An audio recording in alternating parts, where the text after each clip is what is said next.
it's your boy PSA Sitch here with a Sunday live stream with everyone's favorite harmonica enthusiast and bad voting takes, Adam Friended. What's up? What's up? What's up? What's up? Let's get into this video, man. This video's a long one. We gotta go, man. We gotta get going. Today we'll be watching this debate happened a few weeks ago, and we were definitely going to cover it, and we never got around to it because the Kyle Rittenhouse trial exploded. Yeah, we had to do like 20 videos on it. That's right. But today we'll be watching the CRT debate featuring James Lindsay, actual justice warrior, Jangles, and liberal Sanity Project. And oh boy. Yeah, there will be bets in the chat. They've already begun over how long it takes Jangles to actually show up in the chat and demand to come on. You are misrepresenting my position. That is not my position. I need to come on and correct you immediately. The tempers in this debate fly. People get very triggered very quickly. I know. It's funny. I watched it. I watched a little bit of it, and I was like, Sitch is smoking crack. This is boring. What the fuck is he talking about? And then I went back to it, and you know how YouTube saves where you left off? Yes. And then like 30 seconds later, it explodes. Yeah, exactly. I was like, okay. A-Team needs to work on our patience a bit. Yeah. Adam watches the stream for like 10 seconds. He's like, oh, 10 seconds. I'm bored. Oh, yeah. my Boring. God. Boring. Right. I mean, we could skip like the introductions. We know who everyone is, right? Nah, I mean, no, you want to watch some? There are new people here that might not know who these people are. Okay. So okay, we'll go ahead and let them do their introductions. King Dance Killer, aka Dingus McBingus, thank you so very much for $50 right off the bat. Wow, says I'll jerk it to whatever art I please. Gosh darn it. That's obviously aimed at me. So yes. Zofrats, friend of the show. Yes. Did a femboy piece of art of me, which we will probably, I will be forced to put on screen later on as I cringe my way through that section. And I did share it on Twitter. You know, obviously, if someone's going to do, you know, go to the time to do a piece of artwork, I'm going to share it on Twitter. But I said, even if it's degenerate artwork? Even if it's, well, it depends upon, you know, we all have our limits. That's true. That's true. But I said, if I catch any of you jacking off to this, we're no longer friends. So that is what, that's what. That's right. You'll no longer be friends with them. You'll become something more. No, stop it. Don't encourage it. Don't encourage this behavior. Don't encourage this. We don't want to summon the spirit of academic, the crackademic agent. All right, let's get into this video. What's taking so long? Hey, press the button. Let's get into the video. We'll be starting panel number 3. Learn your ABCRTs, education or indoctrination.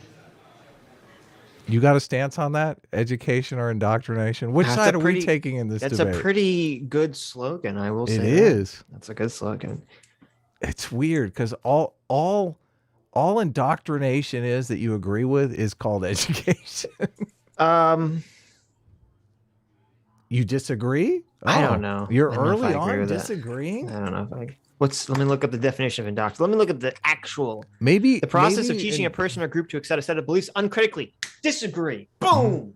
Yeah. Get the fuck out of here. But let's keep watching. But aren't there certain beliefs that you want them to agree with uncritically, like freedom of speech? Sure. Yeah. I guess. I mean, I think they can all be defended critically, but let's indoctrinate those bitches. Free speech. Most of us here today have at least one simple thing in common. We don't like to be bullshitted. Amen. We try our best not to tolerate revisionist versions of history, and we want to be given only what sounds the best about who, what, and why things are the way that they are. Enter the critical race theory debate. I think the argument really hits home because we, and I'm assuming there are parents in the crowd and some people that will be parents eventually, but we aren't necessarily the ones at the table being wrapped up in this debate. Sitch, parents, how's that work? How's that coming along? Just curious. Just checking in. Sitch is already gone. That rages around about CRT.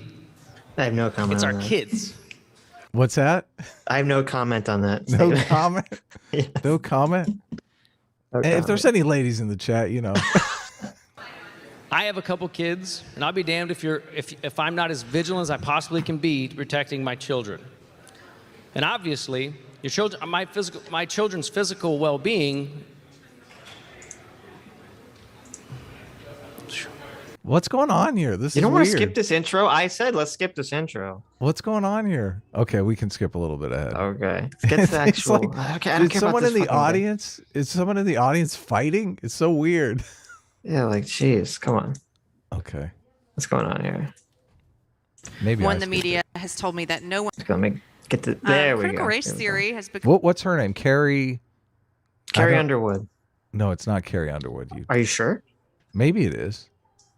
I thought it's Carrie. I don't know. It is Carrie though. I like her. She's got a good YouTube channel. Yeah, she's super cool. Sean is upset that we're not playing his intro.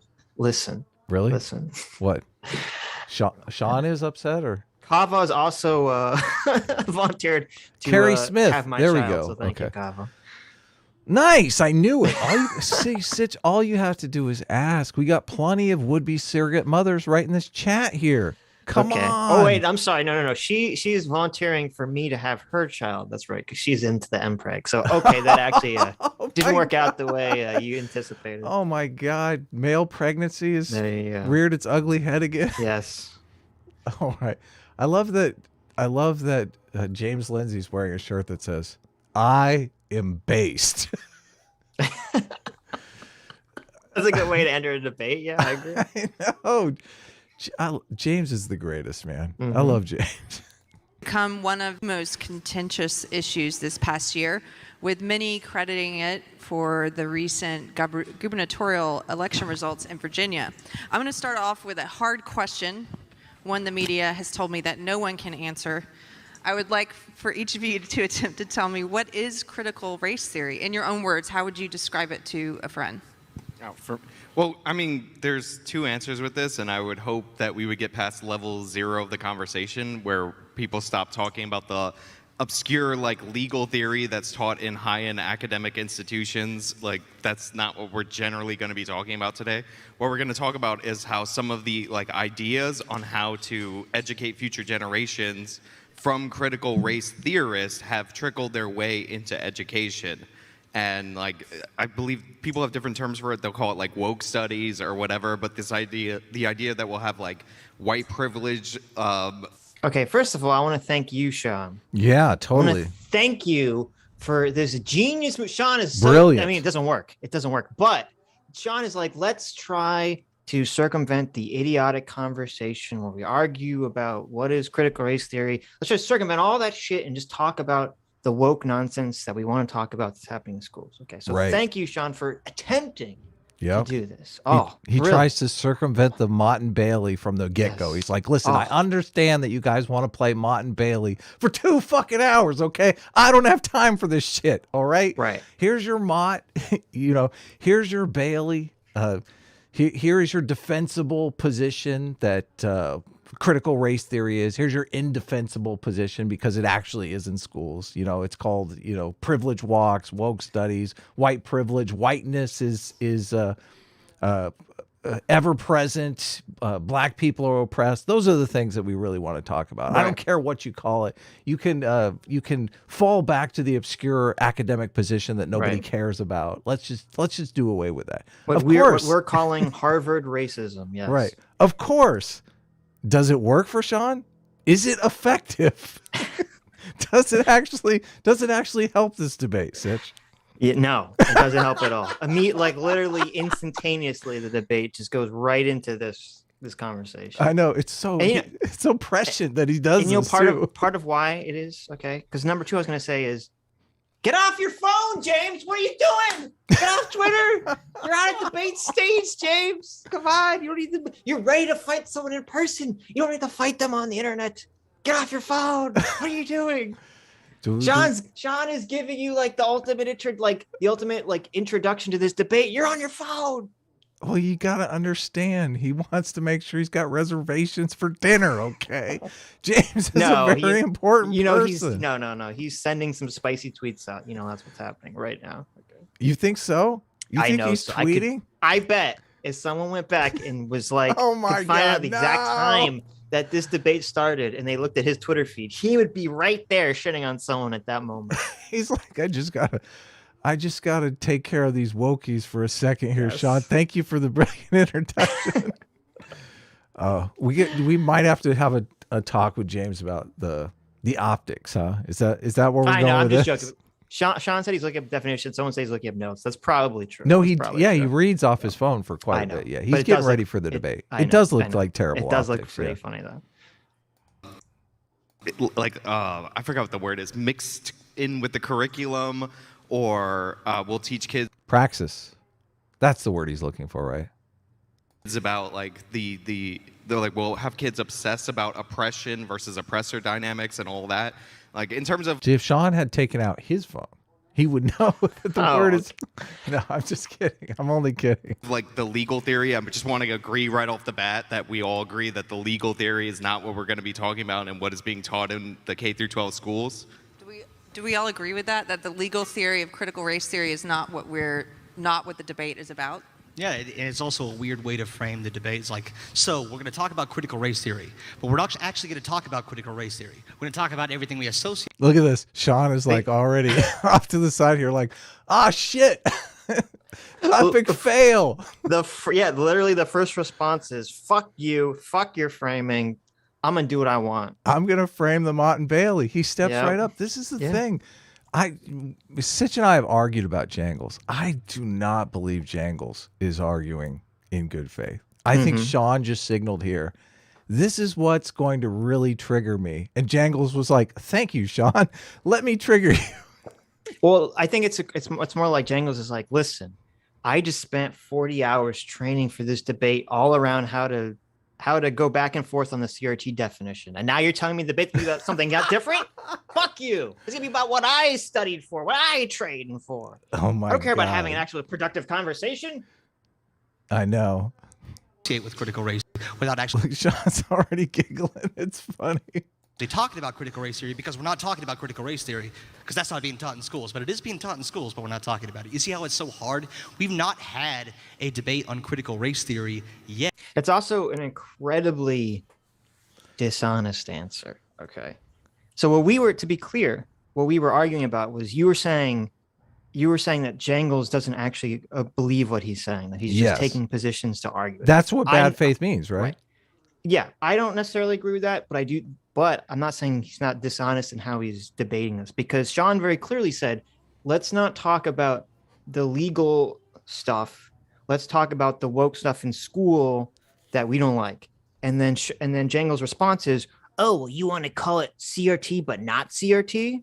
You want to say that they're teaching CRT, but you want to say they're not teaching CRT? That's not at all what Sean said. That's not at all. He said, I want to talk about some specific things that are happening in schools that we don't like. Right, exactly. So yeah, very, very dishonest response. I want to talk about the parts of the curriculum that we have problems with that are evidently there, like we have evidence for them being there, and avoid this whole conversation about how CRT is an obscure academic philosophy that is in no way being taught in public schools. Oh my God, how would you even think that? Yeah. Right. Yet, because we don't know what it is, or at least we don't know what people mean when they say it, because critical race theory is a very esoteric academic theory that's kind of boring. It's incredibly complicated, but at its basic idea, it holds that race is a social construct, one born of power, not based in biology. So it says that basically, you tell me if this is a Marxist idea or not, that it holds true that all men are created equal, all racial groups are created equal. And therefore, if we see vast disparities and outcomes that we see from these racial groups, there must be some sort of policy that is keeping people from being the individuals that they could be. Race is something placed upon individuals that keeps them from realizing the American dream. And that's what critical race theory is. It's so cool that they put Jangles' mic out of sync like that. That's so cool. I think the video is just That's like great for everybody. No, it's good. But I would completely disagree with this definition. Look, I've read a lot of CRT stuff. I haven't read every CRT paper that's ever existed. I've never read a CRT paper where they frame it like this, where they say, oh, they all say, yes, race is a social construct, but none of them say race is a social construct. Therefore, any differences among groups must be because of some sort of social oppressive hierarchy. It's never framed exactly this way. They never say, oh, all people are created equal, blah, blah, blah, blah, blah. Like he's kind of trying to reframe CRT in this, like using liberal language. Right. Which is not accurate, obviously. Right. Is it dishonest? Maybe.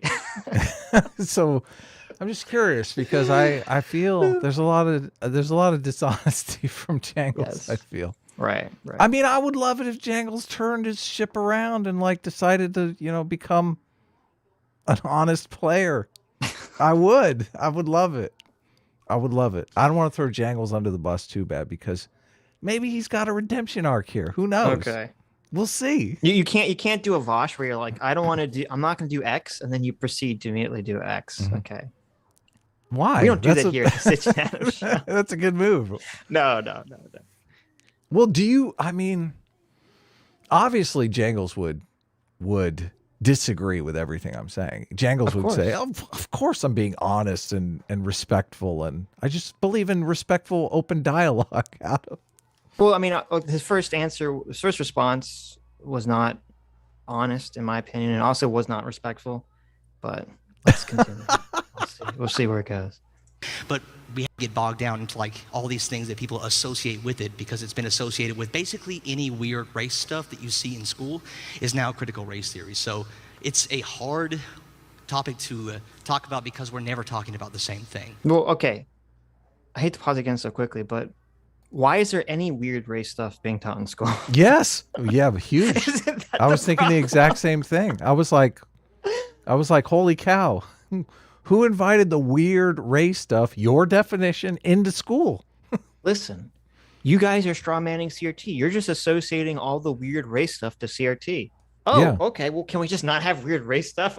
You can call it whatever you want to call it. That's fine. Not only that, Sean's intro basically said, hey, I don't really want to argue over the definition of CRT. I just want to talk about getting all the weird race stuff out of school. Basically, I mean, that's what he said, right? It's exactly what he said. And he's like, fuck you, Sean. By the way, you're conflating CRT with all this weird race stuff. What? I know. What's happening? So it is very important to like define these concepts that we're talking about. James, do you have any disagreement with his definition, his proposed definition? Sort of. I disagree that it's complicated. It's extraordinarily simple, as a matter of fact. It looks like Lake Superior, but it's about as deep as a mud puddle.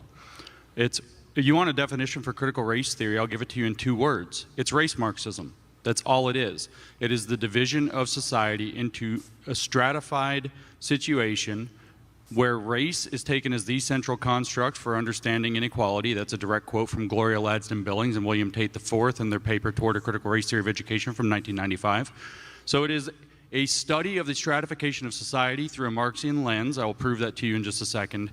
So that centers race in all understanding of inequality. So while you gave a good insider's definition, it's not complicated at all. It's pit whiteness as a form of bourgeois property and the people who have access to that against people who are said to be excluded from that as whiteness as property, as Cheryl Harris, 1993, where she says in particular among its property rights that whiteness carries, that whiteness has the fundamental right to exclude. And so the construction or the claim is that race was constructed by white people, originally from Europe, so that they could exercise privilege and power and maintain it for themselves over people of color. This is a social stratification theory.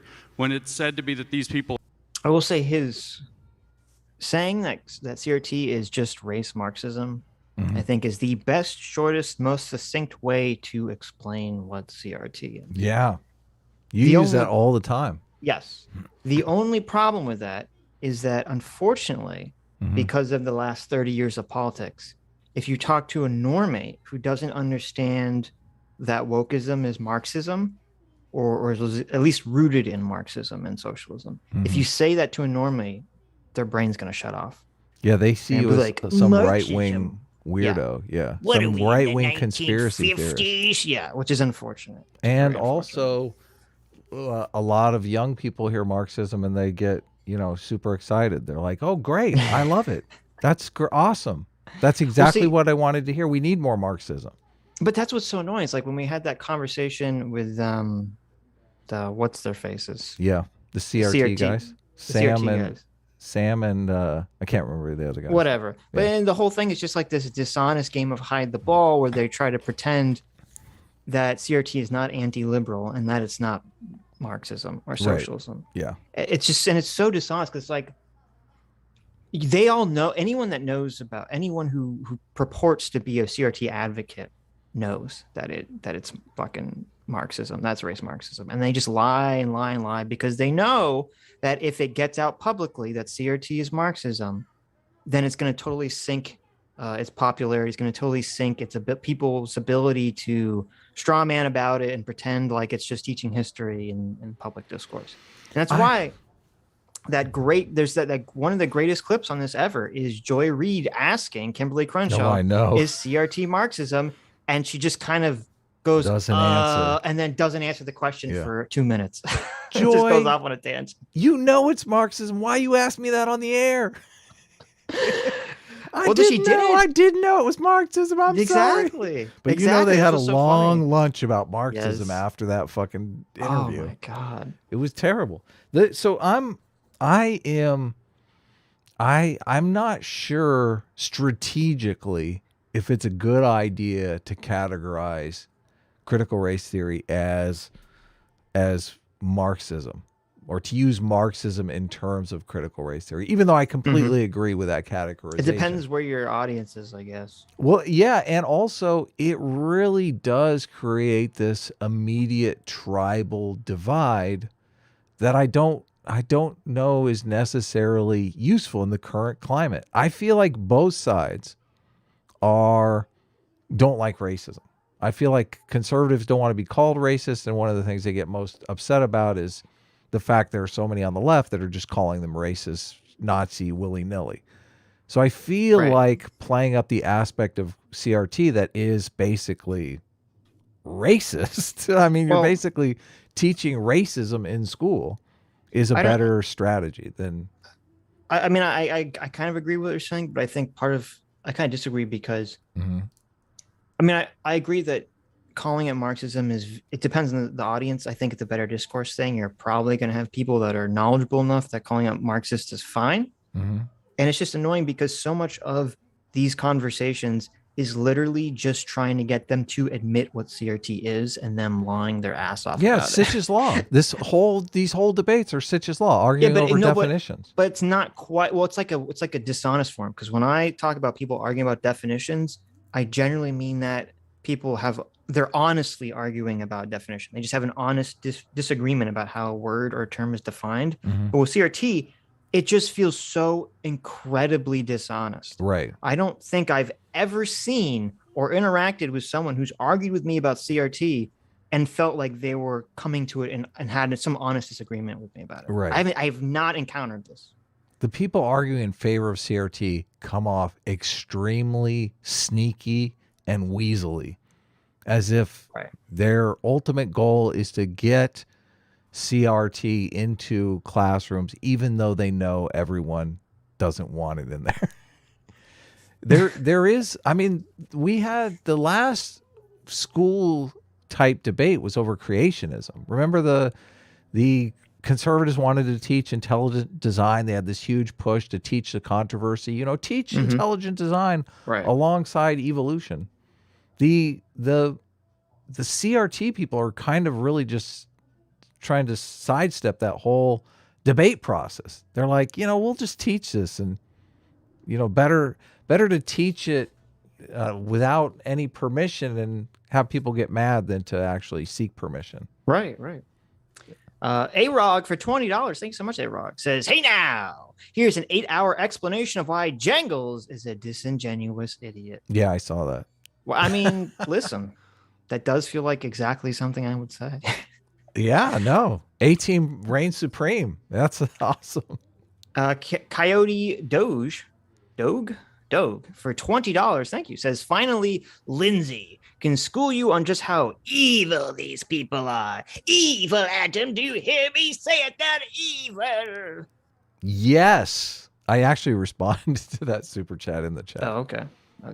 Evil has to be delineated by its voluntarism. And you got me if we're talking about Jangles, because I do think Jangles is voluntarily muddying the waters. Like in Jangles' mind, he probably thinks, okay, well, it's better if we teach all this stuff in school, even if people don't like it, you know.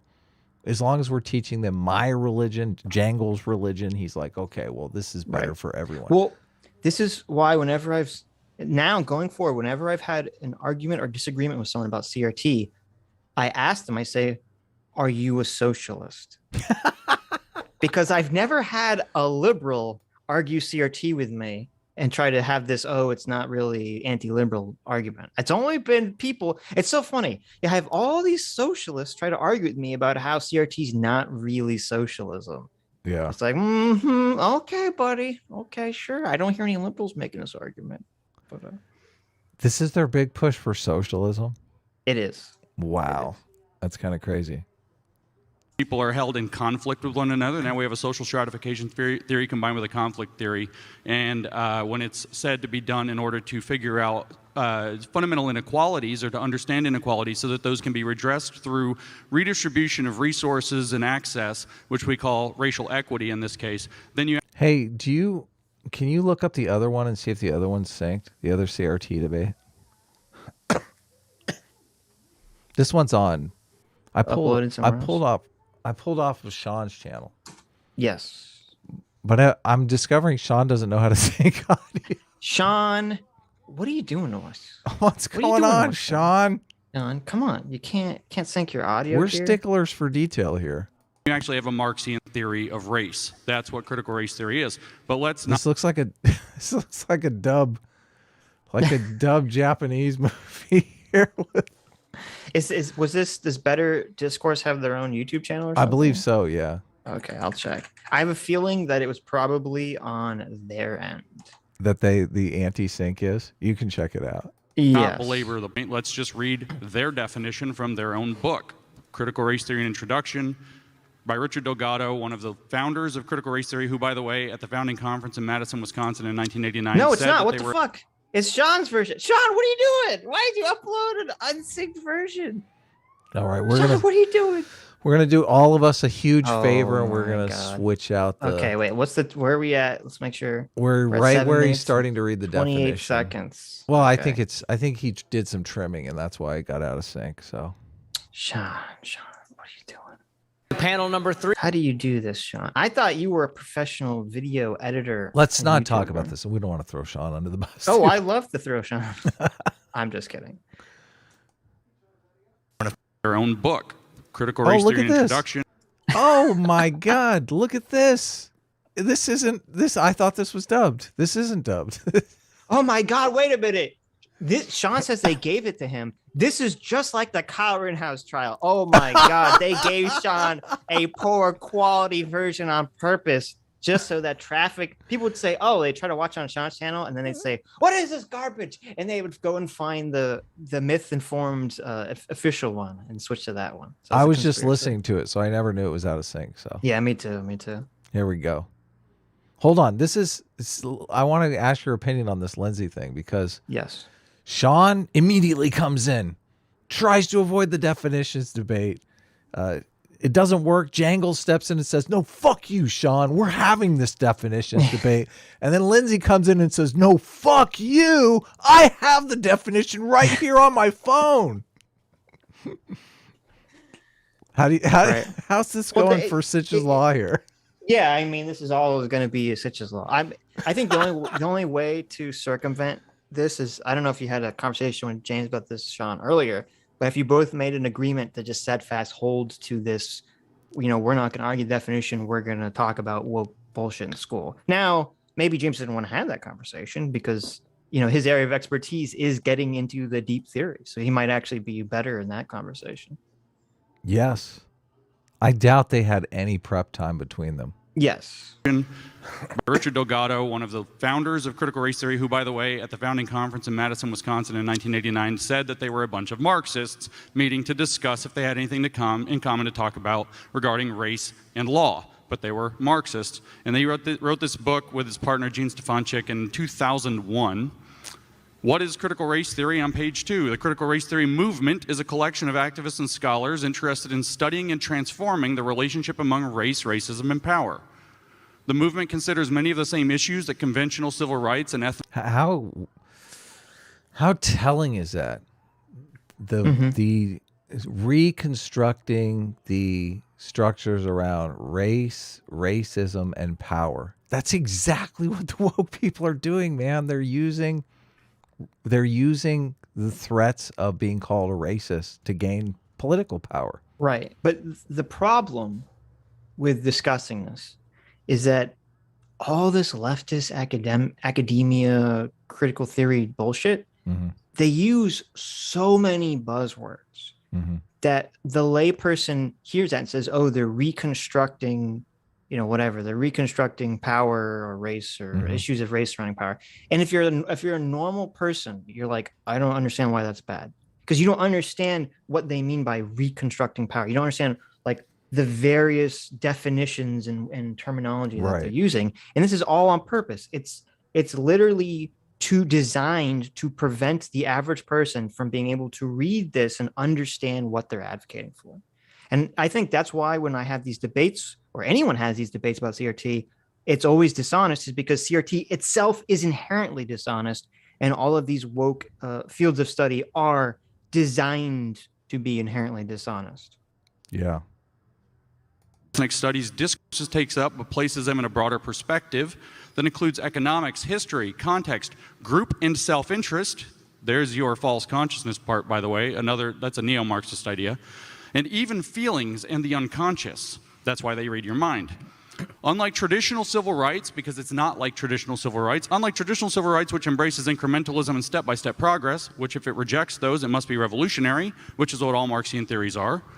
Critical race theory questions the very foundation of the liberal order, including equality theory, because it prefers equity, legal reasoning, because it sees the law as a construct to maintain whiteness and to exclude access to equal protection under the law for certain races. Enlightenment rationalism, because it sees that as a white way of knowing, as opposed to the kind of structurally determined ways of knowing from people of color that are determined by their position, called social position or positionality, against these social constructs of power relevant to race that were created by white people in order to maintain their power and privilege over others. That's so bad. That's the thing that I hate most about it. Just categorizing certain things that I feel would be good for any culture to adopt as white culture. Yeah, like of course. Being on time. Right. Being on time, being objective, believing in science, etc. Yes.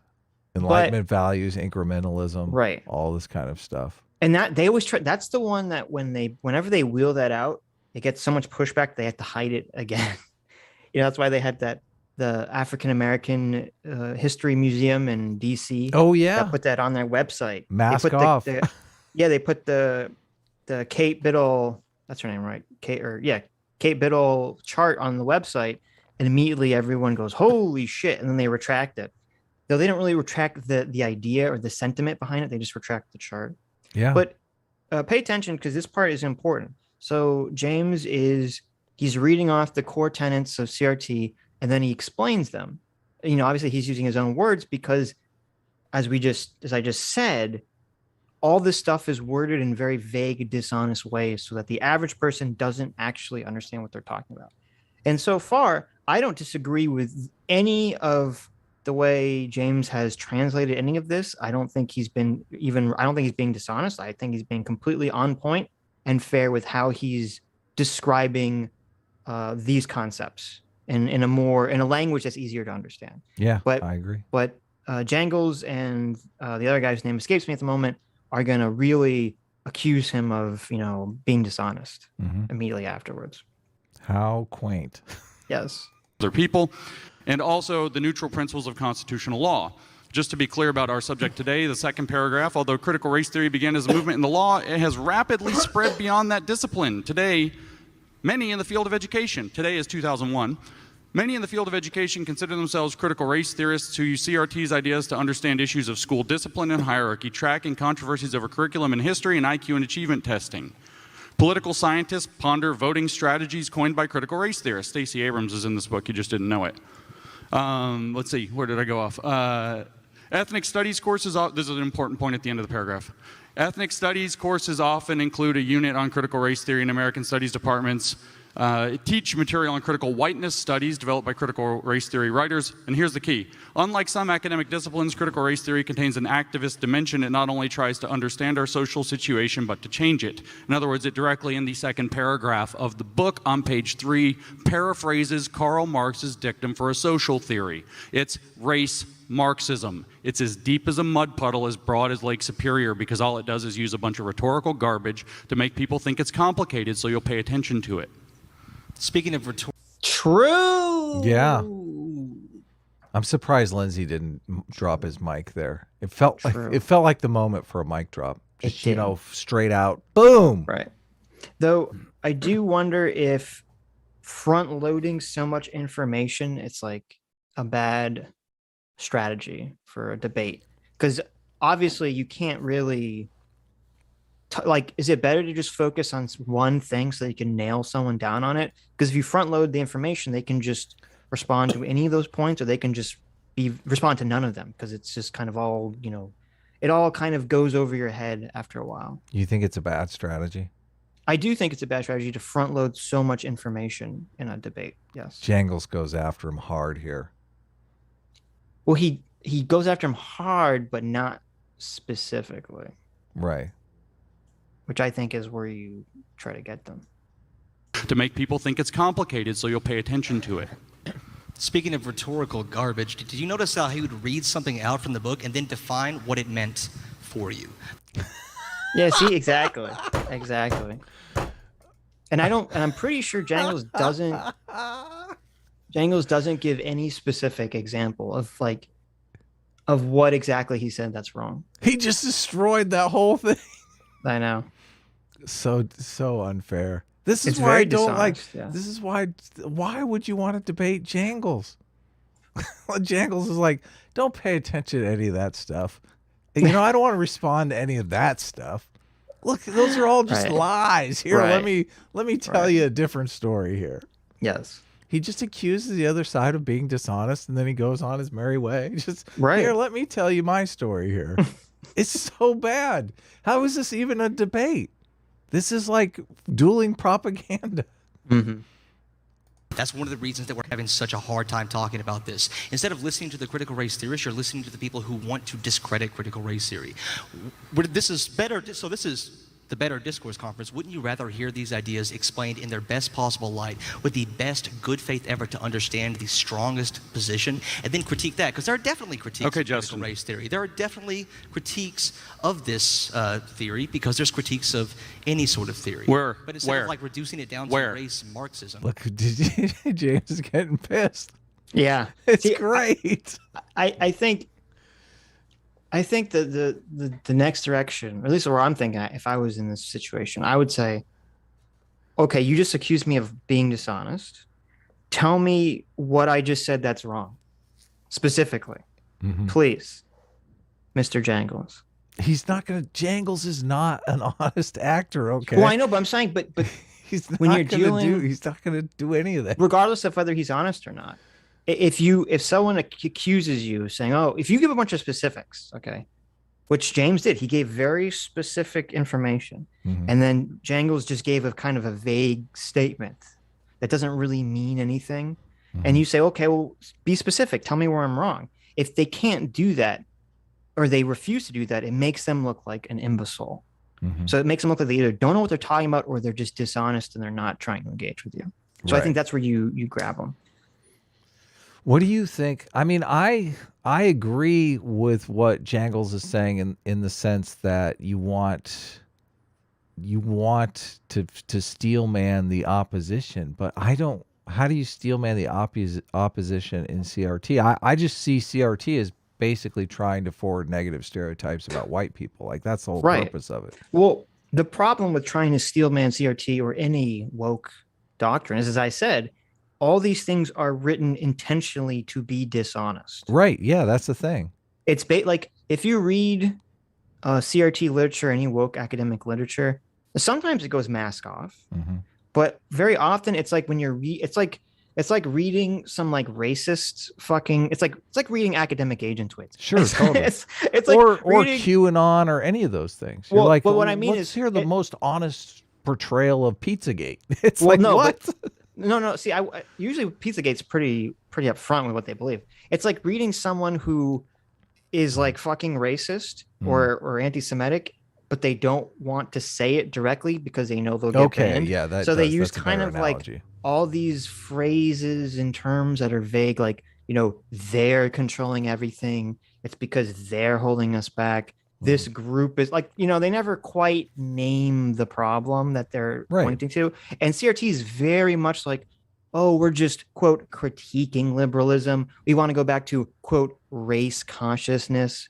And you have to go into it and be like, oh, race consciousness means you want black nationalism to be a thing again. Right. So it's like, yeah, they don't want, they can't so just come out and say, listen, we're trying to forward negative stereotypes about white people. Our ultimate goal is to make sure that you hate white people. They can't come out and say that. That wouldn't play. And it's so funny because whenever I hear people debate this, they always point out, oh, CRT explicitly says that they think race is a social construct.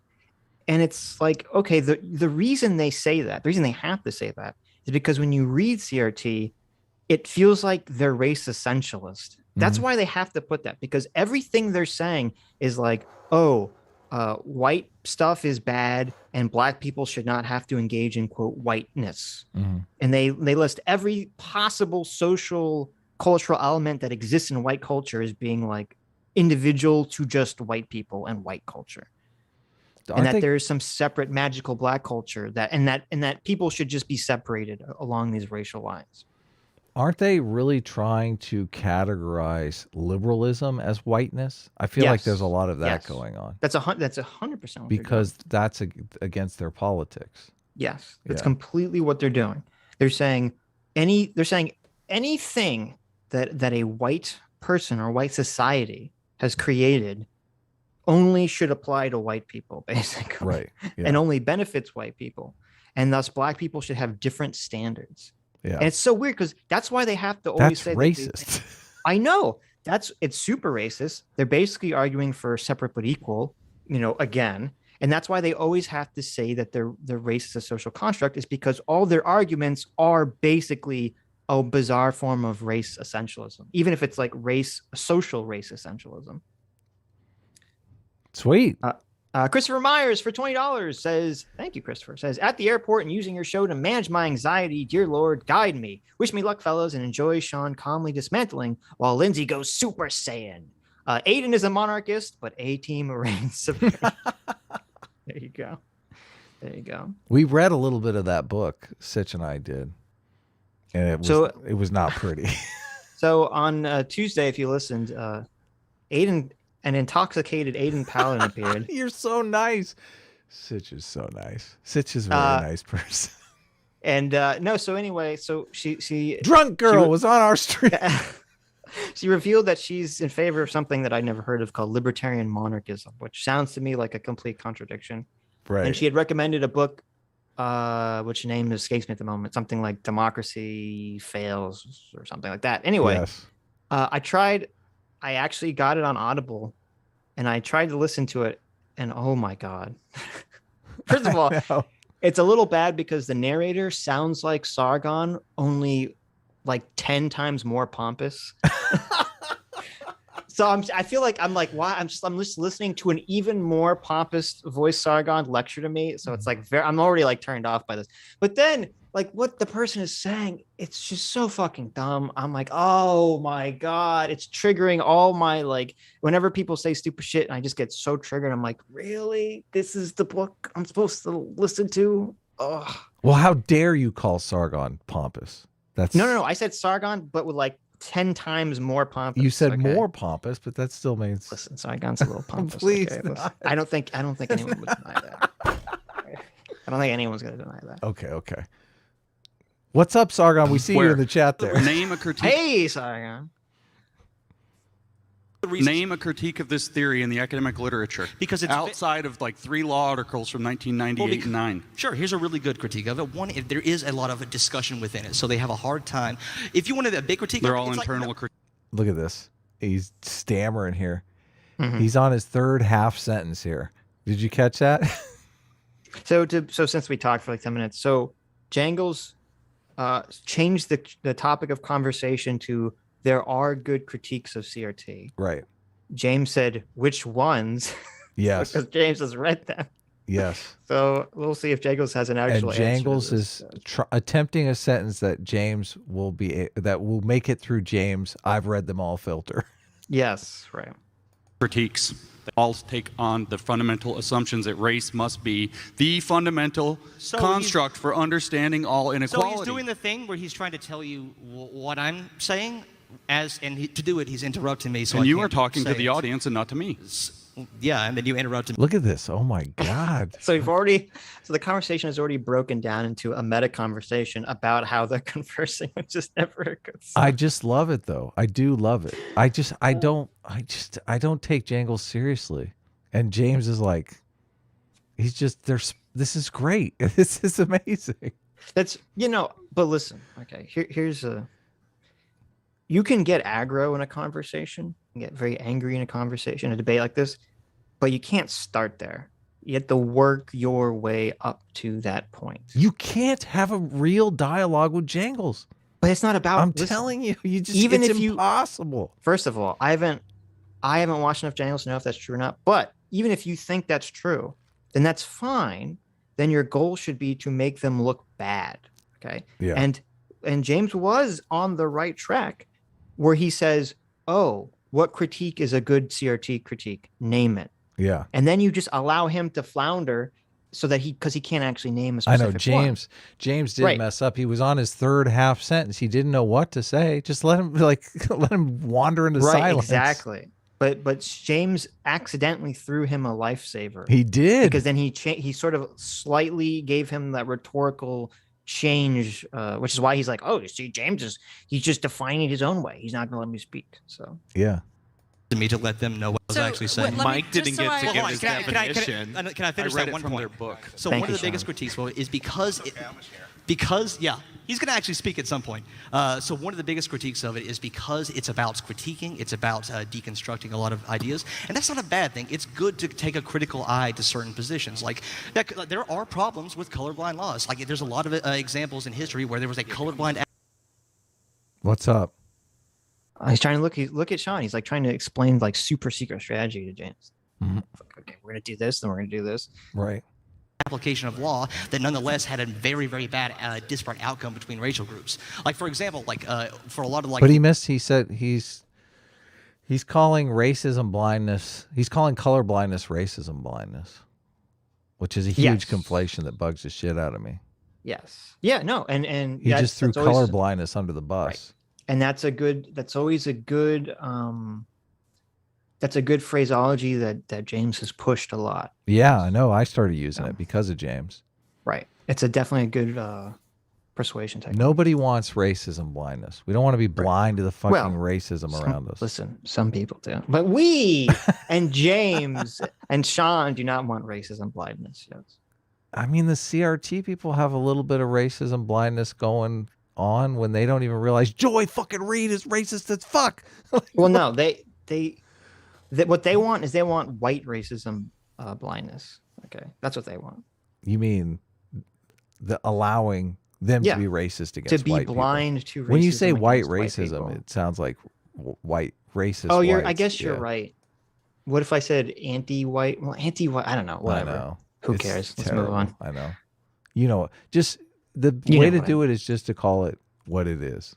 Racism. Racism blindness. There you go. You're right. Well, no, it's just racism. Just regular race. Joy Reid's a racist. She's just a racist. The Jim Crow law, they treated the races equally because you had to stay on your side of the line no matter what race you were. And that's not treating races differently. But obviously the effect of that was to deny black people the opportunity. Wait a minute. Did he just say Jim Crow, separate but equal, is colorblind? Laws, they treat examples in history where there was a colorblind application of law that nonetheless had a very, very bad disparate outcome between racial groups. Like, for example, for a lot of the Jim Crow laws, they treated the races equally because you had to stay on your side of the line no matter what race you were. Okay. Yeah. I don't think That's ridiculous. Jangles knows what the fuck the word colorblind means. Okay. How the fuck could a law that it makes explicit prescriptions about how someone should be treated based on their race be a colorblind law? Yeah. Definitionally, Yeah. Jangles. Come on. What the fuck are you talking about? He just tried to say that like blacks in the back of the bus was colorblind. Yes. How that's insane. What are you talking about? Totally insane. Give me a break here. He's saying segregation. Totally colorblind. If the law says people of X color have to do Y, that means it's not colorblind by fucking definition. Yes. Yeah. Joe, see this. I just think Jangles is a bullshitter, to be honest with you. I mean, this sounds pretty bullshit. It's bullshitty, isn't it? Listen. Joe the Mig for $20 says this overly long debate ended up being pretty pointless when Sean obliterates the pro-CRT crowd from low Earth orbit in the last seconds of the debate. S-Class likes the booty, and A-Team pretends he's not a boob guy. There you go. Pretend? I never pretend that. What are you talking about? That's right. I actually never watched the full debate, so I'm excited to see Sean obliterate someone at the end. I quit halfway through. It was getting too good, and yes. I was like, I want to be fresh for some of this. So. Right. Like, that's not treating races differently, but obviously the effect of that was to deny black people the opportunities, the economic opportunities, He just said separate but equal is not treating races differently. Yeah, he also said Jim Crow was, according to him, basically the civil rights. Jesus. Housing opportunities that would actually get them. See, tell me this isn't fucking full bullshit. This is 100%. This is pretty bullshit. This is pretty bullshit. He's just talking. You can't have a real conversation with him because he doesn't know shit. Right. A life that could be considered in any way an equal opportunity. In what year did that become illegal? In what year did that become illegal? Well, a long time ago. Bullshit artist. Bullshit artist. Right. Long time ago. But notice from a debate tactic standpoint, and I've fallen into this trap too. Okay, we both have fallen in this trap where you're debating someone or talking to someone, and they keep changing the subject, and you keep responding to them changing the subject. I know they're leading you around like a little dog. Right. Instead of grabbing them by the collar and yanking the leash back and saying, no, we're staying at this one point. Because Jangles started this by saying there are, James Lindsay's being dishonest. There are actually good critiques of CRT, which James then said, what are they? Which now Jangles has now changed around to saying that colorblindness is bad because Jim Crow was colorblind. So he's just throwing out arguments every second here, going all over the place. Yeah, because he's a bullshit artist. He's just flinging bullshit. Regular bullshit. However, we still have modern examples of that today. So, for example, there are a lot of laws that are passed against multifamily dwellings in certain residential districts, and that might be a fine colorblind idea. But what it does, it excludes predominantly people of color into moving into basically just mobility, into letting them move out of places where they might want. Look, he's not saying anything. You realize this? He's saying something. I think it's a stupid point. What is the point? The point. Okay, so. Because he's like, oh, there are all these. So James implied that racialized laws don't exist anymore. And now Jangles is firing back saying, oh, well, they exist. They're just not explicit. And the example he gives is that you can have multifamily dwellings that are often outlawed in nice suburban areas. Mm-hmm. Okay. Oh, where I would miss that part. Right. Now, I don't think it's worth necessarily getting into for the debate, on stage. But I think this is a total bullshit point, and this is the problem with CRT. CRT comes to any problem, anything, as Sean likes to say, it's racism of the gaps. They come to any problem with the preconceived notion, the axiomatic belief that this is because of racism. Right. Any problem that exists is because of racism. So they look at this and they say, oh, there's all these nice neighborhoods, and they only allow single family homes. dwellings. Yeah. Okay. So it must be because they want to keep out the non-white people. Mm-hmm. But that's fucking stupid. That's not at all why they want to do it. It's because all these fucking boomers want to keep their property value rising because it's the most expensive wealth generating asset they own. Yeah. And they think that, generally, if you have people that are living together, multiple families living together in a single property, that means that they are more likely to be lower income. Is that a thing? I didn't even know there was multifamily. I mean, obviously there's apartments which are multifamily, but well, that's part of it too, and also apartments. I mean, this is why you have all this stuff that's crazy in California too, with like the housing market being so insane out there, is because all the people who are voting, on their little areas want to keep their property values as high as possible. Of course we do. Yeah, but so this is why this racial lens is so stupid. And this is, where we Team Truth come in. We're trying to come in saying, why does this situation exist? We're not saying, oh, let me take a preconceived lens, an axiomatic belief, and force the problem through it to justify my already preconceived notions that everything's racist. Yeah. You don't learn the truth that way. No. Yeah, you get further away from the truth, obviously. Right. So to move out of into other places. Wait, is that a discrepancy that's based in their racial category? Is it a discrepancy that's based on economic status that correlates strongly with their race? Because if it's an economic issue that correlates with race, it's an economic issue. But if we take, again, Gloria Ladd's a great answer, thank you. Yeah, totally. James is on it. Billings explicit, again, I can quote the paper, critical race theory exists to make race the central construct for understanding inequality. It's a direct quote from Toward a Critical Race Theory of Education, 1995. Well, yes. Hold on. If that is what's going on, what we have is a case with the univariate fallacy being applied, where now everything that's a discrepancy, a disparate outcome, must be condensed down to being understood in terms of race. Now, you even said this in your definition. When you gave your definition, so let me use your definition against critical you now. race theory looks at race. Who would have thought? Of course it's going to play. No. Because it's the variable we're looking at. No. So, first of all, I'll applaud James for saying what I said, only way smarter and more succinctly. Hell yeah. That's why James is who he is. And then Jangles' answer to that is so horribly dishonest. Yeah. You're beginning to sway me. I forgot, because when I watched this conversation, I watched it when it came out 3-4 weeks ago. So I forgot. That is such a dishonest answer. The question is, does he know the argument that James is making for multi-factor analysis? I mean, he pitches himself as like the science guy, the guy who's going to bring in the peer-reviewed study. You'd think he would know about multivariate analysis. Right. But it seems like he's making this bizarre argument like, oh, well, CRT is specifically designed to be a lens that views everything through race. It's like, yeah, that's the problem. That's the problem. Yeah, exactly. Like, you understand that, but then I don't know. I don't know. I assume his argument would be something like, well, I'm not saying everything should be looked at through the CRT lens. It's like, well, that's kind of what you're saying. That's what he kind just of what said. CRT people are doing. Yeah.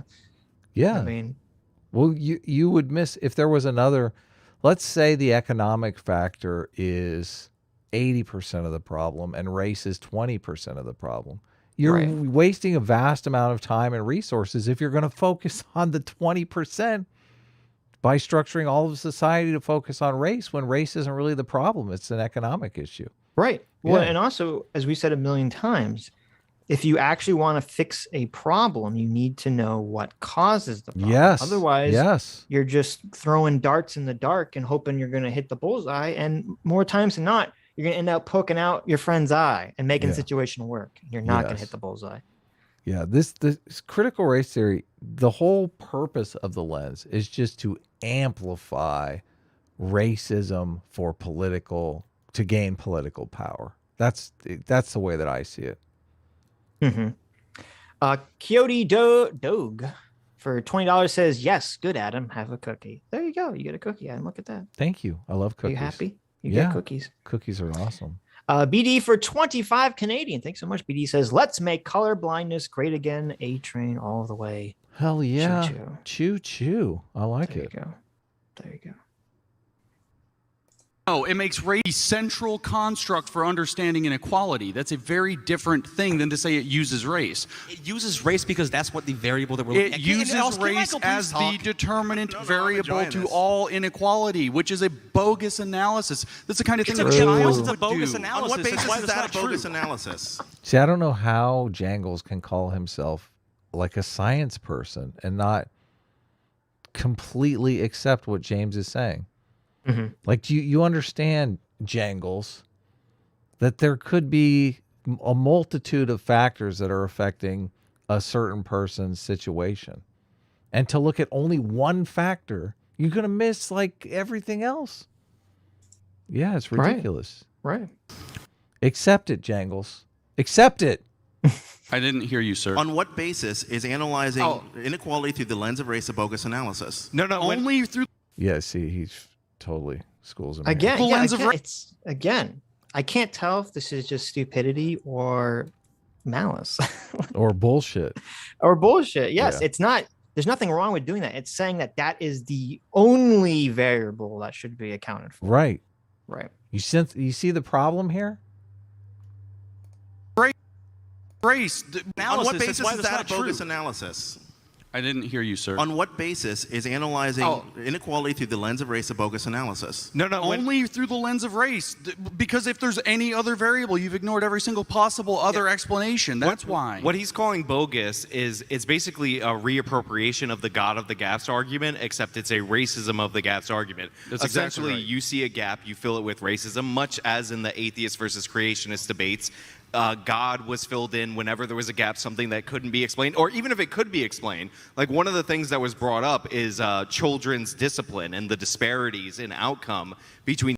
Thank you, Sean. Even though I know you stole that from Devin Tracy. Racing of the gaps, best persuasion ever. He does. I think that should. He never stole it from. He credits Devin I know. Tracy all the time. I know. I'm just giving him a hard time. But I know, history is going to remember Sean for coming up with that, because That's true. That's because true. history's totally unfair. Devin has been banished to the shadow realm while Sean hasn't. So yeah, but no. So I think our strategy should just be whenever someone brings up some racism the gaps thing, you just reply racism the gaps. Period. No explanation. just give them that one little sentence. Just say boom, fuck off. Yeah. Children in K through 12 education and their suspensions, and it's like, oh look, black kids are disproportionately suspended more in K through 12 education. It's like, yeah, they're overrepresented in all our violent crime statistics. Why would we expect that to only start when they leave school? And none of those problems would manifest there. So like, we've had programs in this country. See, this is what's terrible too, because if you're only looking at racism as the source of the issue there, I mean, it could be so many other things. Like, why are these situations the way that they are? Why are the crime statistics what they are? Why are the detention statistics what they are? Trying to shoehorn them into racism, I think, is a super bad move. John McWhorter talks about this in his new book, Woke Racism. And he believes that these disciplinary problems with young blacks, especially males, were started when Jim Crow was first overturned, integration first started, and there genuinely were a lot of racist teachers, a lot of teachers that felt like blacks didn't belong in their classrooms, Right. and that perpetuated an anti-school pattern that, even though the racist teachers are gone, generally most of the teachers are not racist now. There's probably a few, obviously, but now that those teachers are gone, the pattern still persists in young black males, where it's just not seen as cool to be scholastically oriented. So, True. which I guess would be the legacy of racism. But how do you? Sargon yelled. That? Sargon's yelling in the chat. Single. He says, "Single fucking mothers at him." There you go. Do you think that's the I think that issue? I think that is an issue, but there's a very, very interesting study which showed that it showed children's wealth in and how it compares to their parents' wealth. and it showed that among white males and white females, on average, children either have the same amount of wealth as their parents, when they grow up, or they have more on average. And they kind of chart it out. And now it's interesting because they show that black males generally have, on average, I think they have the same amount of wealth or less than their parents. Yeah. Or at least it's like a lot shittier than white people. But here's where things get weird. For black women, that's not true at all. Actually, black women were shown to be doing better than white women in terms of wealth generation if their parents were wealthy. Interesting. And then what's even more interesting is that then they compared black males that had single mothers or were raised by a mother and a father, and there didn't seem to be a difference that was statistically significant. So there is something strange that's happening that for some reason is just affecting black males. Of course, that study is true. That's just specifically affecting black males. Yeah, I remember you showed me that study, and it's kind of freaky. It's like black males can't catch a break no matter what. Yeah, and I don't think that that's ever really been addressed properly or looked into properly because everyone's so agenda driven on the topic. So just to simplify it, the black males do worse as far as wealth generation, even if they aren't in a single mother situation. So single mother or two-parent family, they generally have the same terrible outcome, which says exactly what John McWhorter's talking about, that it's a cultural pattern. It's like this is how culture works. It's passed down. And this, I mean, I've talked about this book before on the show, No Two Alike. Judith Rich, I think, is the author, where she basically just, I mean, it's a huge black pill. When she goes into the twin studies and finds that really parenting doesn't make any kind of difference whatsoever. Like, I know. If you have two identical twins that are separated at birth, and one is raised in a two-parent, plenty of resources environment, and one is raised in a terrible, single mom environment, they generally have the same kind of attitudes and level of wealth creation, even though, obviously the environment is completely different, which is, I mean, she also in the book says one of the reasons, one of the main things that makes parenting kind of a non-thing is that the peer group does so much influence on people, how people grow up.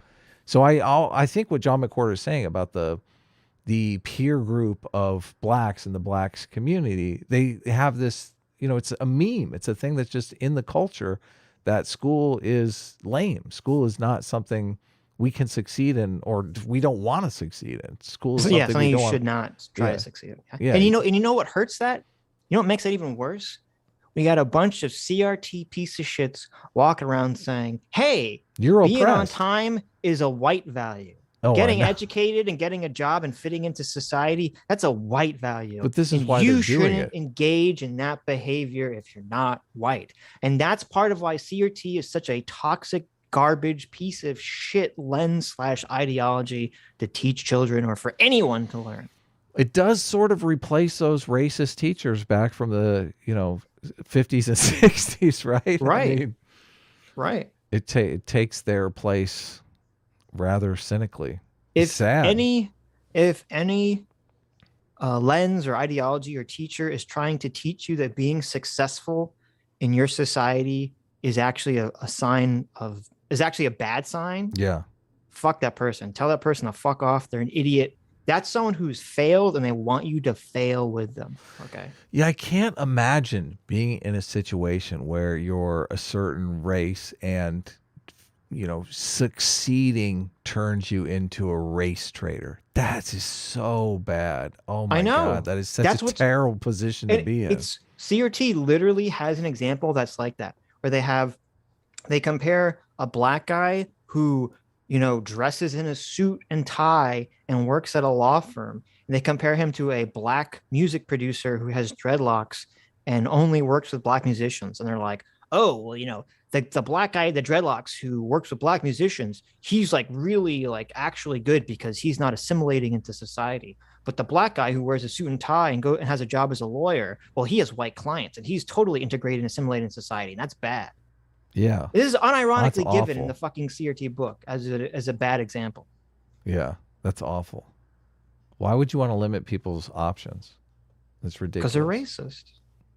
From the Obama administration based on the idea that disparate outcomes is sufficient to prove racism. That's what we're calling bogus right now. Correct. Because there's a very logical and easy explanation for that, and it's in the legacy of Jim Crow. There were race-explicit laws designed to create disparate outcomes. When did those and there go were away? race-neutral solutions to those. That doesn't erase any of the legacies of those race-explicit laws. Okay, so Did you see Okay. my argument here? They're laying out perfectly, but nobody's saying it. The legacy it is a legacy of the laws, but the pattern has been transposed onto culture. Now the culture is what's carrying it forward. I agree with all that. But Mhm. in terms of this conversation, so we're 15 minutes in this conversation, and if you're paying, I know it's hard to pay attention when we stop it every 10 seconds and talk for 10 minutes. But if you notice, there's a pattern occurring here. Every time James or Sean will answer a specific question or ask a specific question about a specific topic, and every time so far that Jangles or the other guy, LSP, has responded, has been with a non sequitur. Yeah, where they just change talk the about whatever topic. the fuck that. It's like talking to. It's like, you know, when a reporter asks the politician, like, "Don't you think that your tax policy is going to hurt the poorest in our country?" And the politician responds by saying, "I think America is a great country where anyone can survive and grow to be anything they want to. Thank you. Next question." You know, they totally don't fucking answer the question. They just go off on a whatever. They say whatever they want to say. This Okay. is exactly why. Because- Go ahead. Sorry. Well, I just want to say, because LSP asked them, he said, "What's wrong with looking at things through this racial lens?" And they both said, there's nothing specifically wrong with that. It's only when you singularly Yes. look at things through this racialized lens. Okay. Yes. That was the response. Now I'll go back so you can hear it. LSP's answer to that has nothing to do with what they just said. That disparate outcomes is sufficient to prove racism. That's what we're calling bogus right now. Correct. Because And there's this a is very logical and easy explanation for that, and it's in the legacy of Jim Crow. There were race-explicit laws designed to create disparate outcomes. When did those and there go were away? race-neutral solutions to those. That doesn't So the question was, we only think, or the topic was, we only think it's bad to look at things only through the racialized lens, to which he responds by saying, "But Jim Crow laws." And you're like, what the fuck are we talking about here? Yeah, but Jim Crow laws doesn't answer the single factor analysis. No. Yeah. No, I mean, maybe it did during Jim Crow laws, but not in the year 2021. It doesn't. Well, during Jim Crow laws, it probably was the single biggest factor. I will give him that. Yes. This is why whataboutism triggers me so much, because whataboutism is just an excuse to change the subject. It's like, what about Jim Crow laws, though? Yes. It's like, fuck off already. erase any legacies of those race-explicit laws. when did those laws stop existing? So there's also a very narrow view of racism that we're talking about here. Look at this. Jangles is just not even going to answer. Yeah, anything. I know, He's like, I know. I'm having my own debate over here. But I would is- caution, and it's very difficult to do, Uh-huh. and we've done this too. I would caution James to not get too involved in what the other people are saying, because then you fall into the trap where you just try to answer everything they're saying, which allows them to lead the conversation whichever direction they want to lead it. Who's ready for Sitch to start debating seriously? To have a serious I don't want to. serious It's debate. so easy to sit here, I Adam, know. and Monday morning quarterback a debate. We Now, wanna you want me to see actually you- participate no, in we a wanna see debate you. and actually be under the emotional stress and anxiety of We that want to conversation? see. We want Adam? to see you get Wow. owned. We want to see Listen, someone destroy I want to sit you. here safely and comfortably drinking my tea on my throne saying, yes, wait, it would have been much better if you would have done this. Oh, what a fool. Okay. I re-listened to my Bosch debate for the first time, maybe a month ago, maybe 3 weeks. I was going to say, ago. you had this, you said this like a month ago. So I I don't know know. what the fuck you're talking about. I did it, and I never listened back to it. And listening back to it, I thought, "Oh, I fucking nailed him on a couple of things that just were completely ridiculous. When somebody says something ridiculous, I like to zero in and be like, no, wait, Right. I can't believe you're saying this. Right. You could zero in on Jangles pretty easily. I'm surprised Jangles isn't here already. Like, begging to debate you. So sooner or later, Jangles is going to be like, debate me, please. Jangles will frustrate you, though. It'll be like debating one species. He'll never get anywhere. But the amount that might be, but the amount of memes that came out of the one species debate. Oh, it was epic. So, yeah. Beautiful. Very good. A deontological view of racism, which says that racism is bad because it's bad. And that's good. I hope we all agree with that. Racism is bad. Wait, let me go back. Yeah. Neutral solutions to those. That doesn't erase any of the legacies of those race explicit laws. When did those laws stop existing? So there's also a very narrow view of racism that we're talking about here. One is a deontological view of racism, which says that racism is bad because it's bad. And that's good. I hope we all agree with that. Racism is bad, kind of intrinsically, but there's also a consequentialist view of racism. Racism isn't just bad because it's bad because it causes it's structurally determined. It what did I causes say? people to have a lack of opportunity to pursue life, liberty, and happiness. That is a very American concept. A lot of people think but we're CRT is conflating anti-American, but it's a fundamentally American idea, and it's taking those American ideas seriously. So what Jangles said, I love this, was so empty. Totally. And vapid. Yep, vapid. I love it. He was like, "Oh, well, deontologically." I got to look that up. I don't think he's using that word correctly. No, I think he's using it correctly. Well, no, what he described it as was circular. Racism is bad because it's bad.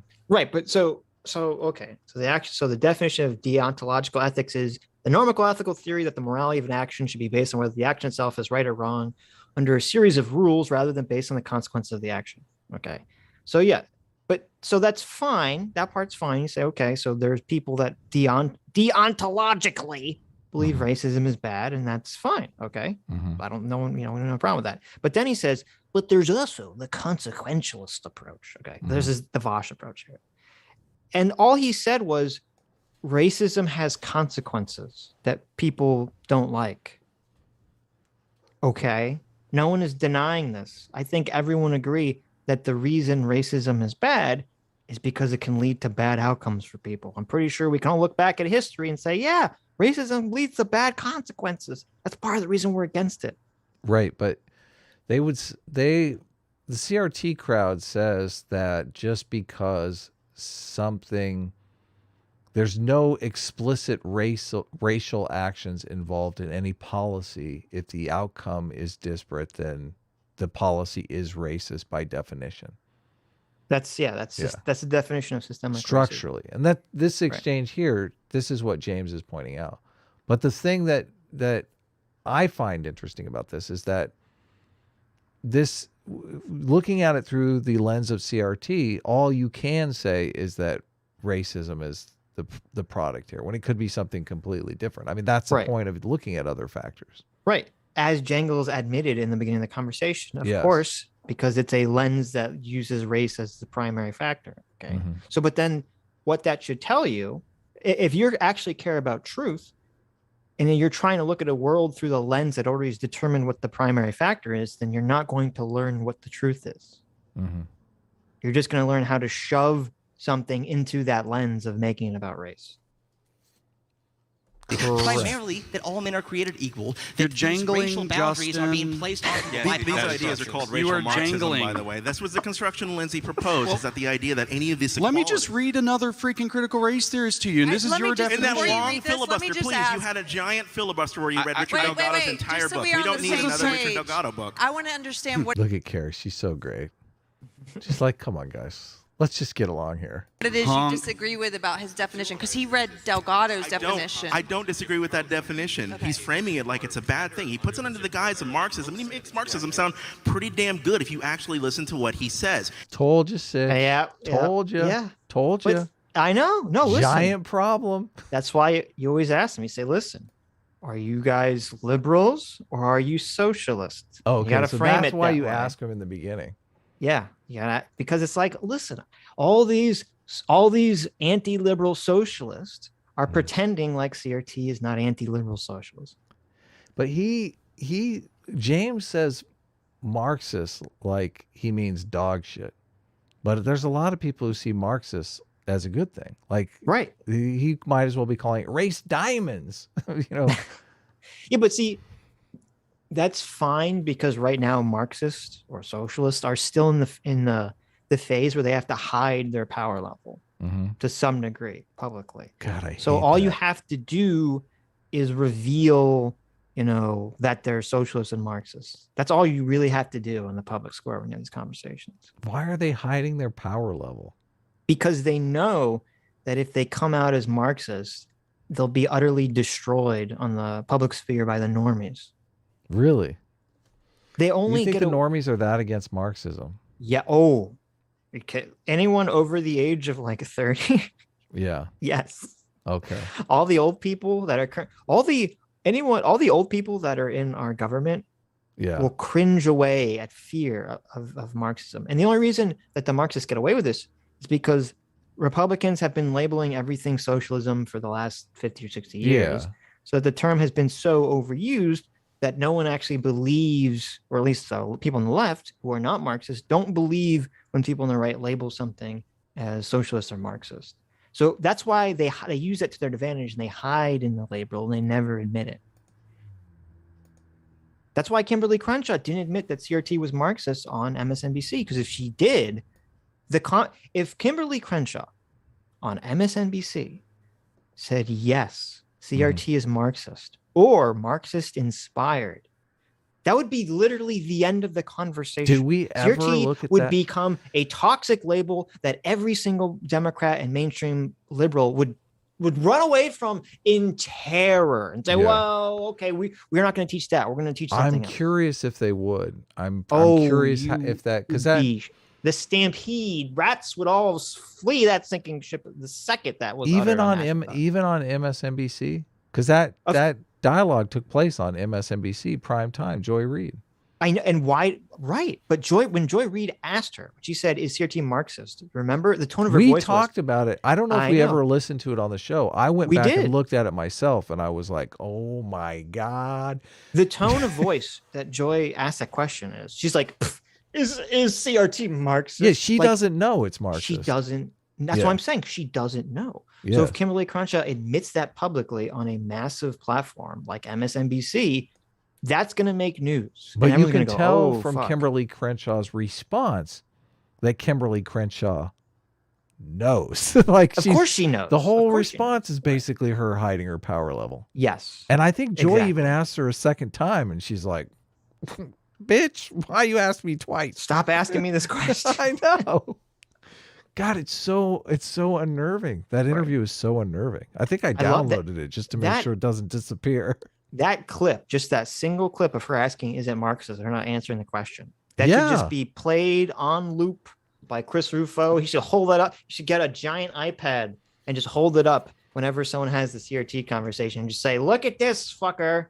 Make Kimberly Crenshaw answer this fucking question." I think it's Aaron, the podcast guy that we talked to. He did that little dog and pony show when we asked him about Marxism.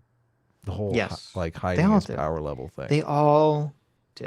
It's so stupid. I don't I like know. people are so open about it on YouTube. It really throws me for a loop. I guess Because it's expected on MSNBC, but we Right. invite someone on the show. I don't expect someone to be hiding the fact that they're full-blown socialists.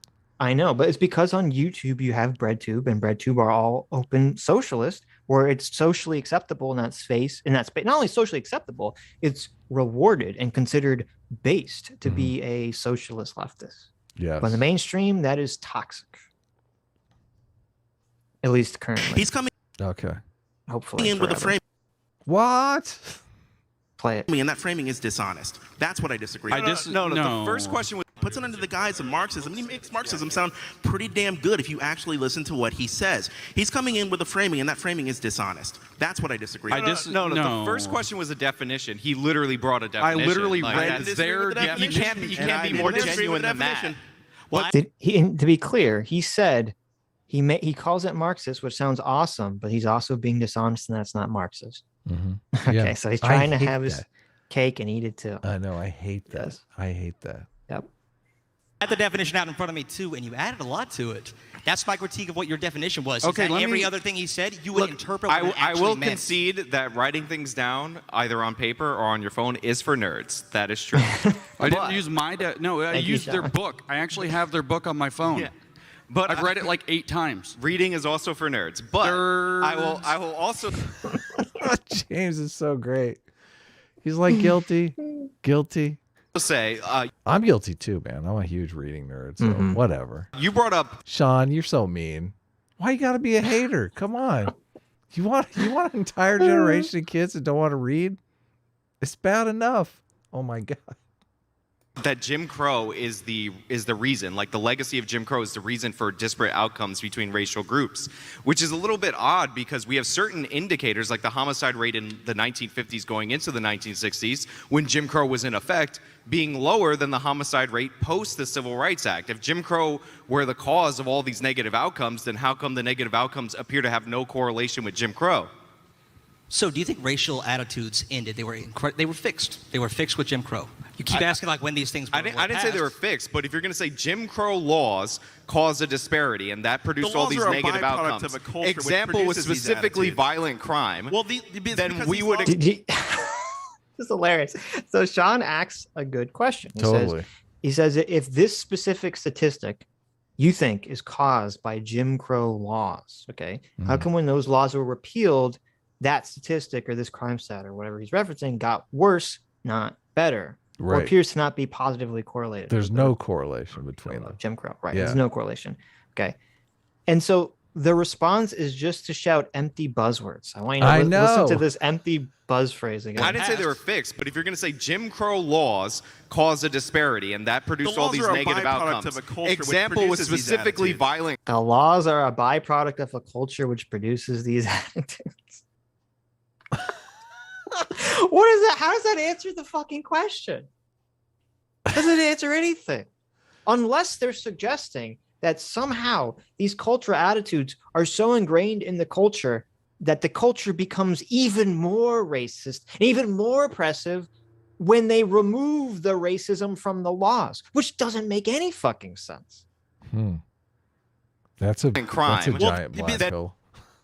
Yeah, but that I don't think they believe that. Right. They're just spouting. They're just like it feels like you're playing like Fallout or Skyrim, and you're talking to an NPC, and they only have like I know that's like exactly 10 what I was responses thinking. Prepared for whatever you say, and there's a specific dialogue algorithm tree that they have to go down, and it's like, oh, you asked me a question, well, let me see what answer fits that the best best possible. Let me pull up the buzzword answers. And we would expect Jim Crow, if it caused a disparity in violent crime, to cause that disparity before it's repealed rather than after it's repealed. These laws are a byproduct of a culture which produces this idea. People can self-racialize. People can have a conception of race that might be negative, even reinforced by society onto their own race. It's no mystery that people who are treated badly, who have an entire legacy, a generation, a history of negative treatment by people in this country would persist in carrying on those negative attributes even when the barriers of the law are removed. So this is what I call the racism of the gaps argument. So he said this was causing this. I disputed that because obviously Jim Crow laws, if they were causing something, would cause it when they're in effect. And then he's like, listen, out in the abstract, there's some racism that is causing this disparity. Sean, you're not disputing what I said, so let's try this. So this is where we... Okay, here, I'm going to jump in here as moderator. Thank you. I have a question about this. I think this gets boiled down to a lot of the time. And since I guess they're going to change the topic, just to finish that exchange, what LSP would be saying would only make, well, first of all, I think what he said in a vacuum is true. That obviously is true. What is that? If a group of people are subjugated to racial treatments and bigotry for hundreds of years, obviously, even once you remove the laws, there's still going to be damage to that group of people that's going to persist, whether it be internally the culture is kind of fucked up, or whether it be externally people are still going to be racist against them to some period of time. Well, I think we'd all it's similar. It's similar to the John McWhorter argument. It is the John McWhorter argument. Yeah. Basically, yeah. Go ahead. And I agree with that, but it doesn't answer Sean's question. The only way it would is if the statistic maintained, if it was the same. You'd say, well, there's still some, but if it gets worse, then that opens a ballpark. Then suddenly you're like, wait a minute, something obviously else is happening here. That's not being explained.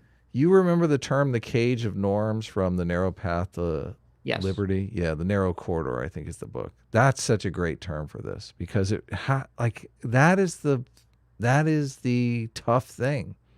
How do you change the social norms? They're so steadfast. Right. Yeah, these cultural norms are being passed down from teen to teen to teen to teen.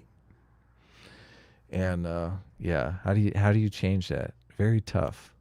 The time, do you believe that we should judge and treat people differently on the basis of race if it's for a noble cause? If it is in the service of ending racism, should we judge and treat people differently on the basis of race? I think it's a terrible idea. That's Ibram Kendi's idea. He says on page 19 of How to Be an Anti-Racist Nerd, he says on the page 19, he says that the only remedy to past discrimination is present discrimination. The only remedy to present discrimination is future discrimination. Hey, James, you have a degree in math. Isn't that mathematically correct? If two groups have been had the...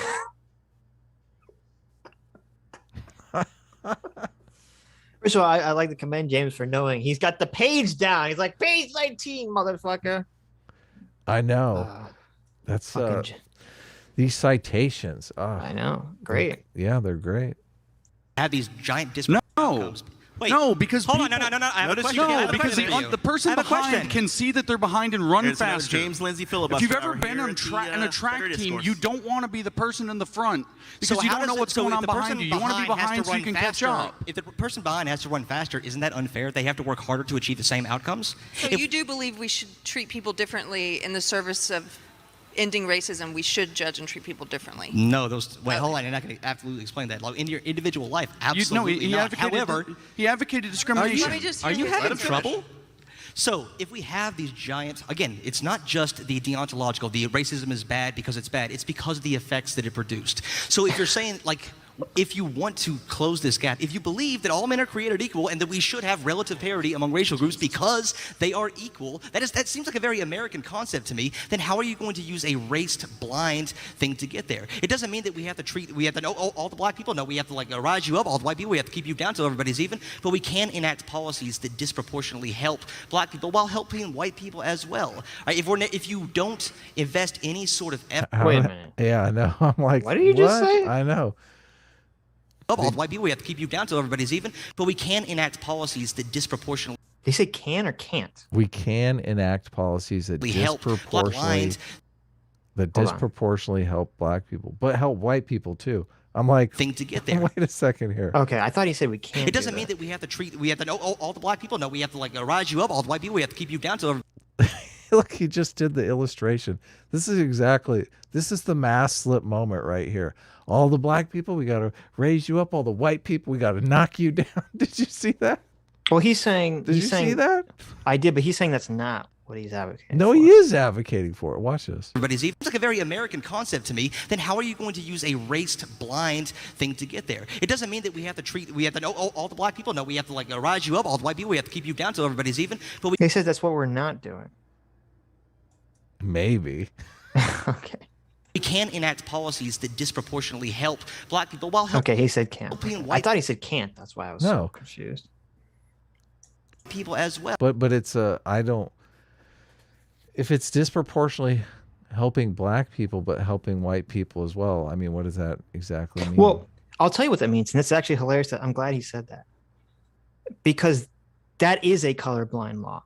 Mm-hmm. So, for example, if there was to be, like some sort of criminal justice reform that, helps people that were convicted of, nonviolent, crimes or drug crimes or something, then that would help. The majority of people that would help would be white people, because white people make up the majority of the population, including the majority of the prison population. However, that would disproportionately help black people because there are a disproportionate amount of black people in jail. Okay. So it's bizarre that Jangles just said that, because he's literally giving the argument against CRT. We talked about this with George Floyd, and we talked about this with Kyle Rittenhouse, and saying Black Lives Matter is stupid because they're making it a race issue as opposed to making it a policing issue, and just saying we need police reform. Correct. Because that would help everyone, even if it would help black people disproportionately. Yeah. Yeah. So even with the Kyle Rittenhouse situation, if we wanted to talk about prosecutorial misconduct, overreach, yes. Right, exactly. All of a sudden, you're getting a bunch of federal laws about prosecutorial overreach, and you're doing good for both communities. Right, and so that's why it's so bizarre that Jangles said this, because he's literally making the He's making the argument that's against CRT. Yeah. Yes. Yeah. While claiming this is a CRT argument. CRT coming out and making these racialized laws is just a big fucking mess. Right. And that's why people like Sitch and I get so upset about this stuff, is because it feels like it's just running in the opposite direction. It feels like all the work that I've seen accomplished in my lifetime, it seems like it's flushing that down the toilet. Right. That's exactly what it's doing. Yeah. Right. And speaking of flushing progress down the toilet, I'll be right back. Okay. If you don't invest any sort of effort into bringing this gap together, it will never close on its own. So how do you feel, for example, about the Did you catch that? As soon as he heard James Lindsay's voice, he got so fucking bitter. He got so triggered. We got to talk to the Better Discourses guys, because there should have been a super close-up camera on every single one of these guys, because that Jangles reaction shot was that's YouTube gold right there. Here, I'm going to back it up a little just so you can savor it one more time. Ted Cruz. As soon as James's voice comes in, Jangles is like, "God damn it, I was talking." Although Jangles is the king of filibusters. Jangles talks for a long time and doesn't say anything. That's what's so frustrating for me. It's like, it seems more like he's just trying to obfuscate. Amendment. If you don't invest any sort of effort into bringing this gap together, it will never close on its own. So how do you feel, for example? Look at that. Look at this. Look how demoralized he is. Example about. He's so pissed. He's so pissed. Jangles is so angry. Look at that. He just had to stop talking. About the Ted Cruz amendment. I see you in the chat calling me drunk. How dare you call me drunk? I would never do the show drunk. I don't even drink.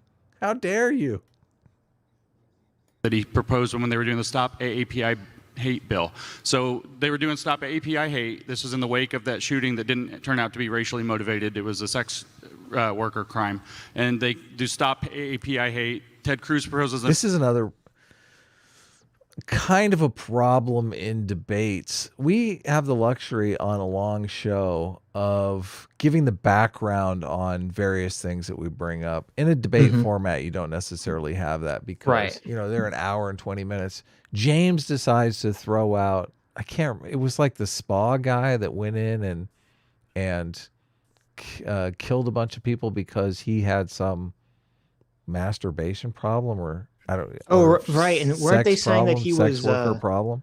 The media jumped to the conclusion that he was anti-Asian I racist still, or something. to this day, see an ad on YouTube talking about stopping Asian hate crimes using that incident, which wasn't a hate crime. I know. It's crazy. Well, it's crazy. And that really shows the hypocrisy of our media apparatus right now, where they're so quick to label any crime a white person commits against a non-white person as being racially motivated. Crime, yeah. But not the inverse. When, so for example, we have, we just had that horrible Waukesha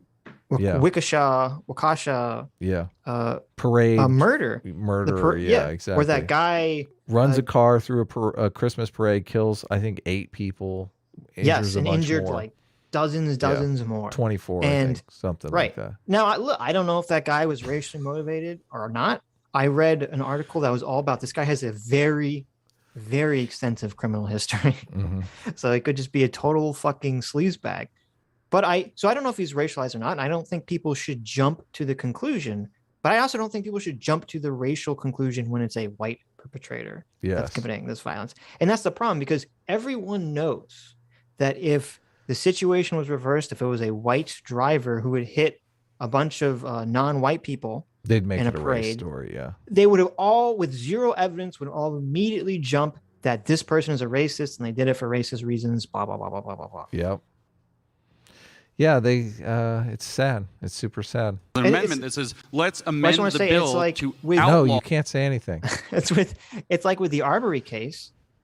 If you actually watched or listened to pieces of the trial, it's pretty clear that he wasn't just an innocent jogger. Mm-hmm. Okay, it's very clear. Mm-hmm. Now, I still don't think that they should have tried to enact citizens' arrest and do what they did, but it wasn't just a guy jogging and then they said, "Oh, look, a black guy's jogging. Let's get him." Okay, that's not what happened. Mm-hmm. And yet, still, that is the narrative that is being blasted out there by 90% of all media outlets that I see. Mm-hmm. Yeah. Yes, I know. It's terrible. They really wanted.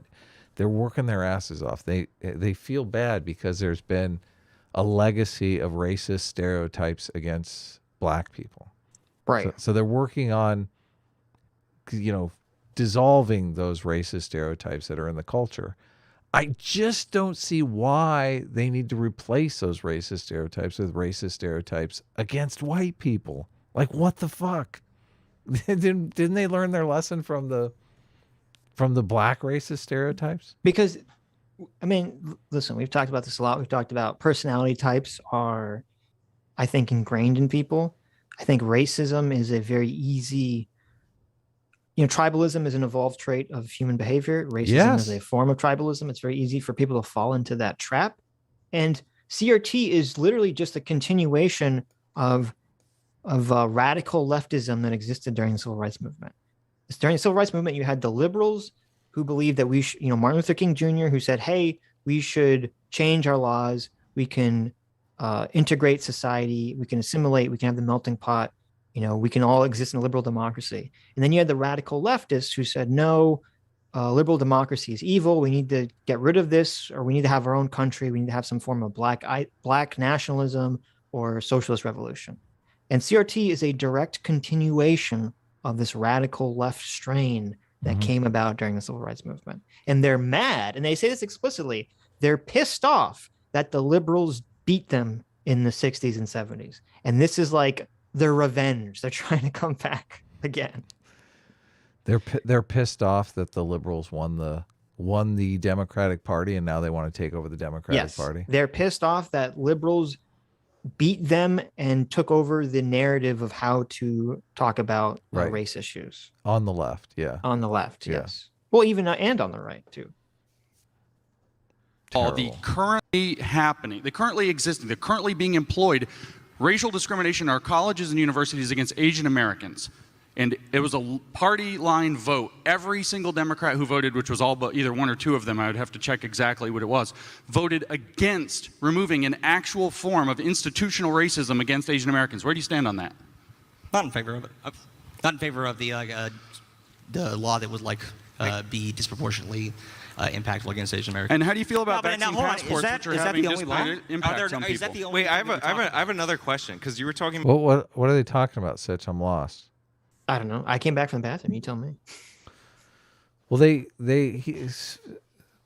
Lindsay brought up the Asian hate crime guy, but I don't necessarily know why he did. I guess he's asking them if they're in favor of affirmative action type laws that are based on race. I'm assuming based on Jangles' response that he was asking James for specific examples of anti-white, or not anti-white, but racism that still existed in law that was deemed acceptable by society. Yeah, affirmative action. Right. Of course. And it's weird because you have like anti-Asian affirmative action in the case of a lot of these colleges. So. Yes, and I think that must be why he meant it. But I don't know why he brought up the shooter guy. Like, everybody's equal, and therefore we should expect some kind of equal outcome. And the only way to cure past racism is by future discrimination. I know you wouldn't call that future racism, so like not trying to throw that at you. But well, it's not straw manning that position. Why don't you define that a little more honestly? What do you think he means by that? I know that Americans are obsessed with race and like our own. I'm glad Sean just totally ignored that and continued. Thank you, Sean. They should do like some kind of Steelman portion.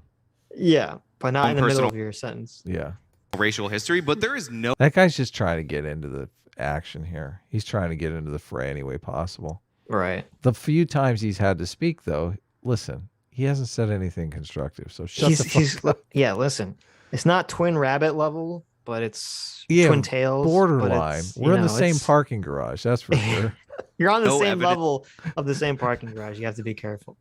At all. I'm in that position. Why don't you define that a little more honestly? What do you think he means by that? I know that Americans are obsessed with race and like our own personal racial history, but there is no evidence at all that being a discriminated against minority produces negative outcomes. In fact, the world is full of discriminated against minorities. Jewish people, Chinese people in Malaysia, there's different minorities like the Lebanese that have all faced similar forms of discrimination and have become successful, more successful than their majority countries. So you have to like fundamentally prove to me that And they all want to come to America, baby. Oh. Yeah. discrimination caused the market dominant minorities. That's what they call Yes. them. Yeah. Listen, you guys are just jealous, okay? I'm Just 'cause you're sorry not, just because you're that a I'm a minority. superior Jew, okay? I'm You're sorry. a minority doesn't mean it's not all bad, okay? Listen, I'm a superior minority. You guys just have to accept it, okay? Hasidic Jews control the diamond trade. Nah, nobody likes the Hasidic Jews. They're a minority. They look ridiculous. What are they doing? How Myrian Phillips for dare $20. As a fellow Jew, I can criticize any Jews I want. Okay, okay. It's part of the bylaws. Myron Phillips for $20 says Jangles is the kind of guy who bags groceries at Trader Joe's and slips flyers for his husband's drum circle in with your groceries. True. Accurate. Diogenes for $20 says the worst thing about CRT is the denial of the brotherhood between Americans. True. Oh, hell yeah. We share more in common than not, and honestly and inarguably a single destiny, and they do all they can to balkanize us. A-Team hates race comments. There you go. S-Class. Hell yeah. No, that's awesome. That is totally awesome. That's a very true super chat. We talk about this a lot on the show. I mean, we need to be working on a narrative that we can all be proud of, regardless of what color you are. Jeez, like I get so demoralized by people focusing on superficial shit. Like even I watched some stuff on identity politics, and I bugs me that people don't separate identity politics out into like superficial identities and identities that matter, because there are identities that matter, and you should be able to form different coalitions based on different things that are important to you, but forming them like based if you like the movie ending of Watchmen more than the comic, totally. you should be put on a train and sent somewhere that I never have to interact with you ever again. Well, let's not go genocide on it. Oh, we're going straight there. But even just like, S-Class and A-Team. I mean, we're playing identity politics. Anyone that puts cottage cheese on baked beans should be removed from my country, Adam. But playing identity politics with superficial shit that you can't change is that's a losing strategy for life. We need to play the good kind of identity politics, the winning kind of identity politics that turns us all into, Americans who hate Canadians, and so we can all survive. Yes, I agree. Yes. Someone in the chat said drum circles are designed to ward off intelligent spirits. Thank you. I've been to some pretty base drum circles. I bet you have. Yeah. You fucking drug addict. I went to a drug circle. I mean, a drum circle. I went to a drum circle with, God, there must have been like maybe 200, 300 people there. Oh, shit. It was crazy. It was insane. J-Mac for $100. Thank you so much. Daddy J-Mac, our surrogate father, says, like the stream, you filthy animals. Oh, That's my right, God. guys. Hit that like button. Smash that like button. Click the fuck out of that like button. Every time Sean is in the chat, we always get like 3,000 likes. It's true. Amazing. Sean is our unpaid hype man. I feel bad. We should start paying Sean. He's the like king. I don't want to be like Hassan. I don't want to pay. I don't want to pay people that are helping me. Oh yeah, we don't want to get accused of being Hassan. The gap in the first place before you can even get to the stage where you're proposing alternate discrimination to fix it. Because and this in is what we're Malaysia, talking about. When you lump any of these groups together, like, no, black people do not have the same history. They do not have the same lineage in the United States as most Asian groups do. They are different. All discrimination is bad, but again, you have to take a consequentialist framework of it. So there's something called the Y tree. So if we do see all this big disparity between black and white people, and usually when we talk about race, it's black and white people, why do you think that is? It's called the Y tree. Like, why? Well, eventually you get to a policy or a history of policies, or you really don't want to let go of this notion that maybe one group actually is inferior to another. Well, what you call a big disparity, I call a small disparity, because the disparity between people in their origin countries of Europe and people back in their origin countries of Africa is much greater. Their origin country is the United States. So they're doing way better. And say that. Didn't you just treat people based on their race? I'm talking their origin country. No, I'm talking about their origin countries. Like, how many black people in Appalachia? White people in America just come from Europe. Do you guys know that? We need some reparations for Appalachia. Did How you guys about that? catch Is that race? That's what I'm talking about. Like, so we have a narrower disparity.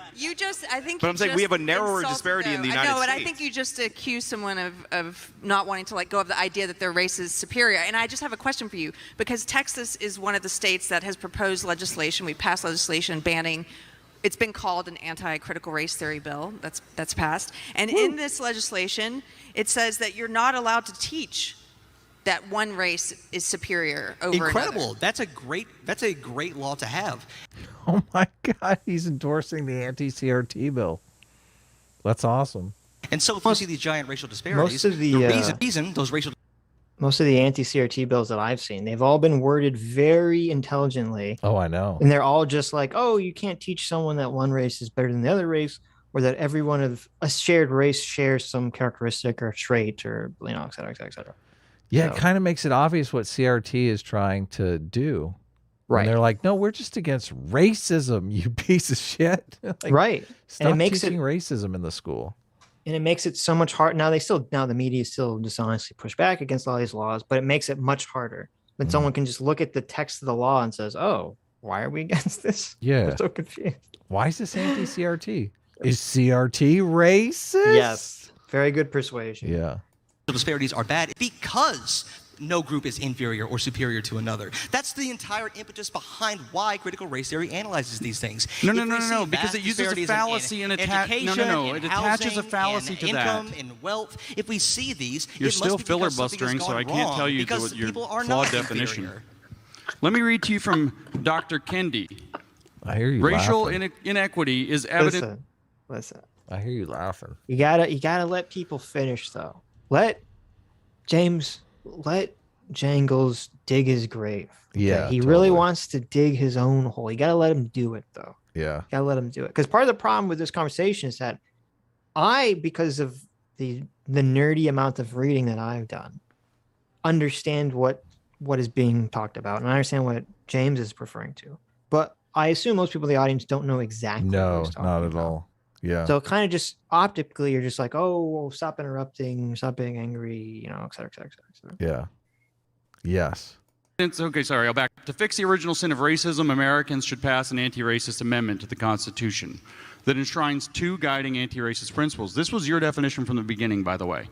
Racial inequity is evidence of racist policy, and the different racial groups are equals. Or at least you mentioned the different racial groups are equals part. You said it grows out of all men are created equal. But the second assumption here is all groups are equal, and then any disparity in outcomes must be interpreted as racism, which is exactly either the univariate fallacy that I was bringing up, or the racism of the gaps. Do you think that any racial disparity would be considered that, or maybe that's what he said? That is the view from critical race theory. Yeah, so he's not a critical race theorist. Is he a critical race theorist? Here's the thing: you cannot explain the Appalachian achievement gap using this framework. It's actually a great framework. I don't know why you pointed to him like it was a good point. Policy. No, the thing is how do you policy? When he says the Appalachian achievement gap, he's talking about how mountainous people tended to lag behind people in the plains. Like, that's this correct. is true. Yes. Thank you, Sean. Yeah. I didn't know what the fuck he was talking about. Well, I knew what he was talking about. Yeah. Well, I mean, I did because I've seen this before, but yeah. Because they have do you know why? I'm from Appalachia. Geographical disadvantages. Bad policies. No. What are you talking about? Wait, what are you talking about? How would every single mountainous region have the same or similar bad policies in every single plain region have better policies? Like, how would that function? What would be the chances of that happening? Yeah, I wonder what the Appalachian achievement gap is. I wonder what's causing that. Well, he's there about to tell us. If you had better access to the ocean than somebody on the mountains, then you are more likely to have trade. Trade creates economic prosperity. This is why typically areas where there's plains, they can establish farms. That's what They don't have a Walmart in Appalachia? I don't get well, it. this What's I'm happening? assuming. Okay, this is from like the way back days. This isn't like I don't buy this. you don't buy this. This trade idea that because Appalachia is poor because it's in the mountains and not close to the water. No, What I do you don't mean? buy it. You don't buy this? No, I think it's the institutions. Really, Adam? I do, yeah. Appalachia has not a lot of opportunity. They don't have a lot of I can't tell. I can't tell entrepreneurs if in you're like Appalachia. fucking with me or not fucking with me. I am always fucking with you, but I mean, Okay. I'm serious. No, because you understand you fall into the same trap that Jangles has fallen into. No, please. Yes. Oh, save Okay, me so from this trap. I will What are save you, talking but about? okay, so let's go back. Let's back up a second. I'm from Appalachia. geographical disadvantage. Okay, so he's saying bad policy, which is similar to saying bad institutions. So let's try to put that out of our mind, Adam. Bad policies. No. Bad schools. What are you talking about? Oh, wait, what are you talking about? If you had better access to the ocean than somebody on the mountains, then you are more likely to have trade. Trade creates economic prosperity. This is why typically areas where there's plains. This is a geographical explanation for why some nations are prosperous and why some nations are destitute. Sure, of course. But they annihilate this proposition and why nations fail immediately. Like they say this is the predominant theory is a geographical theory, but it's completely wrong. It's incorrect. And they even go as far as labeling, like they point out half a dozen examples. North Korea and South Korea, same climate, same population. Well, on one side of the border, there's no fucking light. Listen, on the other side, that's a really fucking stupid example for why nations fail to bring up. Actually, institutions. What are you talking about? To bring up to compare North and South Korea as having the same the similar geographic location. They don't? Because no, they do. But that, first of all, when people talk about this geographical advantage, they're generally talking about a historical advantage that gave them some economic prosperity that they have been sort of building off of for generations, and that's led to where they are now. Right? They're not talking about like if two cities in modern times pop up, then necessarily one's going to lag behind the other because of some sort of something that can be overcome. But they do a half a dozen other examples. But wait a minute, and the North South Korea one is even worse because obviously, if you have some extreme example of a country that has very extreme policies that are so outside the norm, that's going to have an extreme effect on the country. Yes, but it shows you that the policies are what's different. It's not the geographic location. I understand that, but when people generally talk about these geographic, like in Guns, Germs, and Steel, you're buying the geographical argument now? You did too until today. No, I've never bought. Are you saying that Guns, Germs, and Steel I never is bought wrong? the geographic argument. Are you saying Guns, Germs, and Steel is bullshit? Because it's all geographical argument. The geographic argument has some sway back when, early agricultural era, but not in the modern era. Definitely doesn't have it. But looking at the Appalachian thing, if you say, well, going back to, I don't know, the founding of the country, 1700, 1800s, you have all these coastal cities which become rich and prosperous, and they develop around this idea of being rich and prosperous and everything that comes with it because they have access to water, which means they have access to easier trade routes. And then for the next 100, 200 years, they're just building off of this success. And as we all know, it's easier for rich people to get richer. It's easier for richer cities to get richer. The Matthew It's easier for successful people to find more success. True. And then you compare that to places that are very isolated, that didn't have great trade, so they never built that economic prosperity in the first place. Obviously, hundreds of years later, they're still going to be feeling that effect. Now, obviously, there's other reasons there, but that's definitely a factor, right? Yeah. No. And I assume this is why I'm saying you're falling into the same trap, because the argument would be because these places were isolated and they didn't have the economic growth, that created a culture that was not based around economic or cultural or societal success, and the institutions and policies would then in turn end up reflecting that. The pluralistic institutions of the United States were fostered because of the socioeconomic environment that the proto-Americans, what do you call them, the English settlers landed in. Right.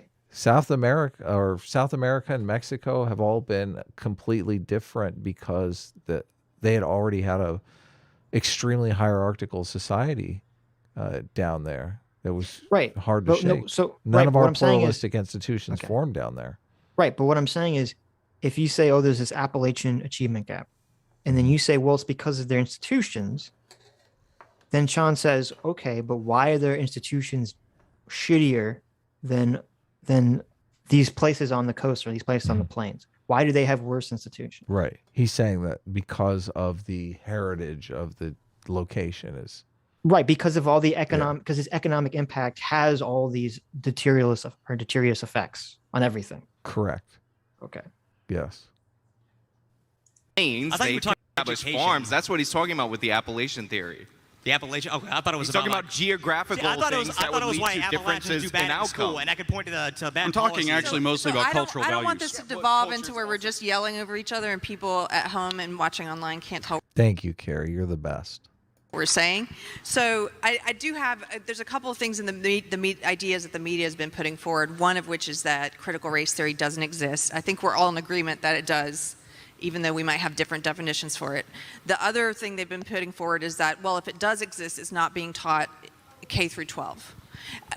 Do we disagree on that? Sean said it beautifully. There's the thing that's actually critical race theory, and then there's the deconstructed term that means literally anything that you want it to mean that's actually being taught in schools, as they say. So if you don't believe it's being taught in K through 12, what is it that you would oppose in the bills that, why would you oppose a bill that says... This is what Sean tried to circumvent. It's the moderator's in the very fault. beginning, I know. Sean tried to circumvent this, and the moderator's like, fuck you, we're going back, we're going directly into this fucking issue. We're going to get stuck in the weeds of how you define CRT. Well, this is the most fun part of the debate for people. Can't they tell? Look, they're being so dishonest. I don't know. Says, let's stop teaching critical race theory when you don't believe it's being taught anyway. Because, as you said, with the Texas bill, it doesn't actually ban critical race theory, does it? It bans certain concepts that make talking about race It harder. bans critical race praxis, and praxis is an integral component of any Marxian theory. Any critical theory, by the way, critical race theory, any critical theory must have at least 3 components. This is according to Stanford Encyclopedia of Philosophy, Entry on Critical Theory. The 3 components it must contain are that it must contain an idealized vision for society. It must be able to critique the existing society for not living up to or moving toward that idealized vision for society. And it must also inspire social activism and be able to be put into practice. So a critical theory requires praxis. So critical race theory requires critical praxis. If you read Paulo Freire, everything about the theory is praxis. If you read any of these folks, it's always praxis, praxis, praxis. It has to be put into praxis or it's not a legitimate critical race theory. So what's being done in schools is the praxis of critical theory, which is taking this stratification view of society and is teaching children by separating them into oppressor and oppressed groups, privileged versus oppressed, teaching them about racial privilege, attaching it to racial identity, telling people through culturally responsive teaching that different cultures have different races have different cultures, which is a fundamentally racist idea. I literally just met a black man the other day who sat here and talked to me about freaking anime for like an hour. Just out of curiosity, are you? Here's a total weeb. So just out of curiosity, are you? It's true. Anime will be the great uniter. Yeah, I love it. Unites us along all lines. Of course. Thank you. Thank you, anime. Based anime. You quite Unless you like shitty anime like Doomer, like that terrible Akira movie. intentionally redefining what critical race theory means in the public mind, expanding it as a catch-all for the new racial orthodoxy? Is that what you're doing, just out of curiosity? I actually did not understand what you said because of the echo. I'm sorry. Yeah. Okay. Are you quite... Never apologize, James. What are you doing? You're destroying it here. Don't say No, you're it's sorry. it's a good way. It's a good dismantling tactic. To say you're sorry? Yeah, well, you just took all the steam and energy out of what he just said. Oh, okay. Intentionally redefining what critical race theory means in the public mind, expanding it as a catch-all for the new racial orthodoxy, so that No, we you're can't actually conflating talk me with about Chris what it Rufo. says. And now instead of ironically, I'm not Chris instead of Rufo. I'm viewing- a stealth bomber. Ironically, instead of viewing Look, he loves that. He loves that. Do you want I to don't think James is very stealth on Twitter. want to fill everyone in on what they're talking about there? There's so much in this conversation that is like you wouldn't get unless you're following these. Well, two. I assume what he means is that, Chris Rufo has become the public face for the anti-CRT movement. Exactly. And James is the stealth bomber. He's the one dropping the ideological bombs from the truth background bombs. that maybe, the mainstream obviously isn't, that tuned into his presence. Yeah. But It's just kind of funny. cool. It is cool, but it's just funny for, if you see James on Twitter, I would not ever categorize it as being stealth in anything. Yes. Stealth is not really, yes. Bomber, yes. Maybe one of those if loud, James, noisy bombers. yes, one of those stealth bombers that we saw a couple weeks ago that had the anime girls brightly paint all over Yeah, the exactly. plane. You're like, oh look, this anime girl is dropping a giant bomb on me from the sky. Okay. each individual case as an individual case, yeah, there are definitely teachers out there who put out really bad assignments. And now, ironically, instead of treating those as individual cases of bad conduct, now we can blame it on this catch-all theory that says the exact opposite. Wait a minute. I live in a bizarro world here. Okay. So so Jangles, the leftist, okay, the guy who says we need to look at everything as being part of a system and as being part of a larger structure, is now saying, why are you looking at these individual cases as being part of a system, James? These are just individual cases that should be looked at on an individual level. There's no systems here. There's no structures here. He's going full anti-system. What's going on here? What's happening? Did he What's just going change his on? position midstream here? It's hilarious. Of what he says it is. I know What I'm saying, so you can be clear, what critical race theory is, in its simplest brass tacks that's being taught in schools, is dividing people by racial category into privileged class versus oppressed class, in maybe a complicated way, but nevertheless. So talking about racial privilege as a key component to understanding how race creates inequality, and secondly, teaching about the need for racial equity as a redistribution scheme that eventually leads to racial justice through some disagree with process of applying it long enough. Actually, all that's pretty good. I just don't know It's what's not wrong. good. Hold on. It's communism. Hold on. Yeah, all that was pretty based. See, Yeah, no, Well, there you go. Mask off. The mask fell off. Good job. Sounds good. what now? Sounds good. I based. won. Yeah. Base socialism. There you go. What he communism. never does. What he never does is say what's wrong with any of that. it didn't work last time. It won't. So I don't know. This is where I feel like I'd be like, you really got to just nail down like, oh, okay. So just so everyone's clear, you're endorsing Marxism and you agree that CRT is race Marxism. Because that you just said everything I said I sounds know. based. Okay. This It's is really time to do that. Nail him down. Really nail him down there. Work this time. Okay. Work this time. So you agree that that's being taught, but you agree that it should be taught. You think it should be taught that Thank people you. should be divided up into oppressor and Good oppressed in the classroom. No, because that's not critical race theory. It was what I was talking about. If there are individual instances, See, he just said that that's not critical race theory. Right. But that's the game they always play. Right. They say, oh, what you just said is amazing, but that's not what CRT is. So what are these privilege walks then? If it's not critical race theory. It's, that's just teaching history, Adam. Okay. I know. It's like I don't That's get just it. teaching history. Seems Don't you like understand? it's teaching present, not history. Right. I mean, if you're doing a privilege walk, you're singling out right. different factors that people have today, right now. Exactly. I don't get it. Prince Charming for $20 says everything CRT attributes to race is explained by greed. The slave trade is greed, segregation is greed, war on drugs is greed. Yeah, maybe not everything, but a lot of almost everything. A lot of these things are greed and income issues. I would agree, and wealth issues. Yeah. Is greed good or bad in that equation? Well, not in that equation, it's not. Greed drives so much, though. I mean, I don't know. It can be used for categorizing. good. Well, no, you have to channel greed properly. That's society has to channel the negative desires of human beings into being productive in some fashion. And that's part of why capitalism is so genius, because that's what it does. Now, but obviously there's a continuing arms race between regulations and people trying to take advantage of the situation by fucking over other people. And that's where society has to step in. Yeah. Evan Samus for $20 says, you guys should listen to the Daily Show interview with Kimberly Crenshaw. They said something to the effect of, quote, it's obviously not Marxism, right? That's amazing. I didn't know that was even a thing. I definitely will have to check that out. Yeah. I didn't know that either. Unfortunately, it's an hour long, so maybe we'll do a whole stream on that. Kimberly Crenshaw? Yeah, there's an hour-long interview, Kimberly Crenshaw, with not Trevor Noah, but two people that work for the Daily Show, I guess. Oh, okay. So I'll check that out. Yeah. Of like bad classroom activities, yeah, critique those. But you keep saying that critical race theory says that it's things that it specifically doesn't. So, for example, Iron who here law thinks, of woke projection. Who here thinks that critical race theory says that white people are inherently evil? Right here. Sitch, you're raising your hand, right?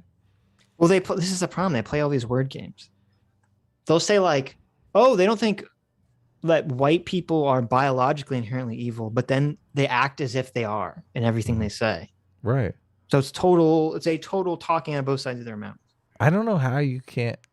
Listen, oppression is evil, Sitch. I of course firmly agree that if you're categorizing people as oppressor, you're doing that to categorize them as evil. So I do agree with that completely. So, but CRT categorizes white people as oppressors, right? What they do, this very dishonest thing where they say, we're not categorically saying all white people are oppressors. And then everything they say under that says that all white people are oppressors. Right. Like, but like read not between the lines, bitch. Right. So yeah, it's very dishonest the way it's all framed. It's weird that he's bringing this up because he thinks it's a straw man. He's Joya Reid saying it's obviously not Marxism, right? Oh, I guess so. Well, I can't wait to hear the straw man though. Awesome. The correct statement is that critical race theory scapegoats whiteness as a form of bourgeois property. What does it mean by whiteness? What does it mean by whiteness, James? Do you want me to fucking read it to you? Oh my God, James is getting triggered here. James is getting fucking triggered. I know. He gets triggered worse than me. Right. Whiteness is a set of... yes, I would assume you could just give me. But while he's digging that up, I just want to point out that we had every critical race theory discussion ever, and I tried to avoid it by saying, let's not argue about the obscure. Go fucking Sean. Yes. Thank you, Sean. Listen, just want to point this out. I tried to avoid this shit in the very beginning. Thank you, Sean. Remember 30 minutes ago? Well, actually, you know what? Fuck you, Sean. I want this to be a shit show. Okay, this makes for better viewing experience for us. I know. It's totally devolved into a shit show too. And talk about it in practice. We went through. It's not critical race theory. It's not being taught in schools, and also it's based. I'm kind of in favor of it, which is how every single one of these conversations happens. Whiteness is a location of structural advantage of racial privilege. Second, is it a standpoint, a place from which white people look at ourselves and others, and at society. Third, whiteness refers to a set of cultural practices that are usually unmarked and unnamed. That's on Brandeis Universities. I could talk about whiteness as property, which we already talked about. But to do this, we have to understand the definition of race. Are you going to answer what's wrong with that?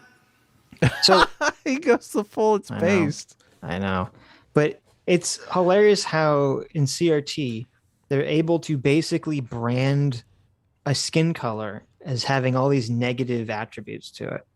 So it's okay to say, "Oh, I don't hate white people. I hate whiteness." We need to deconstruct whiteness. It's like, fuck you. Everyone knows what you're doing, okay? You're trying to be coy here, and you're trying to pretend like you're trying to create a way to make it acceptable for you to be openly racist is all you're doing. That's all that's happening right now. All of these stereotypes existed about black people in the 1950s and 60s. I mean, all these, there's racist stereotypes are as old as time. Yes. It's bizarre to me that people are trying to voice these racist stereotypes onto white people now and going as far as teaching them in fucking public school. It's so wacky. And then to get all bent out of shape when white people don't really like it. It's right. Like, what the fuck? Just imagine if you had anti-CRT people say, "Oh, well, I'm going to I'm going to start, you guys are using this term whiteness. I'm going to start using the term blackness. I I'm know. going to describe all these negative traits of criminality or antisocial criminality, behavior. laziness, Say, right. tardiness. Say, oh, I'm not anti-black. Yeah. I'm anti-blackness. Yeah. It's like, yeah, let's see how that goes over. We're just against blackness. Yeah. I know. Sorry, we're throwing theft in with blackness. Dishonesty is part of I don't blackness. know why you guys are calling us racist. I'm very clearly not anti-black. I'm just anti-blackness. Okay. I know, it's so absurd. And that's why these debates are crazy, because I know. Then they just want to pretend that no, we're not talking about that, you know? Yes. Hate the sin but love the sinner. Right? Fuck you. As they're throwing stones at your head. I know. Trying to brain you, they're saying hate the sin, not the sinner. Yes. It's so weird. It's so weird. This is what happens. We've had a generation now of people of color that have been raised thinking people of color, it's impossible for them to be racist. That they cannot display any kind of racism. That's like physically impossible for them. That was a giant mistake. That was a huge mistake. Yeah, it's true. Anyone can be a racist piece of shit, okay? Very true. Anyone can be a racist piece of shit. It's pretty much, I feel like it's kind of how we're hardwired. If we don't have cultural pressures pushing against it, everyone's going to devolve into being a racist piece of shit. And CRT comes along and they're like, well, not only are we not against these social pressures that prevent people from becoming racist pieces of shit, we want to develop an institution that, you know, that cultivates people being racist pieces of shit. What do you think? It's so no, funny, I think it's terrible. It's like, hey, listen, we want to take all your racist tendencies and we want to institutionalize it. Okay? Yes. Let's create yes. It's actually hilarious. It's literally CRT is the race left version of Julius Evola. It's saying, I want to take all your racism and I want to solidify it in a framework so that everyone can use it. Or even, I mean, there have been other religions like this. Think of Mormonism. It's like, let's institutionalize men get 20 wives. I think that would be a good institution to have. There you go. Why? What women? Why are you bitching about this? Come on. What are you complaining about? With you? Yeah. Guys who don't get a wife because, you know, the head preacher has 20 women to himself. What? You can go live somewhere else. It's like go ahead. J-Mac for another $50. Thank you so much, J-Mac. Our surrogate. This is why he gets mad too, because he says, as a parent, and obviously he's our parent, mostly white kids. It's a parent of mostly white kids. I don't know what that means, Jay. It's blood boiling to hear someone say racist shit about something your children have no control over. Shocker. Yes, oh, I know. Yes, that's another thing that makes the CRT debate even more infuriating. It's like the fact that Jangles can sit there and think that, you know, why are parents getting so bent out of shape about this? It makes absolutely no sense at all. I know. If he wants to argue, and I guess, you know, I think we're pretty close to where I stopped listening. If he wants to argue that CRT is not anti-white, that's a tough argument to make. Yeah, no, I agree. Asian expat for $20 says James Lindsay is the goat of manspreading. That is actually true. Yeah, he is. He does it on purpose. Yeah. Jacob Show for $20 says race and culture get conflated in race conversations, with culture being important and race being meaningless, where everything else is factored out. Critical culture theory makes more sense. Yeah, no, culture is the important part. They also said ass class for the win. So you have Adam, Sitch, and Sargon. Sweet. We're in the ass class. Sweet. We need a culture that's, I mean, in America, that kind of was what we were working on, a culture that minimized the racial component. Yep. That was the dirty, disgusting liberal way. And now we need the socialist way, because that obviously the liberal way didn't work. Right. Yeah. Ouch. Like, it is bourgeois poetry. It is a Marxist understanding. He did it. You just called it Marxist. Yeah, okay. Hold on. Definition of race from the same website. Hello. Wait, we're talking over each other. A misleading and deceptive race. a misleading and deceptively appealing classification of human beings created by white people originally from Europe, which assigns human worth and social status using the white racial identity as the archetype of humanity for the purpose of creating and maintaining privilege, power, and systems of oppression. Exactly like I said. Look at the most negative stereotype of white people I can think of. That's so fucking evil. Yep. That's so fucking evil. Listen, I just want to get high and surf, man. I don't have time to oppress people, okay? It's not my nature. Well, see, but this is part of the problem, is that since these people are all science deniers. Oh, hell yeah. That's why Jangles fucking drives me crazy. Right. All the CRT academics, all the woke academic fields, they're all science deniers because none of them want to look at racism from a biological evolutionary point of view and understand why people are racist and why they become racist. Because if you don't understand that, then you can't figure out how to, fight against it. You can't figure out how to solve it. And instead you come up with batshit stupid theories like, well, race was designed intentionally by a bunch of white people in order to subjugate the blacks. And it's like, okay, well, if that's your framework, then obviously that's why they've come to this conclusion that only whites can be racist and blacks can't be. Because they sort of built it into the definition. They did, yeah. Oh, God. It's so bad. It's so bad. The media now is fighting so hard against negative stereotypes of blacks and people of color. Right. But they've and then CRT's like kicks the door down and says, fuck you, we're going back to stereotype time, bitches. Yeah, but you're on the receiving end of it. Can you imagine? Well, but so are black people, because if CRT or other woke academics are saying that being on time and being orderly and productive is a quote white cultural value, then the implicit implication is that means they're saying that black people are lazy and late. You're right. So they're right. It's not just they're just being, and this is why I think Carlin Borshenko is totally right when she says, don't call CRT white racism, just call it racism. It is just racism. That's what it is. It's just racism. Yeah, it is.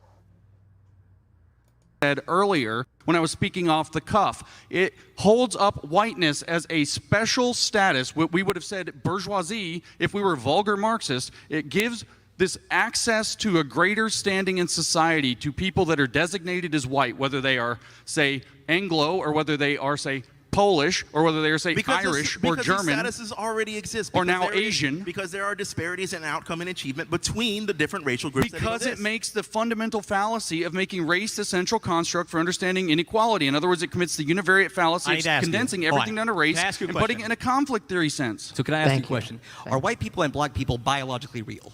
Are they? This is where I lost my shit. This is where I was like, oh, we're gonna go down this rabbit hole now. Holy I know. shit. This is very dishonest because totally dishonest.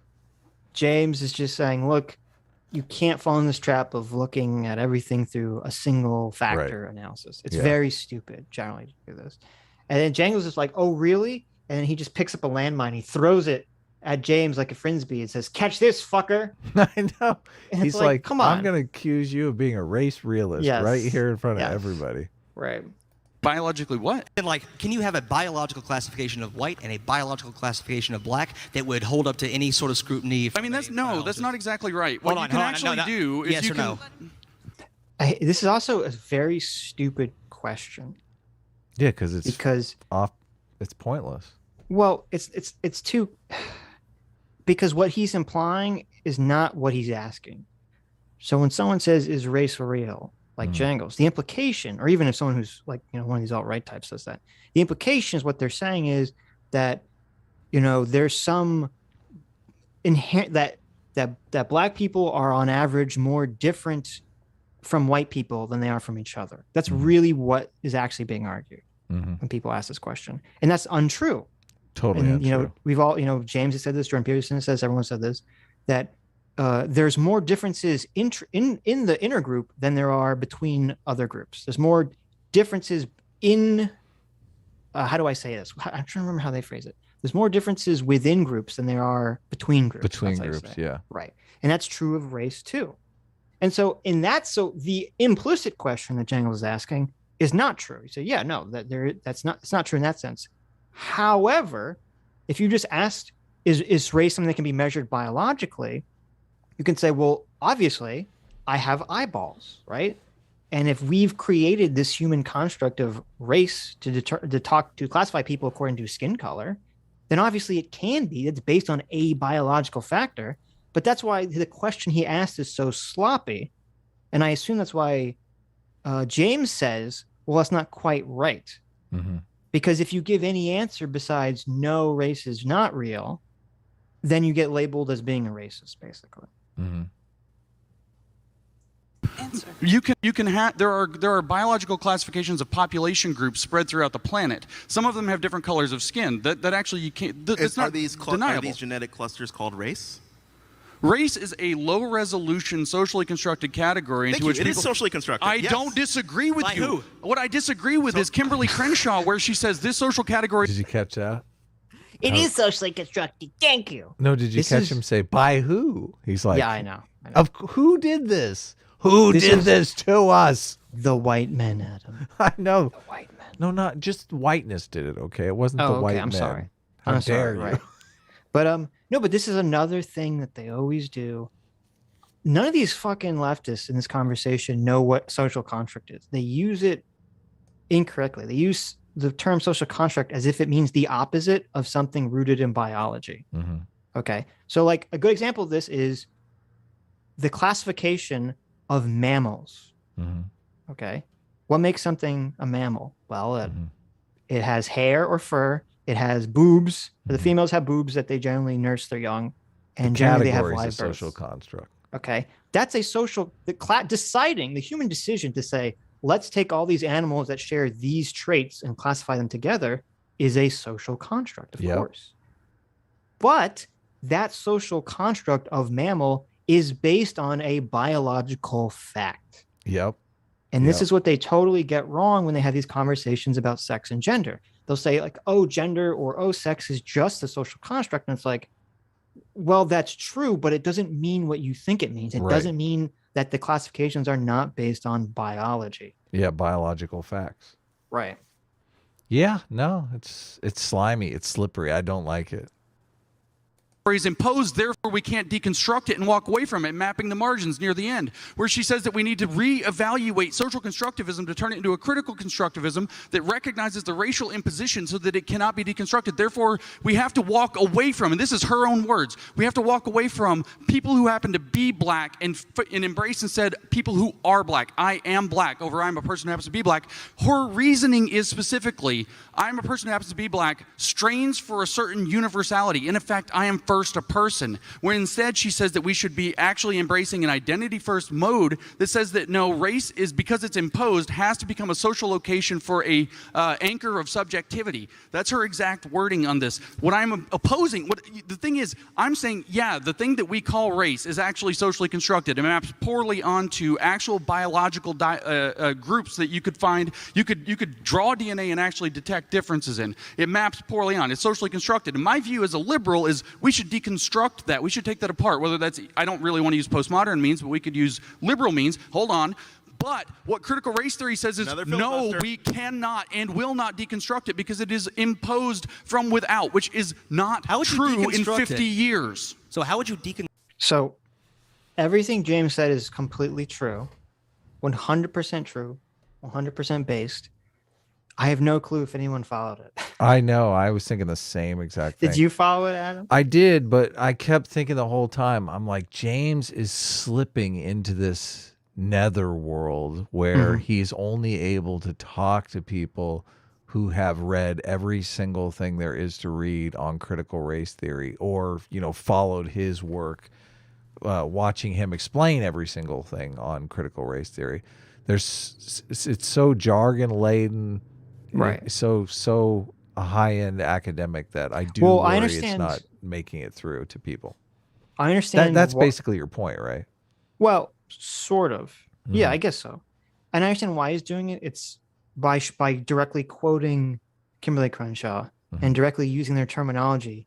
He's showing everyone that he knows what he's talking about. Right. He's trying to appear an authority. And he definitely does. Yeah. But as you said, it has the problem. Now he does explain it in layman terms, but as you said, I don't know, it goes on too long in my opinion. I'm not, because what he said is very important, which is they asked him if race is a social construct or is there some sort of race essentialism, and James basically responded by saying it is a social construct, and even though CRT claims that it's a social construct, they basically act as if it's an essential concept, meaning that they don't want to get rid of race as a construction. They want to unify around it and use it to gain power, which is what CRT does. It says CRT basically says, look, during the civil rights movement, liberals wanted to take the category of race and make it not important anymore and throw it in the trash.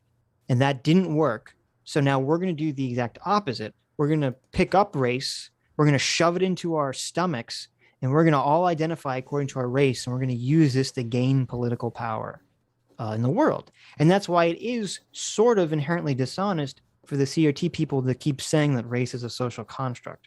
Because it's like, yes, but you act like it's also an essential part of the person.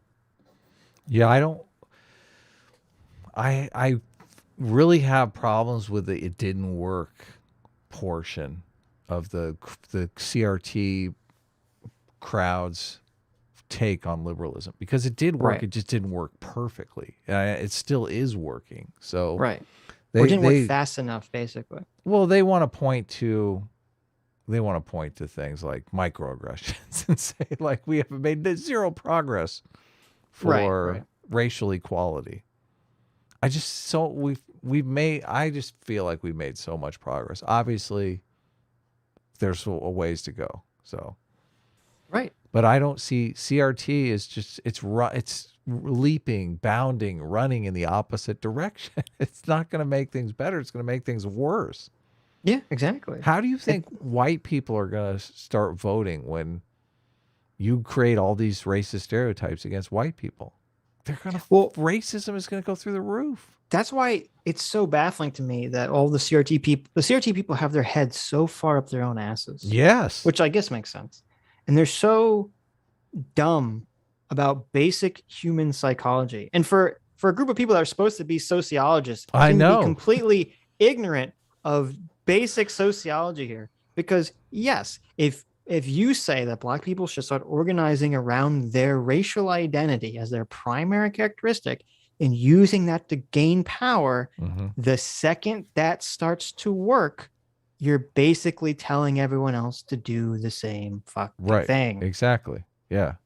You've created a weapon that other people will be like, oh, that's an effective weapon. I like that. What happens there? You shove gunpowder in there and you got a bullet that comes. Yeah, I like that. Let's do it. Right. And now everyone's got guns. Exactly. And that's like, but people have to understand, and we talk about this in laws too. Any law you pass can be used against you, and that's why you have to make sure it's fair. Okay? Yeah. It's one of the tenets of our liberal society. But it's the same thing for rhetoric. You have to be very careful. Any rhetoric or persuasion techniques you use will be used against you if they're effective, because that's what people do. They say, what works? I'm going to copy that. Yeah. Yes. Yeah. Construct this socially imposed thing, because where did it come from? White has not meant. Stop talking about it. Oh no! Stop. If we have a problem, just stop Ignore talking the about problem. it. No, but nobody has Oh, they have the fight over here. This is the fight that we just talked about here. This is Jangles saying, "Wait, no, I want to appropriate race for political gain." Right? I mean, that's why he's like, "No, we have to talk about." Well, no, this. he's saying he's saying he's doing the colorblindness, racism blindness conflation. Yes, but the outcome, and Jangles doesn't have to be smart enough to know the political strategy that's working through him. Right. Oh, yeah, I see what you're saying. Yeah. Right. Is that you're going to use race to gain power? That's what this is what's so maddening to me, because I grew up with a Democratic Party that was disgusted by the Republicans using Southern white racists to gain votes in the South and win elections and presidential elections and Senate seats and all. How dare they use race, these racist Republicans? And that's all the fucking Democratic Party does now. I know. Like, they have their racist strategy is, okay, we have to get 98% of the black vote. And in order to do that, we're going to make sure that we basically turn blacks into racists that vote for us, right? Right. It's sad. So fortunately, it's showing like it's not working. No, it's not. Not working. Yeah. No. Right. We've had the nice thing is that's sort of proof that we have made huge strides in racial equality, because the blacks are like, hey, I don't have, what are you talking about? I don't have that bad a deal here. Did you see Ahmaud Arbery's father after the verdict? I didn't know. He gave a very based I did. He said the speech. all lives matter. It's so funny, because remember when people were saying all lives matter, and then they would say that's racist. Yes. Well, Ahmaud Arbery's father is apparently racist because he says hashtag all lives matter. Yes. And he talked about how it didn't matter, the color of your skin. Any parent would be incredibly devastated to have to bury their child in this way. And I was like, thank you. This is exactly what we need. This is someone who's operating under our liberal version of civil rights that we've had in our country for 40, 50 years before the socialists came in and tried to destroy everything now. Yep. How would you deconstruct this socially imposed thing? Because well, also, as you're saying, the socialists want a revolution. They want our society to break down and to be untenable and fall. Mm-hmm. So it shouldn't surprise anyone that the things that they're advocating for would create more hostility and more chaos in our society, even if they're not consciously aware of it. That's why Jangles, I see this stuff operating through him. I don't really see him as, and this is why they're calling him an NPC, which is fine. Maybe I agree. Well, I don't necessarily know. This is a differentiation that I make between, evil and incompetence, because I think evil does require a level of voluntarism that I don't know that Jangles has that level of voluntarism. Like I don't think he believes we need to hang on to race so I can gain political power. Maybe he does, If he does, I do think that's evil, and we should call him out for it. But I agree. Asian expat for $20 says CRT and affirmative action actually hurts Asians a lot.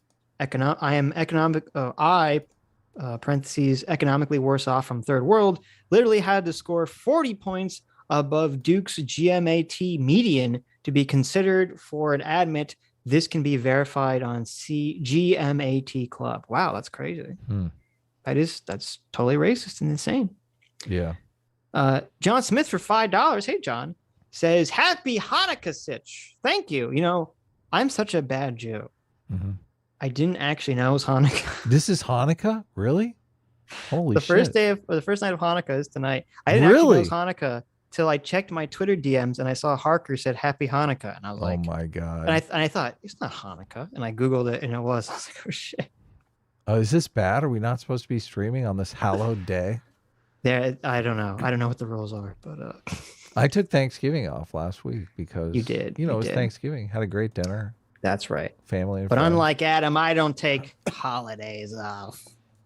Sometimes. I mean, if Christmas is on a Sunday, guys, you guys spend it with your family. That's true. Spend Hanukkah with your family. We kind of are family. What are we talking about here? What's the problem? Hanukkah just goes on forever. So, they can't miss 8 days or 7 days of Sitch and Adam content. That's too much. Just what I love, a pragmatic holiday. That's right. White has not meant. Stop talking about it. Oh, no. Stop. If we have a problem, just stop Ignore talking the about problem. it. No, but Hope nobody it has goes a great- away. It will. It's been doing. I know. It's insane. Can I blow up the face here, Sitch? Will you? You want to blow up the face? I'll let you. I'll allow it. I'll allow it. It gets pretty hysterical. I'll allow it. Just for this one moment. You ready? Is it blown up? No, it's not blown up yet. Okay. Abby Muhammad for 219 sexy sexes says, Adam, about your North Korea point. North Korea is more mountainous than South Korea. Well, literally, the South Korea is a plain where farms are more common compared to North Korea, which is more mountainous and sparse. Well, there you go. Destroyed. Get fucked. It happens.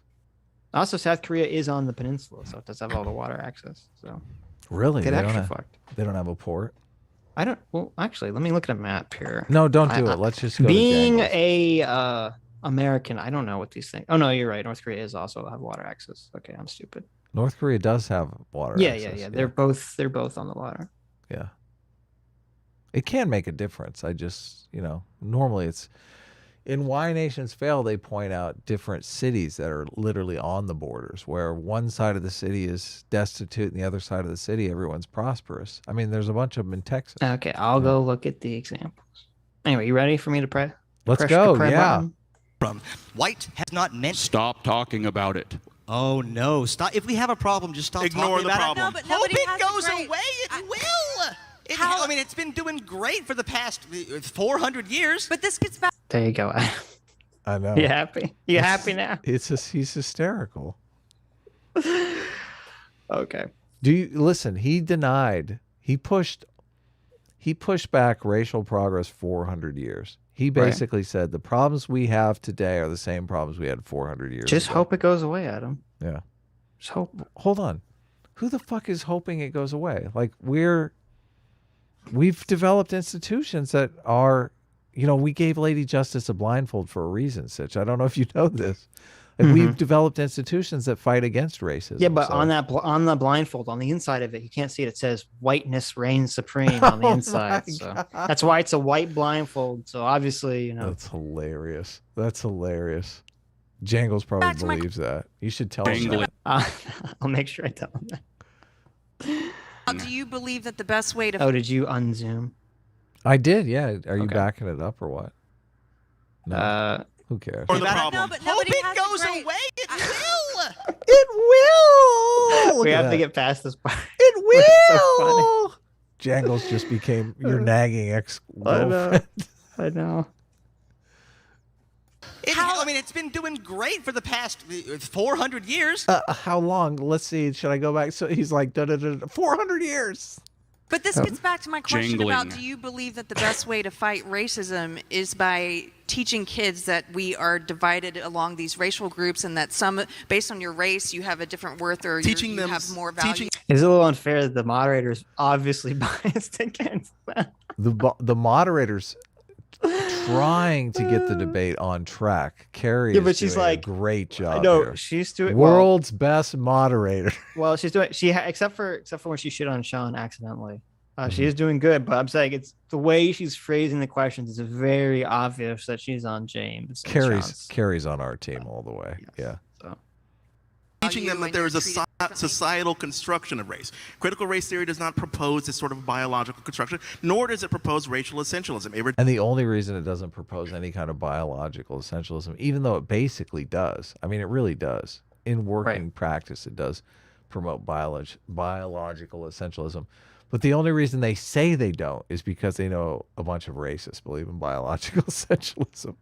well, and it's also because, and this is what's annoying. A part really annoying about this conversation is that they're just repeating like Wikipedia talking points. I So know. Just repeating. I know. They read. I'm sure Jangles has read that Delgado CRT book, and he just Yeah. read it kind of, gave it a very cursory, on its face glance, because James already explained why that's not true. Why Yes. they do basically essentialize race and talk about why they won't deconstruct it under Yeah. the liberal lens, and yet they're just repeating the same points. And he just admitted that they don't want to do that. We need race. Rejects it explicitly. No, nothing it wrong actually there is nothing synthesizes it wrong- into there's nothing structural wrong- determinism. There's nothing wrong True. with teaching children of something they can observe. They understand that race exists. They have a conception of race, and they develop it from a young age. It's worth exploring that. Now he's making the white nationalist argument. Yeah, he literally It's is. hilarious. Yeah. He's literally making the Richard Spencer argument. When they say, "Oh, we need to deconstruct race and ignore it," and then the alt-righters are like, "Well, children can observe it with their eyes." Yeah. Thank you, LSP. I know. It's What's so going- weird. This is It's so bizarre. weird. I know. They stand under the banner of anti-racism, which is just even another level of what the fuck, right? What's so hilarious? You have the pro-liberalism people, and that's Uh-huh. not like liberal versus conservative, but like the pro, liberalism ideology. We live in a liberal democracy. People in the middle who are like, let's deconstruct race and get rid of it and ignore it and say race isn't important. And then you have the people, the alt-right, saying, "Oh no, race is very important." And then you have the far left saying, "Oh yeah, race is very It's important." very Yeah, important. exactly. And we're here just in the middle, like, look at these fucking morons. But both of these guys, the fascinating thing about it is both of these guys probably spend, 50% of their internet time trying to find white nationalists that they can argue with. And they basically essentially have the same position. I know. Well, they have the same position. They just want to elevate different groups to being on top of that hierarchy. Yeah. Right. Hey, listen, remember so long ago when we first started doing these streams, and I kept saying, there's this little thing, Adam. Fuck you. Let's continue with the stream. We're running out of time here, okay? It's called the horseshoe theory. And Adam's like, Sitch, that's stupid. There's no such thing as horseshoe theory. You have officially won me over on the horseshoe theory. The horseshoe theory is real. And when I didn't buy into the horseshoe theory, there are subtle differences in the type of racism expressed by both sides of the horseshoe. Sure. But the similarities far outweigh the differences. So I'm like, clinging to those differences is just, it's a bridge too far. Sooner or later, you just have to accept the horseshoe. It's funny, a lot of people who are on the horseshoe hate the horseshoe because you're basically saying you're grouping them in ideologically with people they detest.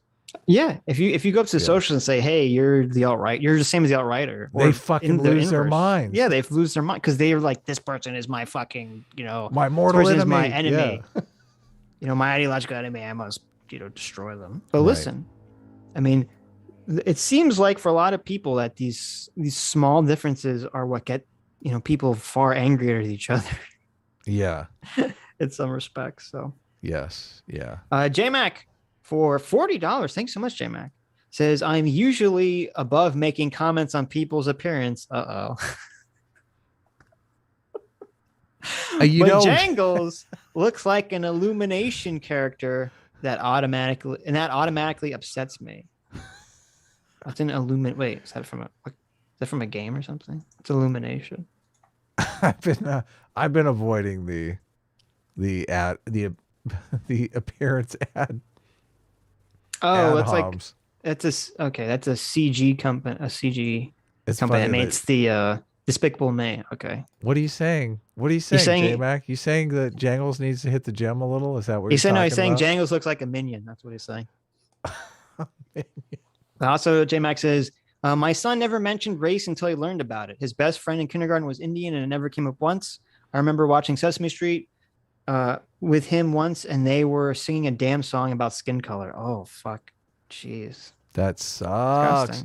That sucks. This is a thing. I mean, remember the experiment that they did? And I don't even think this was a condoned experiment. The elementary school teacher decided to split up her class into brown-eyed people and blue-eyed people. And made these like two competing classes where, the brown-eyed people got special treatment and the blue-eyed people didn't. Right. And it outlined all of the terrible byproducts of these essentialist groups. Now that people want to do that again. Like this I don't get it. Staying away from that, not pointing out those differences seems like a good thing, but we've fallen back into a huge giant hole. Also, the Democrats can stay in power. So it's pretty bad. Well, that's why the Democrats are going. That's why the Democrats have been going along with it, because they were so dedicated, dead set to getting Trump out of office. Well, I don't see. I'm harping on the Democrats a lot because I feel Democrats are using a racist strategy in the same way that Republicans did at one time and don't seem to be doing anymore. I think they definitely are. The Republicans do get the white Southern racist vote, but I just don't see it being like a decisive vote for victory. Sure. But it seems like the black racist vote is a decisive vote fortunately, for victory. At least for the Democrats, it looks like, according to polling, that this appeal to racism is not something that will continue working for them. I think it only works as long as Donald Trump is president. I don't think it works beyond that. Donald Trump increased his votes though with people of color and blacks and I know that. I know. But I don't think it'll work in 2022, and I don't think it'll work in 2024. I should Hopefully that's where the correction will kick in. I should be careful here because it's not really the black racist vote as much as the white vote that thinks all Republicans are racist. How do you even categorize that? Yeah, because as you said, and this is part of why the strategy's not working. It's not working because even black people and minority groups are turning away from the Democrats because they're like, this fucking woke shit is toxic. Yeah, exactly. Yeah, I don't want my kids involved in this in school. Right. Like, I hoped we'd grow up in a colorblind society. It's actually a good thing. Right. I don't want to walk down the street and people look at me and first thing they see is my race. Whatever race I am. I don't want that. It's hilarious to me that both on the far left and the far right, it's like we have, I don't know, I'll say wokeness really started to pick up in 2014, 2016, or I guess really 2014. And it's like we got like 7-8 years of wokeness and people are like, all right, throw liberalism in the trash. Okay, 400 years of liberalism, just throw in the trash because we have 7 or 8 years of wokeness. It's like, okay, let's chill the fuck out, everybody. So it's not all dire. I don't have to take my black pills yet. Yeah, no. They're going to be losing election. Topic. No, worth exploring. That we have a Mott and Bailey happening again. What actually it says is that the imposition of race. What it says is that the imposition of race creates a structurally determinate system in which the social experience of the position of race is actually essentializable. It's not essential in the biology. It's essential in the cultural and social experience, and that gives a unique voice of color, which is why Dave Chappelle making a trans joke came from his, according to the article, his position of white privilege. That's why Larry Elder's the black face of white supremacy. I want you to take note of his he has entire to stay on the strategy here. plantation. I want you to take note of his entire strategy here. We're trying to give the best possible version of it, and he's done it several times now. He'll say, no, let me tell you what it actually means. I don't want to hear the strongest Because version my of this. eyes are open, Jangles. That's so good. That's so good. And the only thing I'd say is I want Jangles and Elspie need to really be held down to a specific example. Because what James says again is true. He keeps saying, they don't have biological race essentialism, but they have this structural essentialism, which basically, if you're going to look at things consequentially, has the same consequences. So it's basically the same thing. Yeah. And they really need to address that. Yeah. He's not. You can't hold him down though. Jangles is too slippery. Well, you just have to keep bringing it up and say, I'm not going to move the conversation forward till we talk about this one specific thing. Because your minds are open? Because I'm not a liar, Jangles. Whoa! Ooh. I did not. Oofa. I did not make it to the liar, but I do like that. Yes. Yeah, I do like it. Look at Jangles. He's like, what? I mean, I've basically been calling him a liar this whole stream. So,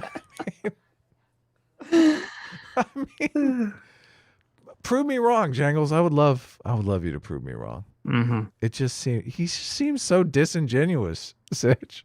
Yeah, I haven't seen anyone have a conversation, a pro CRT person have a non-disingenuous conversation. I know. I just It's haven't impossible. witnessed it. It's impossible. Oh, no. So, I mean, okay. wait, hold on. Well, you kind of are. Do you think that critical race theory essentializes people based on race? Yes or no? Critical race theory has a You gotta long-going answer yes or I'm no. going to answer yes or no.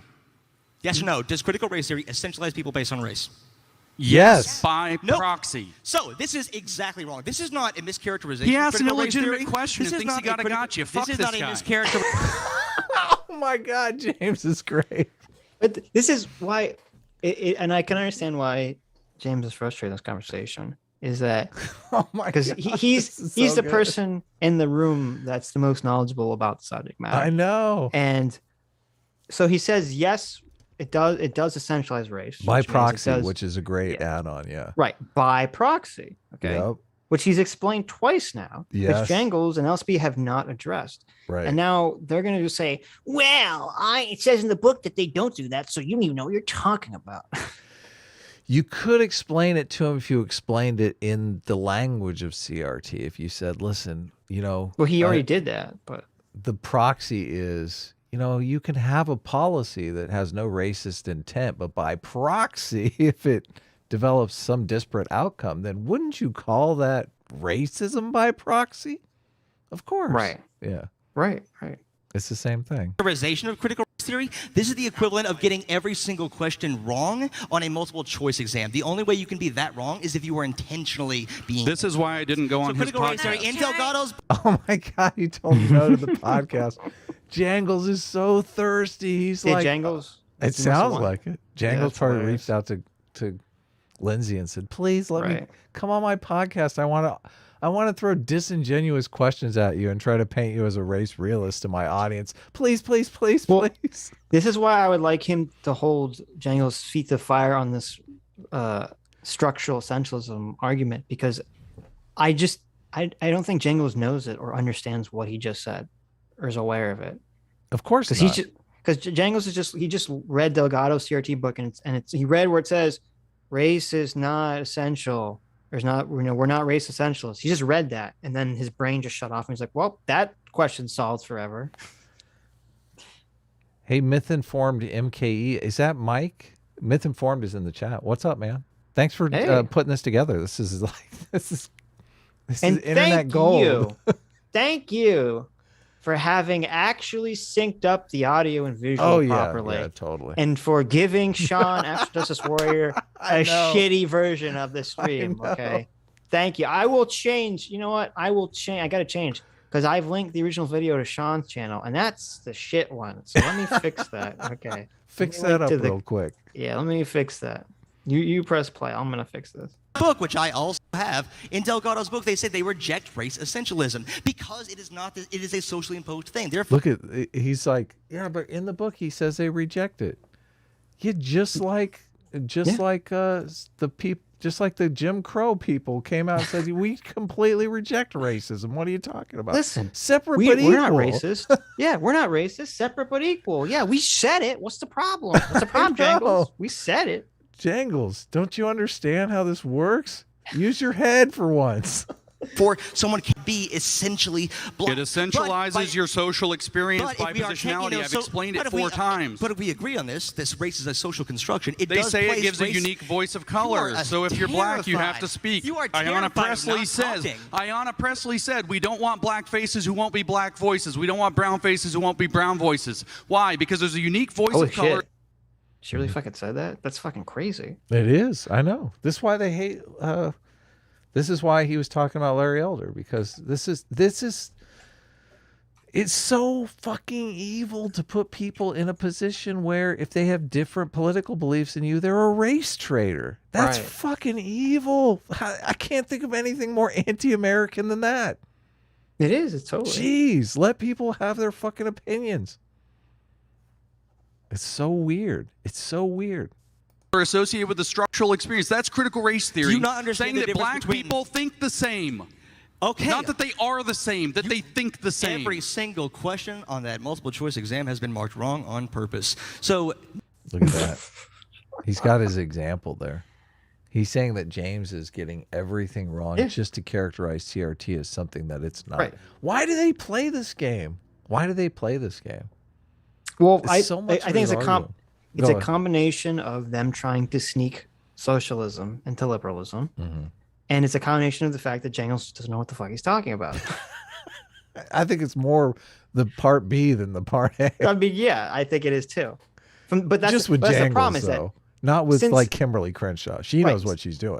Right, that's what I'm saying. Since the literature is designed intentionally to be dishonest, people like Jangles who are going into it with a preconceived notion of wanting to defend it will very easily look at it in a somewhat uncritical lens. Right. That's a good point. Yes. So it's basically constructed to scoop in all these useful idiots and get them just parroting the talking points without even knowing what they're saying, right? Right. That's why you see so many people that say, CRT is just teaching history. Black history. That's all it is. In school. That's all it is. It's like, okay, useful idiot. Pat on the head. There you go. Here you go. Here's your black history. Bye-bye. No. It seems to like this deconstruction of race. You said correctly that... Can I talk? You doing okay? You used a lot of words, man. What, James? You're using a lot of words too. A lot of unnecessary words. Oh, well, James's words are not unnecessary, but they are over my head in many cases. Come on, James, dumb it down a little bit here. Come on, you're talking to a guy who's done a lot of illicit drugs. Cut to the chase. You're wasting my A little bit time. of irony coming from you, but okay. Yeah, All right. some of us So, would like to we get agree. involved in the debate. Sean, wait. Sean wants to get involved. That's right. Hold on, Sean. What did Sean just say? Can you play that back again? Sean says Sean would like to get involved in the debate. A lot of unnecessary words. Cut to the chase. You're wasting my A little bit time. of irony coming from you, but okay. Yeah, All right. some of us So, would like to we get agree. involved in the debate. That's so good. Beta. Sorry, Sean. I love it. Oh my God! Did you just beta Sean? You did, Listen, didn't you? it's a friendly male ribbing. Okay? Beta. Listen. Say we agree that white and black are poorly mapped racial categories.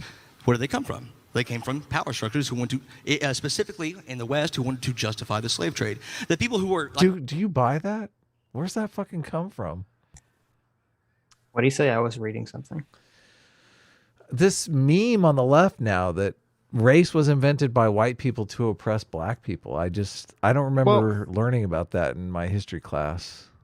It's sort of true-ish. Did I get the whitewashed version of history? So that's sort of true-ish. The problem is that he's kind of conflating that with a bunch of other issues. And James Lindsay always concedes this point. So I'm assuming he will hear, even though I haven't seen this part of the debate. Oh, okay. like, yes, Africans sold slaves, but they didn't think of themselves as the same racial group. That was something imposed upon. I mean, I believe that really I only learned about race in the context of racism. I'm not sure that I ever learned about race in any other context than that. I mean, obviously, if you look at that's why I say it's sort of true. Because if you look back at ancient cultures, they all had, they would have different terms to kind of talk about different groups of people that they were in contact with, and they kind of did sort of create categories of the ways of describing these people. So that could be considered race. It's sort of, but the thing is, obviously, until we had widespread, navigational technology in order for people to really interact with so many different people all over the globe, I don't think it would be possible for human beings to really come up with a centralized idea of race in the first place then. There are places, though, where they have caste systems based on the same race. Of course. So, and that's obviously a social constructed system. Right. So superimposing a caste system on races seems like something that happened, but I don't know the genesis of it. This is interesting. I found that quote, the Ione Presley quote. All of this, though, the whole purpose of bringing this up is just to say whites came up with race so they could oppress everyone, and they want to basically create a racist stereotype that whites are all oppressors. That's the whole point of this. This is the evidence for the racist stereotype that they have. Right. Yeah. Which I fucking hate stereotypes. It's like, we all know how Adam feels about stereotypes. it's so evil because it's like, okay, I'm sure you can find some whites that are fucking oppressors. It just doesn't mean you can't. Listen, Don't you remember a category like that? Don't you remember what Shibby said so long ago? I do. Okay. Yeah. Black people sailed to North and South America thousands of years before Long white before, people. yeah. And they all had lovey-dovey hug fest, and they traded peacefully with the natives, and nothing bad ever happened. I think Chevy was someone lied to Chevy somewhere along the way. Shibby. I don't know where he came up with that, but it doesn't seem based in truth to me. Okay. Seems like it might have been maybe a little mythical. It sounds true to me. I don't know what you're talking about. Yeah. See, that's where these stereotypes come from. They come out of some myth. And they're terrible. It's terrible. Like, why would you want to take a trait like oppressor and apply it to a whole group of people. To gain power. Yeah, that's horrible. People had this power structure, and then they grouped the races of the world into 4 different categories: whites, it was yellow, red, and black, and they marked them. They put them in this hierarchy with white at the top. Now, all that was genetically very incorrect. James loves to slip in there like, yeah, I know all this stuff. 1650, huh? This is where these things come from. Now, if you're going to say, like, so, yeah, it happened a long time ago, so did the Declaration of Independence. We still see its effects today, right? So these categories of white and black didn't come from nowhere. They didn't come from biology. They came from power structures that wanted to use those. We didn't reject the Declaration of Independence. We rejected race, biological racism. Why can't you just end the conversation right here and say, yes, they came from, that's the origin of them. They came into existence to solidify power hierarchies that were unjust, and therefore we should just get rid of the whole concept of race. Right. Yeah. Throw them away. Don't just reverse them. Exactly. Throw them away. I agree. End of dialogue. Yeah, get rid of them. Yeah. Why can't we just do that? Yeah. Put the curtain down. Isn't that kind of what we were? Isn't that the project we were on? That was. We almost got rid of all the nukes, and then somebody said, we're going to get rid of all these nukes? I mean, these are nukes. They're like, we could use these. Hey, I have an idea. Why don't we keep a couple of these for ourselves? What do you think? Exactly. That's what the critical race theorists basically did. That's true. That's a good analogy. They're like, we're going to dismantle all of racism? I was like, wait a minute. There's a lot of white guilt out there. We could be mining. Exactly. Before we dismantle, could be getting rich off of all of the nuclear weapons of racism. Let's keep a couple for ourselves. Okay? I'd like to make $20,000 an hour speaking. Maybe racism will make that possible. There you go. There you go. I'm Ibram X. Kendi, and I approve this message. Capitalism is bad, though. I know. God, he's the worst hypocrite. Ibram X. Kendi's the worst. And he just, have you listened to any of his talks? Oh, they're boring. No, they're boring. He's not funny. He doesn't sound particularly bright. I mean, it's terrible. Yep. It's why? I'm so fascinated by like people's motivation. I just like, what did people see in him that was like, okay, this guy's a superstar. Right. I don't get it. I just don't get it. Decades ago. So I have a question. What do you exactly oppose in the bills that are opposed to critical race theory in the classroom? Actually, let me hear from Michael. Tell you the truth, I don't know much about them. That's a great question. That's a great fucking question. Oh my God. He says I don't know much about them. Yeah. This is why. No, you really, I mean, basically when you have a debate like this, you kind of got to go to the alley and just pick up bums off the street to do the other side of the debate, because I'm serious. Like nobody. Are you calling Jangles and Alice B bums? Okay. Well, I mean, you understand what you're saying. You're like, you've got like one side of the debate has all the evidence, all the facts, all the history on their side. And the other side of the debate is basically based on just racist talking points from the Democratic Party. It's like, you have to, at some level, like you got to fill these seats over here. And it's a tough thing to do, right? Yeah, but sometimes you go to the alley, you go, listen, here we got a clean jacket for you. What do you say? You come in, nice warm afternoon. You debate James, Lindsay, and you get a nice ham sandwich at the end of it. Yeah. Yeah. Just listen. They can't get Kimberly Crenshaw is not going to talk to James Lindsay in a million fucking years. Okay, none of these academics are. They're too afraid. So you got to settle for what you can settle for. All right. This is sad. If James could just be mellow on Twitter for like a month, maybe he could debate. Maybe he could debate one of these. I know, James. Just chill on Twitter. Just delete your past tweets and be calm and zen for like a month, and then maybe he could debate Michael Eric Dyson. Come on, Lindsay. That'd be actually hilarious. It would be great. He did is it Mark Lamont? He did debate Mark Lamont. I mean, there were clips floating around. Yep. Yeah. And it was so funny because they all thought that was like he did this total gotcha on James when it was like literally the inverse, but they didn't understand the subject matter enough to understand what was being talked about. Oh yeah. Yeah. So that's really what shows how in these conversations the actual topic doesn't matter. All that matters is the optics. Yeah. Rhetoric. It's true. Yeah. It's unfortunate. But It is see, look, unfortunate. Vosh knows what's up. It's okay super to be unfortunate. like dishonest. Just all matters is optics. Sooner or later, dishonesty catches up with you, though. It does. I'm eventually. certain of it. It's true. No, I agree. It does eventually. If the conception you have for critical race theory, as any of these guys are explaining, is that it's outlawing this teaching that one race is superior to another, I don't have an issue with it. But I'm willing to bet there's probably a whole lot more baked into it and an impetus behind these sort of things that come from the likes of James Lindsay. Well, Michael, can I? But see, that's the problem. Is they're all making this assumption there's some nefarious thing in these laws, and from at least the laws I've seen, there's been nothing nefarious whatsoever. And all based on just the fact that they don't like James Lindsay. Yes. Nothing James Lindsay is saying they actually seem to disagree with.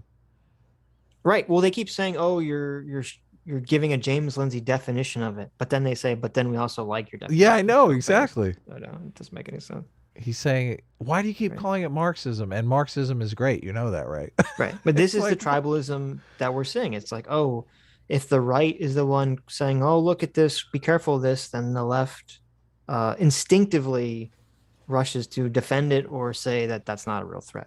And then and then obviously the vice versa happens as well.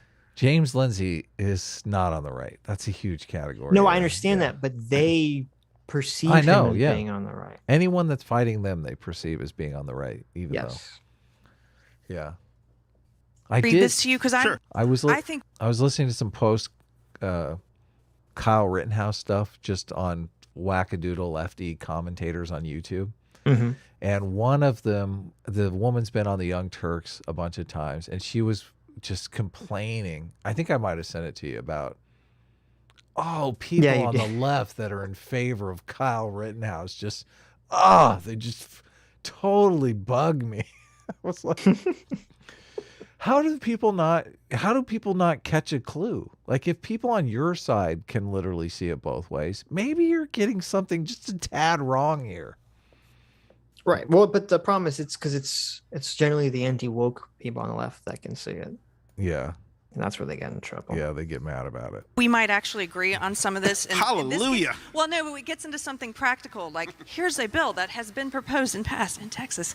So let's look at it. First of all, they added things that they want taught in all schools. It includes a list of additional historical documents written by people of color and women that House Democrats had added. It also mandates that students be taught, quote, the history of white supremacy, including but not limited to the institution of slavery, the eugenics movement, and the KKK, all that sounds and the ways in which it's morally wrong. So they've added, that's great. and I'm going to skip past like 2 pages of stuff Just to they've be added. clear, can we teach more about Martin Luther King other than the one quote that everyone likes to quote? Well, that one quote's in here. Yeah, but is the one that scary cemented his Marxist legacy. is the scary Marxist stuff he said in there too? Here, just let me get to what we.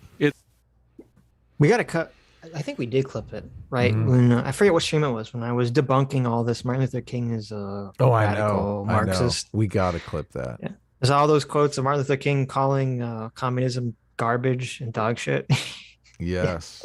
Let us know in the comments if you remember what stream that is. I get a lot of clips from the comments. You guys have been great on that.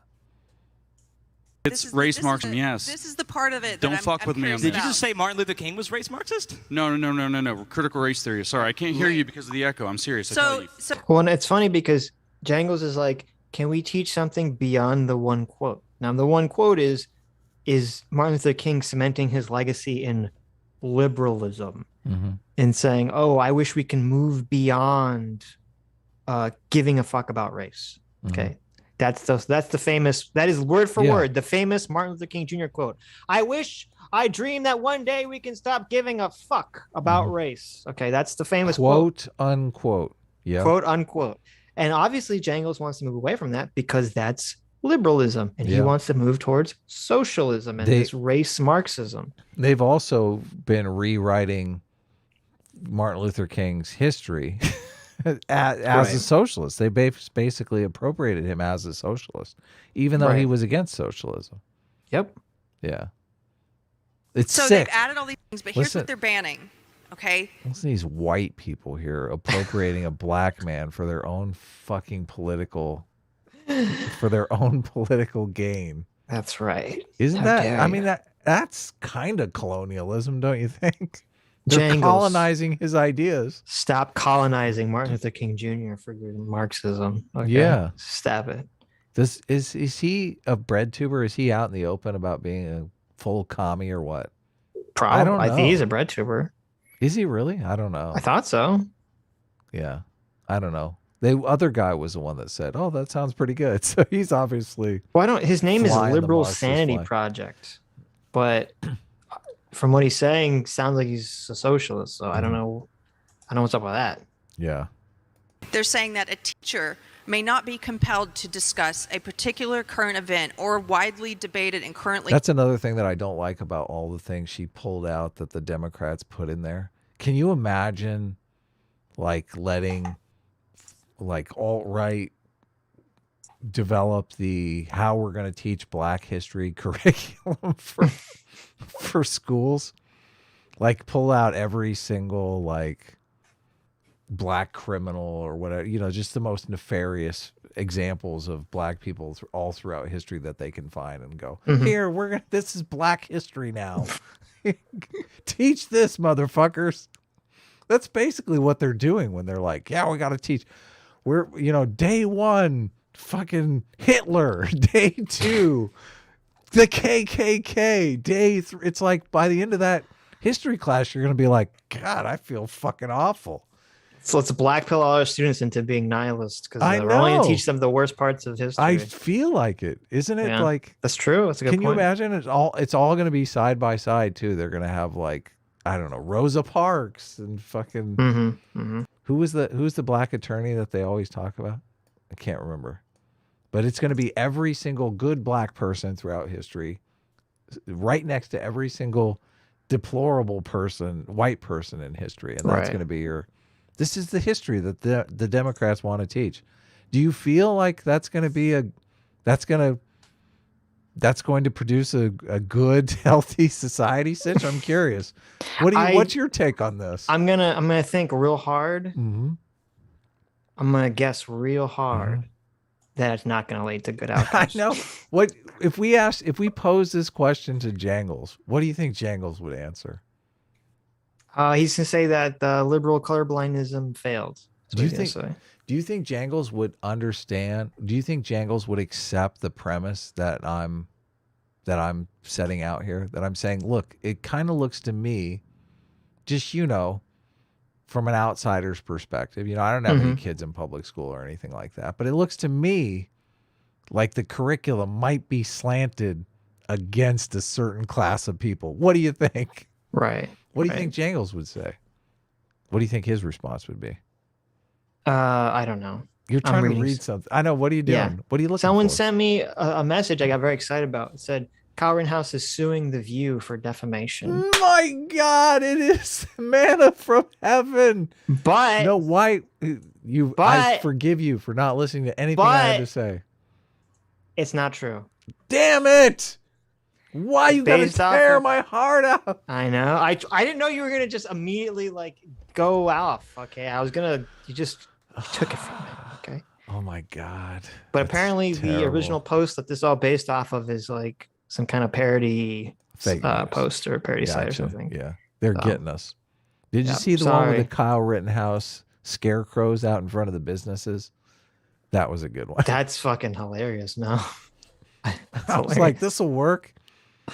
They're putting Kyle Rittenhouse cutouts in front of their stores to prevent looting. yes. Oh God, the internet is great. I don't care what anyone says. It's fun. Just have fun. Don't let it get you too down. Okay, listen. Jangles basically is going to go back to his cardboard box after this. They bribed him a bottle of Jack Daniels to get him on the stage with these respected YouTubers. Look, you can tell Sitch is reading. He's not controversial I issue am. of public Some policy alt-right or guy social is very affairs. Does upset that at sound me, good? so I was What? distracted. Some alt-right guy is upset with you. Yeah, some racist is very upset In at the me on chat? Twitter. No, on Twitter. So Well, turn your Twitter off. I know. What am I doing? I have my DMs open in case. I'm pulling a Lindsay here. I'm on Twitter. We're supposed to be on stage, and I'm on I Twitter. know.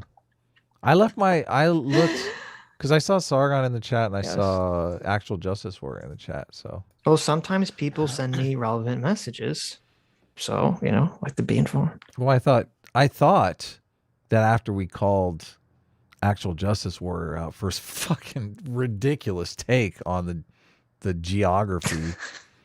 You mean you did? I defended that take. Well, You're yeah, wrong, and then you admitted that you were wrong. not fully wrong. I mean, Okay, fair enough. it's like the impetus for it, but I mean, we live in the modern world. move on. We have air conditioning now. Okay, Things are let's move different. on. North Korea doesn't have to be. Let's move on. Let's move on. Okay. No.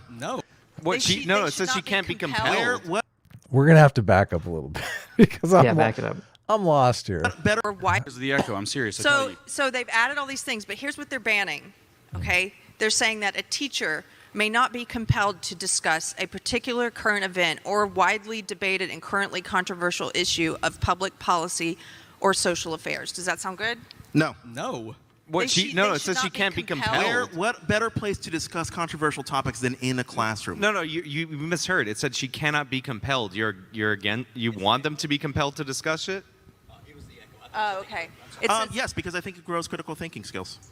So, So- you do want to enforce like an ideology to be delivered by teachers nobody to said anything students. about enforcing We're an talking about ideology. compelling Nice way to teachers. strawman my words. No, I said I'm fine with compelling teachers to discuss controversial topics with their students because I think it improves critical thinking skills for students to think about these you topics. think they- That's the dumbest fucking shit I've ever heard.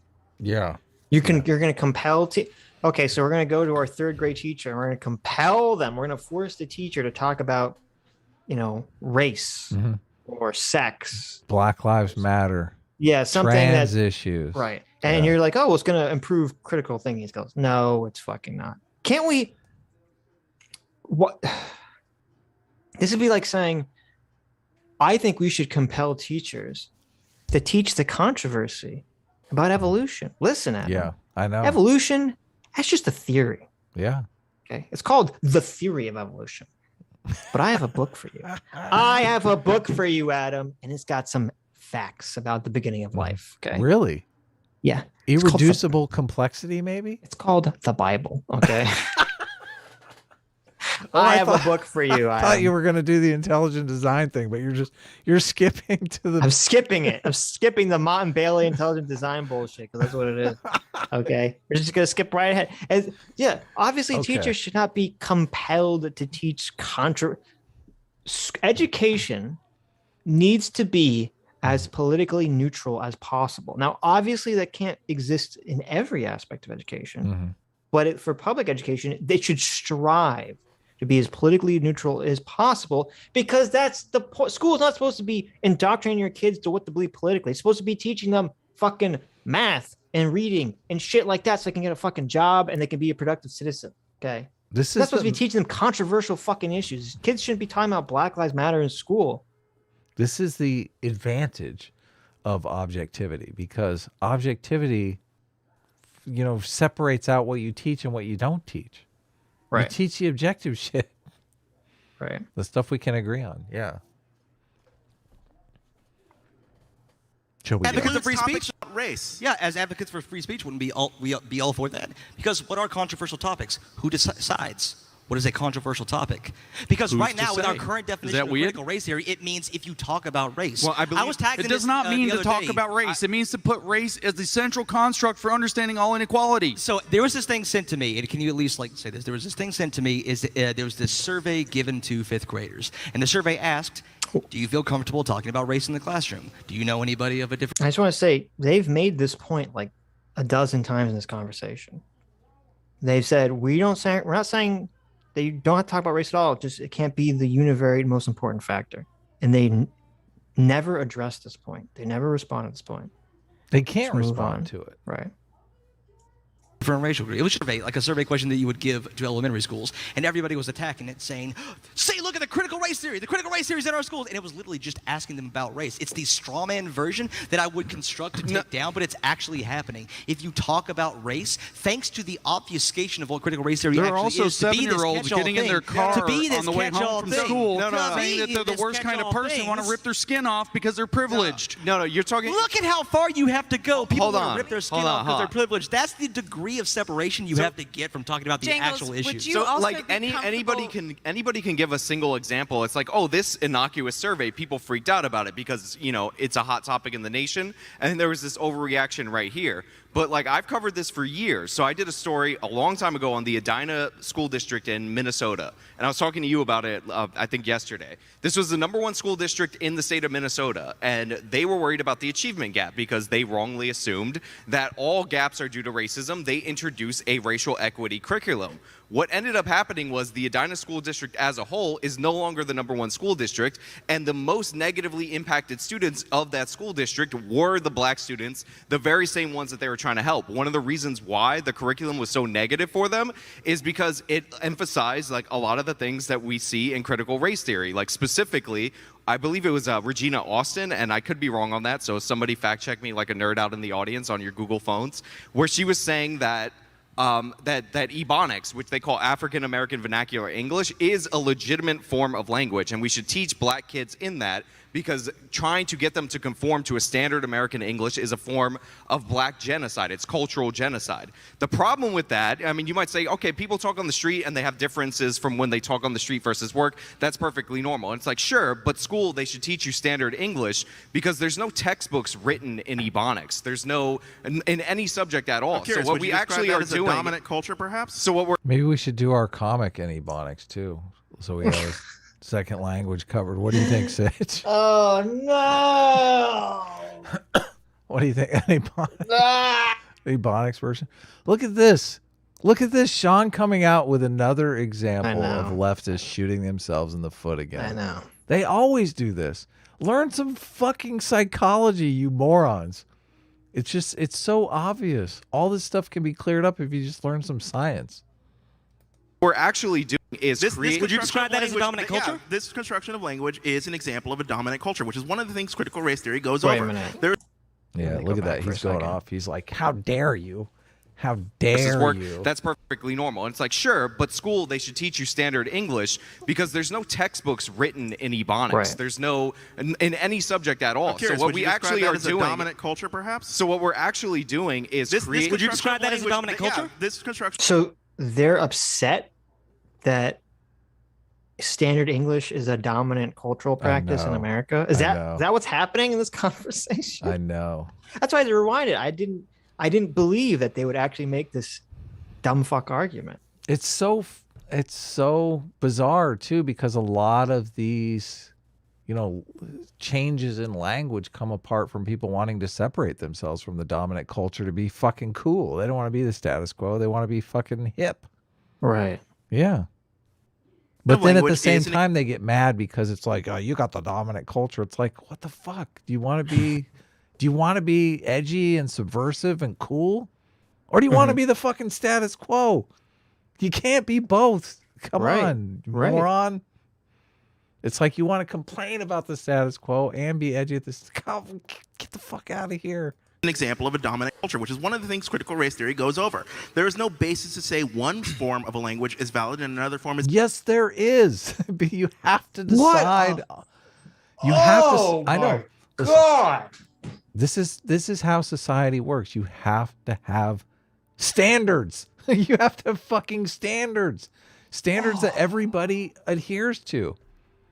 Otherwise, you don't have a fucking society. God, this shit is so triggering. What a moron. What an absolute imbecile. He wants. I gotta hear it again. It was so stupid. Would you describe that as a dominant culture? This construction of language is an example of a dominant culture, which is one of the things critical race theory goes over. There is no basis to say one form of a language is valid and another form is invalid, other than whites have a dominant culture in this so language. Oh my Look, god. he goes even further. Fucking moron. He goes even further. He throws. Oh my god. He's like, gotta throw whites under the bus while I'm out There's of here. no standard. This guy, just said there's no standard of which to judge a language as being more valid than another, or a form of type of language. Okay, there is a standard. It's this little thing. I don't know if you're aware of this, Adam. I don't know if you know what the entire fucking point of language is. I'm not sure if you're familiar with this.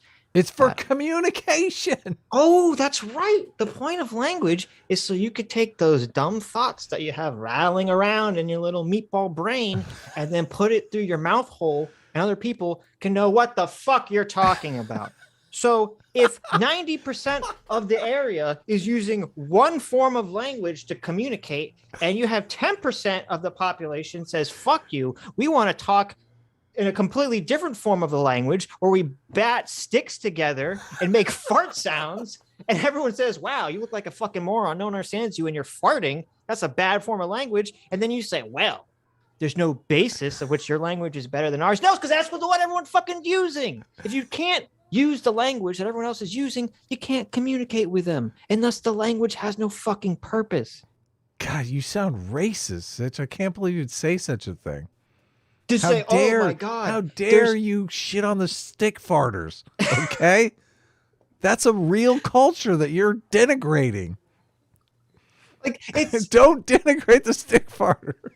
There was some language, I don't remember what it was called, that like decades ago, I think someone tried to come up with a united language that the entire world would like speak. I forget what it was called. And guess what? No one wanted to speak the stupid made-up language that everyone was supposed to speak, okay? And you know what that means? That means that language is stupid and not valuable, okay? That's the criteria. If no one uses the language, it's not valuable language. If all the successful people in your society speak in one way, that's what makes it valuable, okay? Yes. That's what makes it valuable, because we as human beings intrinsically imitate other human beings, especially successful ones. And so if we say, hey, all the successful people are talking and acting in some specific way, people are going to imitate that. So if you say, fuck being successful, I'm going to talk in a way that's anti-success, well, guess what? You're preparing yourself for failure. Okay? Yes. Why are we doing this? This is so stupid. There's no standard. Yeah, the standard so people understand you. Fuck. Yeah. There's not a lot of understanding going on in this debate, so it makes sense that would be his position. Well, this is like brain dead cultural relativism 101. Yeah. No, every culture, there's no way there's no standards of how to judge cultures, Adam. There's no standards of how to judge languages. How is someone in a CRT debate live in front of a studio audience and they don't even know about the legislation that they've been passing, the anti-CRT legislation? That's why I'm just saying, like, I mean, I know about that shit. I know about that shit just from the show. Because it doesn't matter. I know all about it.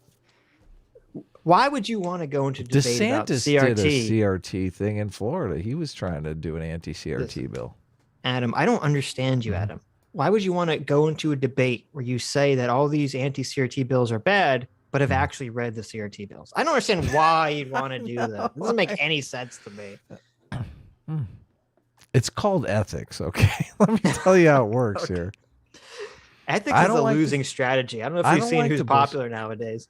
Well, you have a point there, but I like to use it. I know it's quaint and antiquated, and not a lot of people are into ethics these days. They aren't as fashionable as they used to be, but I still like it. You know, it's me. Don't make fun of my identity. Right. Thank you very much. Thank you very much, Michael. I'm also from fucking Appalachia. We have a different dialect. We spell words funny. Texas, we man. have not the dominant culture. And guess what? There's an achievement gap. So why do you lean into something like culturally responsive and culturally sustaining teaching that maintain and exaggerate those cultural differences? Oh, thank you. Devastating.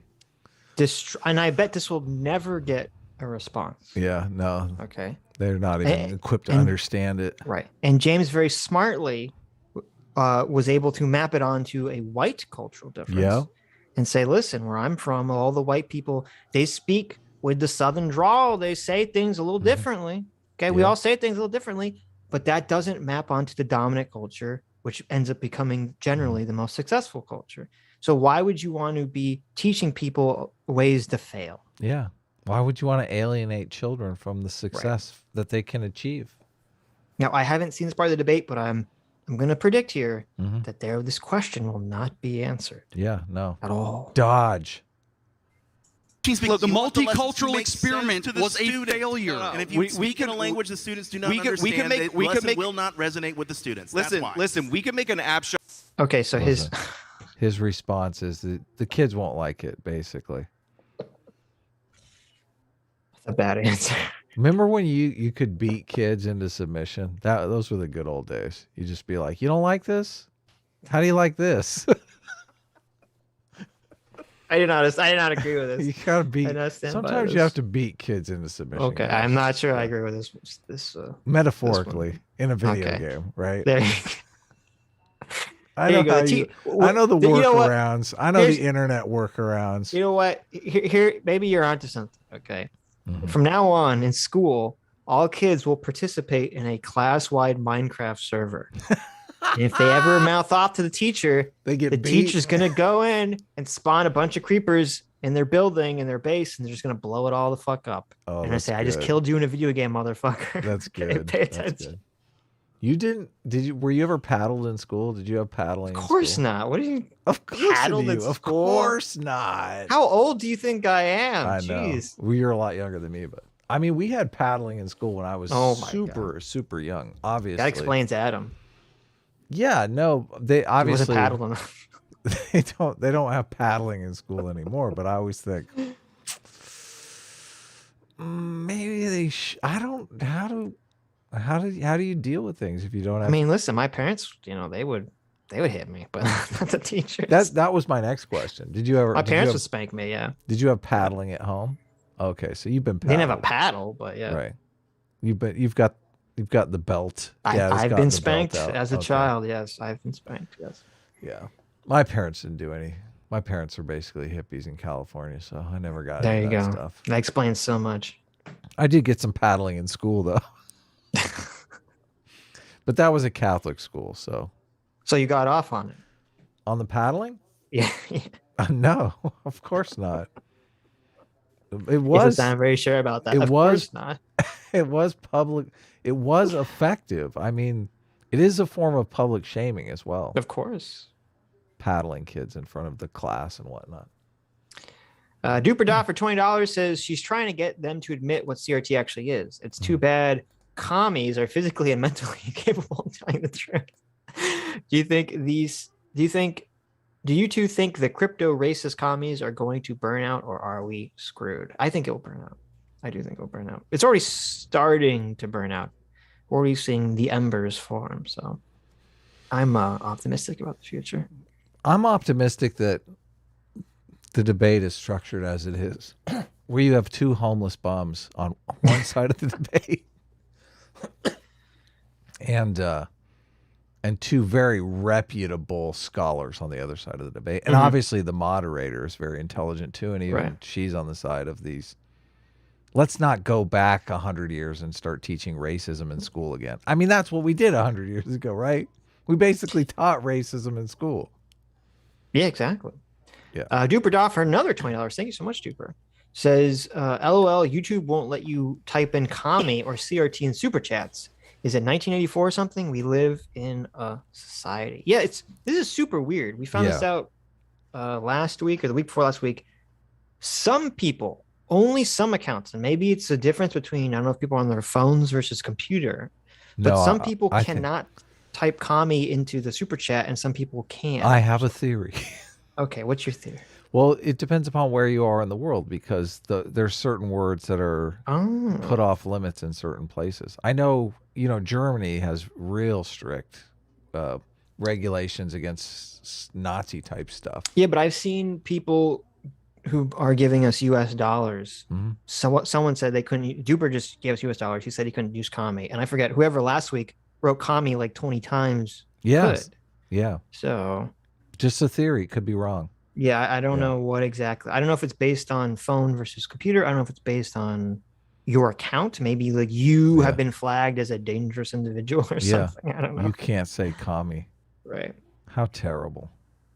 Matt Magnum for $50. Thank you so much, Matt. Says, I was at work today and got chewed out for making sure somebody's account had the right name because the person could be trans. And after explaining that was not my concern for doing so, I still got scolded. I still got scolded being prescribed. Ouch. I still got scolded being prescribed that I don't have. Pisses me the fuck off. Well, there you go. You got prescribed. You got called transphobic when you're not. Yeah, that's fucking infuriating. Yes. Obviously, being called racist when you're not is infuriating. Being called anti-Semitic when you're not is infuriating. Obviously, and like here's a little white pill for everyone. Here's a little optimism. Joey Not Nice for $20. Thank you so much, Joey. Says, I asked my left-leaning sister about Kyle Rittenhouse, and she says, quote, I watched the video and I don't understand what my friends are upset about. Clearly, the kid was defending himself. Hallelujah. I almost cried with joy. There you go. So a sane person in the world. You're like, oh my God, we see the same thing. It's heaven. It is heaven. It's funny how much social pressure affects people. It's like the line experiment. Oh, I know. Yeah. You have the 4 people. You have 5 people in a room. 4 of them are in the experiment, and 4 they pretend like one line is longer than the other line. And then the 5th person who's actually being studied, very often will go with the group and lie and say, oh yeah, that's the bigger line. Yeah. Same thing with Kyle Rittenhouse. This is what's infuriating about these CRT debates, is because we want to develop institutions that suppress people's natural tendency towards racism, but right.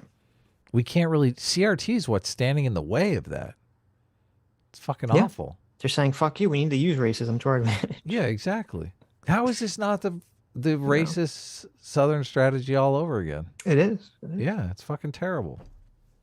Argument about how every dialect is just as valid as another dialect. But here's the thing. English is an international language of business. In India and everywhere else where they're teaching English, they're teaching standard American English. There is a wealth of scholarship throughout decades, centuries actually, written in English. How racist is that?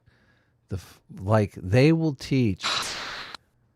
teach Indians in India standard American English, but we can't teach blacks in America standard American English. No. Why can't fucking racist is that? Listen, I'm tired of these racist Indians learning standard English. They need to be learning Ebonics, okay?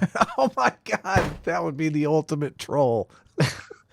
Let's tell India that this is the new standard American English. Come on, that'll be great. There you go. You're worried about the Indian achievement gap in America. There you go. Yeah, I cannot think of anything funnier than Ebonics in an Indian accent. Come on, that's comedy gold. You racist. Please do it. Make it happen. Watch out, you're gonna get some super chats. I know. Look what you've done. This is why the Scottish, when they had their intellectual reformation, they needed to learn English, because in order to grasp the knowledge, they needed to learn appropriately the languages where the knowledge was all captured and written down. If there were this length of scholarship in Ebonics, then this wouldn't be an issue. The fact is there isn't, and this is one of the reasons why black literacy lags behind in this nation. So you're advocating for a policy in order to solve a gap that by its very nature will lead to greater gaps in the future. And we leftists shooting themselves in the foot again. I fucking love it. The three things that John McWhorter talks about, lifting the black community out of eliminating these wealth disparities. Number 2, reading programs. Fucking reading programs. We saw that in a. So, do we see how you can have 2 points here? Thank you. So, do you see how you can have 2 points here? There is a dominant culture, and you have to assimilate into it in order to succeed. Nobody has to be evil for that, but it is a thing that is worth talking about. So, for example, do you agree that it's really stupid to ban traditionally black hairstyles in school? So, before we get into that, which I would agree is stupid, the problem is that they want to act like there's some alternative. There's always going to be a dominant culture that you have to assimilate into to succeed to some extent. And now you obviously don't want that dominant culture to be an oppressive culture.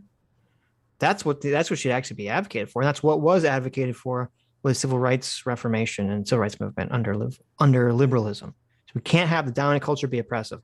Now they want to live in this magical world where there's no such thing as a dominant culture, and everyone has a magical culture that's completely different or is, shades of difference, and yet we're all going to somehow be able to communicate effectively and get along. And it's completely not true. Yeah, it's a nightmare. I can't imagine living in that society. I don't see this. Is there a group of people that are advocating that we have to teach like redneck speak, instead of standard English? Like, why are we not teaching redneck speak instead of standard English? It's like, it's dumb. It's dumb totally and it's obvious. It's dumb and it's obvious racism. It's racist. It's pandering to the Ebonics crowd, basically. Yes. Yeah. Assimilate into it in order to succeed. Nobody has to be evil for that. But it is a thing that it is worth talking about. So, for example, do you agree that it's really stupid to ban traditionally black hairstyles in school? You would agree with that, right? I don't care what people's hairs look like. Okay, I'm wearing a shirt. Justin, I'm wearing a shirt that says based, which was a black slang term. I'm okay with the dominant culture merging in a melting pot type situation. It's not that the dominant culture doesn't move by virtue. Look how many things. I mean, freaking Taco Tuesday is a microaggression now because everybody loves tacos, which happened in... Tacos are great. You like tacos, right? Tacos are amazing. Not come explains, from... This is what explains microaggressions, is because they don't want the cultures to mix together. And because once the cultures mix together and become, assimilated, then you can't unify around your identity and weaponize it. You can't, you can't basically cater to a racial class for votes, which is the problem. Right. So like if, because remember, they do this weird shit where they'd say, oh, you'd see a white actress and she'd have a quote unquote black hairstyle. And they would criticize that. Say, that's cultural appropriation, some microaggression, which if you're thinking clearly, logically, you'd say, wait a minute, that doesn't make any sense. Shouldn't you want popular people who are part of the dominant culture to adapt things that are part of your culture, which would make them acceptable to the masses? Yeah. Right? Yeah. If you want to popularize quote unquote black hairstyles, the best way to do it would be to have celebrities, white celebrities, it's called a celebrity endorsement. Right. So you say, but wait a minute, why are they against that? Because if that happens, then they can't use that as a weapon against you. Because the whole strategy here is to say, we're going to unify around our race, around our political, and use it as a political identity, and we're going to say we're the victims here. And they can't say they're the victims if everyone is doing what they're doing. If they become part of the dominant culture, they can no longer victimize themselves and use their identity as this victim status. Why are you keeping us in suspense, man? Taco Tuesday. Are you for it or against it? Listen, I'm for Szechuan chicken Thursdays, okay? More of a... I like the Asian food more than the Mexican food. Okay. Mexican food is my favorite. Asian food is my second favorite. Yeah. Asian is number one. Okay. No. Nothing beats tacos. Cuban food is better than Mexican food. Okay. Cuban food? Yes. I don't know that I've ever really had Cuban food. Yeah, I figured. Cuban food. I figured. Yeah. Got to move to Florida. Dominant freaking culinary tradition of England, which has one edible dish. A really good exercise to do. That was a really dumb thing he just said. None of us would agree with that. I don't say any dumb things. Don't listen to him. All right, no, because he's too based. All right? So, the way you had to stretch that to be an argument that would actually make sense. Like, oh, Taco Tuesday is a microaggression. Wait, what was dumb exactly that he said? Yeah, I'm curious. No, dude. No. Now, hold on. Every time I'm like hanging out with my friends, we're like, vámonos. We say it in Spanish because that's cool. Because it's spread. Are we going to be offended by that? But I'm in the dominant culture. Why on earth I'm dominating, right? No, see, if we had a dominant culture, two people on here that you can actually talk to, or do you want to talk to imaginary people that make you upset? If we had a dominant culture, like you're implying with the word dominant culture, when somebody says, "I feel like that's racist," we're not going to have a conversation. We're going to say, "Shut up, N-word." That's what it looked like 70 years ago. That's what a dominant culture that's excluding other cultures and not trying to meet people looks like. That is not reality anymore. That was reality a long time ago, and we almost to a man in this country reject. True and I know. based. Hell yeah, he makes a good argument. He makes a great argument. James been dropping truth bombs throughout this conversation, just one after the other. Yeah, I mean, I don't know how you can say we have a dominant culture when we're bending over backwards to accept ebonics in fucking school. Like, Jesus Christ. Well, it's not that there is a dominant culture. The question is it an oppressive dominant culture or is it a welcoming dominant culture? That's the question. That's I guess you are kind of walking the line between how dominant, to lenient be clear, dominant, you can be and still have a culture. Right. Because dominant, when we say dominant culture, well, this is part of the problem using that language because dominant implies dominance, implies force, or oppression, or something. When we're really just talking about a majority domination. Culture. Right. We're just talking about majority culture. You don't want your majority culture to be oppressive. You want it to be welcoming. Yeah. Yeah. Bill of Rights and stuff. Like once you drop the N-word, it's not because of critical race. Listen, now he's saying, you think you can drop the N-word? He's like all pissed that he said N-word. No. I don't think that's what he's saying. Like, if you stop using the N-word, then racism disappears. Is what he's trying to argue. Oh, really? Yeah. Culture. Do you accept that? Like, set aside race for a second, even though these might like correlate with one another. Why? We're having so much fun with this. No, I'm just saying, even though these might correlate with one another, do you accept that like different cultural attitudes and practices can lead to different outcomes? Where do they come from? I'm just saying, do you accept that can happen? Absolutely. Where do they come from? All right. So my follow-up question is, if you accept that can happen, then why are you trying to preserve cultures, attitudes, and practices that lead to negative outcomes? If you want to do better... Boom! Thank you, my Sean. God. Thank oh, my you. God. Devastating. Yep. Devastating. He's like, listen, you guys are here complaining about all these disparities. Why are you trying to preserve the culture that creates them? Bam! Take that, mofo. Better, if you want the same end game outcome, then maybe you should emulate more successful cultures. Like, a lot of this reads to me, this critical race theory discussion reads to me like anti-Semitism. We hear about the conspiracy of the whites that are self-consciously and sometimes overtly like conspiring against all of these minorities, and they're working together either implicitly or explicitly. Sounds a lot like what a bunch of dorks say about Jewish people. The reason Jewish people are successful is because they have a long history of practices that lead to success. Instead of hating Jewish people, just like I say, instead of hating white people, instead of hating Asian people, if you want to be successful like them, maybe emulate some of those cultural features that allow them to be successful. Hell yeah. That's right. Hell yeah. Everyone emulate me. I'm obviously the best Jew. Don't even know Hanukkah was today. I need to do Hanukkah this year. Let me see. Can I get some advice? No, I will say Christmas is a far superior holiday than Hanukkah. Yes. Okay, I will admit that.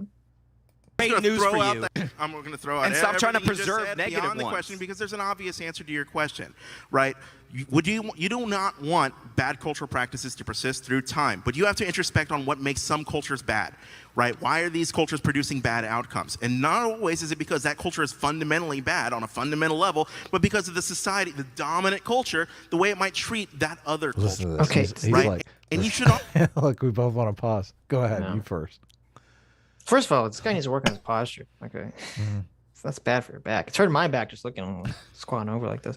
But secondly, he's not addressing what Sean said. Because Sean said the outcome is leading to failure in society. Okay. Why are you teaching things that are leading people to failure? And then he brings up this argument, you have to look at why it's success or failure. That's only relevant if people are succeeding by immoral factors. Okay.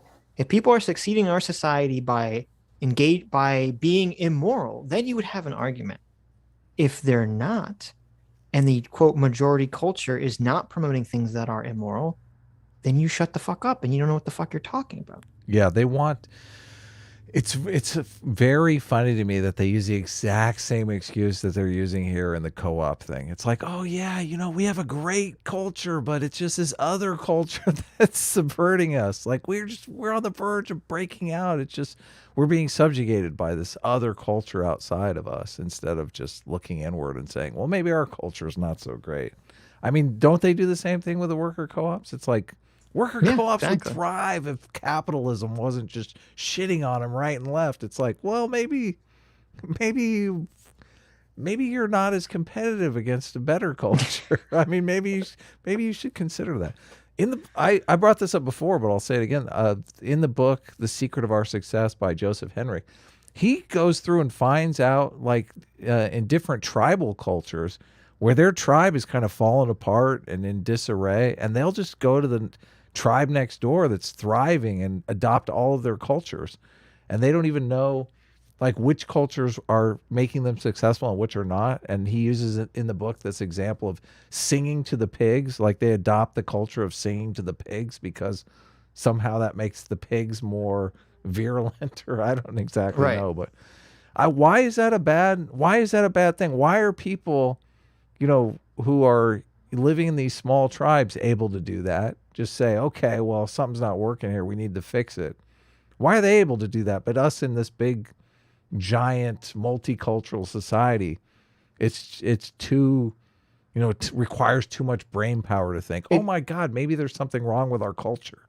It's because what this really is it's an excuse to fail. Yes, you're right. It is an excuse. It's saying, if there's some kind of failure, it's not my fault. You're right. It's somebody else's fault. You're right. You're totally right. This is fucking excuse making 101. Yep. Which I don't know. I don't know about you, but it seems like successful cultures don't make fucking excuses. They don't fucking make excuses for themselves. They practice this thing called, I know everyone hates it, but personal responsibility. They say, listen, maybe I fucked up. Maybe I made a mistake. Maybe I should try something different. Maybe I'm not looking at this problem correctly, right? Right, exactly. Yeah. Winning. You should agree that you shouldn't be changing one culture to placate the dominant culture. I mean, we're literally seeing people take up. Totally, this is so fucking excuse right Well, because he only looks at it like majority means oppressive, minority means oppressed. Then why are there market dominant minorities? No, I know. Why? Right, The but he just looks at it like don't have a lot of population, but they seem to have a lot of wealth. So I mean, right. Well, it's interesting because it's almost like this is a bizarre form of like far left libertarianism, in that he's saying, why should anyone have to conform to anyone else's standards? Mm-hmm. We have to conform to a standard, and hopefully that standard is a winning standard. Well, you say, okay, well, the answer to your question is, we live in this thing. I don't know if you heard about this from the Joker, but we live in this thing called a society. Yeah, totally. And a society is made up of a bunch of people who decide to work together. In order for people to work together, they have to agree to kind of a set of rules and principles. To some fashion, okay? There's a lot of leeway there, but there's got to be some base understanding there. So, yeah, it is kind of important that people kind of have some shared agreement so they can fucking work together. It's not that complicated. I wish they would drill on that excuse making line of attack, because it does really seem like it's just excuse making. Well, I mean, it's a good own. It's not really going to persuade them. It might persuade the audience. It's not really going to persuade them. Yeah. Yeah. Critical race theory to say that time is a whiteness construct, and that being on time and punctual is white supremacy is that from culture. A critical race theory, or is that from something you found? Yes, that is actually from. That is literally from Judith Katz. That is from Judith Katz, who wrote the. Thank you. I keep saying Kate Biddle. Patricia. I always get them fucked up. Judith Katz is that one. The other lady's name is Patricia Biddle. I always conflate them. Mm-hmm. These are the people that came up with and promoted P plus P equals R. Yeah. Oh my God, it did so much damage to everything. Yes. The book White Aware in 1978. Why don't we come up with some ultimate troll for society, Sitch? How come we aren't doing stuff like this? Just think how cool these people are standing back right now. Mm-hmm. You know, Kimberly Crenshaw is standing back and she's going, "Yes, right, bitch, burn this motherfucker down." Adam wants the two of us to come up with some parasitically disgusting, horrible, toxic idea that we can just implement, fun. That we can just for the lulz, just we'll for put fun. out there in society that 20 years from now will become a time bomb and explode and convince a generation of children to be fucking racist or shit. Is that evil? Is that wrong? Listen, it's a little evil. How about it's this? A little evil. Maybe we come up with a safe word for it, okay? Something that we can take it back last minute. There you go. When we say pineapple on pizza, everyone that's been following us has to suddenly realize that it's a troll. They have to wake up. They have to wake up. We're basically talking about hypnotizing culture here. Yeah, we'll implement a hypnotic suggestion within our terrible idea.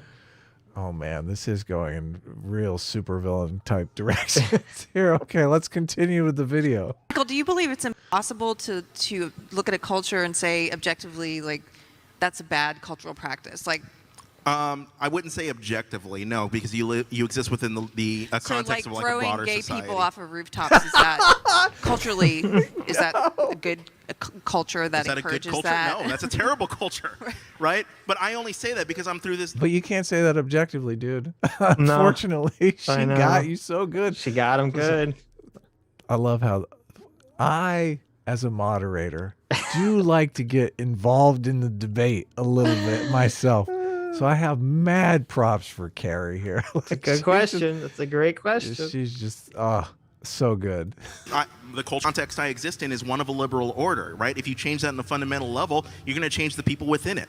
Well, what about all the people who would exist? Wait. I know. Talk about punting.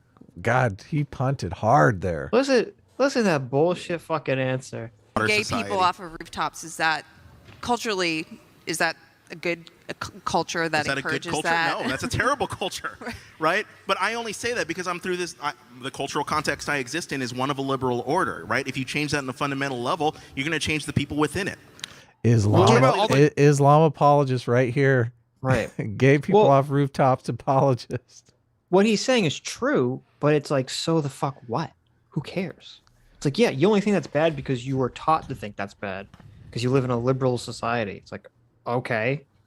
Yeah, thank God. Yeah, I know. It's like, exactly. Thank God. What's your fucking point there, buddy? Like, what a vapid and empty statement. When I hear this so often. From here, we're so close. We're so close because you can say, okay, well, if it's good to teach people that we probably shouldn't throw gay people off of fucking rooftops, then maybe there's other things that it's good to teach people. What do you think? Come on, we're getting closer. Are we getting warmer here?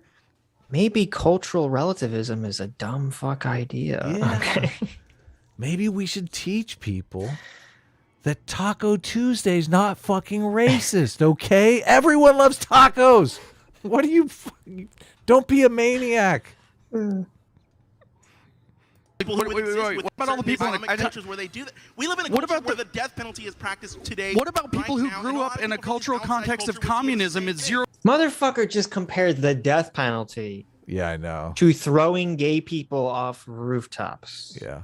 Not only is it whataboutism. I was going to say your favorite. But I don't think, if you like the guy who ran through the Christmas parade, fucking give that guy the electric chair, fucking kill him once, kill him twice, kill him 3 times. I mean, we give him saw the electric what he chair did. And don't wet the sponge. Okay? Yeah. Yes, exactly. Like the only problem I have with the death penalty is like when we're doing it off of, eyewitness testimony. Yeah, exactly. Terrible evidence, right. Yeah, there's some people that deserve death. Fucking yes. Obviously. 0% of them like objective moral wrong. The dominant culture is communism, and every fucking one of them hates it. Why? Because it's a catastrophe. The dominant culture is communism? In the Soviet Union, it was, and you can't find a former Soviet. How did we get on this conversation of objective morality?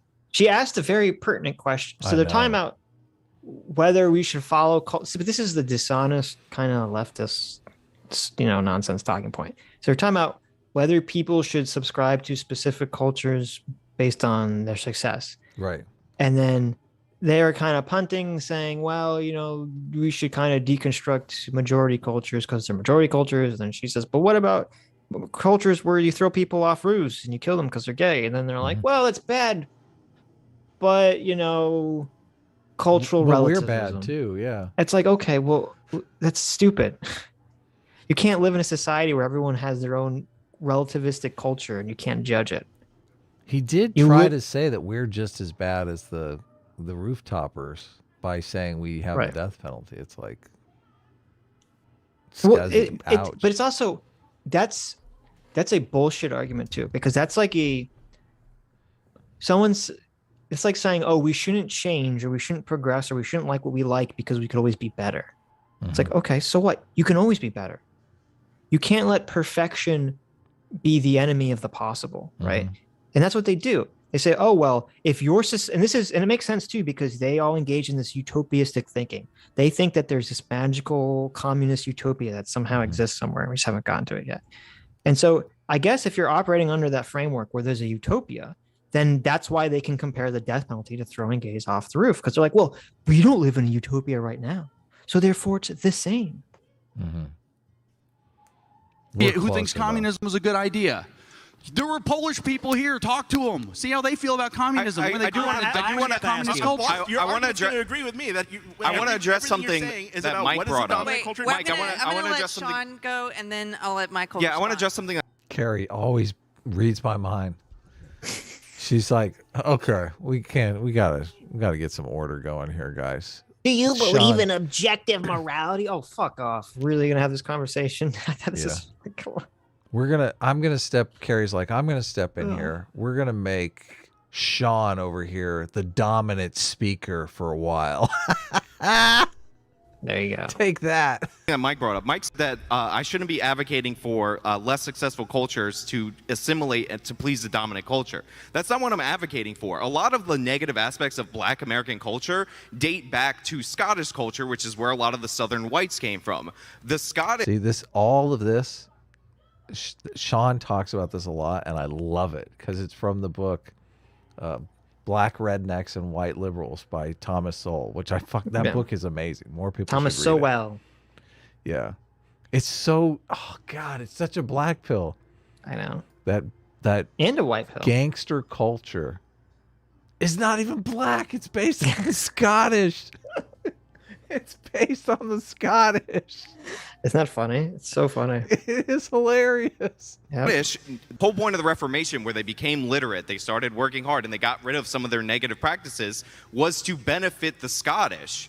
Like, what I'm saying is if your goal is to benefit the culture that's not doing well, then encouraging them, excusing them, placating them is not going to improve their situation. The Scottish got better, and they were some of the leading intellectuals in the Enlightenment because they started to emulate successful aspects of English culture. Yep. I'm sorry. Do you What have a we're dealing with in response to critical that? race theory is a racial conspiracy theory. I don't even disagree with anything Sean's saying. I think it's good things to emulate and to take things from other cultures that are good aspects of those cultures and abandon things that are bad from others. But you can't with cultural appropriation unless you say cultural appropriation is not a thing. Unless you fight against that, you can't do that. Well, right. And also, I sound like he was arguing against this because he was framing everything as if the majority culture is inherently oppressive. Yeah. So Other now, cultures.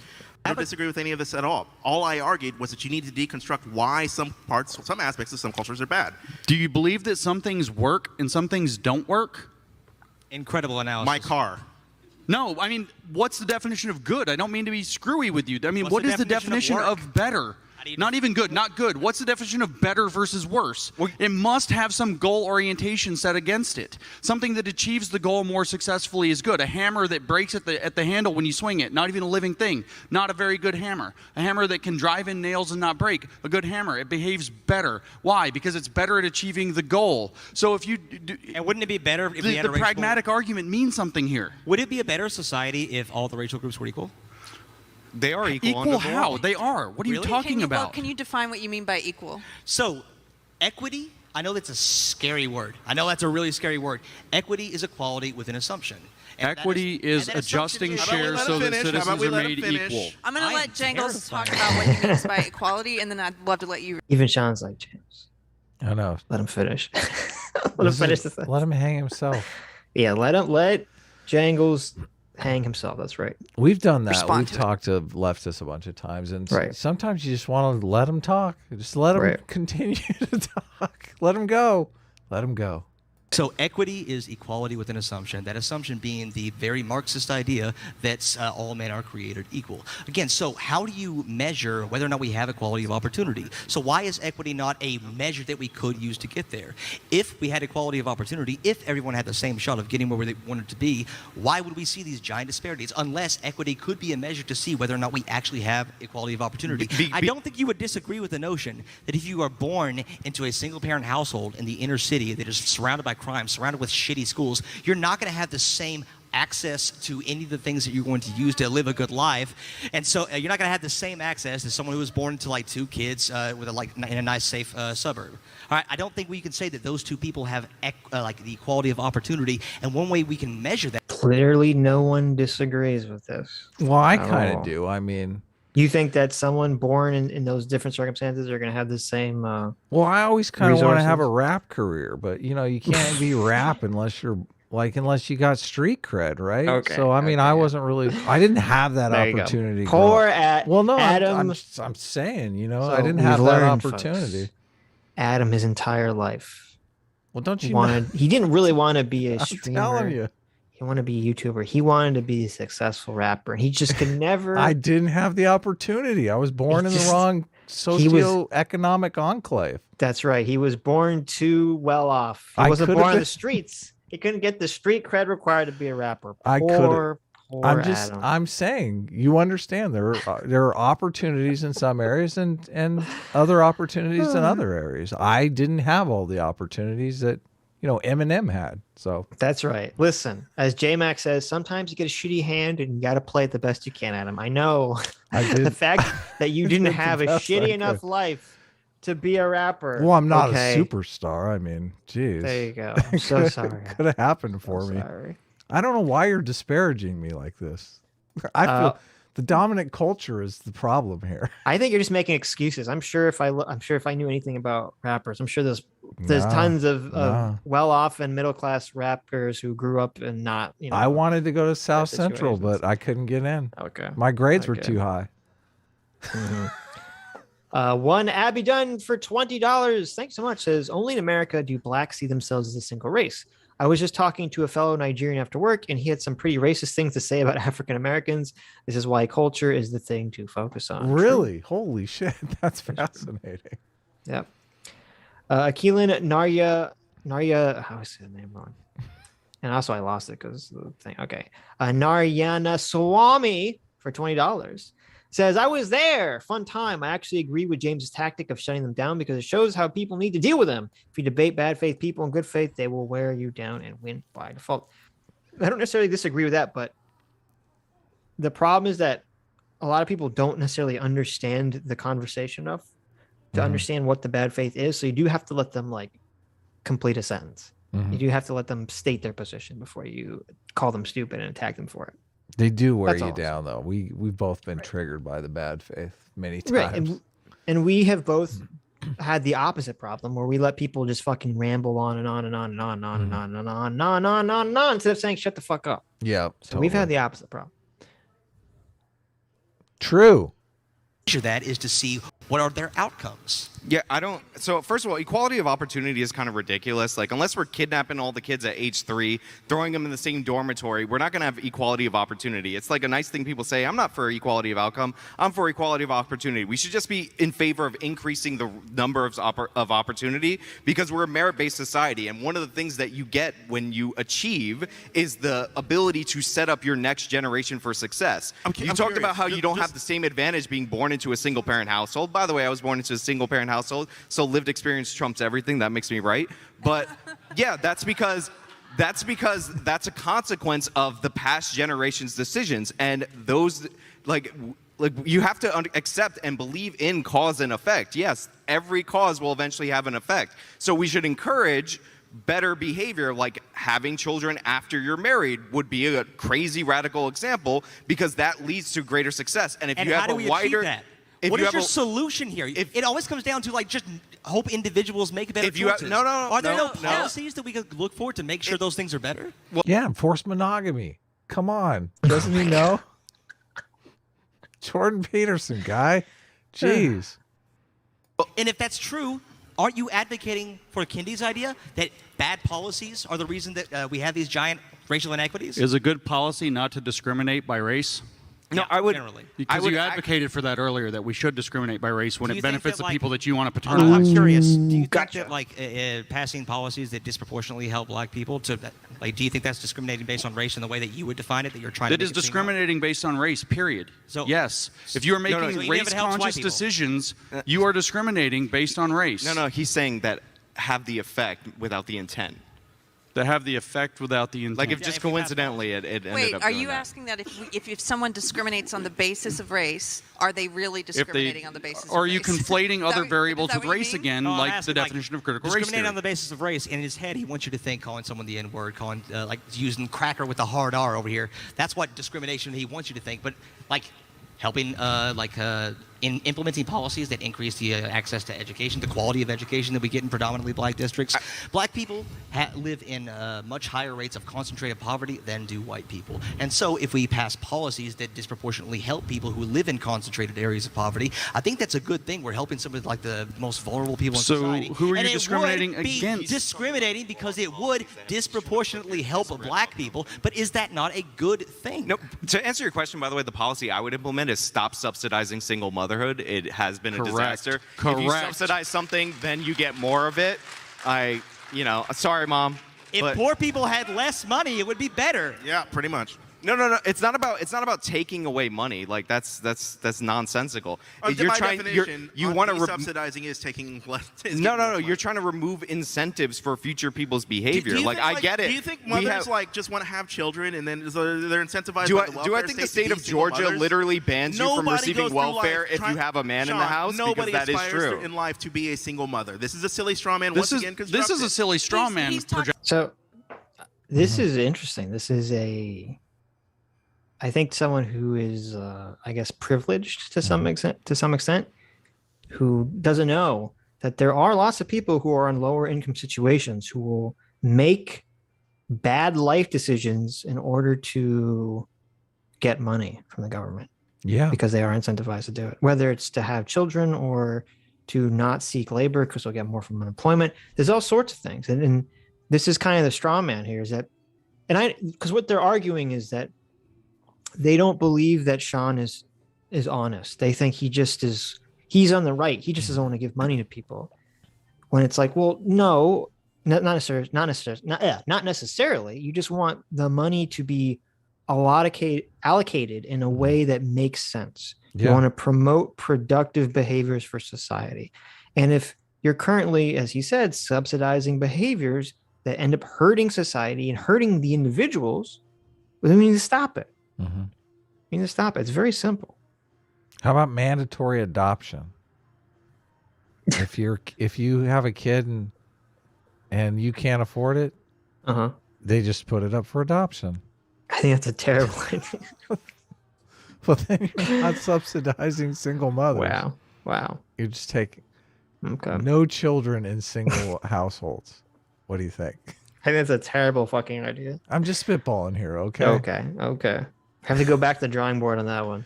We got in a fight over single moms on an episode like 4 or 5 episodes back, and the single mother ever since I looked up the stats, it seems way like overrated as a problem. Mm-hmm. I don't think there's like. What did we fight about? I don't even remember. We were talking about women having babies with a stud and then finding a provider. That's that what we dumb argued fuck over. thing. Yeah. Yes, but I had to look up single mothers in the process of that, and I was like, "That's not. It's not like overwhelming. I mean, it's not like overwhelming. There's like more single mothers than married couples. Married couples far outnumber the number of single mothers. So, right. Yeah. Well, I think people conflate divorce statistics with single motherhood often. Yeah. A lot of times they get remarried. They're like, okay, this husband. Well, the wasn't majority right, do. Or, yeah. If totally. Yeah. Yeah. Yeah. Talking about policies, though. Policies that incentive structures lead people to do things. What he said was that the welfare state incentivizes single motherhood. It does. Yes. No. 100%. It does. No, the welfare state is in response to single motherhood. No. Not incentivized. First of all, then it's a terrible response because the Great Society has coincided with the greatest increase of single motherhood in American history. I mean, shit, if we sent all the men to war, which we did a couple of times, we wouldn't have that many single mothers. Programs. Wait, how does the welfare society? No, you said it was a response. I didn't say it caused it. I just said it's a terrible response because it's coincided with a giant increase. Let me ask Michael, how does the welfare society, how does it encourage or offer incentives for people to leave single motherhood?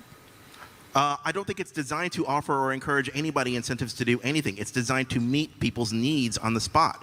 Single mothers are people who don't have the financial support to take care of their child or themselves, and it's designed to meet them at that. It is only designed to stop them from falling further into a trap. It's hilarious how all these people that are supposedly into sociology don't seem to understand basic sociology. I know, yeah. Incentives. Or basic behavioral psychology. Economics is what they call sociology sometimes. Yeah. It's fun. It's fascinating. Where their situation, and they can't climb out. They have to climb out.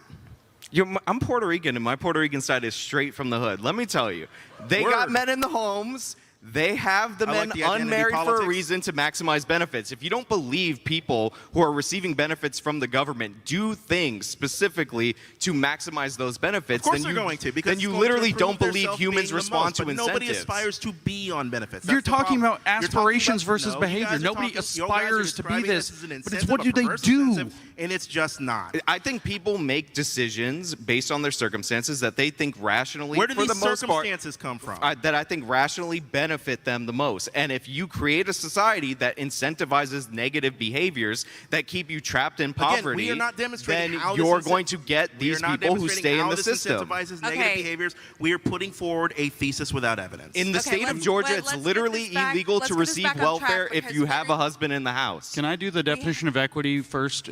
Jeez, is that true? That's insane. In Georgia, you can't get welfare if you have a husband? Did Adam leave? Adam. No, I'm here. I'm here. I was looking at the single mother. Knockout. I was like, snuck right I didn't out. sneak out. I'm right here. Oh my god. I looked up. There's this website, Single Parent Project, but there's a stat on here that this can't be true. Nearly 22 million children live in the U.S. Of those, about 19 million children are under 18 or living with a single mom. That's crazy. Are you wait. Repeat that again? 22 million children live in the U.S. Right. And 19 million of those children are living with a single mom. No. That can't be right, right? Wait. Send me the link, because that's not what you read. Sounded a little bit more fuckety before you summarized. This sounds awful. There's only 22 million children in the U.S. That can't be right. This is like fake news. Remember when the internet used to not be full of fake news? There's 73 million children in the U.S. Oh, there's 73 million children in the U.S. Then why does it say? Oh, that's what I'm saying. Okay.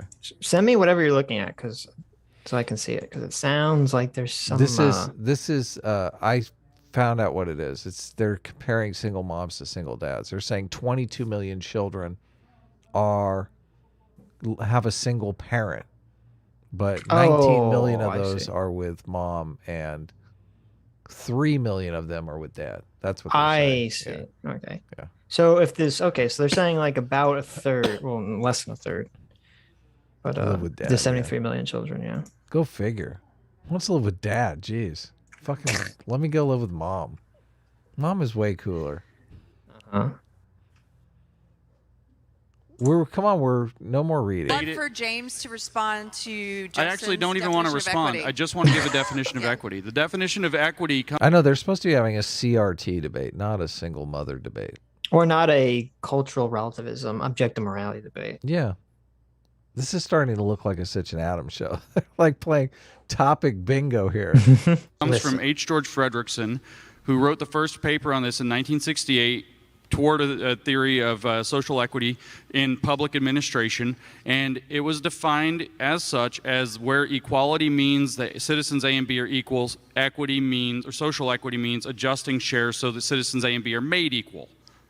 It is the redistribution. Thank you, James Lindsay, for always having a citation. I know. Beautiful. Nobody listens to him, but that's cool. I know. None of this rhetoric about it's equality with an aspiration or some bullshit. No, it is adjusting shares so that citizens are made more equal on the back end based on disparate impact analyses, which... I love how they gawk at all this when it's exactly what they want. Why are they trying to hide it? They're like, why are you saying that? And it just so happens to be exactly what we want. It's Listen. like, come on. Listen, Adam. Everything you're saying about supposedly this being socialism is untrue.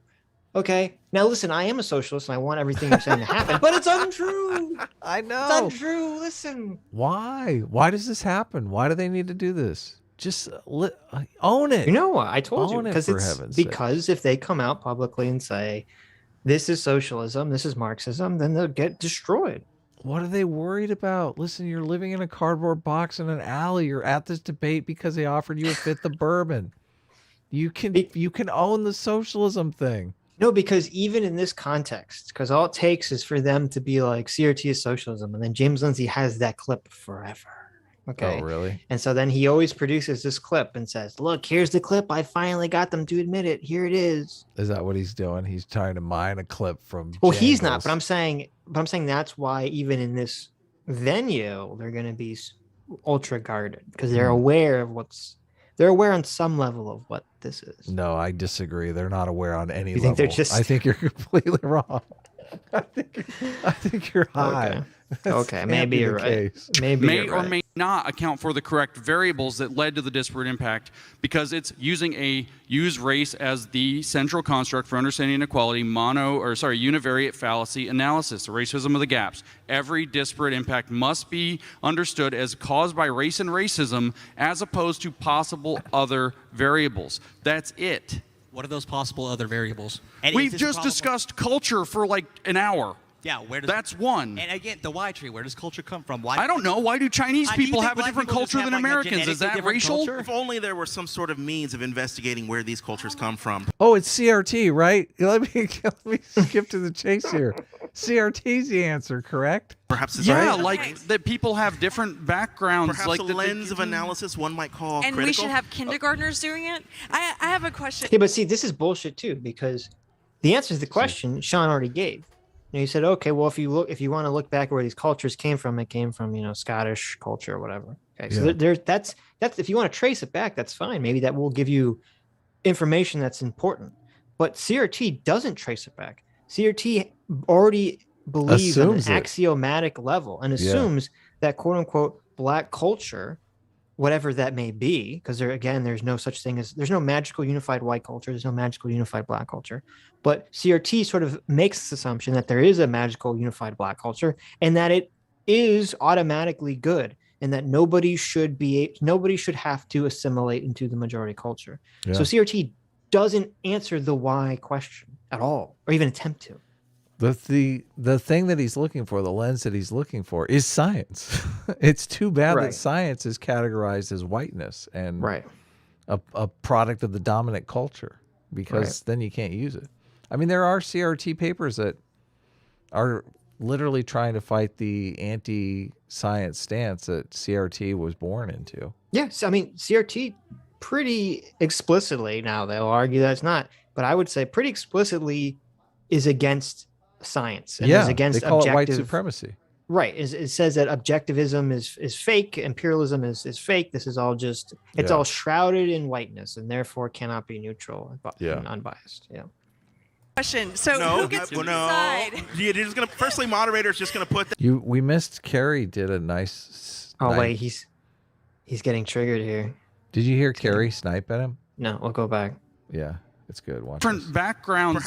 Why do Chinese Do you people think have a black different people just culture have, than like, a Americans? Is genetically that different racial? culture? If only there were some sort of means of investigating where these cultures There it come is. from. Perhaps it's Yeah, cultural like race. that people have different backgrounds. Perhaps like a that they lens of can- analysis one might call And critical. we should have kindergartners doing it. I have a question. Did you get that? Did you get it that time? And we should have kindergartens doing it. Right. Oh, look, that's why he gets triggered.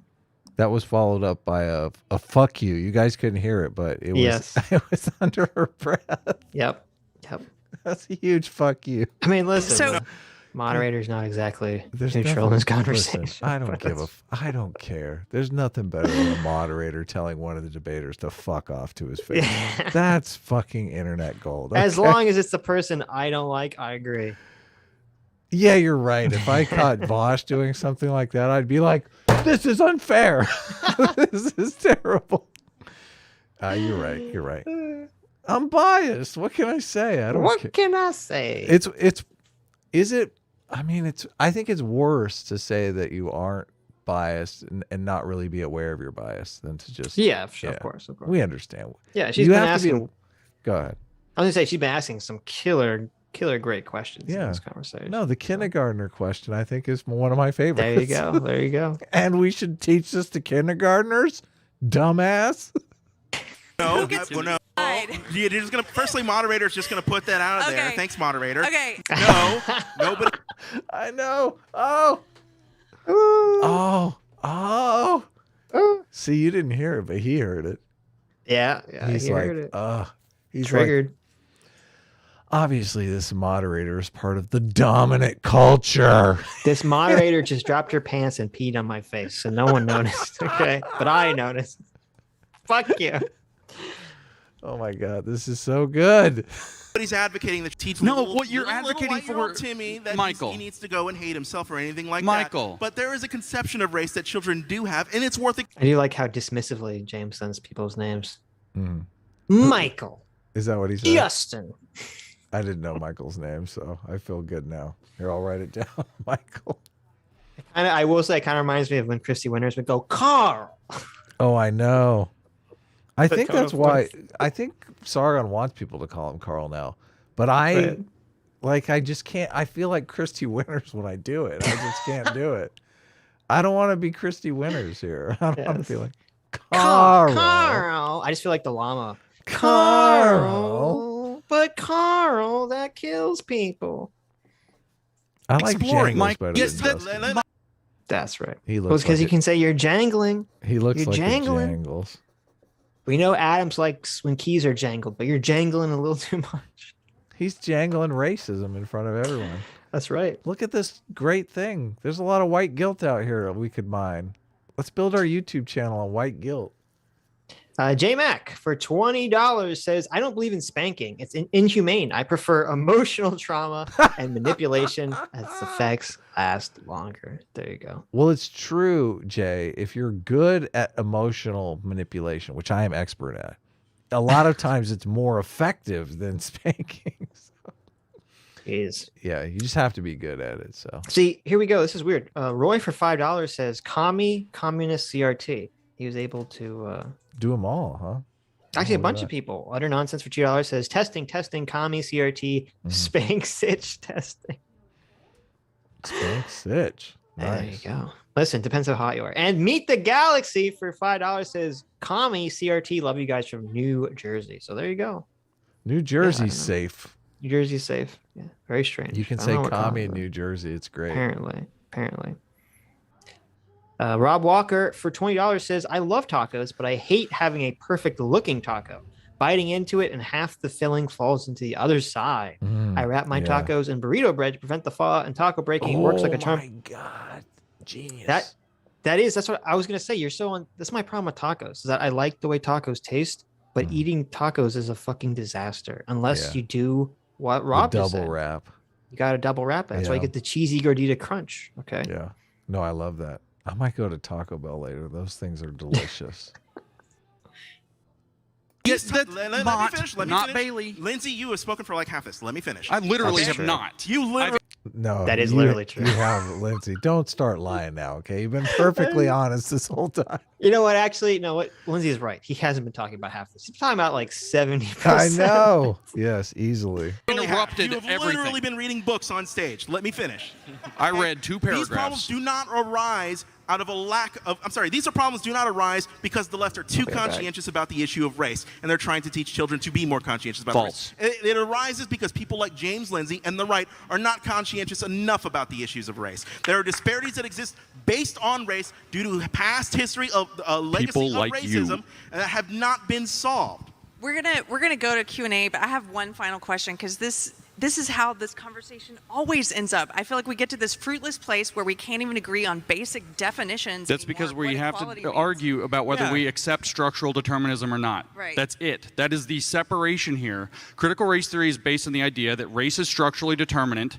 Liberalism is based on the idea that every individual is an individual, therefore your identity is not structurally determinant. And until you resolve that gap, which is unbridgeable, there is no conversation to be had because you're literally talking about the world seen through 2 different lenses.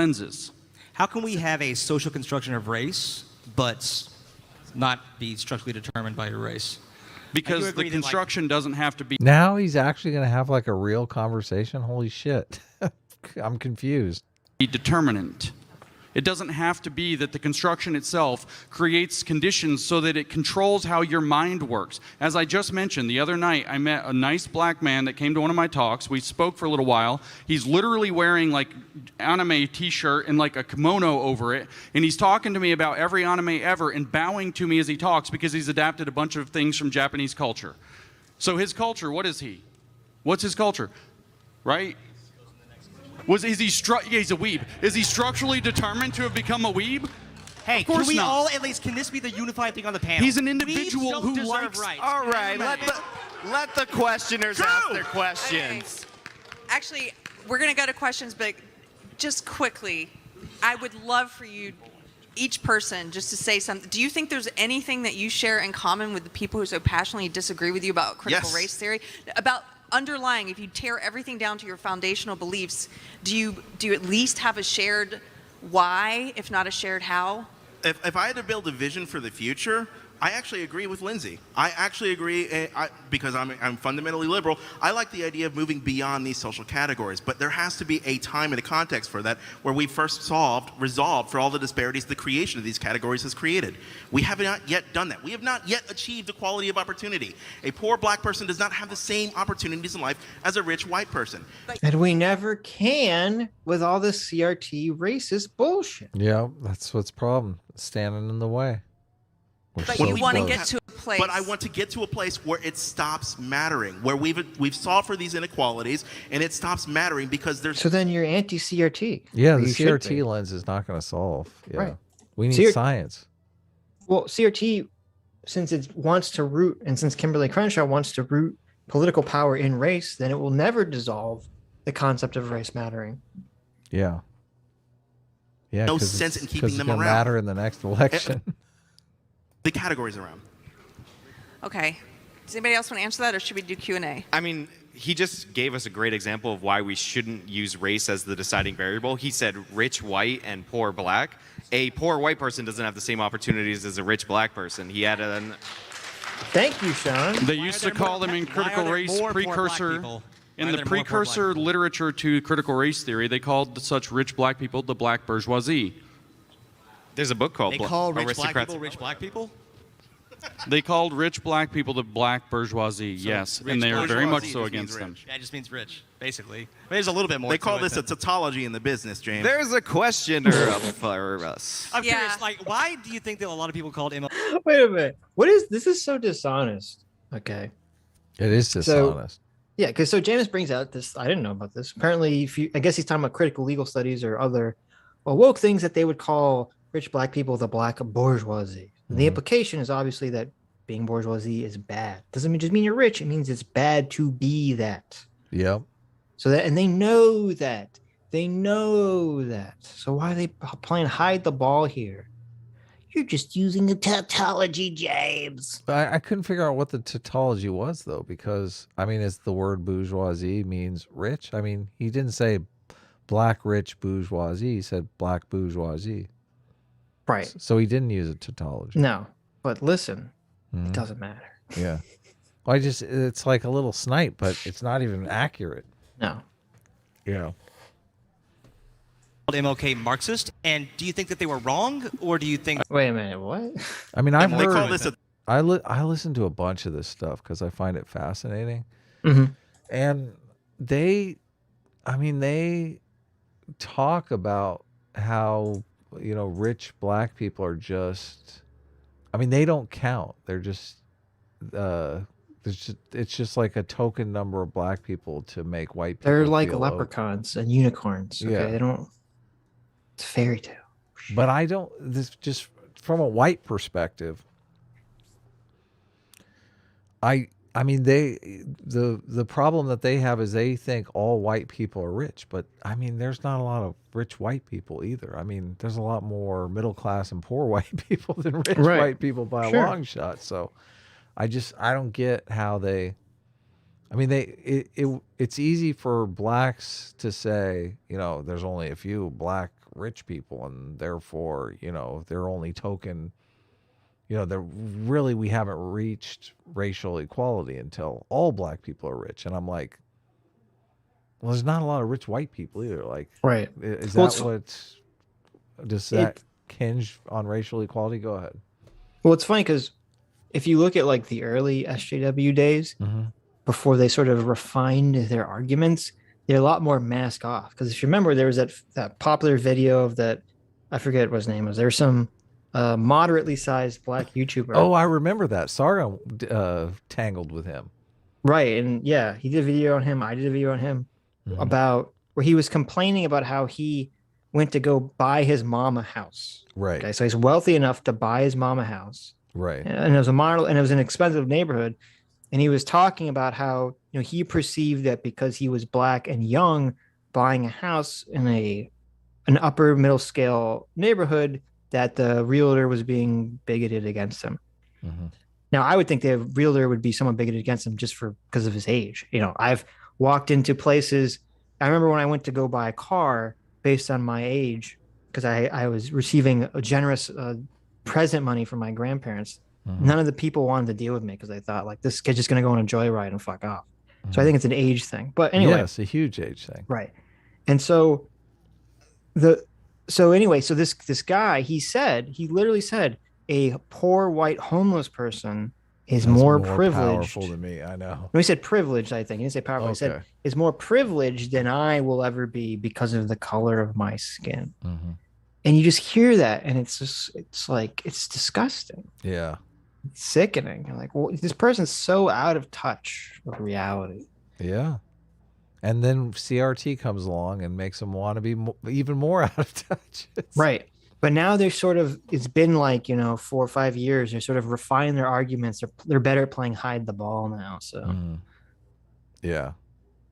The tautology in the business, James. There's a questioner up for us. I'm curious, why do you think that a lot of people called MLK Marxist, and do you think that they were wrong, or do you think that maybe this is a strategy that's... I don't know what if he was a Marxist. I know that he had socialist tendencies, but I know also that his legacy is the most liberal humanist statement that has been uttered in this country since its founding. And let's learn about the other stuff, not just the one speech. I gotta send James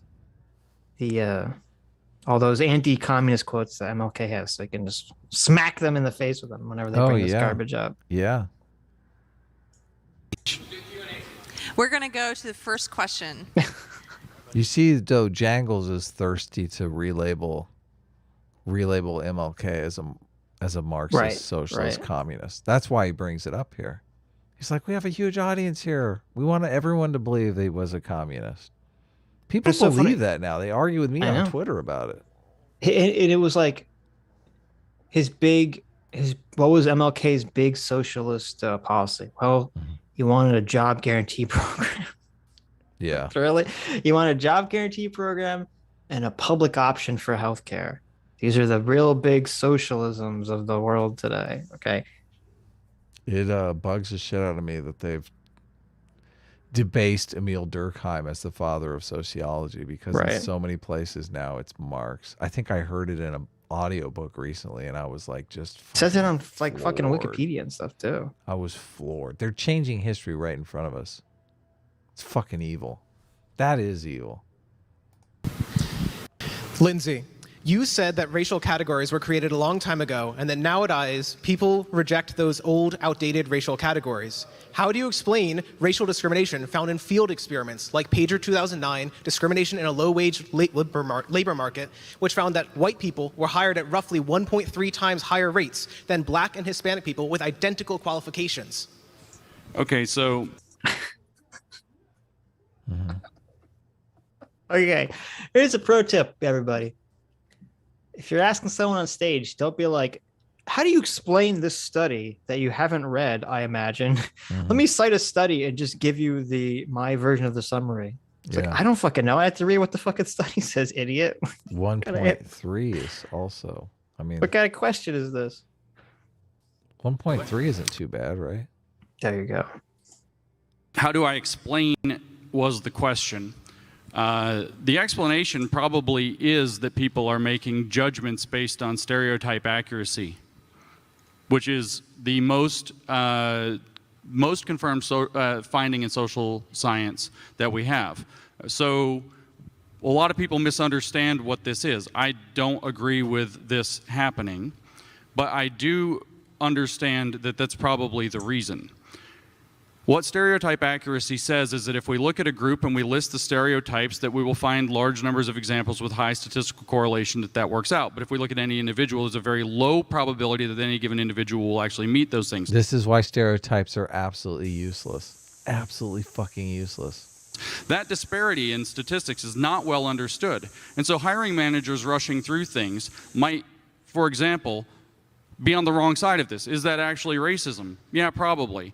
On the other hand, and is it bad? Yes, probably. Can we judge that that is the cause, like that racism was the only cause? No, certainly not. And so that is a possible. But even then, it's like, okay, so we're trying to dismantle these racial categories under liberalism as being to not have value. So people don't do this thing that you're describing, this stereotype, the stereotyping. Yeah. Where CRT is saying, no, we need to solidify our racial groups. We need to increase the stereotyping. Yeah.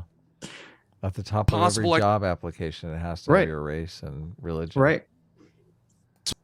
Explanation that is obviously the one that critical race theory wants to latch onto and expand to its largest possible thing. But there's another one, which is we've talked about cultural difference quite a bit. It could be the probability of cultural fit. It could be the probability that they suspect somebody's going to come in and be a liability in one way or another for the company. There are a lot of different reasons that hiring managers might make these decisions. But the stereotype accuracy reason is probably most legitimate. My response to you, however, and this is the key point for this conversation, my response to you is that critical race theory is probably at least the second worst, if not the worst way to try to fix this problem.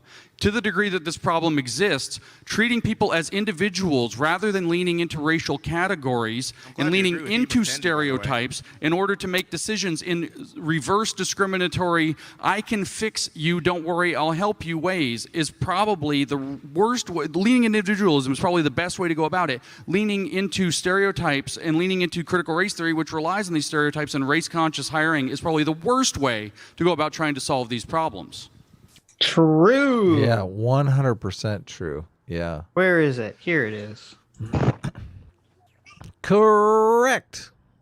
Your audio is doing something weird. We didn't get a good solid correct. There you go. Well, there's two. There's the normal correct. And then there's the correct with the explosion. I think that blows out your audio or something. Oh, okay. Okay, maybe. Funny. Also, it was a tanning salon. Have you ever seen a black person work in a tanning salon? I haven't. Next question. That's hilarious. John's like, bitch, I know the fucking study you're talking about, motherfucker.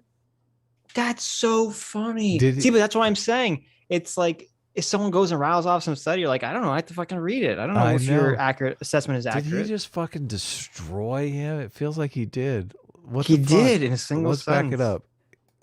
The worst way to go about trying to solve these problems. Also, it was a tanning salon. Have you ever seen a black person work in a tanning salon? I haven't.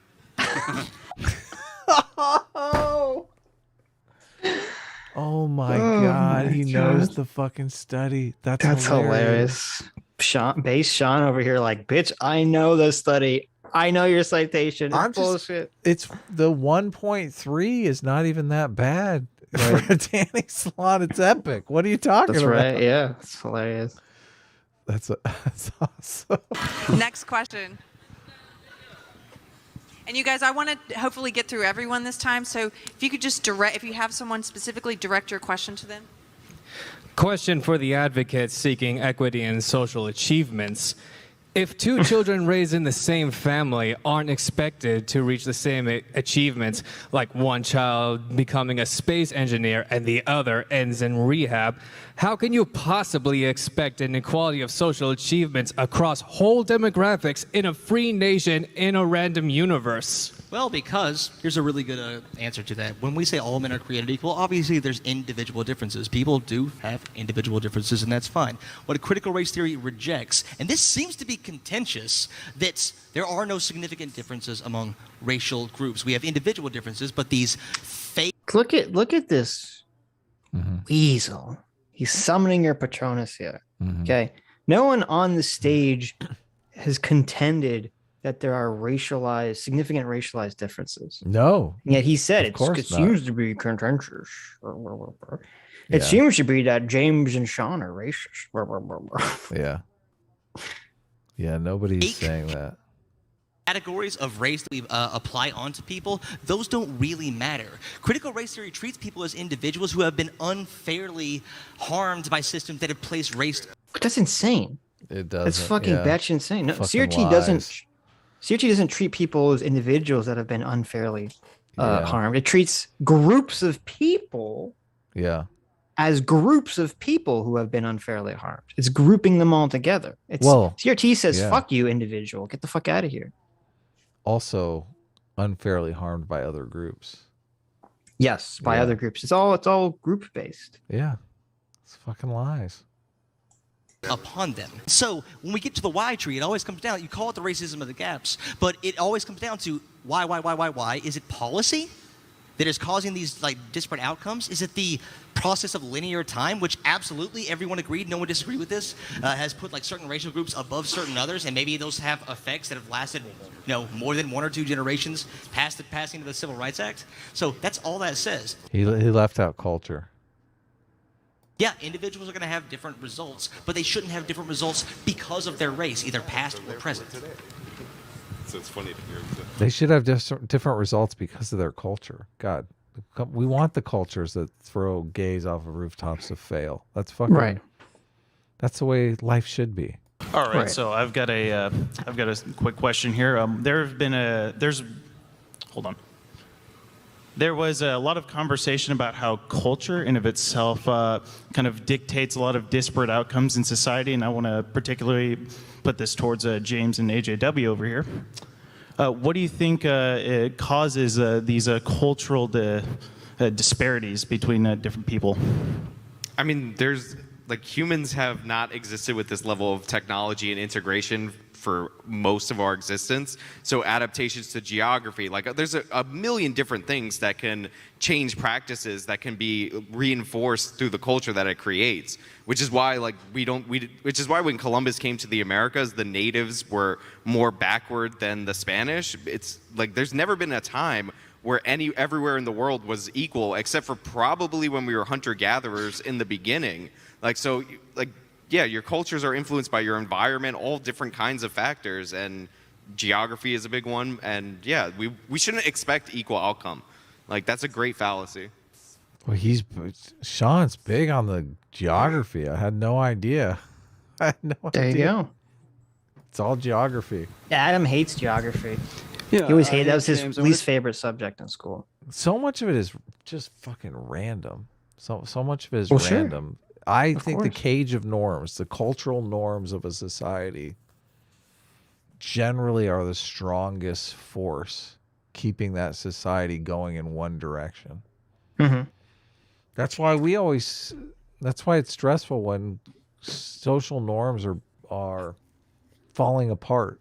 And CRT is really aimed at destroying social norms. Can you imagine fucking Like they're destroying the social norm of we were going to agree on some criteria for teaching our children. They're like, nah, fuck you. We're deciding what your children get taught. Right. Fuck you. But see, and that's the problem with all this leftist academic bullshit is that you do need to deconstruct some things. You need to find out what doesn't work or isn't working currently, because the world is always changing, and sometimes things that worked don't work anymore, or sometimes things never really worked. So you do need to deconstruct those things, but they just want to deconstruct everything. They just want to say, here's the solvent that we're just going to dip every part of culture, every part of society, and we're just going to just deconstruct everything and then remold it from the ashes. Okay, like they're literally the Thanos. Okay, they want to destroy everything, and from the ashes, they're going to magically rebuild the magical utopian society. It's fucking, that's so scary. Yeah, I mean, how many times have we heard that supervillain talk? And that's literally what the socialists or the cultural Marxists want to do. Oh, it's these people are in schools now. It's so I know. weird. I wanted to ask you. You want to read a super chat? Diogenes for $20 says, I will say we might have to cancel Thomas Sowell for his racism against the Scottish people. Not very nice. Also, CRT advocates perpetuate the idea that blacks are inferior because they imitate successful cultures. That's true. It does do that. And JMac for another $20. Thanks so much, Jay. Says, I was born to a single drug-addicted mother in the inner city, and now I'm a professional super chatter. If I can make it soak in you, follow your dreams, Adam. There you go. Nice. Not you I guys. gotta reach out to Jay. We need to put some raps together. I feel like Jay and I could really I believe it. Bust onto the music scene in a big way. Jay looks like a lyrical badass, I bet. Let's do it. Listen, guys. Listen. Don't you all want to aspire to be a professional super chat? This is the... That's so bad. I know. That's so bad. I know.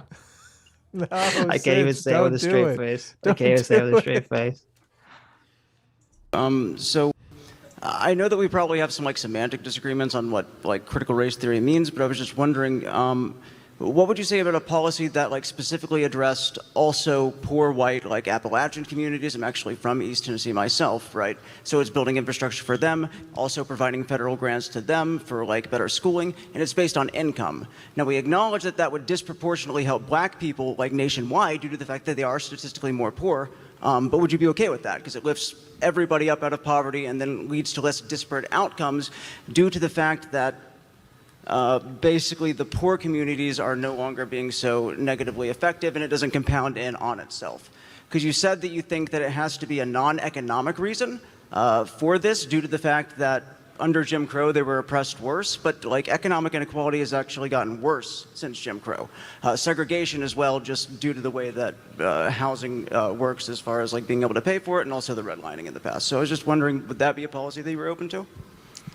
So I'm going to try to guess a little bit at this because I apologize. It's extraordinarily hard to hear up here for the questions. It's shockingly hard to hear, and that was a bit of a complicated question. So if I've understood correctly, the first thing I want to say is that I actually think that being less race conscious, period, and being more, if you want to actually look at conditions that cause disparate outcomes, I would say the overwhelming one of these is economic. And so policies that are more or less race blind, but that apply by economic status. The funny thing here is if you care about equity, they are going to, as you mentioned, I think you mentioned, will be disproportionately accessed by people who are in demographic groups who, for whatever set of reasons, are also more frequently economically depressed. And so the racial equity comes along with that through a race-blind policy, which seems to be a way that isn't going to exacerbate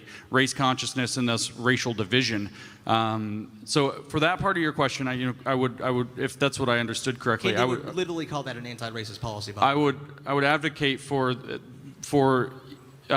race blindness in such policy and to focus on the variables that are more relevant. Now, if we were talking about what other variables that are not economics, and I think you said something about that, but I swear I can't hear you, and I apologize, but There are also cultural values. So we just talked about why cultural values arise. Some of those might even just be accidents of history. Something happened and somebody became famous and people started copying them and just, you know, whatever. Is this quirks or whatever. So there are different cultural values. Look at that. He used my argument that so much of it is just happenstance, accidents.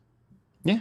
I look at Appalachia, and I grew up pretty deeply in the Tennessee Hills, and I have a number of friends who are like proper old school Appalachians. I dated a woman in college for 3 years who lived, her family referred to where they lived as on the mountain. The entire family lives on the mountain. Nobody's allowed to leave the mountain, and she was actually heavily indoctrinated by her family while she was at university. The university's not for you. You're too stupid to go to college. You should stay here on the mountain. It's a betrayal of the family if you leave the mountain, if you leave the area. So these are all white people, so this is not a racial comment. But those particular values, you shouldn't study. You should stay here. You shouldn't reach out. You shouldn't go to places where there's more economic opportunity. You shouldn't get a degree that's going to pull you away, like J.D. Vance talks about in Hillbilly Elegy, that's going to make you culturally distinct from the family, which is a betrayal. Those kinds of cultural protectionist attitudes, which are also prevalent in the inner city ghettos, and they are also prevalent in Latino ghettos, those particular practices are actually part of the problem as to why we see these disparate impacts. And this is people choosing by their own volition to not integrate with a dominant culture. And my view from as far as critical race theory goes is that critical race theory by dominant culture, it's imposing on you, it's cultural colonialism, it's cultural genocide, that's words that they use, actually exacerbates those problems rather than loosening them. So that, again, critical race theory becomes the least good answer to a problem where there are many other possible answers. But critical race theory says that all other answers are intrinsically racist because they don't do critical race theory, therefore they uphold the dominant culture and they don't critique it at its most fundamental levels. And so it's just a terrible approach. And I don't know if that was exactly your question, but I did the best I could given what I could hear. There you go, Adam. Mm-hmm. Clip it. Clip it. That's a great. 1,000,000 view clip right there.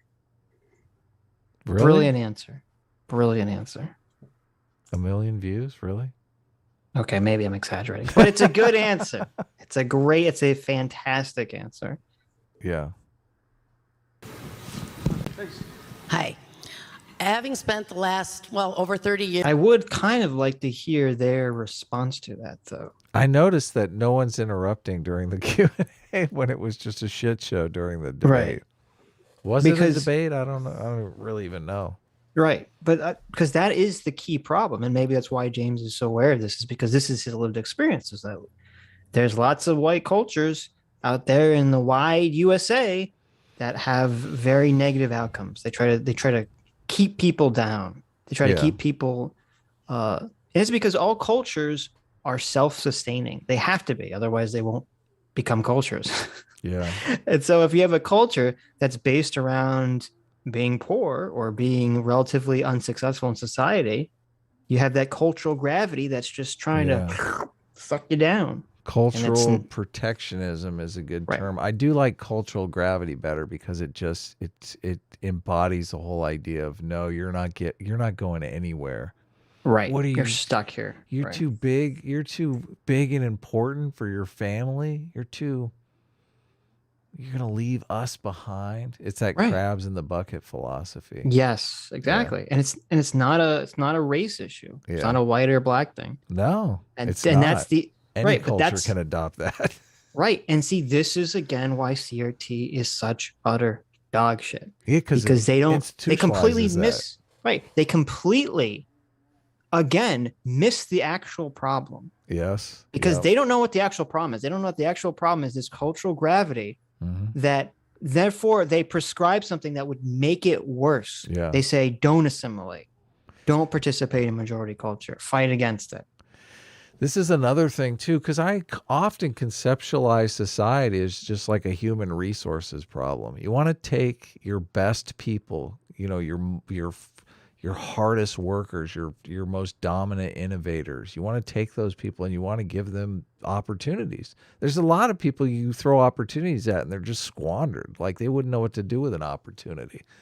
You got to get opportunities to people who are willing to take advantage of those opportunities. And this whole idea behind, critical race theory and, everyone gets the same, you're stifling the innovation of the society that's there.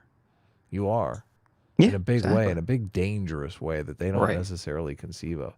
They don't even, I mean, most people who lean towards socialism don't really even respect the idea that there are people out there that are like super producers.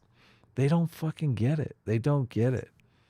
Elon Musk is just sitting in his office, tweeting and playing video games and not working, and he's just sucking up all the money from the company. See, they want to go off on Elon Musk, but I think it even filters down to like lower levels. Like I've worked for dozens of small businesses, and every single one of those small businesses has like a fucking super productive person at the center of that fucking business that makes shit happen, that, you know, makes the business successful.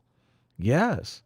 So, I mean, you can't structure society where you're not in a situation where you're moving those people into positions of power. And when they want to destroy power hierarchies, you destroy any incentive for those types of people to be productive for society. It's just, it's crazy to me. It's crazy to me. There's one talk, I don't know if, I think I shared it with you. I don't know if you listened to it, but the guy talks about all these nations that are really, you know, languishing, not really a lot of wealth, not really a lot of resources, can be traced back to insecure property rights, because a lot of businesses are started by putting a piece of property up, you know, to get a loan from a bank to start a business. And if you have insecure property rights, that process never begins. It never gets off the ground. Yeah. So a lot of this is predicated on secure property rights. And I think the video that I'm talking about, the guy even, I think he has a nonprofit that goes around and tries to, you know, develop property rights in some of these nations that are just, you know, languishing in poverty. And we take that for granted in America. Like the whole idea that there's fucking title on property and all these institutions revolve around making sure no one else can come and take your property away from you. Private property rights are oppressive, Adam. No, okay? but fuck you. Like, that's the thing that I don't like. We want more people to have, and this is what I think is a problem, because fundamentally they disagree on private property at a level that never really allows them to get into the game. Like, we want people to have more access to housing and property and all this kind of stuff. Right. But if you're fundamentally against just the whole concept of property rights, it's kind of like saying, you know, I'm against the concept of sports. So you're never going to be able to play baseball, or like so many opportunities are closed off to you. If you're, that's a good point. It's like someone saying, I'm mad that I'm not a famous athlete, but I think we need to deconstruct and get rid of sports. Yeah. Like, wait, well, you're never going to be a famous athlete then, you fucking idiot. I There's know. no sports. And also you're limiting a whole avenue of opportunities for other people.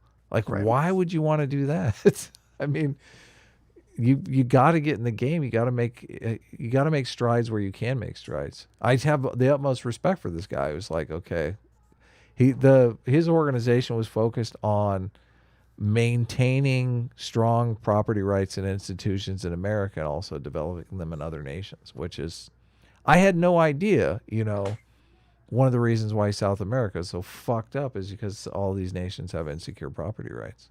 Mm-hmm. Yeah. Years in a metropolitan school district, I'm going to tell you, first of all, kids judge each other by the content of their character long before the color of their skin until they're taught not to. And second of all, true. Yeah. She's like, why do you want to bring racism into the classroom, you dullards?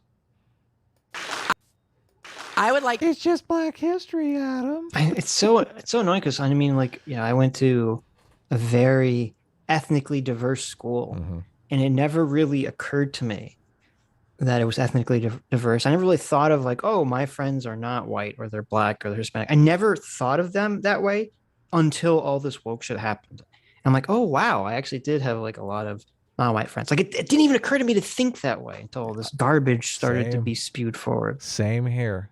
I hate it. Same here. Yeah.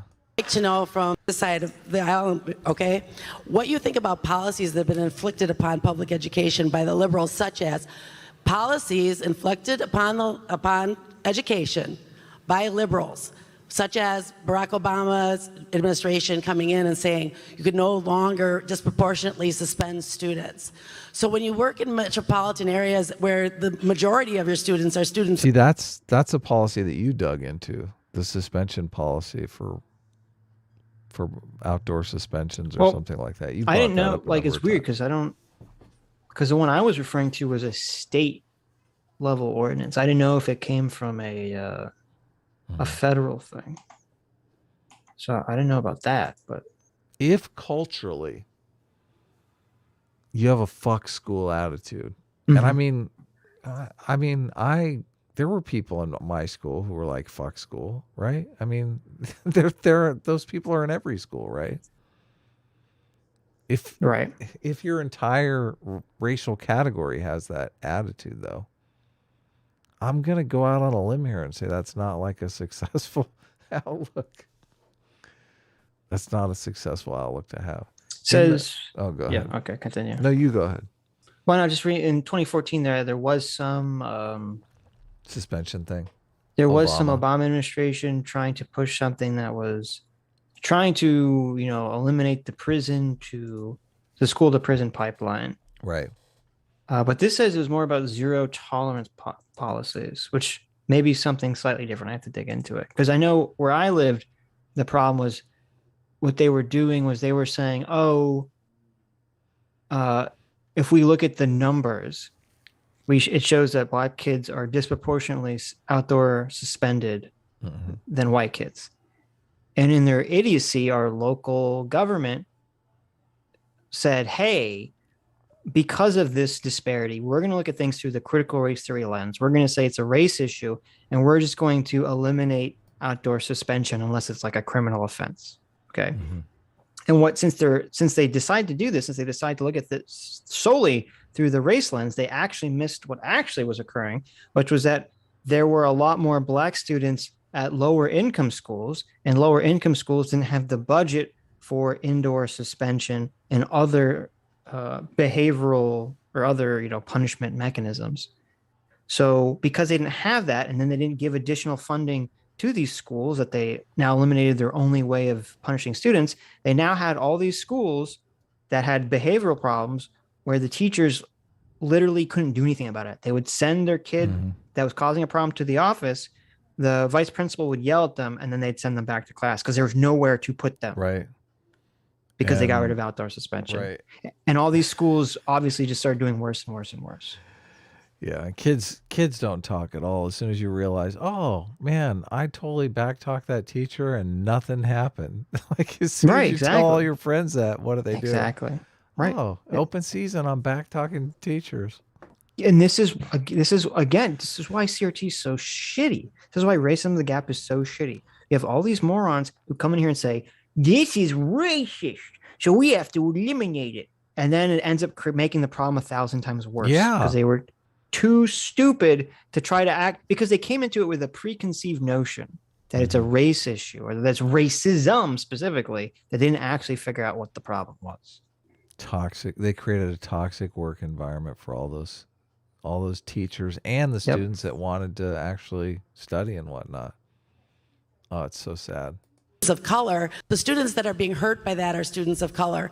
Also, because you guys, all of you, do wonderful research. For the next time, I'd like to hear some research on how many opportunities are actually available. Maybe we should all be getting together and talking about what we could do to push education and how that's everybody's ticket out, rather than all of this. But to my question again, how do democratic policies such as disproportionately disciplining students of color what is it with liberals and education? Oh my God, they're just so nuts for education. It's all education this, education that. Well, there's this idea among all left, not just leftists, among liberals, that you can educate people you can educate yourself into success. Like that's all it takes. If people just had the right education, magically everything would fall into line. Yeah. And so I think that's where the obsession is. If you just sat any person down in front of the right instructor long enough, Yes. you turn him into Elon Musk. Right. Exactly. It's so. I'm skeptical that you can even teach critical thinking, which is like a whole other black pill. It's like I'm super skeptical of this idea that teaching. I disagree. I think you can. I mean, obviously, I was taught to think things in this way. No, I didn't just magically. I think it's your temperament. I think it's your temperament. I think. Well, I think my temperament helps, but all along. I think it's a combination of things. I think you do have to have the right temperament, definitely. But if I wasn't taught that way, I would be in the bubble too, just like anyone. I was in the bubble for many years, just like everyone else. What is your tenacity level?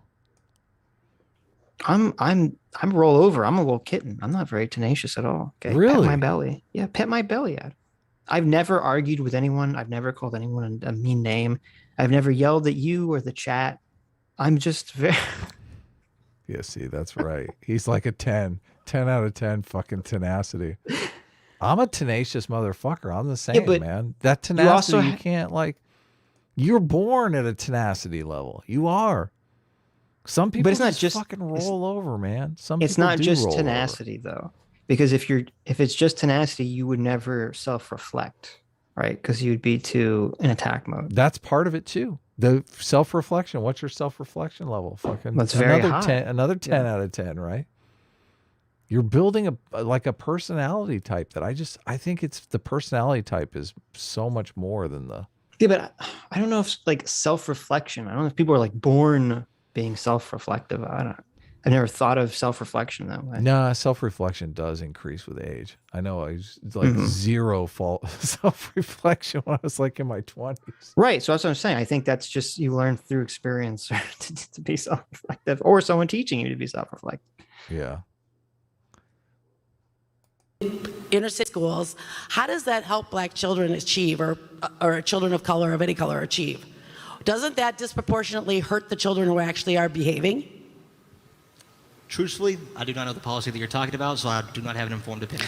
Okay. But from a critical race theory perspective, go read the Dear Colleague letter from Barack Obama's administration. Eric Holder, Barack Obama. Justin, she's referring to policies cracking down on schools that disproportionately suspend students to their population because it doesn't match the racial demographics. Right, restorative justice. Those are worth looking into. It's not automatic evidence of racial discrimination. And I know it's something worth looking into. I never got to ask this. Are racial disparities? See, he doesn't really even know because by Ibram X. Kendi's definition, that policy is racist, regardless of whether or not, how the students behave. Well, no. Yeah, but Ibram X. Kendi would say if Obama or whomever was pushing policy that said, hey, black kids are disproportionately suspended, so get rid of suspension, Ibram Kendi would say that's a positive direction. Hell yeah, he would, yeah. Because he's getting rid of racism, which the policy, nobody intended. There was no racist intent in the policy, but the outcome was racist because there was a disparity. Right, and you end up making the problem actually worse. But Justin doesn't know that. And I think Justin or Jangles would say that that's a straw man version of CRT that we're putting forward, but it is pretty much straight Ibram X. Kendi. Significant ones on things that matter, like income, like access. Didn't Ibram X. Kendi come out as not a critical race theorist, though? It seemed like he made a big hubbub about how he wasn't a critical race theorist. Well, okay. Yeah. So I'm trying to remember because he made some statement about this, but it wasn't very clear. He's like, news to me, I'm a critical race theorist. I didn't know that. It's like he's like, yeah, he was like, oh, I'm not. He's like, oh, CRT is foundational a lot of my beliefs, but I'm not a lawyer. He always phrases it that way. Oh yes, I can't remember. Yeah, he always says I can't be a critical race theorist because I'm not a lawyer. So it's not. And the follow-up question, to my knowledge, has never been asked, which is, well, what part of CRT do you disagree with? Yeah, that's a good question. He'd be like, none of it. To a neighborhood without high crime rates. Is this a problem worth solving? Give them reasons to achieve rather than reasons not to achieve. Kids will surprise you. Stop insulting people of color and saying that they can't achieve, because that's basically what you're doing. I look at people that I've worked with every day of my life, and they achieve a great proportion. What about they love their everything children. we just said gave you the idea? We were saying black people can't achieve. Notice again, this entire debate is us batting down silly strawman constructions of what critical race theory is. I don't think neither me nor Justin have argued that black people are fundamentally incapable of achieving. Fun topic because people will tell you what you believe and then argue against that. I couldn't hear any of that. So next question. All right. Could you guys on the right please describe to me what the critical race theory education would look like that you would want taught in school? And could you guys on the left, based on what they say, describe the foreseeable negative ramifications of that? Yeah, we're a little confused. The political left, stage left, or your left? guys' Just left. use political left and My conservative. right. On my right, could you guys describe what critical race theory education would look like that you would want taught in school? And could you guys on my left describe... Which way is stage left and which way is stage right? I never remember. I can't believe they even... I mean, there's obvious who he was aiming the question at. Jangles, tell us your critical race. If you don't know, Adam, you can genius just say. policy. You can just say if you don't know. Okay. Stage right? Yeah, is it... Which way is stage left and which way is... I think stage is if you're facing the audience. So stage right would be if you're facing the audience to your Gotcha. right. Okay. Yeah. Good. That's what I was asking. I think James Lindsay is stage right and Jangles is stage left. Yes. But it's been a Thank while you. since I use these terms. You are correct. I just looked it up. We're learning things every day. Describe the foreseeable negative ramifications of that. Did you know that in a play, the last play that I was in, I played a prosecutor? Oh my God. This was... Wait a minute. Wait a minute. It's all coming together now. Wait a minute. It turns out. I just remembered that. It turns out oh my God. that Adam really was D.A. Binger. This Oh was my all God. a false flag operation, my and that he God. actually performed as a prosecutor, readying himself for the role of being the evil prosecutor going after Kyle Rittenhouse. I knew it. The evil prosecutor. Look at if there are any. Sure. I think teaching students the benefits of things like diversity are... Oh my God, Sitch, he's a teacher. Please make it fuck. stop. Why are all these people teachers? Oh my God. No. You I'm were in corn supposed fat. to live in a cardboard box in the alley. How dare you? Why me? Mm-hmm. This guy is teaching your children. You have children that this person is teaching. Are pretty good. I think teaching a more race conscientious history is also good. For example, a lot of people have this misguided idea that racism as a policy functionally ended with the Civil Rights Act of 1964, something to that effect, right? What's not really taught and what's not really translated well is the legacies that these laws have over time. There are racist laws that have been passed, right? And racism can manifest in more ways than just being explicitly. Just saying the N-word is not the only way to be racist manifest, right? You can be racist in intent, you can be racist in effect, and we still battle problems with this today. Take, for example, the state of North Carolina passed a voter ID law where the state... Dude, you're not answering the question, and now you've gone full ramble. What was the question? I forgot. It's been so long. He's been talking for so long. I forgot what the question was. The question was... Yes. What programs would you teach under CRT in school? Oh, right. That's a not good It's question. not about voter ID law, okay? Just asked you a very specific question. Or no, he said, wasn't it, what would you teach instead of CRT? If CRT is not being taught in school. No, she said what would your CRT program look like? Right. Yeah. This is like voter ID law has nothing to do with that. State General Assembly gathered voting data by race to pass an ID law. And the Fourth Circuit Court of Appeals struck that down because they targeted black people with surgical precision. But in the letter of the law, it is race neutral. So you can have something that is presented race neutrally, which still has racial outcomes. And if we had a better education on stuff like that, I think our students would be more... It's so funny because they always use this as an example. Okay. This is the example they always cite. They say, did you know that there was this voter ID law that was passed in the state that was race neutral, but was actually secretly designed to target black people and prevent them from voting? Okay. And it's like, okay, that's true. But you know what happened? Our colorblind judicial system was able to ferret that out and say, fuck you. This is a racist law. You can't fool us. Okay. So that's evidence that our colorblind liberal justice system works, you fucking commie. Yeah, exactly. That is not an example in your favor. Yeah, it's an example in our favor. We win and answer the question already. Come on, why are you answering the question?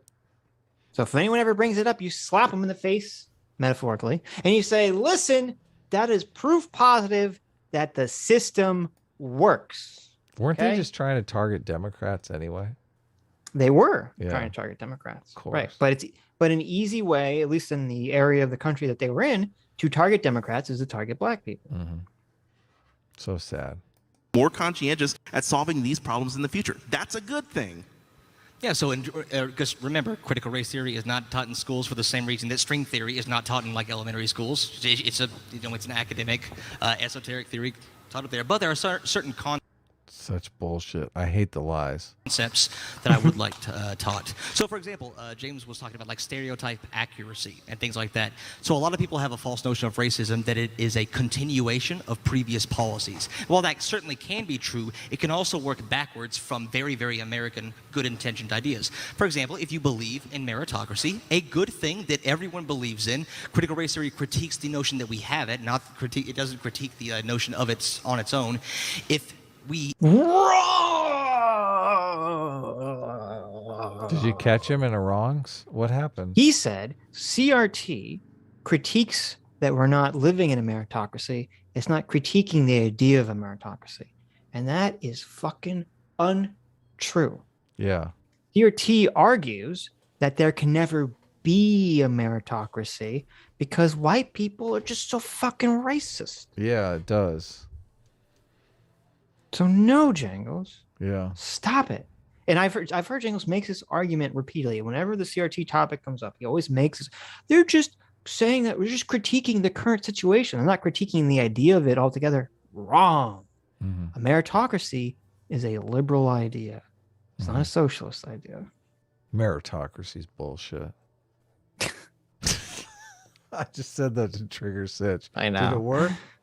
It did. It worked. Good job. Good job. Are you happy? Are you happy now, Adam? I'm angry. Are you happy? Yeah, let me put the trigger up. I put it up once before. You were getting kind of triggered. Ah! There you go. You should read the book, The Meritocracy Trap. Every time I bring it up, you do get a little triggered. No, because the problem is I would totally acknowledge that we don't have a perfect meritocratic society right now. Hell and no, that generally people are going to succeed based on, where their parents were. I totally agree with that. Yeah. But that doesn't mean that we should throw out the concept, the idea that we should be working towards a meritocracy. And you always bring it up in a way to conflate the two, just like Jangles is doing right here. Well, and I mean, stop jangling, Adam. He, in the book, The Meritocracy Trap, he makes the argument that we still have elites. And the guy definitely leans commie all the way. The end of the book is very communist oriented. Yes, I read these crazy books, so you don't have to. They will trigger the shit out of you. I'm not suggesting one of you read The Meritocracy Trap, okay? Obviously, you'll probably hate me if you do, but the idea that we've turned our elites into 80-hour-a-week work slaves for everyone else. I mean, is that so bad? Is that such a bad thing? Yeah, good. Fuck them. Yeah, exactly. Make them work 100, 120 hours a week. Right. Yeah. But that is the meritocracy right there. It is. It totally is. Yeah. And you have to have the problem that the book points out is that if you don't have the right kind of parents, you're never going to be able to climb the meritocracy. The meritocracy, you need a lot of inside favors to get a leg up in the actual meritocracy. And if you do, you have. Well, it depends what we're talking about here. I mean, if we're talking about just becoming middle class, I don't agree. If we're talking about becoming the top 1%, we're talking about becoming wealthy, yeah. Or even not even a top 1%. Because, anyone can go, not anyone, but if you're, have the right level of intelligence, if you're born lucky being conscientious and born lucky being intelligent, you can be a doctor or a lawyer. You don't need to have some magical leg up. It's only when we're talking about being you do to get one of the jobs where you really are fucking wealthy. That's what I'm saying. Yeah. But that's why I'm saying I don't really like the way it's being framed, because I think most people could enter middle class. Most people can enter the top 5%, of the income, even the top 1% to some degree. If we're really talking about like the 0.01%, like, yes, most people are not going to be Elon Musk or Jeff Bezos or whomever or Bill Gates. And they do need a leg up to enter that 0.01 percentile. But that's like so extreme that it's worthless to waste our time. And there's other opportunities available. It's not like if you can't get into that higher echelon, it's not like you're going to live a terrible, tragic life, being middle class. So. And the real way, and this is something that's always important. And I think you brought this up. Your favorite irrational artist, Scott Adams, always brings this up. You can't compare something to an idealized utopia. You have to compare it to what the alternative is or was. And so if we look at before we have our sort of liberal society, what did we have? We had nobles and serfs. And in there, you literally couldn't progress because it was based on your birth. Yes, exactly. So you were totally fucked. Or, you had these caste systems all around the world. So there was no progression forward. Yeah. No way up. But he's saying there's not really any way up either unless you're born into a certain caste. But that's bullshit. There might not be a way up to be a billionaire or a multimillionaire, sure. Yeah. But okay, but so what? That's true for you got to everyone. admit, the idea of the meritocracy is that anyone from any stratosphere of life could climb up and be the next Donald Trump. Right, but super billionaire it doesn't. Listen, I don't have, I was not born poor. Okay. But I don't have the connections to become, the 0.01% rich person. And I don't have the conscientiousness or the intelligence or the drive to do any of those things either. Yeah. Okay. But if you can't look at the extreme and say, okay, because the tiny, tiny extreme is not accessible to everyone, then we have to throw the system in the garbage. And that's kind of what it sounds like. That's what the commies do. Yeah. It kind of sounds like what the book is doing and what the commies want to do, because their goal here is revolution. Yeah. No, the book focuses mostly on inequality. But of course it does. Doesn't really come up with any way to solve it. And I mean, I don't think inequality bothers most people as much as it bothers commies. Like, they fucking hate inequality. They can't sleep at night just knowing inequality exists in the world. And I think the reason for that is dishonest. They try to pretend like, there are all these commies out here are trying to pretend like they're out here looking out for the little guy, when in reality, I think, pulling this straight from my gut, you got a lot of people who are intelligent and are just really mad that everyone doesn't prostrate their greatness. And they're really mad that they're not part of this 0.01%. Yeah, they're egomaniacs. Right. Yeah. Nobody taught them humility in school. Right. Yeah. That's what I think a lot of these communist thought leaders are. They're saying, well, I mean, if I can't be in the 0.01%, then nobody can. Got to bring the paddle out, man. Yep. Nothing brings humility like the paddle. Because we're a meritocratic society, and then you see all these racial groups who are not doing as well as others, well, then you're going to think you're going to work backwards. Well, since everyone has the same shot at it, and since we solved racism with the Civil Rights Act in 1964, that must mean that some racial groups just aren't going to be as good at certain things as others. So racism can work backwards via that system justification theory that can lead to like stereotype accuracy and people actually justifying why they're racist instead of working to correct it, which I think is a very American way of looking at things. So Jangles, just to recap, his form of CRT that he wants to teach in school is basically just racism. Okay, great. Thanks. Wait a minute. I would respond to what I go back. 64, that must mean that some racial groups just aren't going to be as good at certain things as others. So racism can work backwards via that system justification theory that can lead to like stereotype accuracy and people actually justifying why they're racist instead of working to correct it, which I think is a very American way of looking at things. He just didn't answer the question.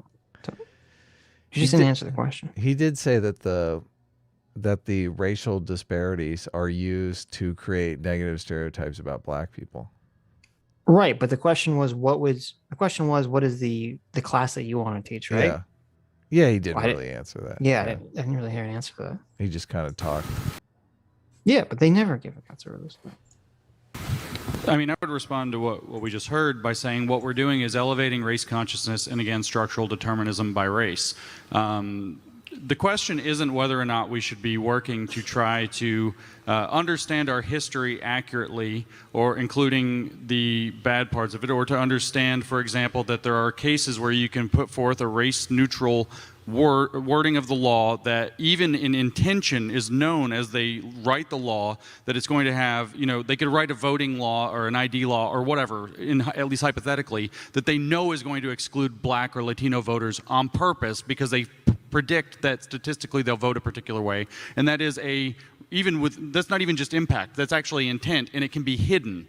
And the idea of a critical theory of race at its best, if it were a liberal rather than a Marxian theory, would say that we should be critiquing that possibility and looking into it. For example, Kimberly Crenshaw, when she laid out intersectionality, pointed out that it is actually legally possible to get away with discrimination against black women, in particular by showing that, look, enough black men and white women both work here. So we have enough women, we aren't discriminating by sex because enough white women work here. We have enough black men, so we're not discriminating by race. But you could actually discriminate specifically against black women and have virtually none of them and still meet both race and sex. And a critical theory of the intersection of that she puts forth would be able to pick that apart. What I'm saying is that there's a difference in methodology. There's a difference in the way that analysis is going to be done. So what we've just heard is a presentation that we should use a critical theory that's based in Marxian theory, or critical Marxist theory, that's what neo-Marxism is called by Isaac Gottsman, for example, to do this, rather than to use the liberal method that begins by everybody as individuals, and we should treat individuals as equals to be evaluated on their talents and merits. Now, Justin's a little bit wrong about its critique of meritocracy. It also is a conspiracy theory about meritocracy, that the white people who are in power and have the dominant culture get to define what counts as merit and therefore exclude others by that. Thank you. Yes. Yes. Yeah. True. Critical race theory is anti-meritocracy. Right. Yeah. Well, it's anti, right, and I'm glad he brought that up because I said it's anti the idea that there could be a meritocracy in our society. Yeah. The perfect example of the kind of shit I don't want taught in schools, because it's not actually true. Yep. The white people are not conspiring under a racial contract to keep other races out since whatever time, they are everybody knows. It wasn't 1960. Adam, I didn't see you at my fellow white guy Wednesday meetings where we all plan about how we're going to keep the non-whites out of society. What's happening? Why weren't you there? Obviously. Why weren't you at our white guy Wednesday meeting? Because it's racist. I don't go to racist meetings. Adam, what are you if talking you're not about? Adam, if you're not at the white guy Wednesday meeting, okay, if you're not with us, you're How was against it Taco Tuesday? Okay, you're gonna be. First of all, you can't be at Taco Tuesday on Wednesdays. Okay, I don't go to white guy Wednesday. Adam, I go to Taco Tuesday. If Tuesday. you are a race trader here, you do not show up to white guy Wednesdays. I will have to be informed. weird. The Council of White Guys that That's so weird. I don't think of you as the same race as me. That's so fucking weird. I don't look at James Lindsay and go, he's the same race as me. Well, first of all, as a person so of shadow, fucking I'm very weird. offended by this conversation. It's so weird. Stop. I know. Stop being such like. Yeah, I have zero race consciousness. I guess. Right. I mean, I know. Sorry, I just didn't. It wasn't forced upon me at an early age like critical race theory wants to do. Right. Can you imagine going into a classroom and going, "Let's all talk about our race now"? It's like, what the fuck? I can't imagine like, my 10-year-old mind going, "Oh, we're going to talk about race now. Huh? Oh, this should be interesting." Right. And I never thought about it till now, but like, oh God. And I remember in middle school we watched Roots, and they talked about slavery and stuff a lot. Yeah. I don't know. It'd be kind of awkward if I was like, if I'm the black kid who's like sitting next to the white kid and is like watching like the teacher be like, "This is yours." I know, and this is your history. Like, Oh I think my it should be taught. God. For it to be so focused on, it would be very like if I was at school and they did like whole, if they were like really heavily focused on the Holocaust in school, I don't know. I thought that'd be weird if all like the Christians are like, let's look at the Jewish kid and be like, feel bad for them, or look at, this is your history. I don't know. It shouldn't be so based in victimization, I think. This is what I don't get, because it seems pretty obvious that we could design curriculums that would make multicultural, a class of, multicultural class, different races and color. Mm-hmm. We could design some curriculum that would make all of those kids walk out of that class hating each other. Like that. Right, exactly. That would be pretty easy to do, right? I mean, It's called CRT. That's what they're doing. I know. It seems, if you can say that, if you understand that you could do that, then you could probably make a curriculum that would tamp that down, that would make them walk out of the classroom liking one another, right? Right. Shouldn't we work on the liking one another thing instead of this? Like CRT seems to be a huge in the direction of like, let's make everyone hate each other. Sure. But I don't understand why the CRT advocates, do they not accept that? I think maybe that's the question. That's the real question of the debate that is never really touched upon. Like, do you want everybody to hate each other? Is that really well? They the would goal? never.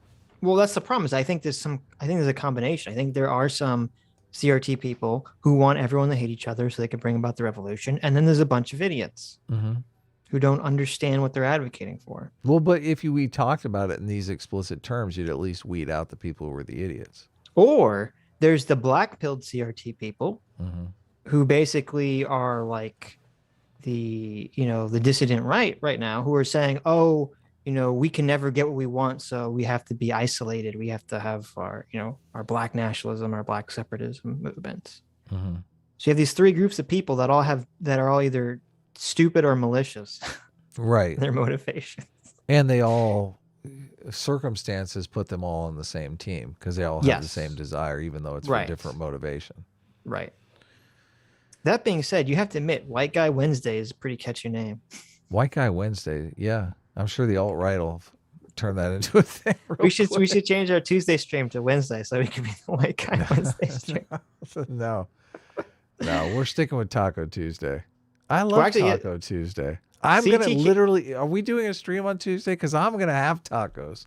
CT said we should rename our Tuesday stream to the Talk TALK. Oh, Taco Tuesday. Yes, that's pretty good. That's I like one. that. That Taco is good. Tuesday. Yeah. Yeah, we'll see you guys on Taco Tuesday. I like me some al pastor. That's my favorite taco. How about you? I don't even know what that is. Are you a carne asada guy or are you al pastor? Look at this guy. He knows all the terms. What I are you don't know these talking fucking about? terms. I'm Really? fucking illiterate. What's a? I didn't even know what you just Los said. Angeles. Are you kidding me? It's like Say it again. Al pastor. What was your favorite taco? Al pastor. Al pastor. What is this? A French taco? You don't What's like al happening? pastor? What is? I don't even know what that means. It is spicy barbecue pork. That sounds amazing. Yeah, it's delicious. Why can't you just say, "Do you want a spicy pork taco?" I'd say, "Fuck yeah." Listen, El pastor. I live in Los Angeles. Okay? Look at this hipster. Can I get an El pastor with my grande latte? Listen. I don't want the the people working at the taqueria to call me gringo. Okay, I got to get it right. Gotta get the al pastor. Fuck off. Jeez. Carne asada, al pastor. I want some fucking pollo. This looks good. I'm looking at pictures. Pollo asada. What do you want? I'll order you some. I said, oh, this is funny. It says the al pastor, also known as tacos al pastor, is taco made from spit grilled pork. The cooking method is based on the lamb shawarma brought by the Lebanese immigrants to Mexico. Really? So there you go, Adam. Amazing. Your al pastor taco is literally a mix of like 3 different cultures coming together to make an amazing taco. Can't be more American than that, right? I know. Isn't that fantastic? Dude, That is delicious. Fuck you, cultural appropriation. If we were all cultural appropriative woke lefties, you could not have your al pastor tacos. Life would not be the same without al pastor. I'm telling you. That's true. I'm That's getting hungry just talking about it. Yeah, no, I want fucking tacos. Delicious. Can you imagine rolling up to Taco Bell and saying, "Yeah, I'll take 3 al pastor tacos"? Taco Bell is so shitty compared to like any other Mexican food, restaurant. I don't know what it's like there in Florida, but in Southern California, there's taquerias everywhere. And whenever I move a new place, I'm like, I try to hit every taqueria within like a 10-mile radius. They're all completely different. You know, they're all, you know, like family-owned businesses, all slightly variant. It's so awesome, man. Yeah, we have some of that. I mean, it's not to the extent that you're saying, obviously, because we don't have a lot of Mexicans generally here, but yeah, no, there's a lot of Mexican food around. Yeah, I guess Cuba is not really. That's why you have the Cuban food. That's why we have the Cuban food, which I think is superior anyway to Mexican food. I'm gonna try some Cuban food. I think it's terrible, but I'll try it. Oh no, you'll love it. In 1964, it's very different. Civil Rights Act passed, racism was over. No, everybody knows that. But what happened was that the legal apparatus changed so that racism could be made illegal, and then the cultural fight could start to happen. And dude, that is fucking rude. I'm sorry, you take such a long time. What just happened? Oh, we didn't see it. Oh my god. Wait, what just happened? Go back. He obviously flipped him the bird. Everybody knows. It wasn't 1964, Civil Rights Act passed, racism was over. No, everybody knows that. But what happened was that the legal apparatus changed so that racism could be made illegal, and then the cultural fight could start to happen. And dude, that is fucking rude. He just pulled his pants down and flashed his weenie. He's like, look at my weenie over here. Okay.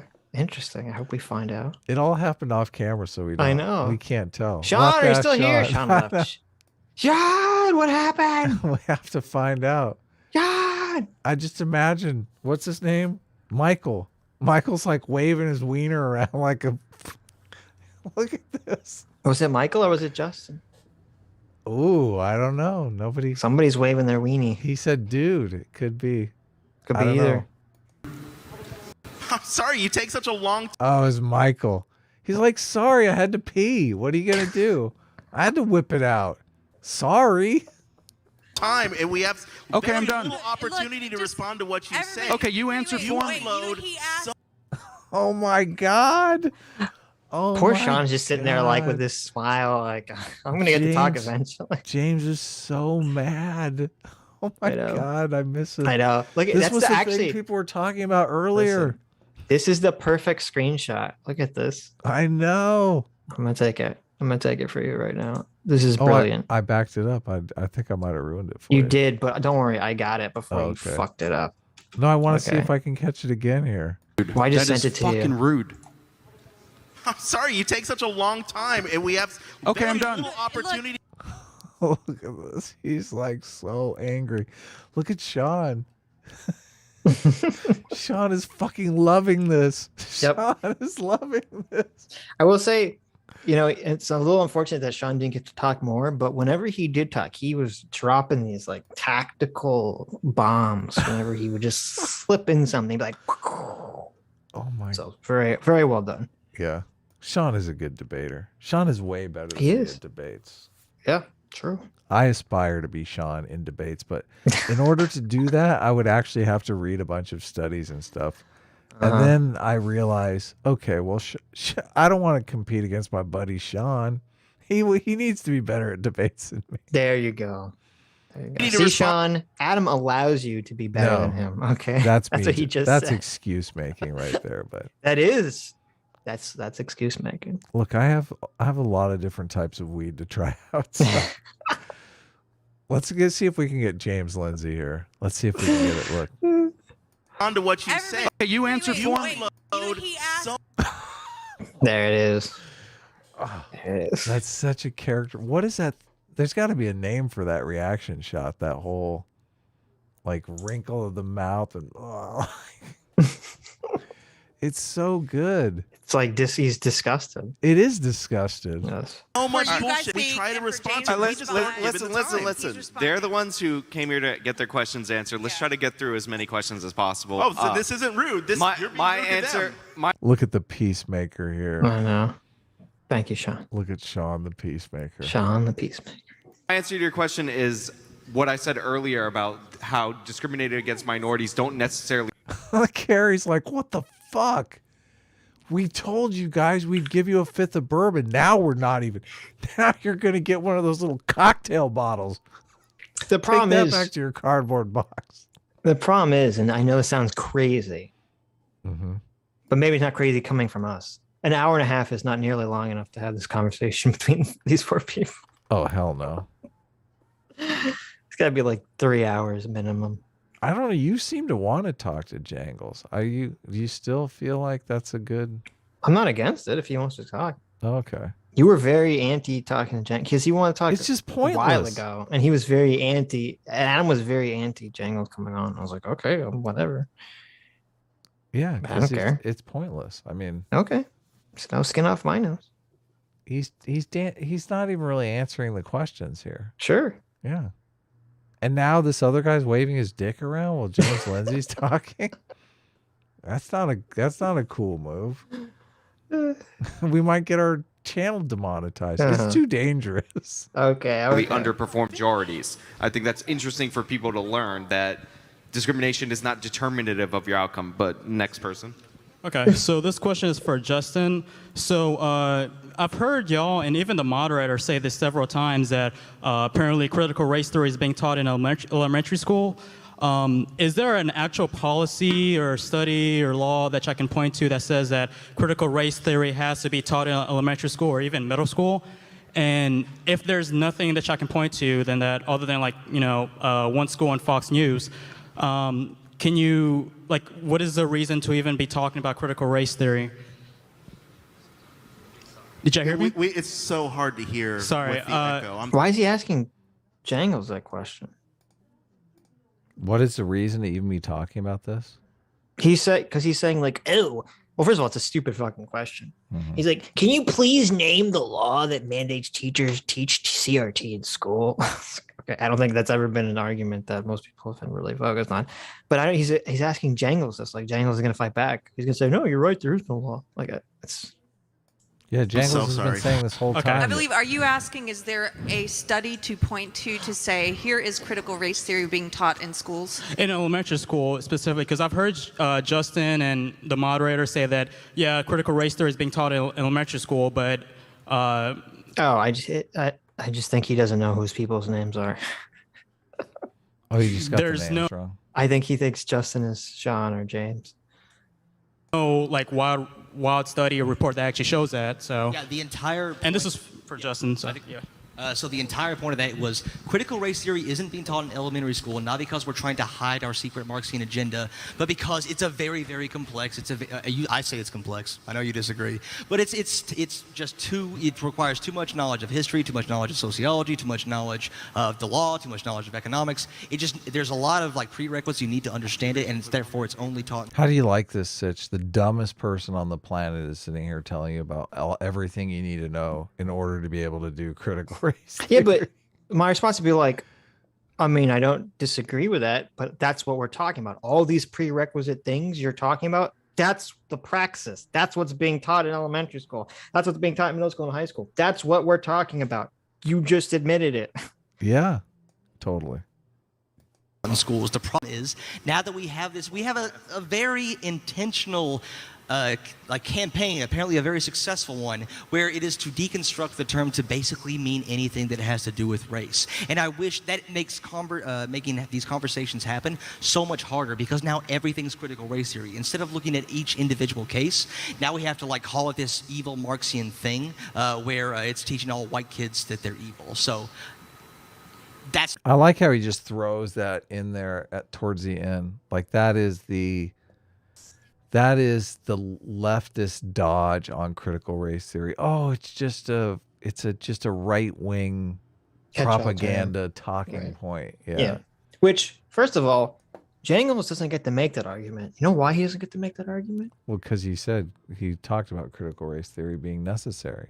Well, but also because that was Sean's first fucking point in this conversation. That too. Yeah, that too. Let's fucking sidestep this and not talk about the term critical race theory, but talk about these specific things and policies that are being taught that we don't like. And Jangles' response to that was, fuck you, Sean. I'm not going to do that. So fuck you, Jangles. You don't get to bitch about it at the end of the debate. Yeah.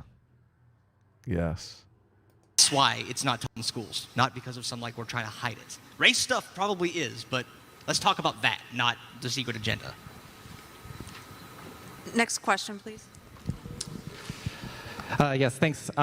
So looking at critical theories, just how identity, race, and culture, or I guess for critical race theory, just how race plays out and affects the ultimate outcome of people.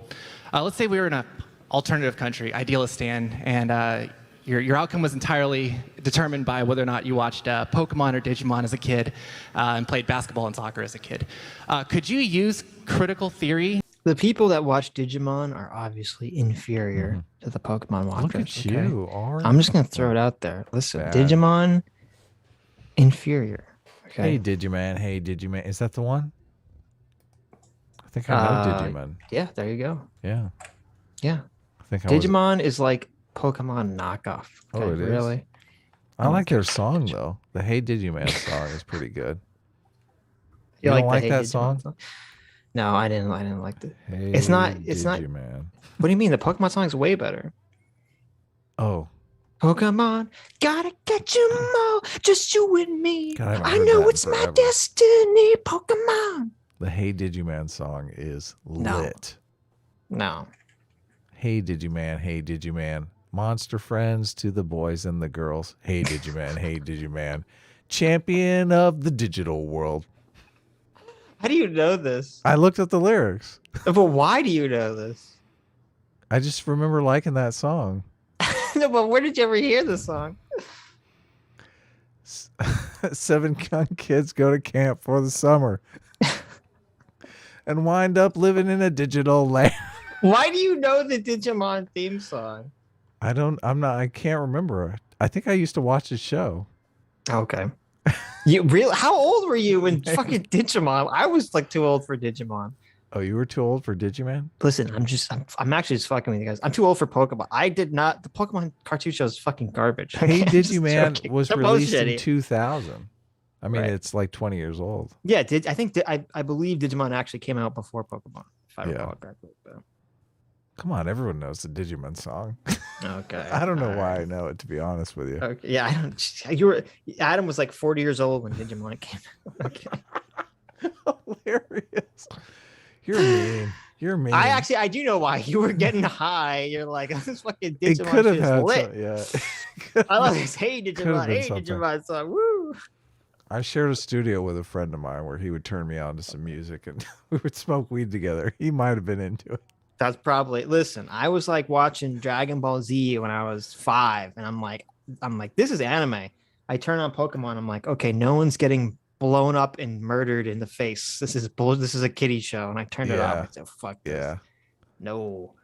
There's no murder in Digimon? I have no clue. There wasn't any murder in Pokemon. Huh. Sounds soy.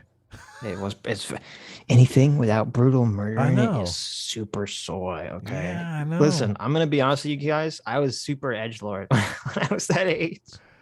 I was super fucking edgelord. Episode 1, man. Decapitation. Tearing people in half. That's what we want. I was a kid Come that's like, on. I was that kid like in middle school. It's like, did you know that like original Yugi like killed people and like ripped their eyes out? That was some badass shit. Not this garbage card show cartoon we watch now. Yeah, exactly. We want blood and guts. That's right. Shane Torrens for 31 Aussies. Thank you, Shane. Says, I've thought for some time now that CRT has always been a way for the Democrats and their allies in justifying their old plantation ways. Take it to its extremes, and it just sounds like a slave master justifying his ownership.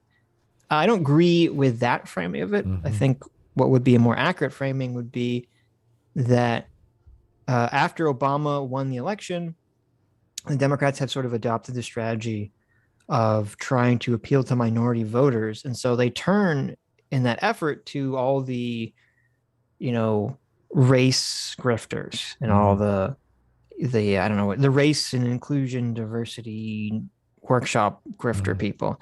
And those people are all fucking socialist CRT bullshit artists. And so they turn to them and then they say, hey, go follow all this CRT bullshit, go follow this race grifting bullshit, and that will get you the votes. This is the thing that drives me insane, because there have been race grifters in the Democratic Party forever.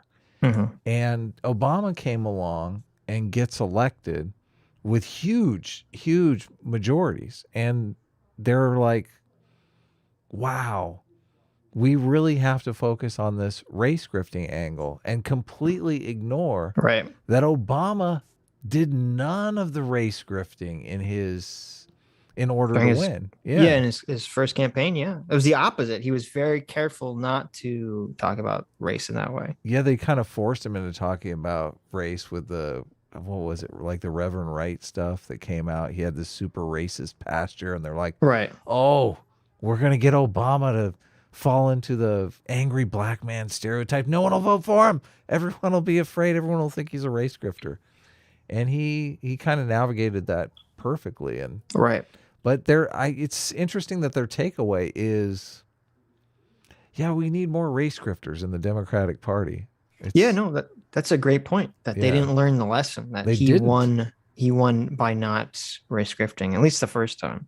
You think he race grifted the second election? I don't know. I mean, he was running against Romney. I don't remember. I mean, here's the thing. When they would run, it wouldn't be race grifting. There was policies that were race grifty, because I was reading them while we were watching the stream, that 2014 Dear Colleague letter is very race grifty. Oh, really? So there were definitely race grifty or bullshit race policies that were implemented. But when he ran, he didn't really specifically run on these things. Interesting. And they didn't really, and you're right, they didn't really learn the lessons that needed to be learned from this.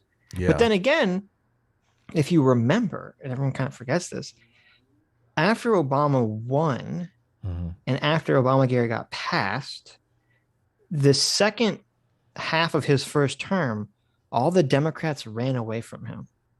And the media kind of turned on him. Don't you remember? They're all remember that. Yeah. Obama kind of sucks. And everyone kind of ran away from him. And if it wasn't for the fact that Romney was such a bland, uninteresting, boring candidate, I think Obama would have lost if it was against someone stronger. Fascinating. Yeah. So he barely made it. No, I think he kind of slaughtered Romney, but. Yeah, but it's because Romney was such a bad candidate. No one liked Romney. Romney was terrible. He was the worst candidate. Yeah. Remember they leaked the speech of him talking about the 41% or 47%. Romney did this speech, and one of the waiters or someone recorded it, and he was talking about how 47% of the country was basically deadbeats.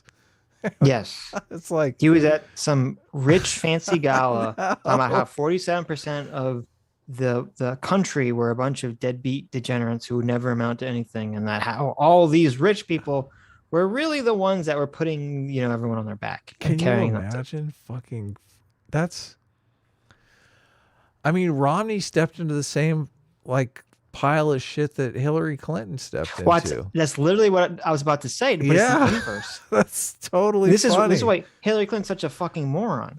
Because after that becomes a big controversy, and everyone's saying, I can't believe you'd call someone's running for president 47% of the country. Shit. Okay. Then fucking Hillary Clinton, who apparently didn't get the fucking memo 2 years later, 4 years later, is like, oh, 47% of the country are fucking deplorables. And you're like, God, what are you doing? You moron. You fucking idiot. You moron. You did the same thing. Oh my God. I can't believe it. Yeah. The hubris. The hubris. That's maybe what- it was just her hubris. She wasn't actually stupid. I don't know. But it was pretty baffling. Well, everyone thinks that's basically why she lost the election. The deplorable comment was the tipping point. Well, I'm not sure that's why. I mean, I think she lost because no one really likes her. No, that is why. That's exactly why. Nobody really likes Hillary Clinton, very much. Yeah. To tease out the difference between those two things, like, could you reject the null hypothesis that race is a determinative factor in your success using critical theories? Is it a testable theory? Ooh. As far as your Pokemon versus Digimon, obviously kids who watched Pokemon did better because they could because they were able to identify knockoffs, unlike the people who did Digimon. Like, oh, look at this, Well, Sean. believe- That's hilarious. I can't believe Sean. Sean throws me under the fucking bus. Boom, motherfucker. That's hilarious. What's wrong with knockoffs? I knew it. Sometimes knockoffs are better.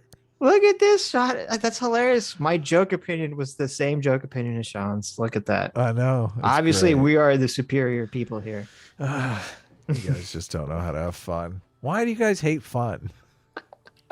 Hey, Digimon. Hey, Digimon. You don't even know the words. I don't. Monster friends to the boys, Inc. Champions of the digital world. Come on, sing with me, guys. Wasn't that? I thought No. Digimon was like digital monsters. It is. Hey, Hey, Digiman. Hey, Digiman. It's so infectious. I probably heard that song once in the car or something. Oh my God. I downloaded it. Let us continue with the CRT. I'm listening to Digimon. theme so song. we all get that. How dare you?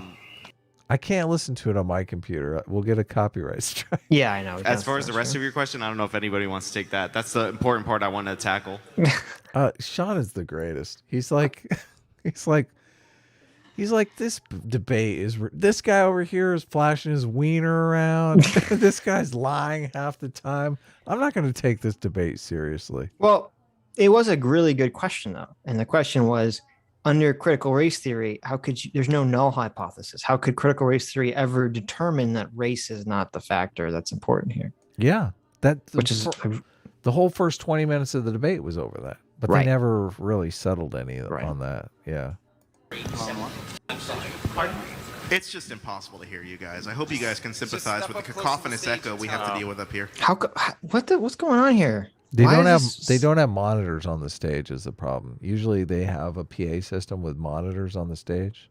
Yeah. Oh, they could just have the person walk up to the stage and yell at them or something. Like, Well, they I don't can't know, even just like- they can't even hear each other because they've been having trouble hearing each other. Usually they bring out big speakers and they put them right in front there, so each person has a monitor. oh, you're right. Yeah. Come on. Interesting. Owen throws parties all the time, man. I know how all this stuff is. All it works. It's fucking basic. I go to the important parties with speaker systems all the time. this I know is how all this stuff basic. works. This Yeah, is I'm from basic Hollywood stuff. in LA. Look at me. I'm a big shot. Do you want to be a big You shot? don't even know. Sitch? You don't even know how to say al pastor correctly. So Is that the guy that invented milk or something? al pastor. Al pastor. Yeah, I'm pretty sure that's the guy that invented milk, right? Al pastor. Good old Al. Okay. Come on, this is very important, Sitch. Oh, okay. Do sorry. not stop making fun of my humble brags. Okay? Listen, Pokemon is more important than Digimon. You're supposed superior to Digimon. You're supposed to be inflating my ego over here, I not see. deflating it. Not stop punching down. Listen, here's a spicy fact, okay? Beast Wars is way better than the original Transformers. Original Transformers is garbage. I'm throwing it out there. Yeah. Beast Machines Going is even deep. better. There you go. I finally found that new Beast Wars on Netflix and I watched Yeah. a little bit of it. Oh, did you? Is it any good? It was kind of dull, but Oh, okay. Just Well, being we are honest. adults and we are talking about children's shows. I know. I know. You kind of got to be a child to listen to it. Yes. Well, I'm going to take advantage of my organizer privilege, so you guys can hold that against me if you want. So James, this is for James. So James, you've been... That's unfortunate because that's such a good question. Is this that Mike? didn't get answered? The null hypothesis? They didn't answer. Jangles I'm doesn't assuming, even know what a null hypothesis is. It's unfortunate. living and breathing this for years, even at the risk of losing friends in the past. So I think there's a lot of apologies owed to you on this topic. In the beginning, we were told critical race theory didn't exist, and then we showed the evidence. Then we were told that's not really critical race theory. Then we showed the evidence. Then they said critical race theory is not in K through 12. Then we showed the evidence. Then Virginia happened, and I thought the narrative was going to change, but the legacy... I don't know what he's talking about, but there's something far more important just came up. Okay. What is it? To Tim505 for $5 says, Hey Digimon is from the Digimon movie. And the show's theme song is Digimon, Digital Monsters. So that's why I didn't know what the fuck you were talking about. Oh, okay. You're talking about some movie theme song. So I do think actually Adam got high with some friends and they said, hey, let's go see the Digimon movie. That could have been. That sounds likely. Okay, I'm glad we got to the bottom. Thank you. Seen the Digimon movie. I probably have. Thank you to Tim for helping us get to the bottom of this. Digimon movie. What? 2020? Was this a new movie? It's got to be some old movie. 2000. Right? Oh, okay. See, media went back to critical race theory is not in K through 12 schools. Where is this thing headed, in your best estimation? Where is which thing headed? The narrative? Critical race theory. Critical race theory? Yeah. How is legacy media going to defend this? Where are they going with it? How much more evidence do we have to give? Where ultimately, based on all the years you've spent on this, where is this going? This is so sad because evidence just doesn't matter. It really doesn't matter. They have a narrative that they're pushing forward to gain political power. So they're just a propaganda war against critical race theory. The branding it of a moral panic created by the right is pretty nefarious. That's all true, but I just listened to the Hey Digimon, Hey Digimon What the fuck are you doing? And that song is so much shittier than the Digimon Digital Monster song that I cannot even fathom that this is what you remember. What I sang it to you. It's like 1,000 times worse than the normal Digimon theme song. Well, come on, I have eccentric music taste. You know that. It's like, yeah, but it's like a Caribbean Oh yeah, light steel drum beat song. It's so out of place and weird. Yeah, it's good. It's so pathetically It's got lame. a nice ethnic vibe to it. Come on, it's good so stuff. Pathetic. Their job is to obfuscate the issue. Sounds like the song you would hear when you're like 5 years old and the Barney song starts, and the Barney show starts playing some. They bring in a bunch of 40-year-old white guys who pretend like they're 20 and they sing you some lullaby song. That's what the Hey Digimon song sounds like. Infectious is what he's saying. He's basically saying he loves it. Like my compatriots to my left, so that people take their eye off the ball of what's actually being taught, and so that they can continue to teach it as long as possible. The goal of teaching critical race theory in the schools is to generate a racial red guard, just like we had under Mao in China. The goal is literally to create a cultural revolution. Wait, critical race theory into the public conversation. Justin will answer for me henceforth. Oh, that's so... Guess who's not getting invited back to the Better Discourses conference? Listen, that guy that stood up said he was one of the organizers. Right. Why would you do that? I know, not a So good, rude. not a good Not a good idea. That people take their eye off the ball of what's actually being taught, and so that they can continue to teach it as long as possible. The goal of teaching critical race theory in the schools is to generate a racial red guard, just like we had under Mao in China. The goal is literally to create a cultural revolution. Critical race theory into the public conversation. Justin will answer for me henceforth. We're going to let him answer. No, I covered it. And to follow up, we'll see what happens the next election this becomes an issue, because if denying it doesn't work. Look at Carrie right there. She's like, shut the fuck up, Justin. She's totally in his face. Why? She's like, why can't you just be a normal human being? That's what she's saying right now. She's like, why can't you just be normal? Why you got to interrupt people? Why are you like this? She is telling him that. She's like, listen, you don't have to be an a-hole. Look, there's a huge thing on the sign. It says, Better Discourse. Can you read? Yeah, it says Better Discourse with 3 strikes. Okay. You get 3 strikes and then you're out of there. No, I covered it. This is so good. And to follow up, we'll see what happens the next election this becomes an issue, because if denying it doesn't work again, then they're going to shift strategy. So like one election, Virginia is not enough for them to change their strategy on how to deal with the criticism. But if education becomes a winning issue, they're going to change, because that's how politics works. That's very true. That's Sean very, knows very how true. politics works. I love it. There's so few people in this space that actually know how politics works. I know. It's In the all political cynical from a commentary political perspective. Yeah. Yeah, totally. If it, if critical race theory is a winning, gets people to the polls, hell yeah, they're gonna run on it. And I if think it gets, it will. Well, I think it'll get Republicans to the polls. I don't think it's gonna get Democrats to the fucking polls. Oh yeah, well, it's a winning strategy for Republicans, which Right, means and so Republicans then the are gonna Democrats will continue. have to. They'll have to throw it away. Well, they're not going to throw it away. They're going to be like, "We told you, it's not being taught anywhere ever."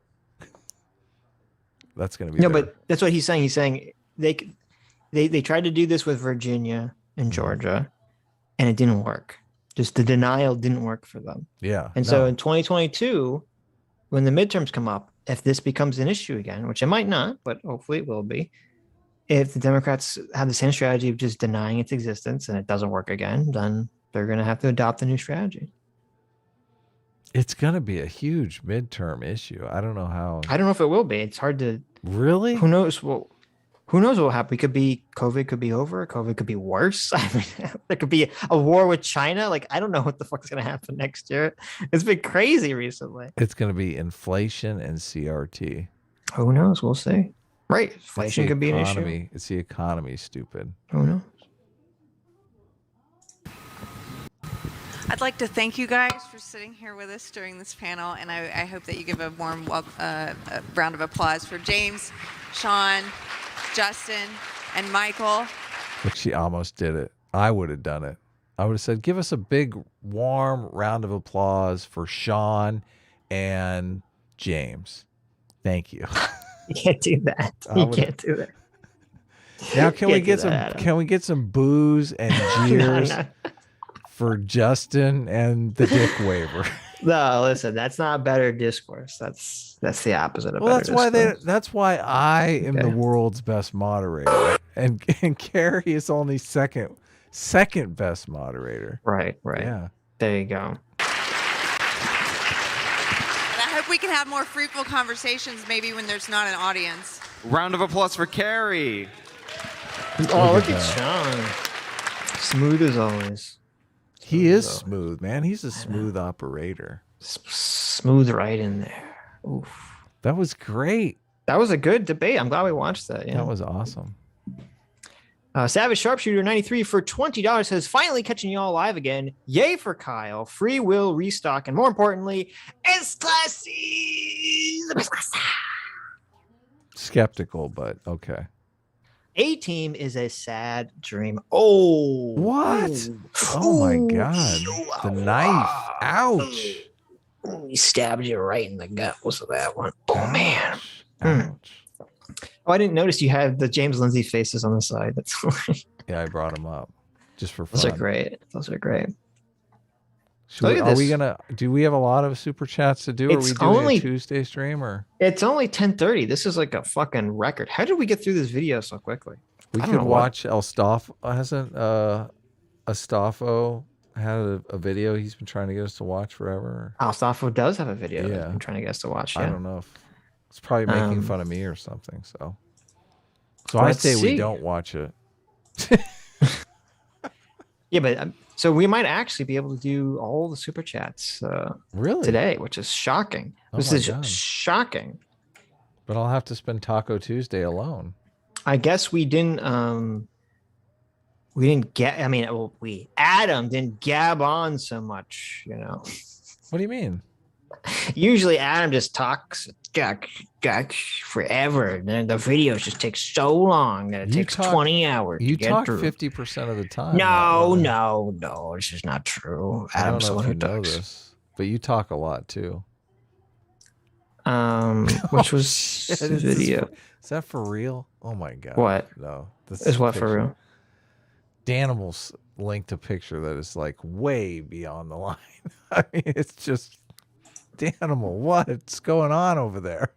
Are you talking about the picture, the femboy Adam picture? Yeah. I mean, that picture is amazing. I don't. You gotta put that up. That's hilarious. No. You gotta put that comic up. It's got semen all over it. It's terrible. No, it doesn't. What are you talking about? Oh, okay. Semen. I guess Danimal didn't tag you in the other one, so I don't know what you're talking about. Okay. I know what picture you're looking at. Evidently, we're looking at different pictures. Okay. I'm sending you the picture. This is a picture I'm looking at. It's the academic agent meme. Okay. I don't know what is Danimal. No, that one's good. Yeah, that one's Danimal like coming on pictures and sending them to you, Adam? Is that what's happening? That's what it looks like. Yes. Okay. I don't know. I'm glad that I'm not privy to this. Oh my god, this one's good. This is a Danimal meme, the 2.19, the 219. Yes, the one I just sent you. Yes. I am super curious now as to what he sent you, so you have to send it to me. Well, I don't want to tag you on it because then a bunch of other people will see it. Oh, it's on Twitter. I'm trying to suppress it. I'm gonna retweet it right now. Oh my god! Why? I'm gonna find it and retweet it. You're never gonna find it. It's lost. What do you mean? You can't find it. Oh god. I found it. Oh god, no. It's don't whatever you do, don't retweet that. Oh my god. Is this like a South Park still or something? I don't know. It feels South Parky. Okay, well, first things first, you got to put up Zofrat's art because that is like the base point to start it all this. Okay? Do we really have to? Yes, you have to. Look, Zofrat's worked very hard on this picture. I don't think I saved it on my computer. Well, that's fine. I can send it to you. I think I lost it. So that you can save it on your computer. Okay. No, I think I lost it. I think there I lost that picture. I just sent it to you on Twitter. Okay, now it's there forever in our DMs. Do we miss some super chats? Is that what we did? But you got to put up this picture first. Okay, I'll try. We've been talking about it too much. People are waiting with bated breath. Okay. To see the amazing memes and pictures that our audience have created just for us. You should be happy.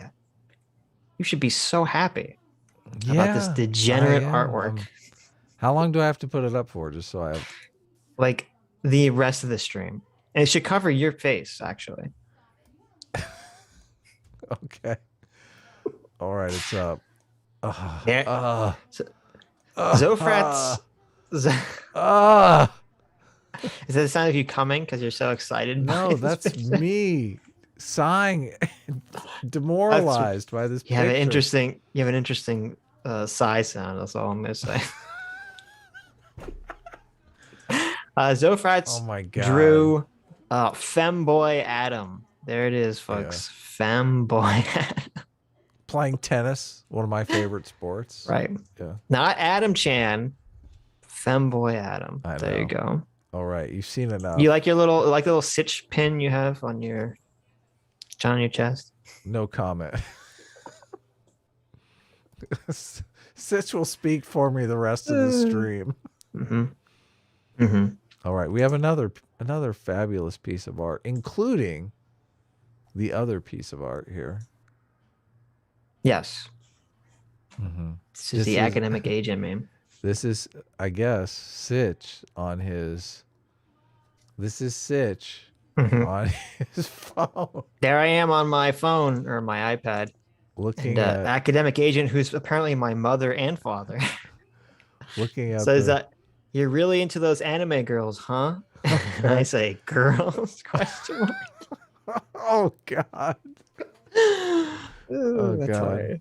And Thank you, Danimal. Agent was like, I know. There it is. Listen to Sitch. Oh my God. You want to put up the cum one or no? No, too far. Too far, Danimal. You know. Yeah, where we'll the probably get line in is. trouble. Well, no, we'll actually probably get in trouble. So it's the picture, if you guys remember. Yeah. The episode of South Park where they lose internet, and so Randy, they go to that camp that has the internet, and Randy like spends all night looking at porn, and he just comes everywhere. And he's like, a spooky ghost came in and it got ectoplasm on me. It's that picture, but with Danimal looking at the femboy Adam picture. So there you go. Oh my God. There South you go. Park really does break all the rules.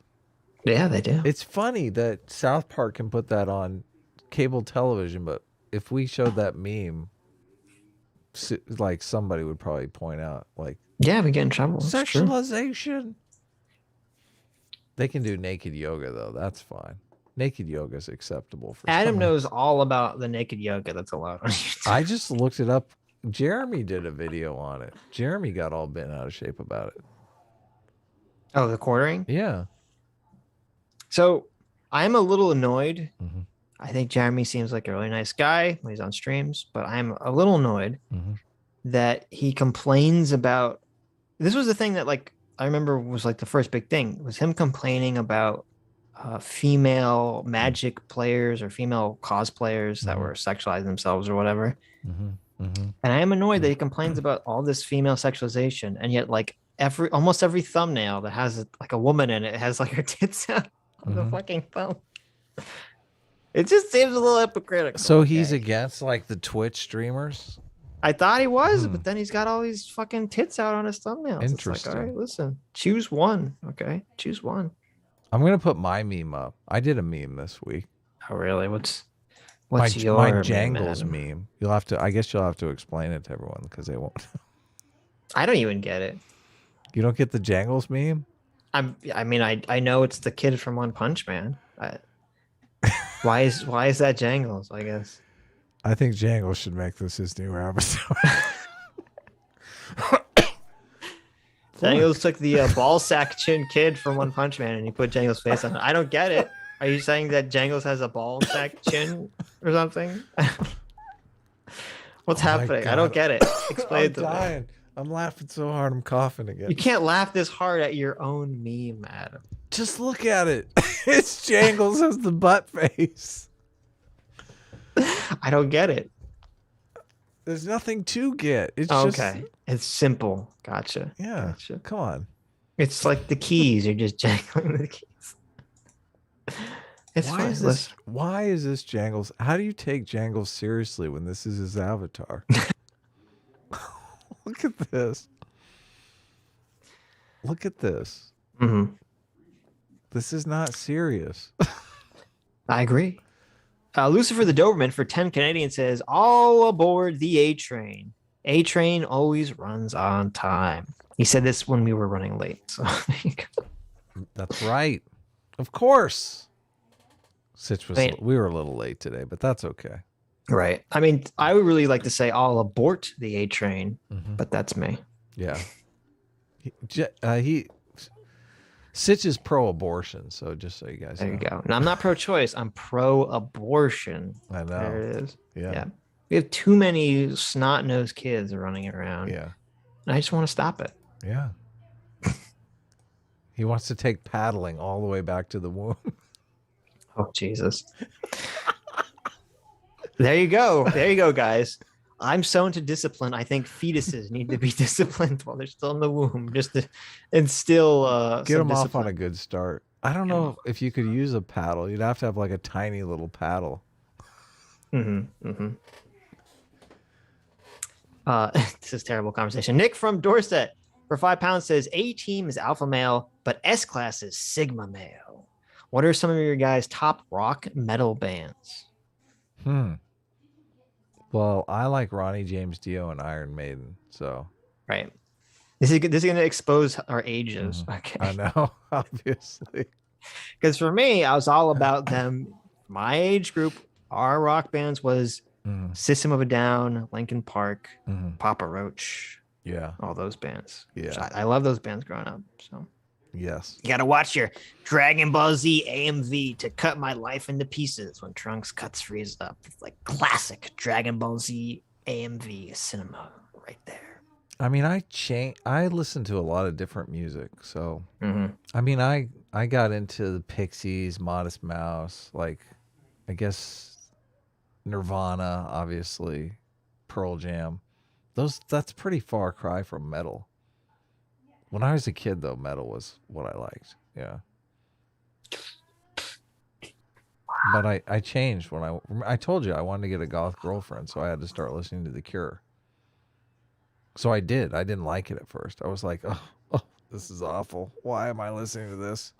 What is this Howard Jones crap? Fucking take this, put this away. This is gross. Ugh. Echo and the Bunnymen, fuck off already. Fuck you. And of course, yeah, and also there's like the super hardcore like Slipknot and stuff too, which I liked. I didn't like as much as Slipknot. the other band. Yeah. But Slipknot, I liked. Slipknot is, yeah. Yep. I never heard Slipknot in my life. Oh, you never the. I listened to Skinny Puppy for a while. There you go. Yeah. That's right. Cut my life into pieces. Sitch is a 43-year-old female. Listen, you fucker. Listen. Of course, yeah. he listens to Slipknot. Of course he does. I don't has listen to to. be. There you go. All the chicks listen to Slipknot and Papa Roach.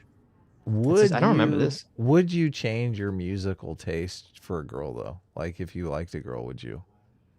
I wouldn't change my musical taste, but I would listen or try to listen to whatever they like. Simp. Oh, I can't believe you fell into the simp.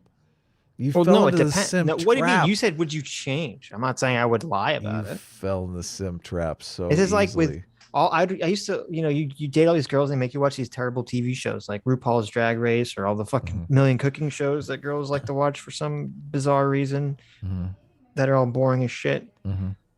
Yeah. And then or Glee, that was another one I was forced to watch. Oh my God. You actually watched it? Oh, I loved watching Glee because I hated it Really? so much. I Holy hated shit. Glee with like the burning passion of Yeah. 1,000 suns. Glee is terrible. Right. So every episode, my girlfriend would subject me to watching Glee, and then I would subject her to my ruthless, merciless criticism of why Glee is actually a garbage show and how all the characters involved are terrible people and how it's written so shittily. That actually sounds fun though. So yeah, there you go. See, it worked out. It was like a symbiotic relationship. Amazing. I feel like I have other art I should be showing. Hey, have you seen this picture of my friend Kyle Rittenhouse hanging out with the best president ever? Oh, Trump? Yeah, I did see that. This photo's awesome. Oversized Trash Panda for $5 says, I was almost late, but you two were even later. Yep. Listen, I put 4:10. I knew we were going to be a little late today. Okay. Sometimes it happens. Life throws curveballs at you.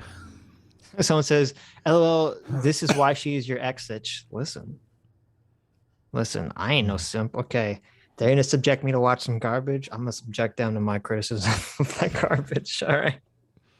Two-way street. I'm not going to sit here with my little hands in my lap and say, yes, honey, I like your terrible fucking taste in television. No, I'm going full in. It's your job to listen as a good partner, Sitch. I don't know. Yeah, I do listen. I listen very calmly, very carefully, and then I respond. You're so evil. You're so evil. Then I respond. I literally liked watching Glee just to shit on it.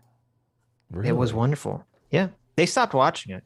I got them on my side eventually. Really? Holy cow! Yeah. You talked about watching it. I swayed them away from watching Glee. Yeah. You demoralized them. How terrible of you. Look at that great Alagus art picture. They have one passion in life, and you took it away from them. I took away their Glee. Yeah, you're right. Evil. Yeah, Alagus art made this. Yeah, look Awesome how pic. evil you look. It's great. Super evil. I made it my turn the camera off picture. Ah, I like it. Yeah. Looks like you're about to go murder puppies or something. Yeah. Yes. I'm about to go sing Digimon at karaoke. That song is so pathetically lame. They'll love it. Jeez. The girls are gonna love it when I sing Digiman. Hey, Digiman. This will really get them. I'll really get them. Can I have a sip of Adam's Coke Samimi for $2? Says Femboy Adam. Let's go. Yeah. There you go. You know, Gemini likes that. Femboy Adam. Oh, I bet Gemini loves it. You're terrible. Zofrats did that to me. Why? She did. I thought we were friends, Zofrats. What's going on here? You're terrible. Why would you do that to me? I guess since she threw you under the bus, I have to show you the picture that she threw me under the bus. Oh, It would yeah, only bring that up. Be fair. I right? need to bring that up. Yeah. Okay. Look at this Alagus art picture, Zofrats. Why can't you do a picture like this where I look cool? Mm-hmm. Cool picture. Also said you like cooking shows if you didn't suck at cooking. No, first of all, normal cooking shows are boring as shit. The only ones I could even stand were the reality show competitions ones, like Chopped or something. Because at least there's some like drama happening. There's some personal stakes here. Even that got boring old. Yeah. What's the 40K for 2 Canadians? Says, thank the Emperor. My favorite comedy show begins. Well, thank you. I sent you the picture. I'll check it out. Jab Slant for $5 says, weekly reminder that I got Doomer on EFAP, and for my next mission, I will get Sean on EFAP. A-team all day. Yeah, when's Sean going to be on EFAP? Well, see, now if I tell or I whisper Mahler to get Sean on EFAP, Jab Slant's going to take credit again for my actions because he's a fucking asshole. Well, as long as he's paying us to take credit, who cares? I care. Okay. I care. Max Utabi for 25 Sarses says critical race theory is just being critical of racing games like NFS that requires zero skill. Dirty Rally for the win. S-Class is best class. There you go. I agree. We do have to be more critical of boring and shitty racing games. I agree with that. Hey, I like easy games. What's wrong? What's wrong? Oh, you're in with last easy place games? playing Mario Kart? Well, here's the blue shell, so you don't have What's to wrong be. with easy games? Okay. Here's the lightning, so you don't have to be. Oh, you're in first place because you're the best? Well, here's a fucking coin. Here's a single banana peel for you to do fuck all with. Yeah. Fuck you, Mario Kart. I used to play Carmageddon 2 in God mode for like hours at a time. Oh, so What's good. God mode? You just cheat? Where you can do anything. This guy playing a cheating game. He's a cheater. Okay. This fucking look at this cheater. I loved the internet. When you could get cheats off the internet, life became so much better. Dialogue always for $5 says this panel isn't nearly as over the top as the last one. Which was the last one? Oh, was there a previous Really? the Better Discourse thing?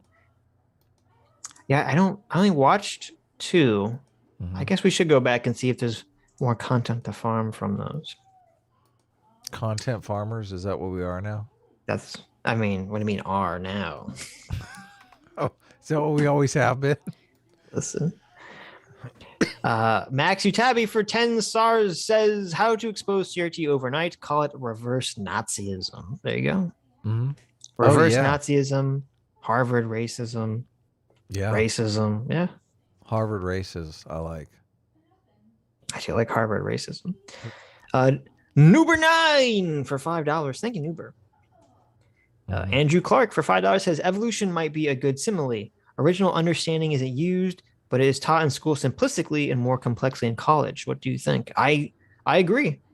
I do think that's a good analogy, is to compare it to evolution and say, hey, I mean, you don't teach the complexities of the theory of evolution to kids in middle school, but you teach them like a base understanding of the concept that is then built upon in college if they take such classes, or high school. So yeah. I love how he pulled out that string theory comment when it's so easy. I mean, string theory is so easy to explain. Like a 2-year-old can understand it. It's so ridiculous. String theory? Yeah, string theory. I don't know about that, but really? Zofrats made this terrible, awful picture. I only have time for you. Shut up. I know it. Who's saying what though? I can't tell. I'm saying she's met. Okay, Zofrats is upset that we've been streaming on Tuesday regularly because me and her used to play a video game on Tuesdays. So we have on Taco Tuesdays. You on play Taco video games? Tuesdays with Zofrats. Sacrilege. So she's just very upset that you've taken away my time. So this is the picture. The Tuesday stream. Yes. So that's Sitch saying, I only have time for you, and me saying, shut up. Yep. I know it.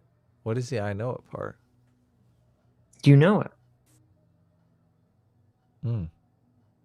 Andrew Clark for $5 says evolution might be... Oh, I read that one. N Sort for $5 says, of course, the only way to prove it is that... Of course, wait, what? Of course, the only way to prove it's that shallow would be to shut up because there shouldn't be anything else to say. Oh, there you go. True. Riggs for $5 says, can't watch this stream, so I'll see y'all tomorrow. The S in S class stands for sucks at Jackbox. A train all aboard. Hashtag wrench Riggs. All aboard. Riggs is just mad because he was getting utterly blown the fuck out in Jackbox last night. Riggs was playing Jackbox with you? I was in the Discord server. Was it last night? No. Jackbox? Maybe it was Friday. I don't know. I was in the Discord server. Yeah, it was Friday.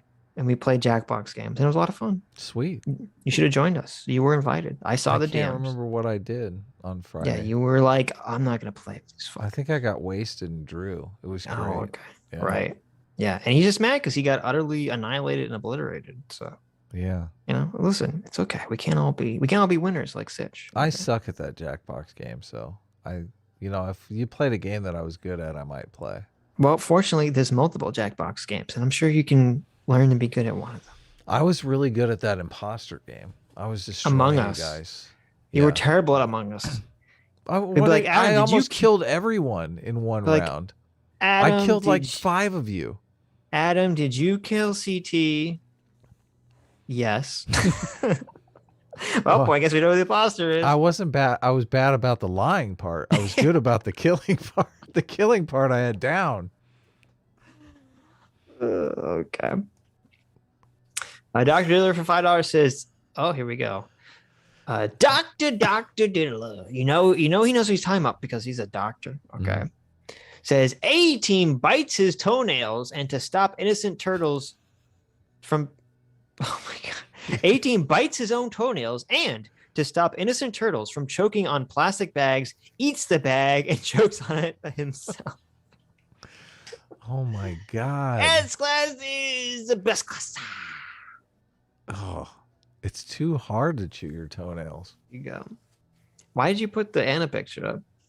I just thought it was funny. Oh, okay. So when I was looking for content for Sunday, there's this terrible Young Turks video, and I just randomly paused it, and I came back and I realized I had the perfect screenshot for Adam to use in a thumbnail at some point in the future. So I just imagine her saying, "State lines."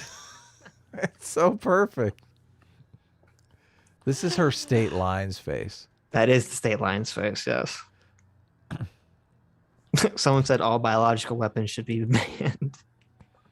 All biological weapons should be what? Banned. This picture is a biological weapon. Is it? Yes. I'm gonna change this to my Twitter avatar. Please do. No, make this your banner. People to see this with the face of terror here, face of madness. It is a little scary, isn't it? Sorry, guys. This is like when you took the Chank's mouth and you gave him the mouth eyes. Mm-hmm. You can do that. See what that looks like. Oh, you want me to try it? Yeah, see what it looks like. I think I already deleted that one, but okay. I could probably bring it in. No, I'm saying do it with Anna and see what it looks like. Oh yeah, that's a good idea. Sir Sitch, you're a Marhouse. genius. I know I am. Sir Marhouse for $5 says read Ludwig Mises' Liberalism yesterday, and the Ford mentioned how common the language is. If your ideas are good, you can explain them easily. Somebody really needs to explain how people are so into Mises, because I can't think of a more boring person in the world than Mises. I haven't read anything by Mises. I've read several things by Mises, and my God, if they could put Ambien in a book form, it would be this fucking Mises character. But people love him to death. I don't get it. It's like I don't understand it. He's, first of all, he finds very like convoluted ways to say the most basic things when you're like, yeah, no shit. Like there's a lot, he spells out a lot of things that are really just no shit type things in very detailed and convoluted ways, in my opinion.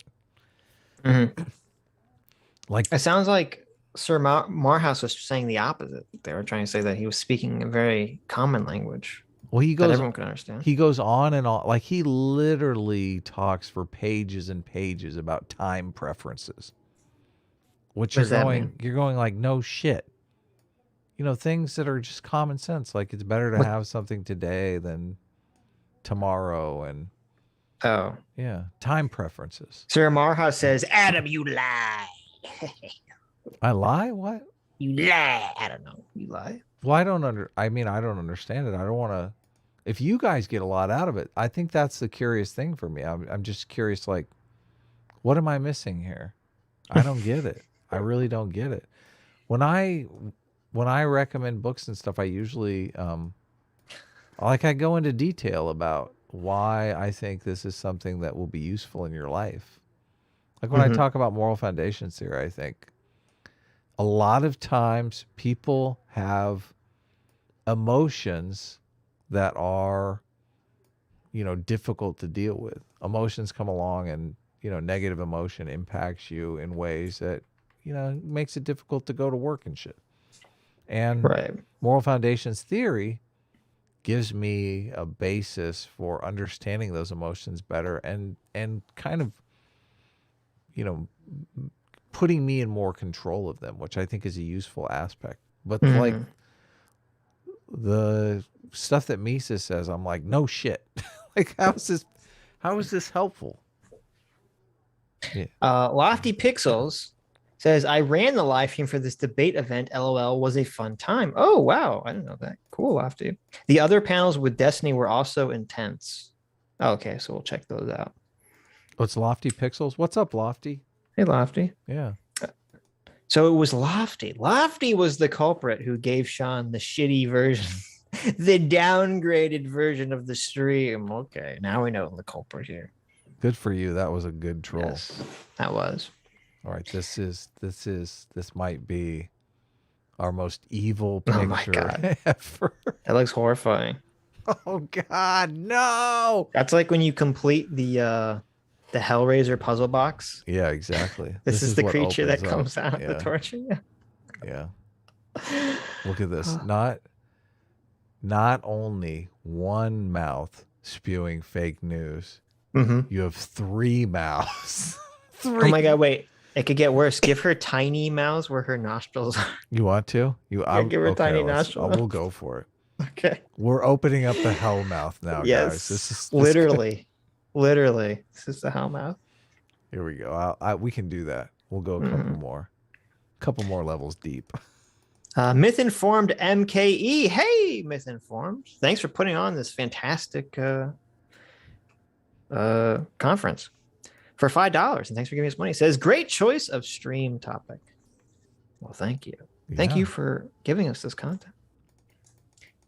Bulwark AC for $5 says, he is trying to say Jim Crow kept white people from intermixing too, thus the law was colorblind. It's a stupid take. Yeah, I understand what he's trying to say, but yeah, it's just really, really, really dumb. Oh, because they made interracial marriage illegal? Yes. Hmm. Oh, you know, after you do the nostril mouse, you can try using someone in chat said, put her eyes in her nostrils. See what that looks like. Eyes in the nostrils. Yeah, we'll go full all real monsters here. I like it. Okay. That does look pretty terrifying.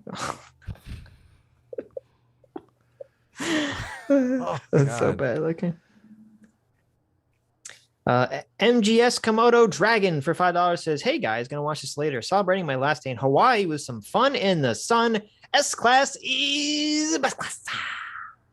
Baby mahalo. Oh, well, mahalo to you too. And yes, if you're at Hawaii, enjoy your last day in Hawaii. You can listen to us on the plane. I love Hawaii.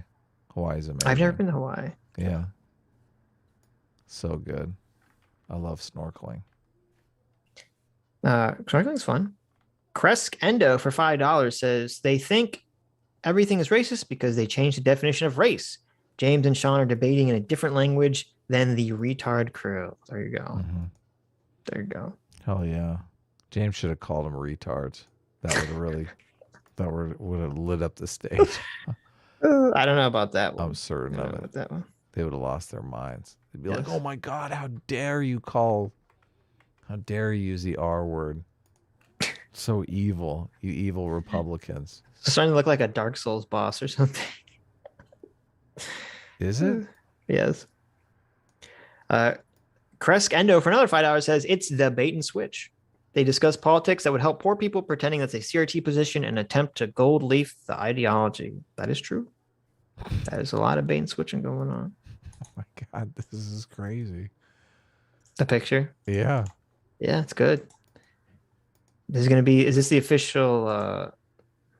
mascot of the stream? This is the S-class mascot. Oh my God. That looks so good and so terrifying. Like that actually looks like something that would be in some like artsy fartsy museum somewhere. Oh, of course. Yeah. Oh no. Oh, the final boss of TYT. Dun, dun, dun, dun, dun, dun. I hope Anna doesn't see this. In my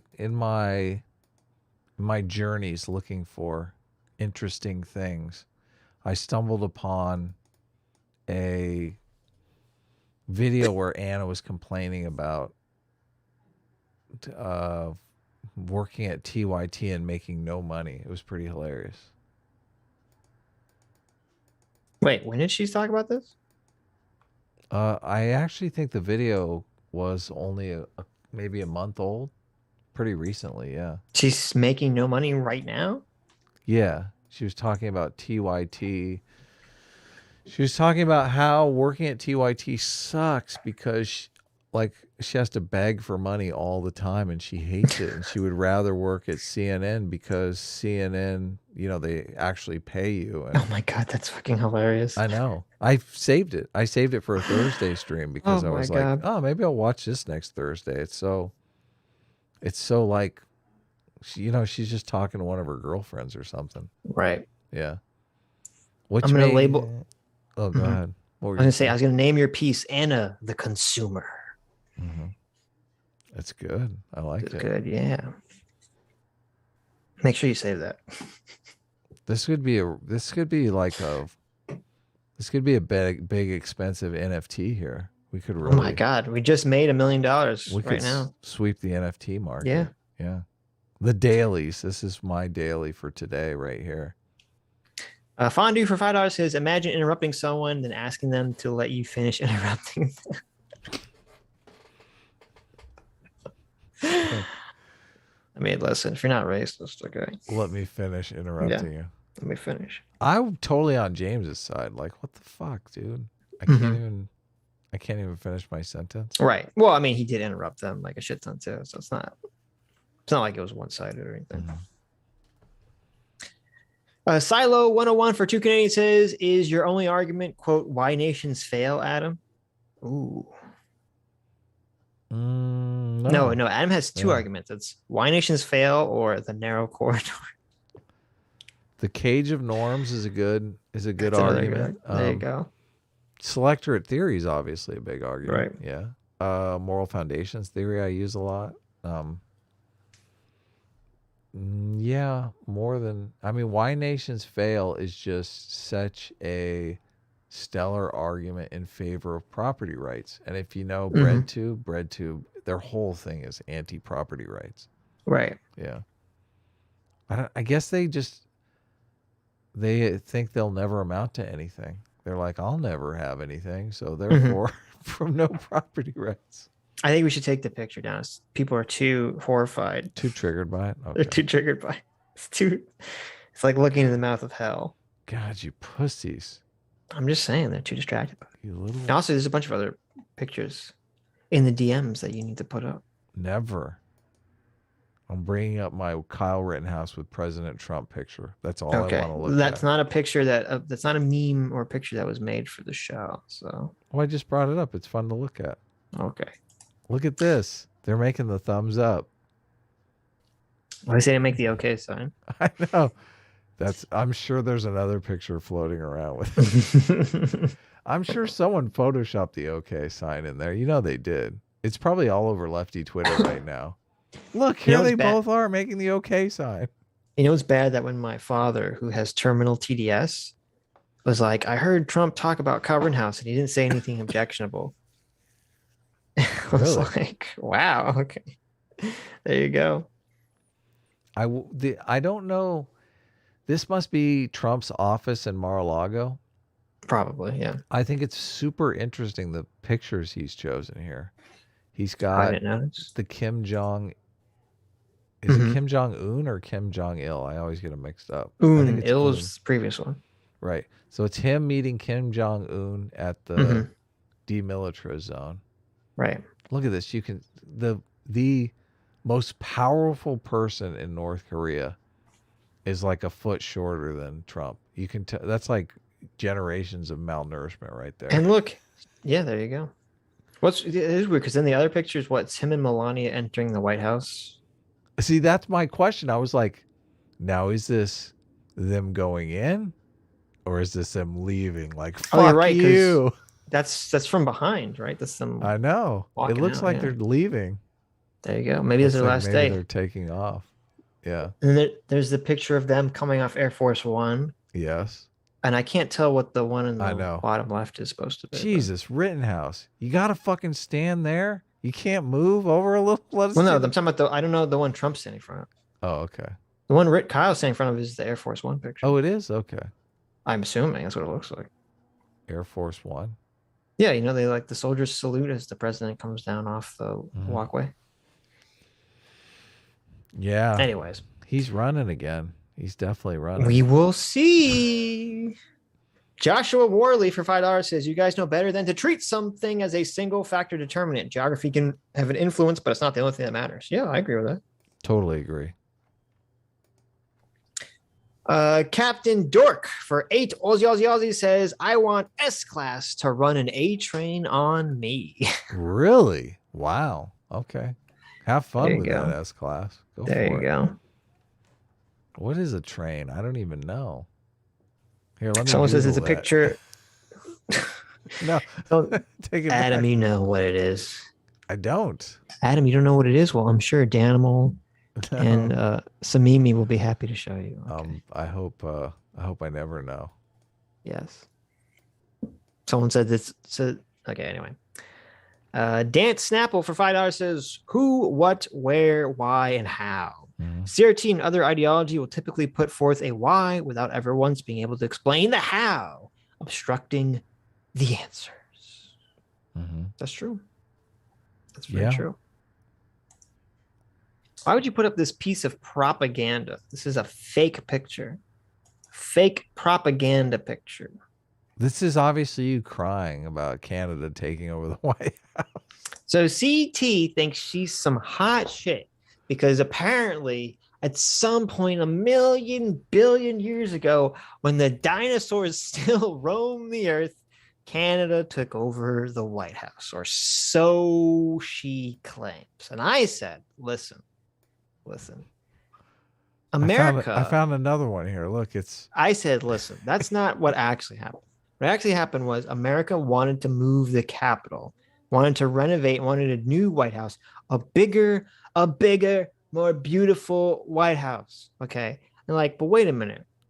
We don't want to pay all this money to like tear down the old White House. Right. And they're like, so what do we do? How can we, Huckleberry Finn, trick Tom Sawyer, trick some idiot children into doing the work for us? I know. The Canadians. That's right, the Canadians. And because the Canadians at this time, you know, in the dinosaur times, were very uppity about the U.S. They're very like, oh, they want to assert their dominance. They're like, oh, we're superior because we're also sort of French, we. And so America's like, okay, I have the best idea ever. We want to get rid of our old White House. So we'll let the Canadians come in and we'll pretend that we're like, oh, we're at war at you. Oh, you totally got us. Oh, you totally burned down our building that's empty that we were going to destroy anyway. Oh, you got us. Oh, good job. Okay. And the Canadians came in and they burned down the White House, or what, the previous White House. And America was like, oh no, what are we going to do? We were like, hell yeah, renovation time. Laughing. And they're like, oh, you totally beat us, Canada. Bye. And then the Canadians were so dumb. They're like, okay, we burned down your house. Now we go bye. And then they went back to Canada. Yeah. And that's how America was founded, right before the meteor came and wiped out all the Canadians. So yeah. There you go. Thank you, CT, for immortalizing that story. Shucks. Vince Tyler for $10 says, Sitch just said Akira is a bad movie. Clearly A-Team reigns supreme. Hell yeah. We love Akira. Do you? I thought you said you didn't like Akira. I do like it. Of course, everyone likes Akira. What are you talking about? Okay. Smoke a big fatty, you put Akira on? That's like a good evening in. There you go. Why are you always laughing at me?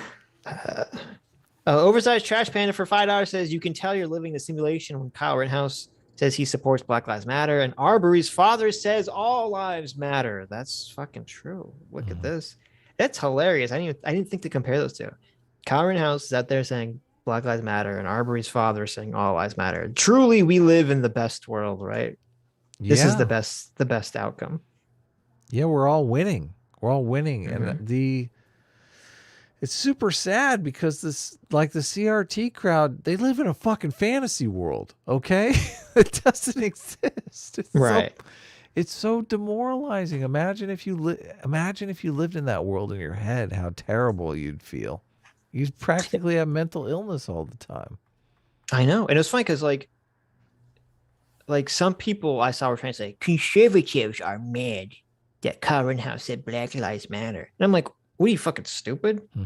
Conservatives love that he said Black Lives Matter. Yeah. Why do you think Tucker Carlson, of all the clips to choose, he chose that one to put up? Oh, hell first. Yeah. Like, if Kyle Rittenhouse comes out and he's like, oh no, I'm super pro Black Lives Matter, like that totally destroys the narrative that was forming on the left, the anti-Kyle Rittenhouse's racist narrative, that everyone is racist narrative. They would want nothing more for Kyle to be like the biggest BLM supporter ever, just to say, look at how racist you guys are being, like how white racist you guys are being.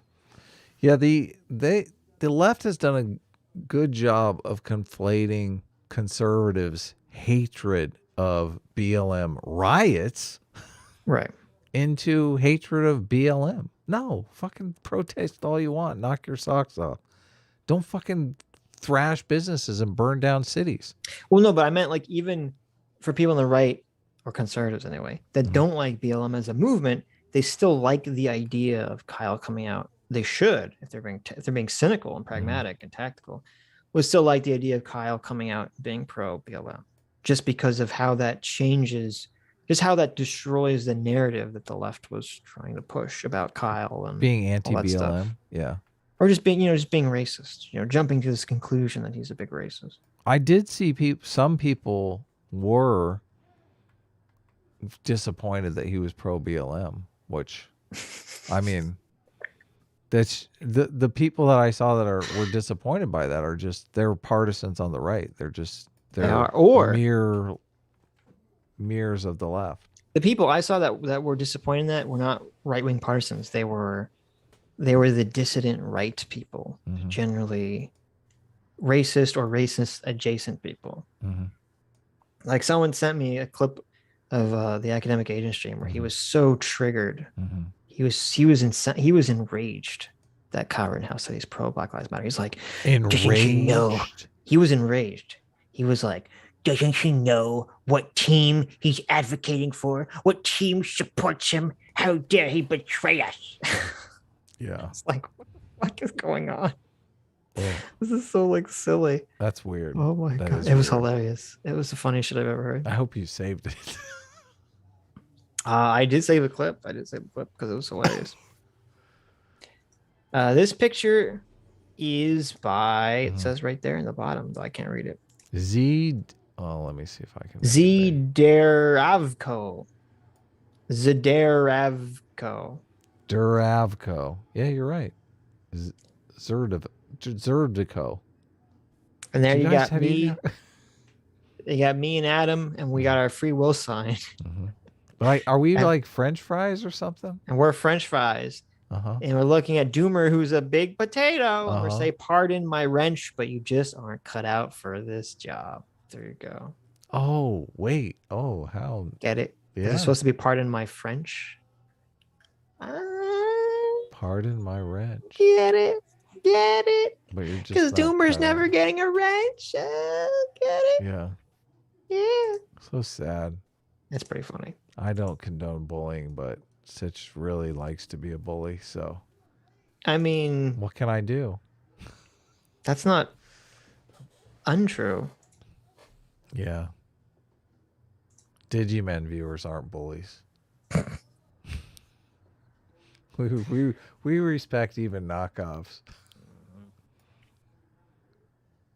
I don't get that. The figure 13 for 15 Aussie says the left has always been racist. It's why they always need to talk about it to gain votes. Jangles is openly racist, but isn't smart enough to realize it, which implies ignorance rather than malice. Jury's still out on Jangles. I don't know if it's ignorance or malice. I feel like maybe he knows what's up. I feel like maybe he knows. Corey for $10 says, if you guys haven't seen Ryan Long's skit on racism and woke, it's amazing. It's a woke guy and racist getting along. Many of the same points, similar to what we're seeing here. I did see that. It's great. Yeah, iconic. I think it's like a billion views. Yes. Yeah. It's actually hilarious. SNL kind of did their own version of that. Really? It's actually funny. And it was like a game show called Are They Conservative? And it would be like two panelists would sit there and someone would come out and they'd explain their views. And the people would try to guess, are they liberal or conservative? And they couldn't because it's like when you get into the popular stuff, you're like, well, if the person's anti-cop, does that mean they're liberal or conservative? That's awesome. Sounds it's actually funny. Yeah.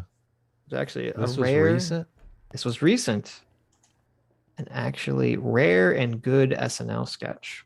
Explain this meme to me. I don't know what it means. It's you with a wrench and it says growth. I don't know. So this was sent by Vincent Tundo. And he says it's no hang in there, kitty, but what is? And it's like like the little inspirational pictures. And it says growth. And he's got a little kid Sitch, and he's handing a blue wrench to someone fixing a car. What's not to get? What's not to understand?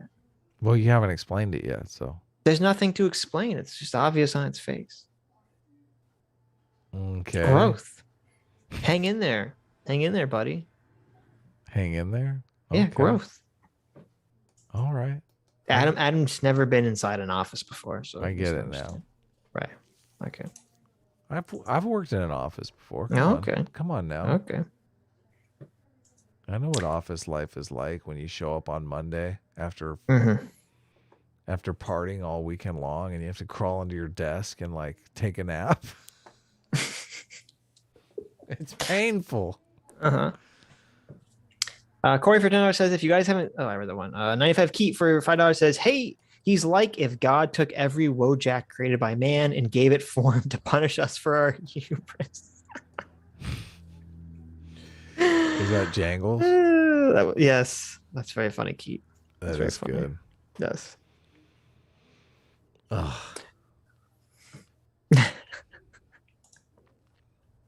You want to read this one? Is this you gaslight? Is this CT gaslighting me into being autistic? Are you saying that CT is pulling a David Pacman? I think so. She's reading a book called Burn the Witch. It's Adam and Sitch are sitting together, and Adam says, "Am I autistic?" And then CT says, "You're not autistic, Adam. You're artistic. That's just your dyslexia acting up." And I say, "Oh." Isn't that a real interaction that you guys had? No. I believe that's based off a real interaction. Is it really? Isn't it, CT? Maybe. That feels like a real interaction. Maybe. I must have been stoned at the time. I don't remember. Good excuse. Common Cure for $5 says, what do you call a type of stereo? What do you call a type of stereo? Stereotype. Woo, woo, woo. Oh my god.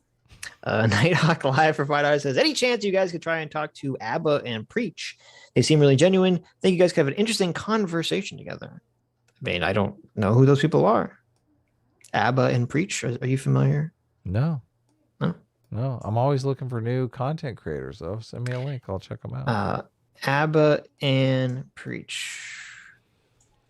There you go. 1.5 million subscribers. So, see, we gotta steal their audience. We have to be parasitical and gain their favor now, right? Climb up the hierarchy of content creators. Yeah. Sounds good. 1.5 million. Let's DM them right now. That's so sad. CT made this. She made some new merch, and here you go. Here's if you want a crying Sitch saying "Don't talk to me." I know. Click the link in the. I actually do want one of these shirts really bad.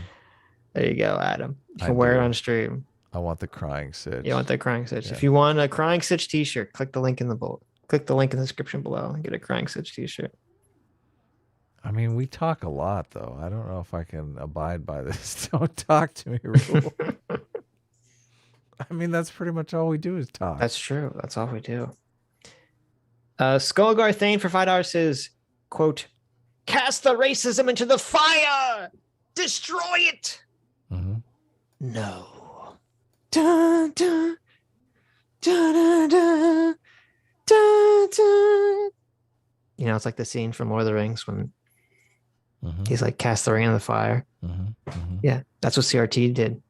The liberals were like, cast the racism into the fire. And the CRT like, people were like, Precious racism. why should I? My precious. And then they put the racism on and they gain power. And they sneak by. basically, we could do a whole remake of Lord of the Rings with critical race theory. There you go. And racism. Yeah. Apparently, T-shirts are on sale for $12 until November 30th. There you go. It's like an extended Black Friday T-shirt sale going on. All designs. Cool. Check it out. I wonder if we could get Ibram X. Kendi to play that wizard. Which wizard? Gandalf? Sure.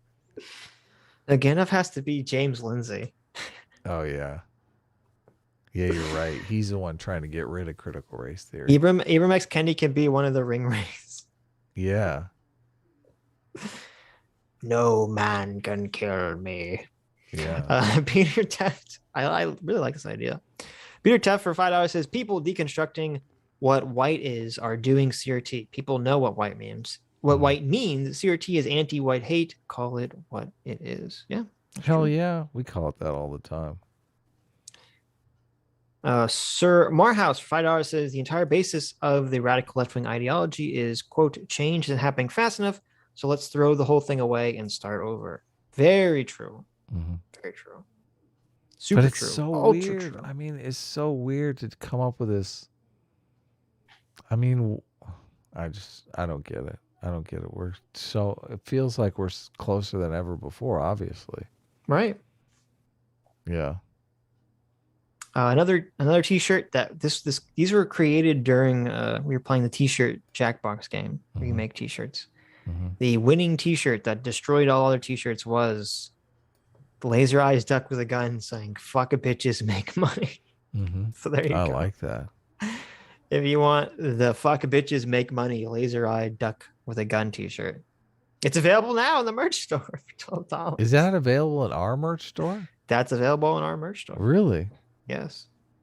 This duck has like a man-spreading problem. Well, listen, he's very alpha. Okay. Look at this duck. It's a very alpha duck. Fuck bitches, make money, duck. I got to admit. Yep. I would wear Harker this drew shirt. that picture. Yeah. So, actually, that's my slogan, and that's Harker's artwork. So there you go. I mean, this has so many of my favorite things. It has profanity. It has guns. It has lasers. Yes. It has ducks and man spreading. I mean, jeez. It's like a fucking cornucopia of goodness. How could so much base be fit into one single T-shirt? I know. Harker, you've outdone yourself. I know. Very impressive. This is epic. This belongs in the Smithsonian. This I agree. shouldn't be on a T-shirt. I agree. This should be on a flag for a country. Should be. I want this to be my nation's flag.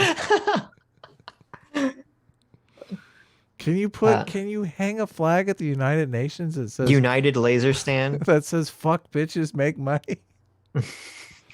I mean, that basically is the unofficial motto of the United States. I feel like in Idiocracy, this is the flag that's waving above the UN. Is that duck flag saying "fuck bitches, make money"? Oh man. Well, now you know why it won. You know what I love about the "fuck bitches, make money"?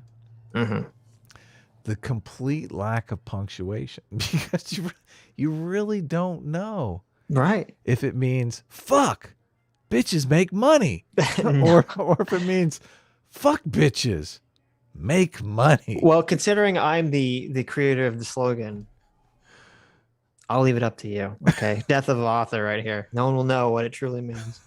I can't tell. It's driving me crazy.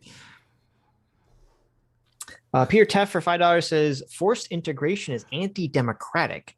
Nobody voted for it, and the outcome is what we see today. Multiracialism only helps the rich get richer. False. Wrong. Really? This is the bullshit point that I see. The neo-reactionaries, not the dissident right. Yeah, I guess the neo-reactionaries are trying to press. Anti-multiculturalism. They're saying, Sitch, I thought you were in favor of democracy. Forced integration is anti-liberal. This was the academic agent argument, which is like okay, yeah, which is a I do very like the stupid forced part argument. of that. That really, I 'Cause like it's- that part. Well, what he tried to argue with me on Twitter about, which is like a really This was recent. Or you're still getting in these arguments and these beefs? Well, this was a while ago. I don't know why okay. someone's repeating it now in super chat, but this is like a really dumb argument because basically the argument was he was saying, Sitch, I thought you were liberal. Why are you using force to enact laws? I'm like, I don't know what you think liberalism means. Obviously, you have to have force enact laws.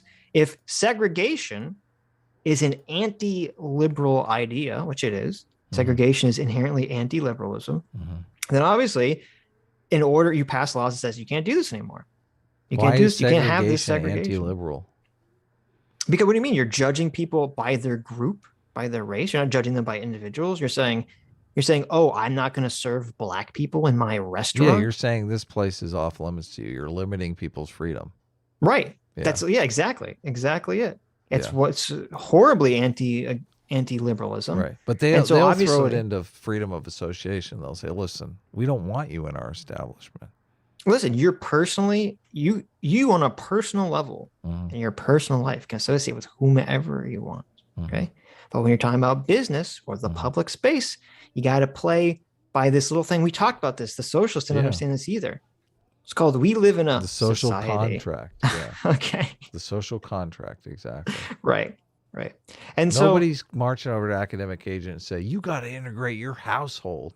Yeah, I don't give a fuck. Do whatever you want in your personal life, right? Right. But so obviously, if people are engaged in some anti-liberalist idea like segregation, and the law has come in and says you can't do this anymore, you have to integrate, and they don't do it. Well, what do? Well, you bring in people with guns to say fuck you.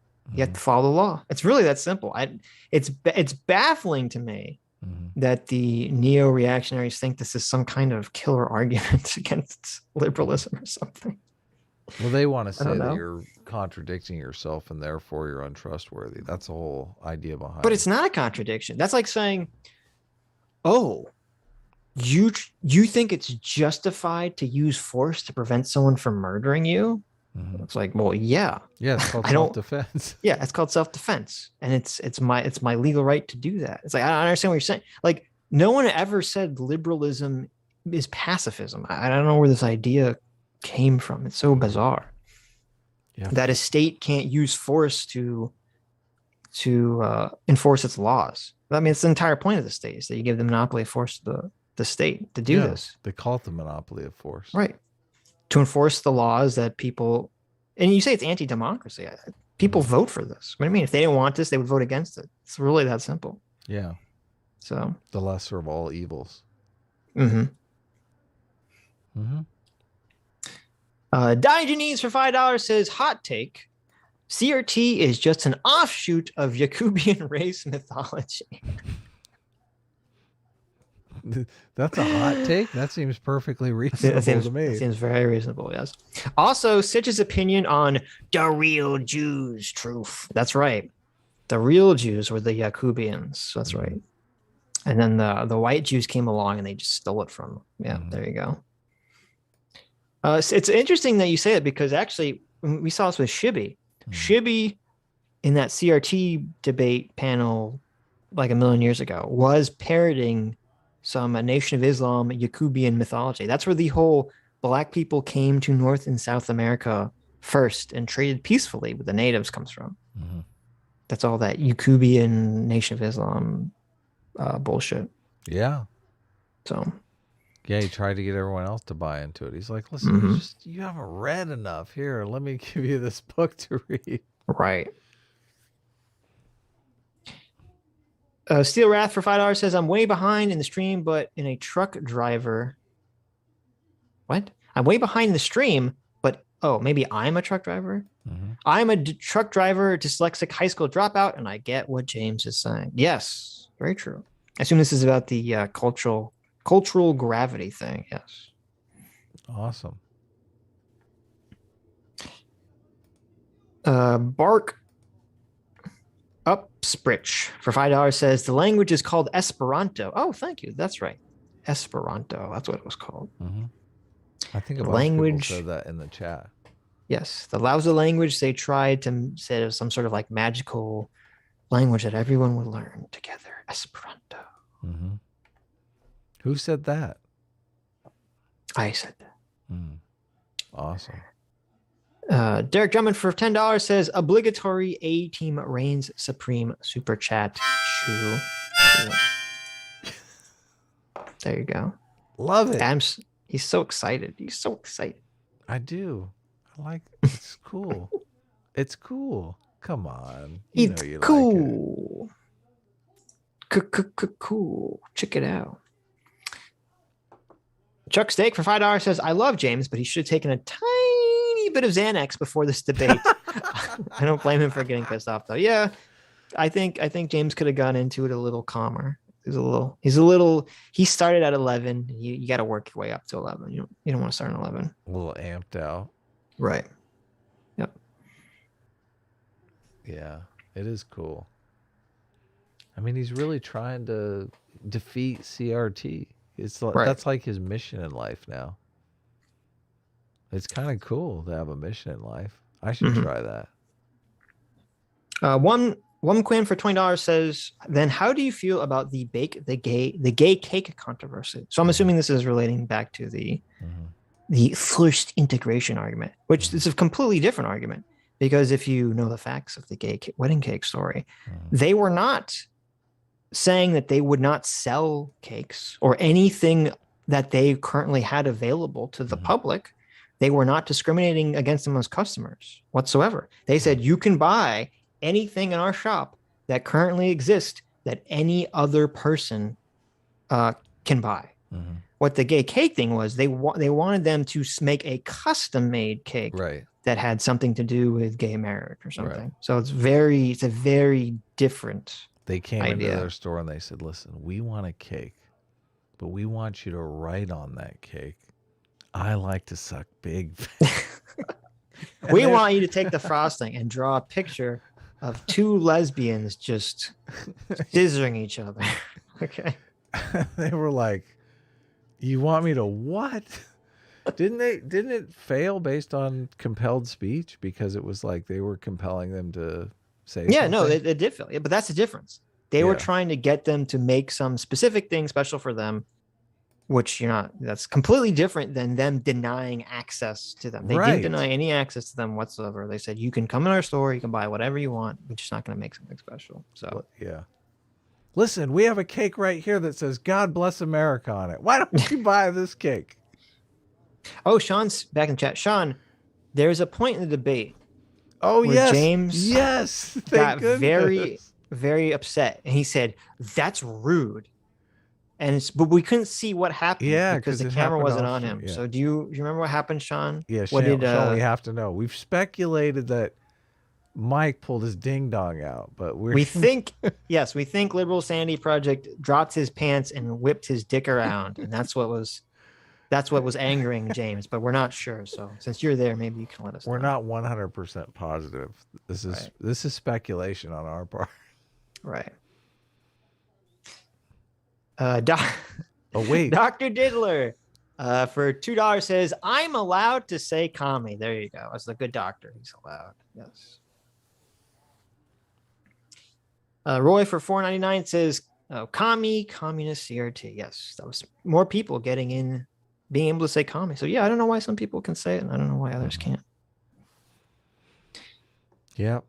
Very strange. The Science Changed for $5 says, have you guys seen the evergreen docuseries on YouTube by Benjamin Boyce? It's insane. Wokeness run amok. Of course. Of course. In fact, I made my own version of those too that were chock full of memes. I think that's how me and Benjamin became aware of each other. Yes. The Evergreen Saga? Mm-hmm. Nice. Yes, the Evergreen Saga. Sean said, Sean answered the question. He says Mike was turning his hand in a speeded up motion. He was doing the wrap it up. Wrap it up, ding dong, wrap it up. Interesting. Okay, there you go. Yeah. Now we know. I like to believe still in my mind, in my headcanon, that he whipped his dick out. He did the speed it up with his dog. Right. Yeah. He whipped his dick out and he was doing the speed it up. There you go. With his dick. Speed it up. I gotta take a leak. Gabbles for 20 knock says, I'd paddle Adam good. No worries. Hashtag red shorts cam win. No way. There you go. Hilarious. Mm-hmm. Oh, no. Yeah, no. well, Adam, why don't we have a camera? A red shorts camera? That's you want just me to rig up a camera in my closet over there? No. I want a camera that's right under your desk that just shows us your crotch. Just shows just the crotch shot. Nice. Okay. No. Look, you know the titty streamers, they always have the camera angled up and they're wearing the low cut top, so their cleavage is like right there in frame. We need something for our fans. Okay. No. Okay. I'm here for the stimulating conversation. Oh, okay. You hear that, Gabbles? It's very Yeah. stimulating. Monkey Chips for $5 says, imagine a scammer calling from India speaking in Ebonics and calling herself Shaniqua. I did actually, I thought of that in my mind and I didn't want to say anything. Oh, that's so good, though. You know it's good. Yes. Sean says, did you guys know I was asked to go on last minute because the girl scheduled got coronavirus at Tim Pool's compound? Oh my God. Really? We didn't know that. Hilarious. So I maybe didn't know that's that. why Sean was not really Wait, saying who a was lot. who was the girl? Who was supposed to be? I mean, I think Sean was a much better choice. He was tactically nuking and destroying them. Yeah. So probably much better than whoever he was supposed to be. It was a great debate. Dothraki Danny for $10 says, please look up BBC Pigeon. It's broken English BBC News. My God. Really? BBC Pigeon? I never heard of this. That's interesting. What is why is it called Pigeon? What is Pigeon? I'm so confused. Pigeon? This is a thing. I can see Pigeon it. chess? What are we talking Is this about? like the name of like a language that I'm unfamiliar with? Huh. Whatever. Akilan Narya Nasawami for $5 says it's worse. Indians actually learned standard British English. They learned the language of their oppressors and literacy rates went through the roof. That's true. They do learn that. Yeah, a lot of them have British accents. Yes. Yeah. That's why. They should be learning American English, damn it. Not Yeah. that fancy Brit talk where you drink your tea and you put your pinky out. Exactly. Yeah. No pinkies here. Sean says it was Libby Emmons. I don't know who that is. Well, I'm glad that you were there instead of her. So it all worked out. I guess what I'm saying is I'm glad she got COVID. Chris Jones for $10 says, I'm designing a new political system. The idea is all political officials are chosen via lottery. 18 plus, of course. Not sure what it's called yet, but it will definitely be libertarian. That sounds awful. That sounds terrible. Why? You just want to have we're going to just say, oh, whoever gets elected is just random chance. Yeah, maybe that's not the best idea. The system we have now is kind of fucked up, though. We get a bunch of narcissists and psychopaths, which I don't know if that's necessarily a good thing. We need to draft people. I'm telling you, we got to draft the people that would be good leaders. Right. And just say, we know that you don't want to be the leader, but you can't figure that out, though. What do you mean? Why not? How are you supposed to figure out who's going to be the good leader? Everyone just has. It's like all writing candidates. I see. Yeah. Eames Co for $5 says, Sitch, I think the language is Esperanto. All Romance language speakers are supposed to be able to understand it. Well, there you go. There we go. We gotta get back to Esperanto, guys. Diogenes for $5 says, speaking of rap, check out MF Doom. His persona is heavily based off comic book culture, and he makes pretty good music. Also, R.I.P. Oh, is he dead? MF Doom, huh? He is. He died last year. Doom. He's a British American rapper. He's wearing like the Dr. Doom mask. Oh, I do remember when this guy passed away. Everyone was upset about it. I do like the idea of, it's so interesting when people become celebrities, but they still want to remain anonymous. So they adopt some mask persona or something. Looks like that's what's going on here. Oh, wait. Wheelers for what? Oh, he has one without the mask, so. Oh, yeah. Wheelers for $10 says, single motherhood today is caused specifically by Taylor Swift. All these single mothers listened to her through school and copied her relationship strategies. There you go. I believe it. Sad. Taylor Swift. I believe it. Right. Doing evil in the world. That's so bad. Yep. Sean says, I shot my video, got it into my software, called my girlfriend, talked to her. My editing software crashed. I rebooted and edited my video, and Sitch and Adam are still streaming. What's it? Sean, you know how we roll. What the hell? Listen, that just obviously means that we're using our time more efficiently than you. Yeah, obviously. Obviously. We got things to say. Right. We got stuff to talk about here. Right. Did you see our Anna Kasparian art? Come on. Yep. He didn't. He did not see our Anna Kasparian art. Yeah. Peter Teff for another $5 says, you guys are doing CRT by saying there's no white or black culture.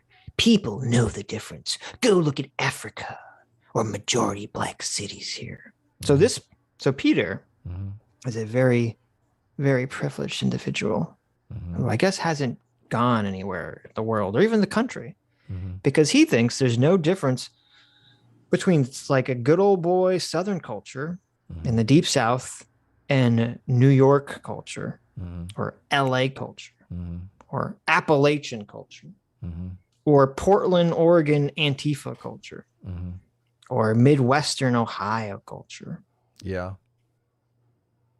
Yeah, what's going on? Florida man culture. He thinks he thinks all white people still have the same culture. England, France, Sweden, Norway. You know, all those horrible socialist countries? They all have the same white culture. It's all the same. Literally, it's all the same. It's all the same. Okay. Is Russian culture white culture? Well, that's $1 million question. I don't know. Are Russians white? I don't even fucking know. Yeah. How do they handle the cold? I can't stand the cold. Yeah. I don't know. Terrible. Yeah, there you go. It's all the same. It's all the same. Okay. Was that accusing us of doing CRT? Yes. It sounded like it. Yes. What is CRT? I mean, I don't even know. But I don't think Peter knows either. I think Peter's a very uninformed individual. Shinzo Bean for $5 says, I love the difference between James at a debate, leaning all the way back like an emperor eating fruits, versus Destiny hunching forward like a true gamer. Like a what? Like a true gamer. Oh. Yeah. Hunching over the console. Right. Yeah. That's funny. And accurate. Destiny's so bored, he's like, I can't play a video game at this debate. How lame. Terrible. It's just Abby for $5. Ozzy says, hey, dudes. Hey, duderinos. Miss watching last stream live, was pretty white pilling. Well, there you go. Glad you liked it. We white pilled someone? Nice. I guess we did. I'm glad after all the black pills we had been dispensing the last 2 weeks that there could be some white pills. Yeah. Random admin. I don't know why it looks like that. Random admin for $5 says, will the human animal hybrids be actual animal human hybrids or aliens disguised as animal human hybrids? That's actually a great question. The answer is neither. The answer is neither. The actual human animal hybrids will pretend that they're aliens disguised as animal human hybrids, but in reality, they will actually be humans from the future pretending to be the aliens who are disguised as animal human hybrids. Okay. Wow. So they're really time travelers. Right. Because what happens is in the future, all humans go sterile from too much soy consumption. So they have to come back in time to steal our sperm so that they can create children. Milk. So they're not going. See, Adam is part of the problem. Adam is part of the problem. Okay. He's promoting this rampant soyism. Yum, yum. Mike Jenkins for $2 says, Southern fried chicken is actually from Scotland. Is that true? That's hilarious. Really? That's hilarious. Maybe. I guess that makes sense. That's really funny. There's the argument that he makes in the book about Scottish culture is really, there's a battle between, gangster, do whatever you want culture and button down, show up for work, show up on time.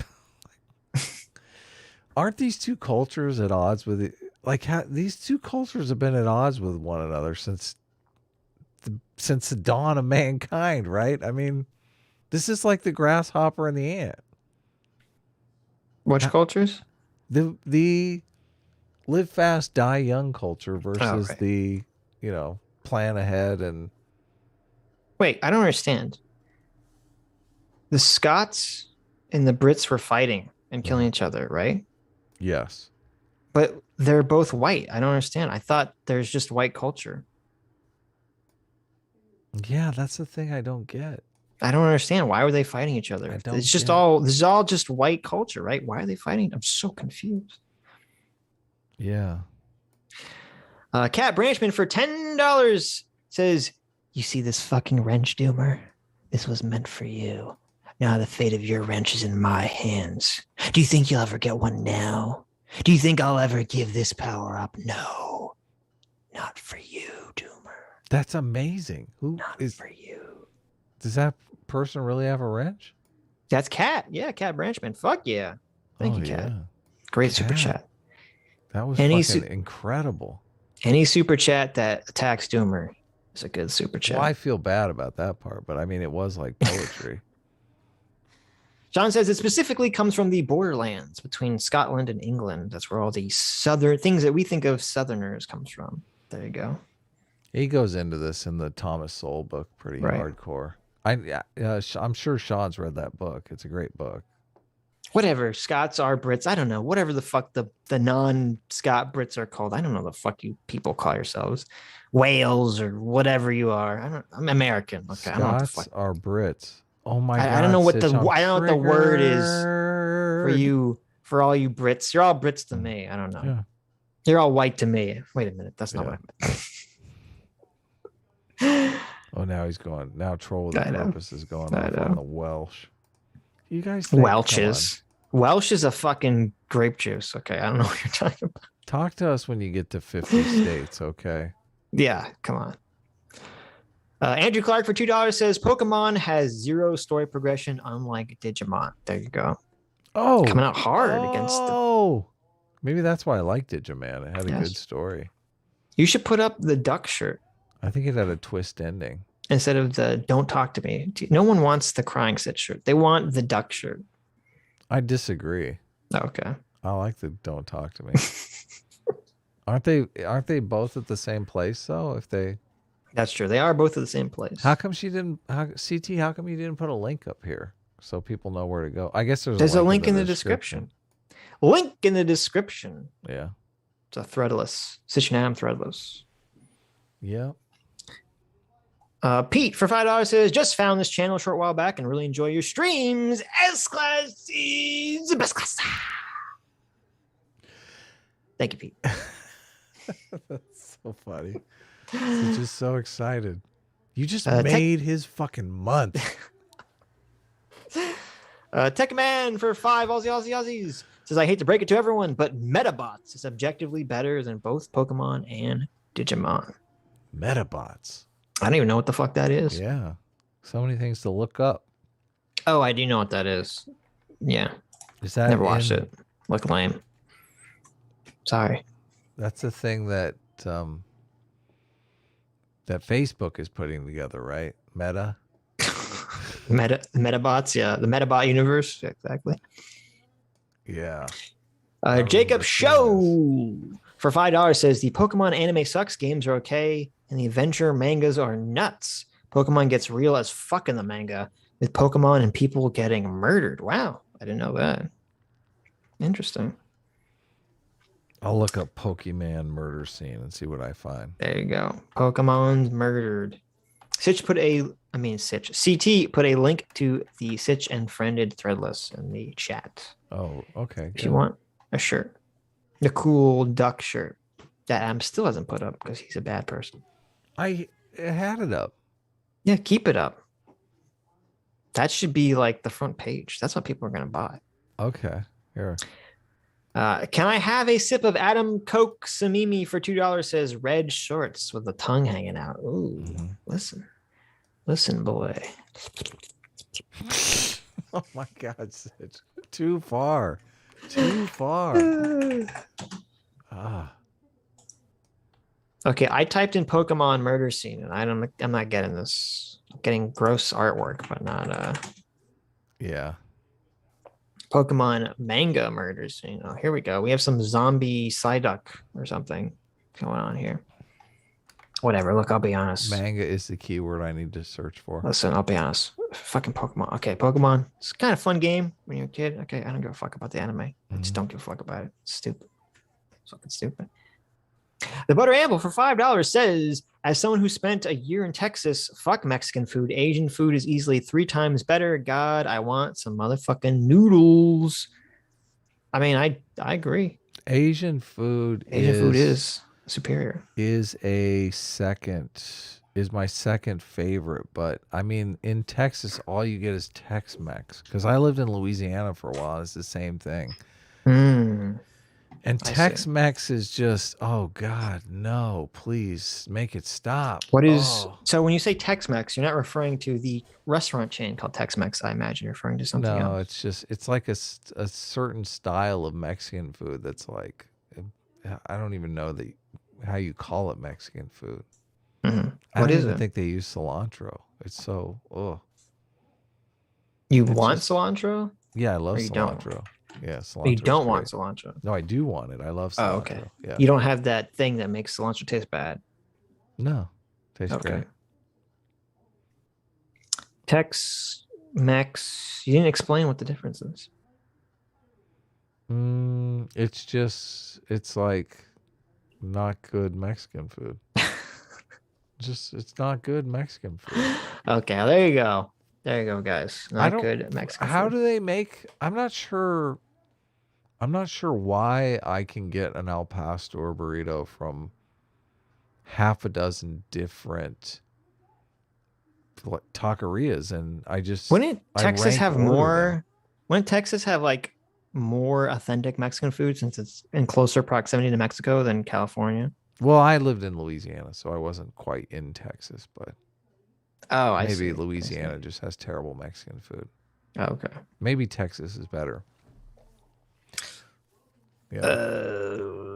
Chris Jones for $2 says, "Are you guys going to do the Surfs Gamergate video?" Yeah, we should. We should Do you ask really Dev. want to? Oh, do you not want to? It's so boring. It is kind of boring. Yeah, it's huge. But, It's I don't super know. long and boring. Yeah. I mean, it's not longer than this debate. Yeah, but the boredom level is 10 times worse. I see. Yeah. I'll watch it again, figure it out. I thought maybe you could watch it with Dev or something. You're going to have your MMT conversation with Dev this week, right? Isn't it old news? Yeah, Dev, are we talking on Thursday about MMT? I hope so. He's not in the chat, so I don't know. Dev. Well, no, I'm psychically. Oh, okay, I I'm see. calling out to him psychically. Gotcha. Dev. Mhm. You just see I have my eyes closed. I'm concentrating. MMT. Sean says, Adam, let me visit you in California. I'll make Hispanic and Asian food for you. Look Do at it. that. Fucking Sean, we should, because you're in Sean New wants to York. be your cook wife. I haven't been to New York in fucking forever, and I would love to visit New York. Oh my god. There you go. Look at this. I used to live on 2nd and 3rd Street in East Village. Fucking come on, Sean, it's fucking badass. Where haven't you lived, Adam? Jesus, you're like lived everywhere. Let me think. Washington lived D.C. I've never been to. You know? Oh, that's right. We talked about I it. know, You've been I everywhere know. but DC. I know. Crazy. It's terrible. I need to check it out. Have you been to New York? New York's amazing. Of course, I've been in New York. Yeah, New York's amazing. It's a heck of a Fucking town. love New York. I wonder. I mean, New York in a pandemic, I've never experienced. So I mean, that Well, that yeah, probably sucks. that's true. That's true. Yeah. Jab Slant for $2 says personal quote stakes. I see what you Yeah. did there, Sitch. You see. All right. Yeah, 2nd Avenue and 3rd Street, Sean. Sean's gonna say that's not a real place. You're making it up and you're a fucking poser. Watch. I can feel it. I can sense it. It's just it's been so long. I think it's just north of Houston. You know, Soho and NoHo is like north of Houston and south of Houston. Do you know any of these cool cultural things? You've heard of Soho, right? Where the art galleries are. So, all I've heard about is your mother. Oh. He's so proud of himself. You made your first mama joke, okay? Don't get too uppity about it. Adam, your mama's so fat, she got Pluto declassified as a planet. Holy shit. Booyah. That's good. Sean says, no, that's way downloading my friend lived by the bull. I don't even know what that sentence means. Yeah, I don't either. Abby Muhammad for 55 sexy sexes says, can we get a D&D game or another RP on this channel? It'd be great to watch it and it would be fun. We did a D&D game, not streams. I don't know how fun it would be to stream, but yeah, we've played. Sitch and I have played 3 or 4 video game streams. We need to stream. We never did. We were going to stream us playing Goose Game. Untitled Goose Game. We should just do that. Yeah. Mm-hmm. There's a famous band venue that I'm trying to think of in NYC, but I can't remember it. The place I lived was not far from, but I think they went under during the pandemic, which is so fucking sad. Like 1 million cool bands have played there. Sean has validated you, saying you're not BSing based on the way you said Houston or however the fuck you said. Oh, Houston. Houston. There you go. Am I saying it incorrectly? No, you're saying it correctly. Oh, okay. Because if I saw it, I would pronounce it probably Houston or something. But yeah. Yep. Everyone calls it Houston. Houston. Okay. My best friend. Oh, he says his friend lived down there. Right Yeah. by the bull, like the Wall Street Bull. Oh, okay. Is that what the bull is? I walked down to Wall Street once, and it's super far down, but okay. I mean, that's a beautiful thing about New York. You can just like walk all over the place, right? See amazing things. Yeah, I do like whenever in New York, just like the crazy amount of different foods that are available too. Yeah, it's pretty awesome. Yeah, Yep. Pizza on every corner. It's like pizza everywhere. Right, right. Can I have a sip of Adam's Coke Samimi for $5? Says, I'll cook for you, Adam. Ever tried Mediterranean food? I'll cook you a gyro and make falafel. There you go. I do Get some love Mediterranean I do love gyros. I do. There you go. Listen. The way to a man's heart is through Those his are stomach. delicious. Yeah. Okay. There you go. That's another thing that's good in New York. Lots of Mediterranean food. I should probably not make fart sounds with my hands while I'm talking about Gemini Samimi moving Is into that, that. is that what you were doing? I couldn't tell what that was. Abby Muhammad for 555 sexy sexes says, also, y'all should make Sean play D&D with you because I want to see that dude go around and be goofy on a role play setting. There you go, Sean. You should play D&D with us. Hell yeah. Yep. I mean, He's a big nerd. He'd like it. He's a big fucking nerd. Ronan Gerande for 100. Ronan says, reconsider the utility of dividing authoritarianism as left and right wing. I've only seen it add unnecessary complexity and bad framing to good arguments. True. Yeah. CRT definitely. So you don't think it should? Well, needlessly complicates things. I don't agree with that. Oh, you disagree? They're saying don't divide authoritarianism as left and right wing. I mean, I kind of understand what you're saying, but I don't think the people would accept it. They'd have to accept the rampant horseshoe theory, which they're not ready to accept that, okay? They're not ready. Well, there is authoritarianism on the left and right. Right. Not quite in equal numbers, though. It's a little higher on the right. Yes. Can I have a sip of Adam's Coke Samimi for $5? Says, I don't care about individual businesses not taking the money. The bigger issue is corporations being coerced into canceling innocent people. True. Yeah, huge problem. Giant problem. Fucking true. I agree with that 100%. Sometimes I think they just get off on it. They're like, we probably shouldn't do this, but let's do it anyway. They don't care. They're just pussies. They just puss out, basically, instantly. Maybe they're using that as an excuse. Gemini Semini for another $5, $7, $12. Thanks so much, Gemini. Says if corporations aren't forced, they will refuse to associate with anyone who costs them money. That is true. It's very true. Even if it wouldn't actually cost them anything. I love Abba and Preach, and now you're talking about MF Doom. Damn, I didn't know I had so much in common with the rest of chat. There you go. Building bridges. Building bridges. Hell yeah. This is our community. Welcome. Angry Bellsprout for $2 says, are mullets and mohawks considered banned black hair? I don't think so. Really? I don't think so. No. Mullets and mohawks? No. Is a mullet like cultural appropriation of redneck? Yeah, maybe. It is. Ronan Jarande for another 200 Ronins says, when debating left extremists, instead of just pointing out how similar they are to right extremes, focus more on the harm they're causing using anecdotes plus data. It would be more effective. Yeah, if you're trying to convince a left audience, 100%, you're going to 100% want to lean into that care harm foundation. So yeah, I agree with that completely. If that's your goal. Our goal is generally just to shit on them and make fun of them. Are you using the moral foundations theory as a lens to actually discern a good strategy to use in the world? That's great. Yeah, I know. It's amazing how CRT is useless for any of that. Like, I know, right? What can you use CRT for? Nothing. This is so bizarre because even in the debate,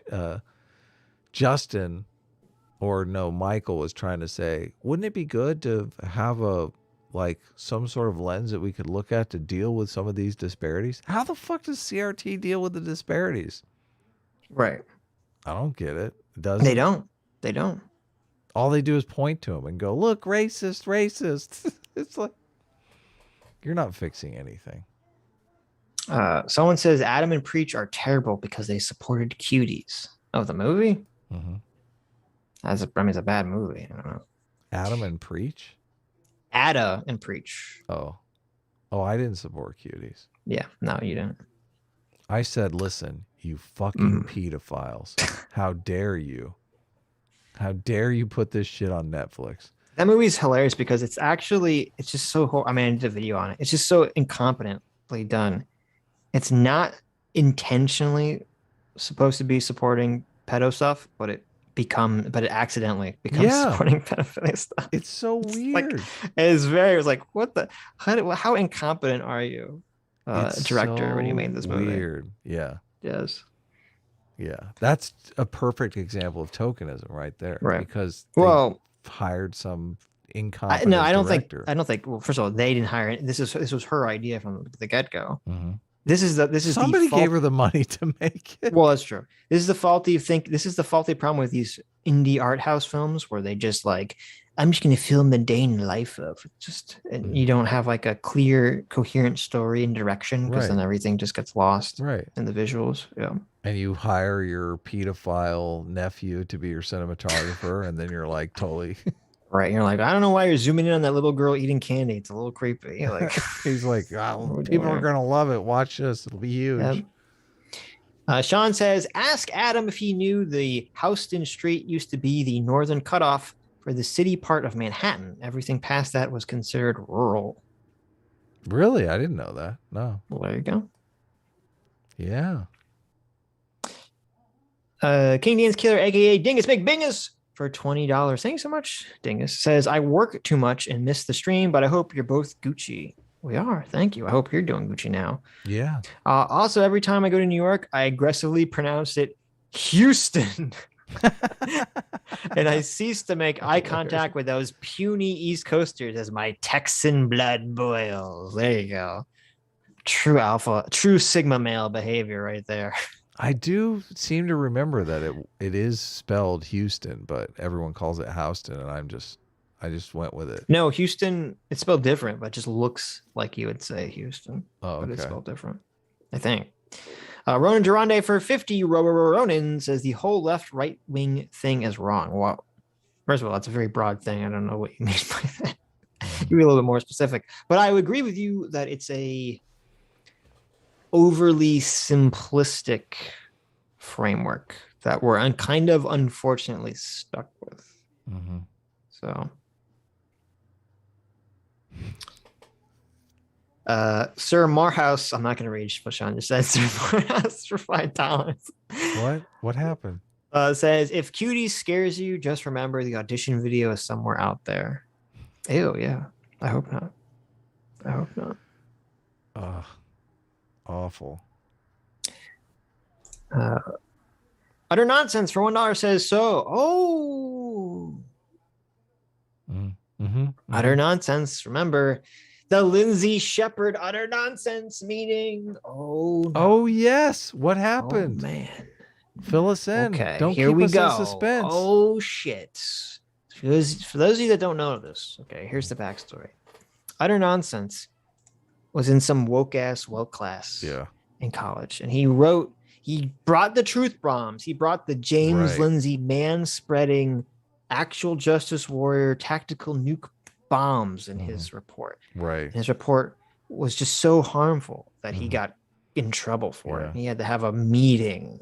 Threaten the lives of hundreds of thousands of marginalized people in the world. This paper did. That's right. This dangerous paper. So utter nonsense was going to record the meeting secretly. Okay. Yes. So we finally had the meeting. So let's Lindsay see. Shepherd style. Lindsay Shepherd. So now we're finding out, was there tears? Okay. Was there threatening? Let me read the story. Utter nonsense for $3 tells us. So my meeting was contentious, but it ended up being more of a nothing burger, thankfully. Interesting. Well, I don't know if that's thankfully. It kind of depends. No, but let's see. I've been offered an A credit for the class, and I have to sign an NDA and a promissory note that my scholarship will never be rescinded. It's sort of complicated. Wow, what the fuck did you write? It does sound super complicated. This is very What's complicated. going on here? In my paper, I indicated the income of a professor that gets speaking fees for woke BS. My paper basically outlined the CRT white fragility as a business.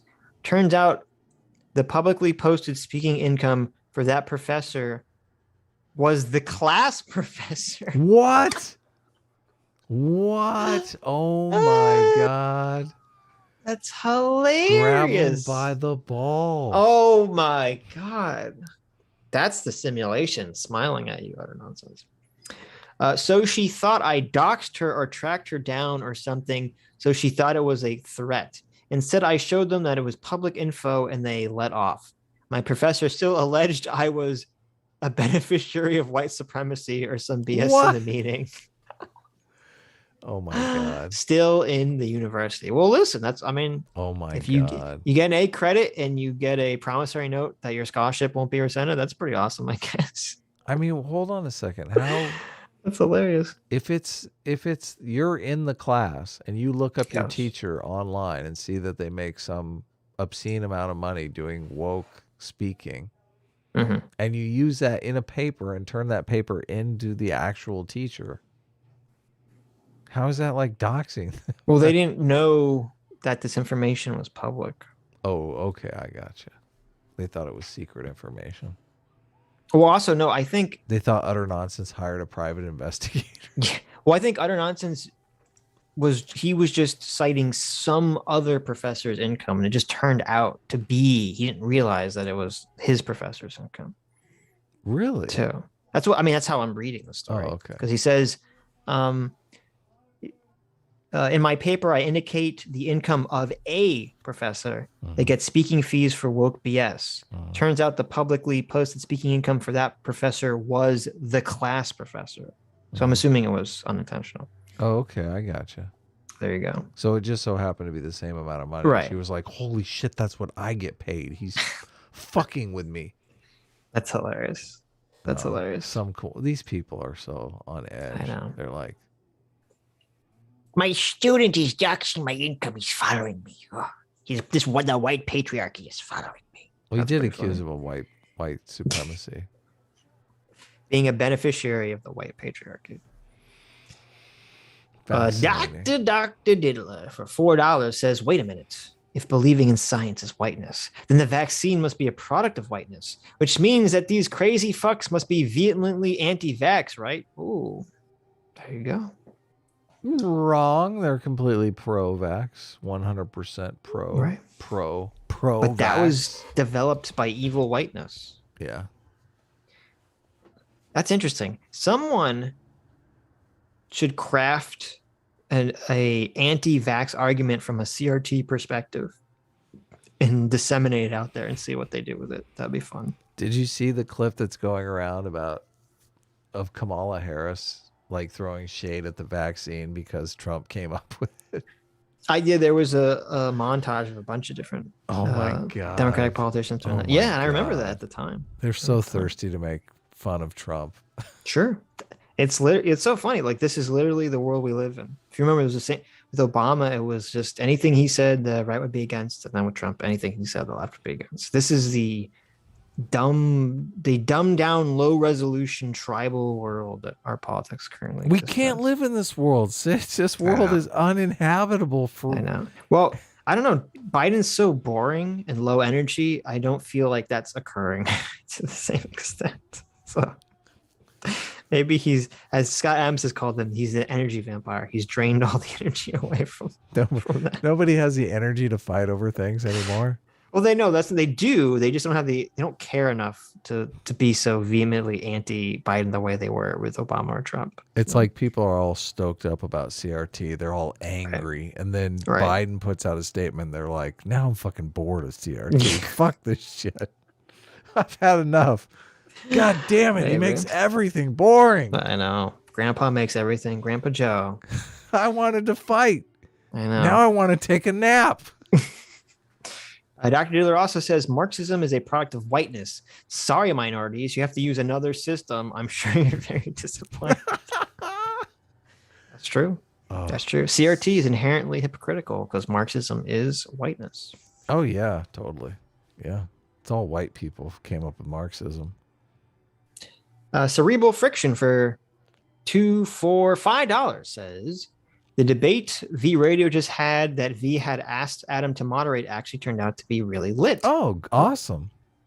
It would have been epic if Adam was moderating. Adam, you should get V on more streams. He's really awesome. Yeah. I want to argue with V because V has a really different perspective than me. V is way more towards the socialist realm than I think you guys know. Right. Well, I know you've said this. So, what was the debate you were supposed to moderate or were asked to moderate?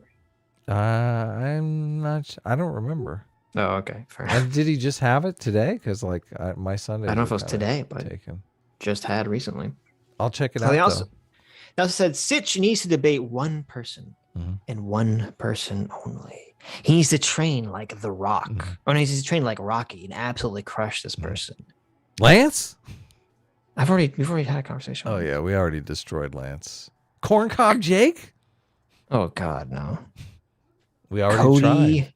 Johnston. Oh my God, that would be epic. This is Sitch's character arc. He crushes Cody Johnston, and Sitch and Adam show gets 1 million subs. That'd be amazing. That would be. In a million years, Cody Johnson would never come up on our show. I would debate him on a heartbeat on any of his garbage fucking videos. It would be great. Covered. Would be great though. But here's why I don't think he'd ever come on. I'm trying to remember. He does some podcast, I think.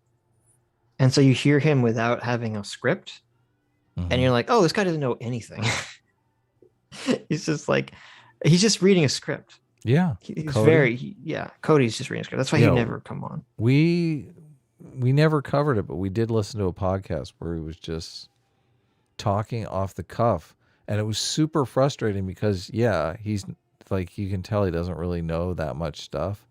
But the podcaster that he went on, you could tell he loved the sound of his own voice, and he was just doing all the talking. And I'm like, you have this big time YouTuber. I kind of interested in what he has to say. Like maybe you could coax something out of him instead of just talking for him. Oh, it's sad. Serial Fiction says the Waukesha, right? That's how you say it, Waukesha. Massacre guy was motivated racially. The social media posts tell the story. I don't excuse what he did, but a lot of his previous convictions were for weed. This is how people get embittered and start to hate that majority ethnicities. So I don't I've seen the social media posts. I don't believe, unless they're new social media posts, the ones that I saw would not prove that his acts that day were racially motivated. And I think it's a mistake to jump to those conclusions. You think it's just like low level hatred of sometimes. Well, listen, someone could be racist. He could be it probably is racist. Doesn't mean that he said, I'm going to go kill a bunch of white people today. He jumped in his car and did what he did. Because apparently he actually was fleeing from some police scene, some knife fight. And the police report does mention that. Now, I don't think that it's a situation where he's like, I'm fleeing from the police. I'm going to accidentally drive down a road full of people. I don't think that's what happened. And I will say that every day that goes by that we don't hear from the police or the media what his motivation was makes me more suspicious that it is racially motivated. Yeah, me too, in a big way. Okay. Now I'm still gonna wait. But every day that we don't hear is gonna make me, why are we not being told You here? have big tech scrambling to clean up his Facebook group about the Black Hebrew Israelites. Well, not that, just that. I mean, it's been a week. He's been arrested for a week. We still don't know. Yeah. The clear facts of this horrible occurrence yet. That's a little sus to me. Hugely sus. Right. Dr. Diddler for $2 says another reason why the woke shit isn't working is because when you say white supremacists hold all the cards, they naturally look to see who has the power. You know who has the power right now? The Democrats. It's hard to get off that train when you're on board. When you're bored. Yes, true. That's very true. Yeah, exactly. Dr. Diddler for another $2 says, okay, fat ass, if no languages are more valid than the others, then I'm sure you'll appreciate Cletus speak, which is just the N-word on repeat as the entire language. When do we start reprinting the fucking books? There you go. Ooh, ouch. There you go. Dr. Diddler for another $3 says, well, Jangles, there is an alternative to integration. We actually tried that. It's called colonization. It's forcing your way of life on everyone else. Conquistador Jangles. My God. Welcome aboard. So true. So true. Well, he's just living out, his white programming. Nothing on you, Jangles. It's just whiteness. Right. Just whiteness speaking through. You can't help yourself. As an oppressor. CT for $1 says, so Adam. Oh, what was that? This is the Astolfo clip. I finally got it in. CT for $1 says, so Adam, do we beat the children before or after they vote? Or both?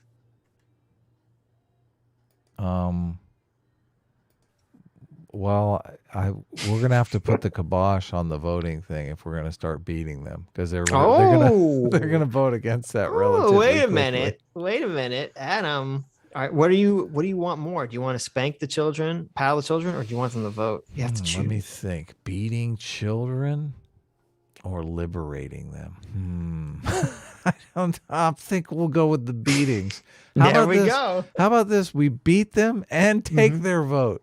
Well, I don't know about the taking their vote, but what do you mean? I'm no, with the beating. I'm down with people like the new. People like nobody fucking likes your terrible. We cannot idea. It's un-American to disenfranchise Americans. We just talked about.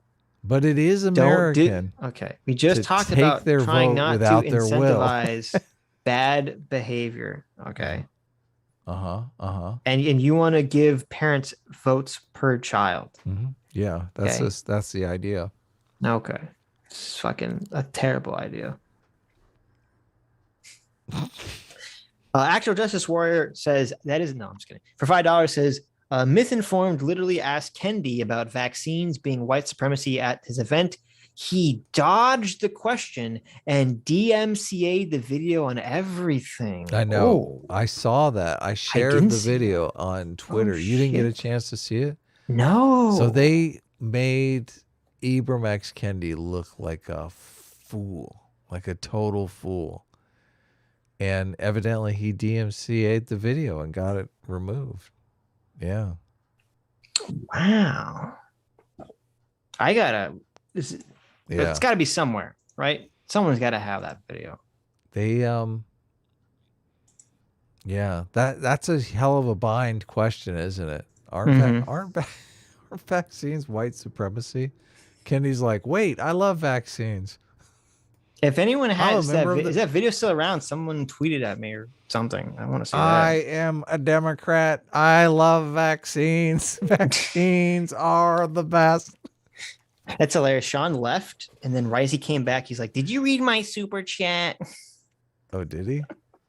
What? Right as he left, right as he comes back, we just read it. Yeah. Oh, Sean, man. send me that video. I want to see that video of Ibram X. Kendi being asked this. You could tell the gears are grinding, and Ibram X. Kendi's like thinking, wait a second here. This is a trick question. Uh-oh. Yeah. I mean, it's kind of similar with, he talked to, what's his name? That fucking guy I hate. Ezra Klein.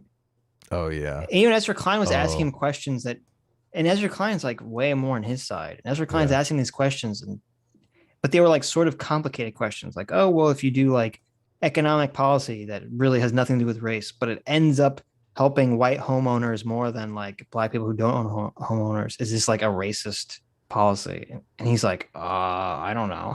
I'll have to think about it.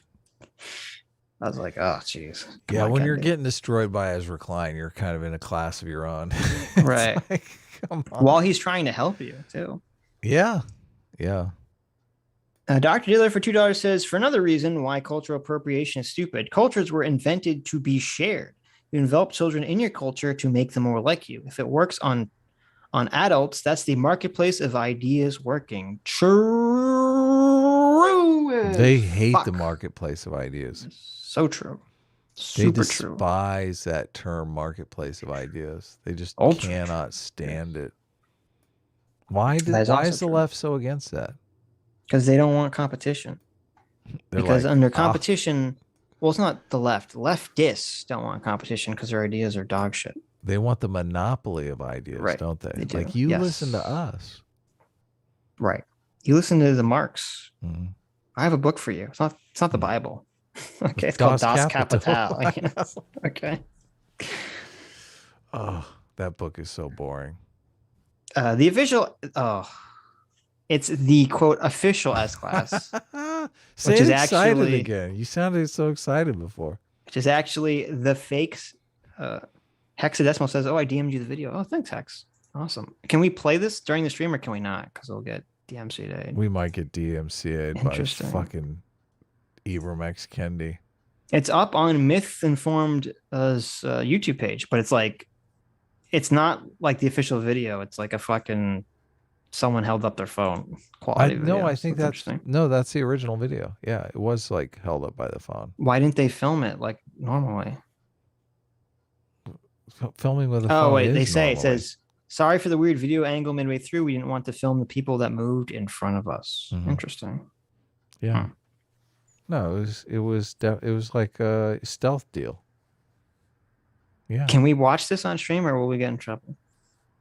Let's watch it. I'm feeling risky. How about you? Okay, let's first we'll watch Astolfo's video since you have it queued up. But I have to bring it up first. Yeah, I'll read a super chat when I get it up. Anyway, the official S class, who I'm pretty sure is not the official S class, who I'm pretty sure is an A-team false flagger. What? A-team would never do something like that. Pretty sure Adam is paying this person. They said, "I absolutely love CRT. It protects me from changing my culture of having a messy bedroom and not voting centrist and looting after justifiable police shootings.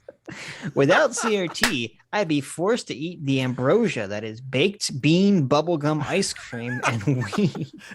Oh my God.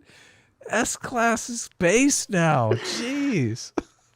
Baked bean bubblegum ice cream sounds like the most fucking disgusting. Ambrosia. Ambrosia of the gods. What a vile, disgusting thing. I don't know about all that other CRT stuff, though. Jeez. Right. Your S-class is rioting after justifiable police shootings now? Jeez. You guys need to really get your shit together. Okay. No rioting. Sean wants to know if Adam, if you should give kids 3/5 of a vote. Mm-hmm. Everyone says that, but I think I think we have to give them a full vote to their parents. Let's get one full vote. So this is Astolfo's clip of Vosh saying why he will not debate us. They always want some grand spectacle. It's incredibly cringy, you know? Like, they want the moderator and they want, in person if possible. And just like, no. Wait, he's not talking about us, right? We never asked for that. Yeah, we never asked for that. What's going on? Fake news. You get more from this than I do. Far and away. Yeah, they want it to be like this big headline event, you know? Well, this is the thing. This is the reason why I didn't go to a MythCon, which is happening pretty soon. It's because one of the big problems that we have with discourse and the spaces that we tread in, and by we, I mean people like me. So, Vaush, first of all, I don't know who he's talking about with the moderator. That's not, we never asked for that. But this is funny. So, Vaush was invited to MythCon, like Jangles. And as bad as Jangles performed, at least he fucking showed up. Okay, at least he had the balls to go up on stage with James and Sean and show up. I believe he talks about that in this clip. Okay. I believe he mentions that. He didn't fucking show up. He stayed in his safe zone. He stayed in his little bubble. He said, "No, I'm not gonna go. It's scary out there. It's a jungle out there." Yeah. I think it's really interesting that Vosh is playing video games. Why? Because he's so into optics and nothing makes you look like a child more than playing this fucking video game. Well, it's funny that you say it's hilarious that you're saying that. I literally turned on the last Ricada stream and he's playing Diablo 2 Remastered as well. Really? Yes. Hilarious. So there you go. Ricada is playing Diablo now? Yeah. Adam called you a child. Are these Are they getting kickbacks on these video games or something? Are these video games addictive or? Well, of course they are. They're video games, but this game looks boring as fuck, to be honest. Diablo 2 it's like a drug. Oh, it's really? bad for you. And while you play it, you know it's bad for you and you're not having fun, but you keep playing it anyway. Oh, that sounds exactly like drugs. Yes. It's not good. This is the fun part. When's the fun part begin? Yeah. No, this is the fun part. Really? Anyone that denies my analogy for Diablo 2 is lying to themselves. Okay. So it's not. You all know that's right on. That's right on. I don't understand this, like, God's eye perspective. It's weird. What do you mean? It's like a combination.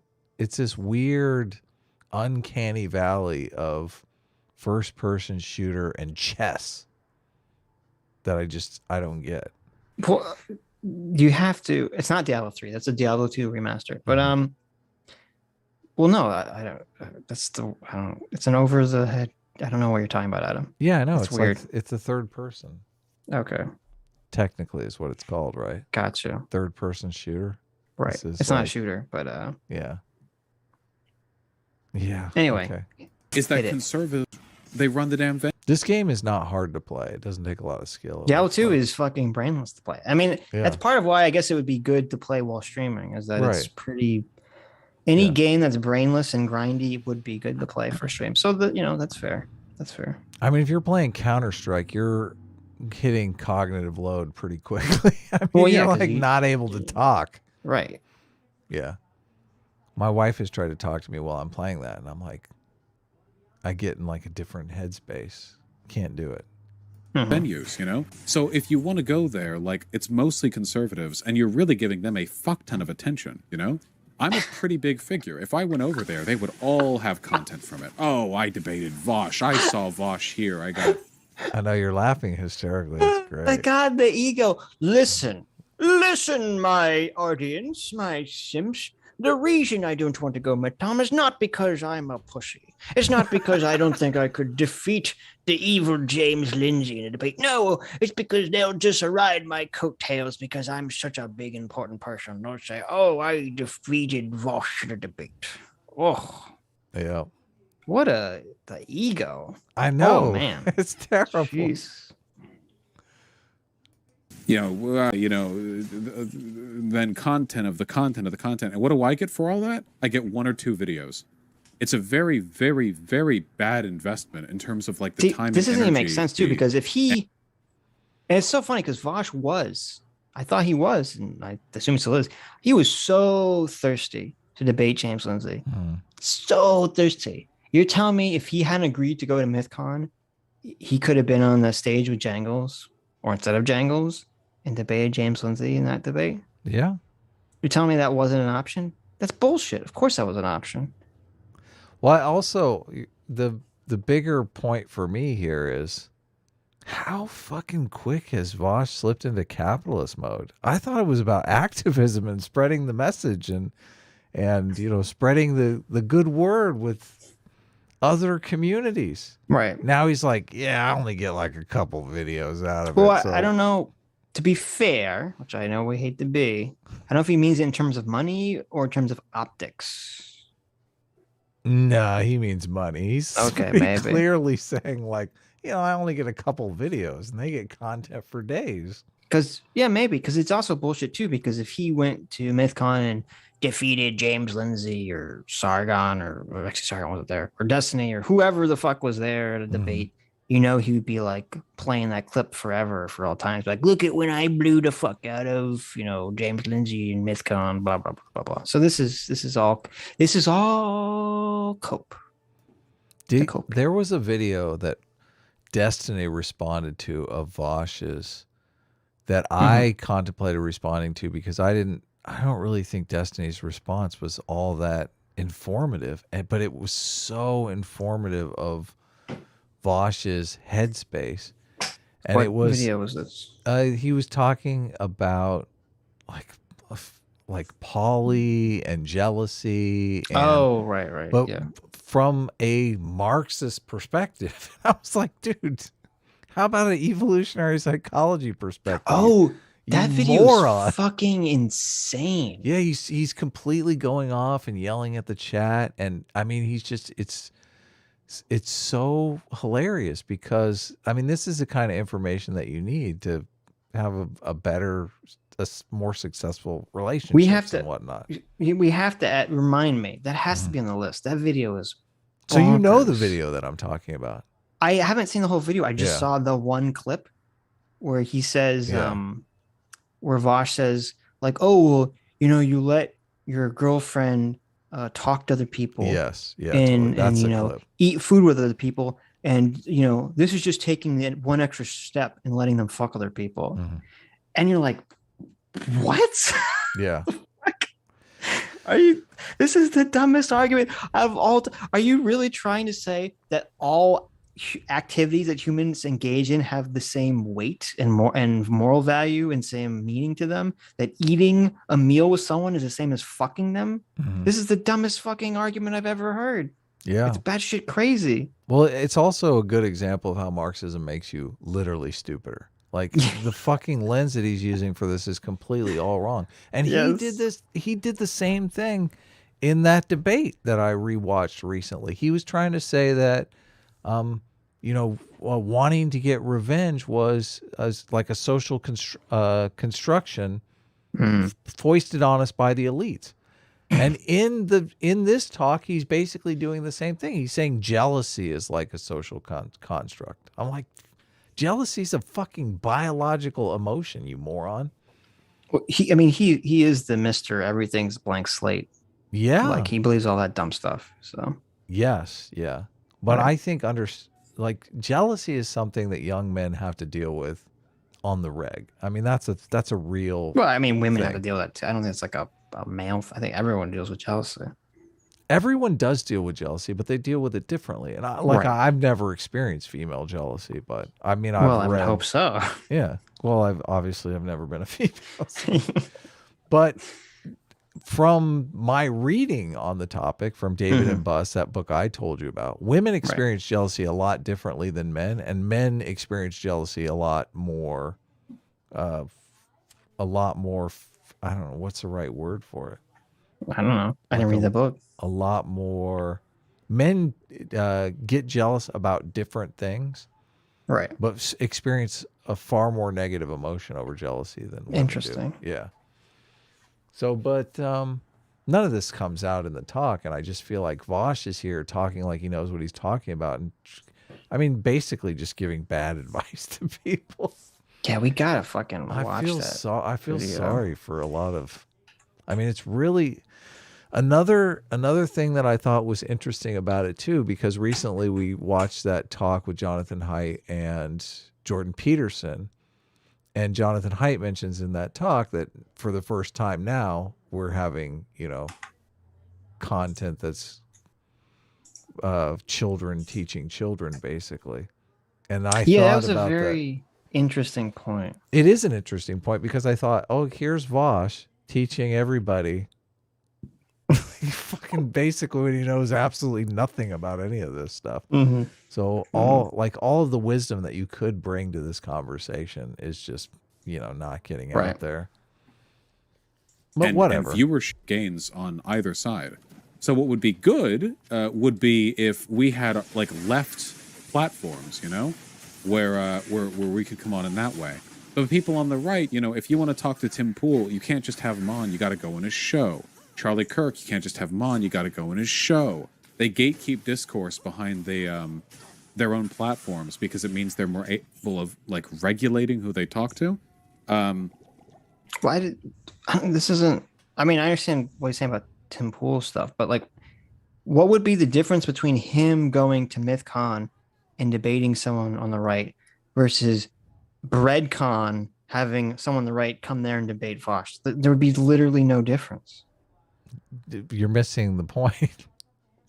They What's would the make point? the money if it was BreadCon. Like, you're right. I'm telling you so how sorry. quickly this has slipped into capitalism mode. I'm sorry. Yeah.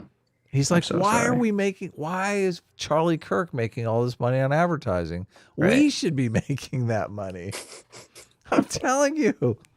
He's gone full capitalist. Right. Well, yeah. No, it's Hot Diggity Demons video with the it totally you know, is. the socialist, and as soon as they started getting the money, they very quickly remember there was a video game character that said, "Is a man not entitled to the sweat of his brow?" Hassan clip saying, "Yeah, listen, I'm based Andrew Ryan all of a sudden." Yeah. No. He wants to make the money. And it makes it more likely that they'll come out like benefiting from these exchanges, you know? Ben Shapiro, you got to go on his show, blah, blah, blah, blah, you know? That's not. Oh, man. Vosh would kill to be on Ben Shapiro's show. He Are you would. kidding me? He'd Well, and be also, down. this is actually like, this is kind of dishonest too, because Ben Shapiro goes on other people's shows. He goes on Joe Rogan's show. Okay. He'll go on Bill Maher's show. He's not going to go on a Vosh stream like this. That's what he's conflating here. There are people that have shows, and then there are streamers who are kind of like below them in the prestige hierarchy of what's considered like. How dare you, Sitch? Listen, I'm just You don't being think real Ben here. Shapiro could be down here in a corner box while Vosh plays video games and be Yeah, I don't like, exactly. I don't think Ben Shapiro wants to be in the corner square while Vosh is playing Diablo 2 remastered. So. right? Yeah, no. That's why. This is why I say, yes, this is a huge setback for Vosh, in my opinion, because I was like, this basically says I'm resigned to my position as a Twitch personality. To me, listen, he's making shit tons of money. Okay, so I guess that's fine, right, with him to just make fuck tons of money. I always pictured Vosh as like a social climber, though. Sure. This does not end up in an MSNBC show right here. This is real bad optics for that. Adam he's coming out with the boomer takes. He's very anti-video game right now. What do you mean? He's like, playing video games. That's for children. That's for children. I could see like MSNBC execs looking at this and going, this guy's a gamer. What the fuck are you talking about? MSNBC execs are saying, we need to have an MSNBC game stream show because that's what all the kids are watching. Okay, you have no clue what you're talking about. No. Yes, the MSNBC people are like, we need to get some streamers. Look, David Pakman has been working that I'm going to get on MSNBC for 10 years now, okay? He knows how it's done. He's never going to get on MSNBC. You sit in front of your stupid fucking I'm a news commentator backdrop. That's what you do. That's how you make it. Okay, well, it It hasn't worked for Cenk Uygur. It didn't work for anyone else. Cenk totally fucked up by not. Like Cenk should have, when Cenk was on MSNBC and they were offering him like $1 bazillion contract, and he was like, he should have just said, Anna, you're in charge of the Young Turks now. You're fucking it. I'm out of here. You should have taken the contract and then do whatever the fuck you wanted. Anyway. That was such a huge mistake on his part. A giant fucking mistake on Cenk's part. Now Cenk is stuck in fucking e-begging land for the rest of his life. Someone sent me a clip, I haven't watched it yet, of Cenk and Hassan sitting next to each other on Hassan's stream, reacting to Jordan Peterson.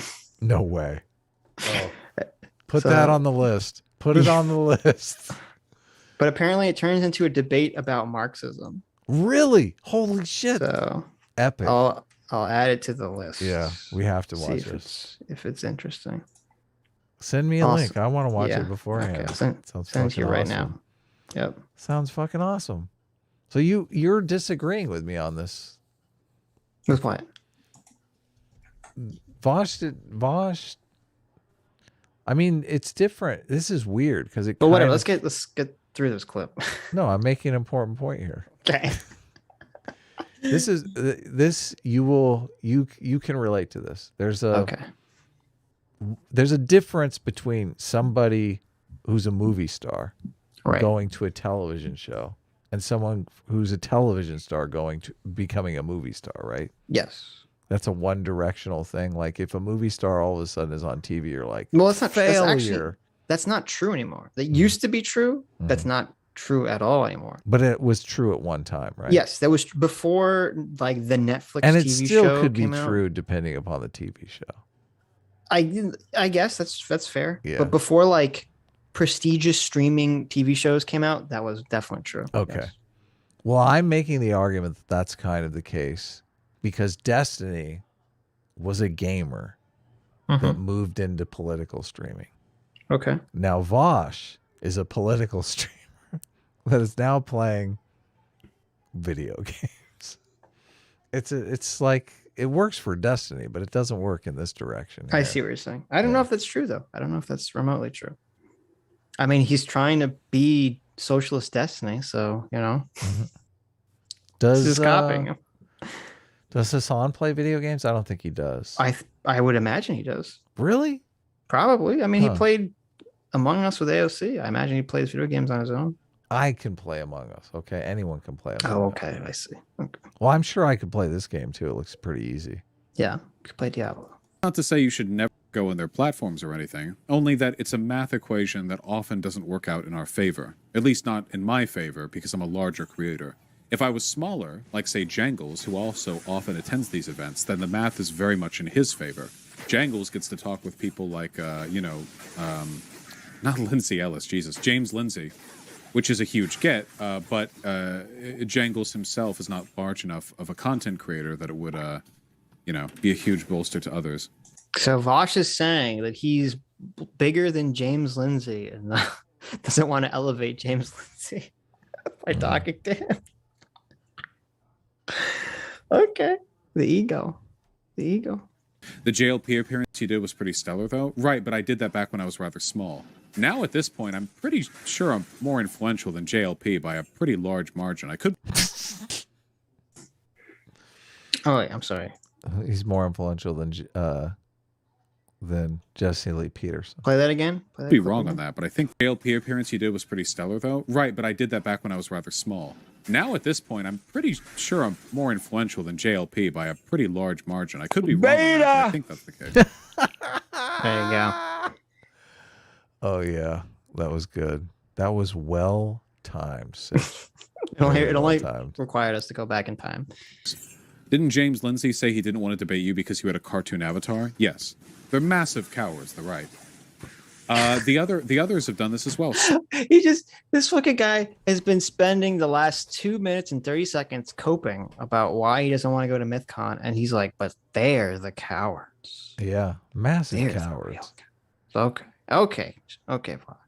Well, Sargon and the Adam and Sitch people, they claim they want to talk with me. They talk about me all the time, you know? But they're very, very evasive. I stream all the time. They could literally just DM me on any of the social media platforms that I have.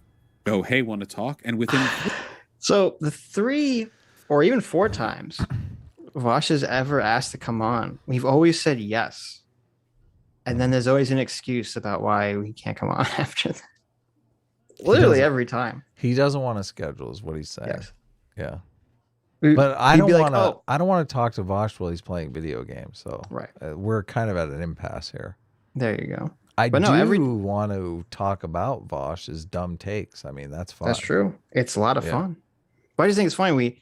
He was so thirsty. It's so funny because he's like, I don't want to give these guys my publicity, right? And yet when we had Sargon on, he was so thirsty to come on. He's like, oh my God, bring me on. And we're like, okay. And he's like, oh, you responded too late. It took you 20 minutes to see my message. You responded too late. I'm not streaming anymore. It's like, okay.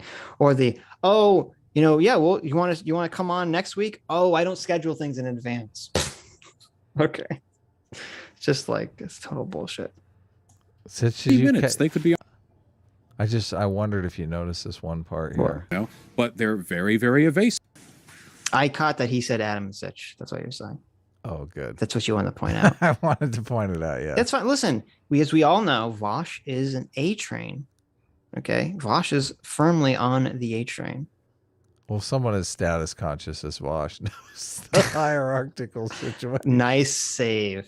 The others have done this as well. Sargon and the Adam and Sitch people. This is so weird. Why are we the people? He's literally said both our names, but we're the people. Yeah, there's more than one of us, apparently. There's multiple Adam and Sitches. He's talking about all of you. Oh, okay. All of you. A team, S class. Well, it's true because I heard that last time. I think I was told, I think this exact clip was happening while we were streaming. Mm-hmm. And some people were trying to go into his chat to tell him to DM us because I said, if he wants to come on, tell him to DM me. Oh, really? And they couldn't because his thing was set to subscriber mode only. Oh, okay. And then someone else claimed, I don't know if this is true, someone else claimed that people who were yelling at him to talk to us were getting banned or muted from the chat. So that's what I heard. Terrible. That's what I was told. Don't mute any Vosh fans in our chat, okay? Right. Wrenches. Be respectful. Listen, Vosh fans, they're not very bright, okay? You have to go easy on them. They aren't enlightened yet. Right. They claim to talk with me. They talk about me all the time, you know? But they're very, very evasive. I stream all the time. They could literally just DM me on any of the social media platforms that I have. Go, hey, want to talk? And let's find his LinkedIn. I feel like DMing. Let's see if we can get through. Within 3 minutes, they could be on here. But curiously, they never do that, do they? Okay, so next Sunday. He said within 3 minutes, so we have to set a timer up. Let's set a timer up. No, but it's very dishonest how this is being phrased because he made this whole big deal about how, I'm not going to show up to MythCon or Myth Milwaukee. They have to show up to my platform. And now he's like, they can DM me if they want to be on my platform. Yeah. Yeah, that's right. I have never DM'd Voshman's platform because I don't give a fuck. Okay.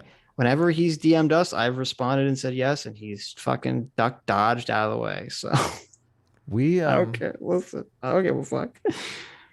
But it would be fun to like DM him, and when he DMs back in like 20 minutes, we go, we're no, 3 minutes.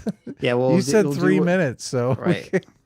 We'll do what he did to us. We'll say, we'll DM. We totally want to come on, and then like, you respond too late. We're not streaming anymore. Sorry.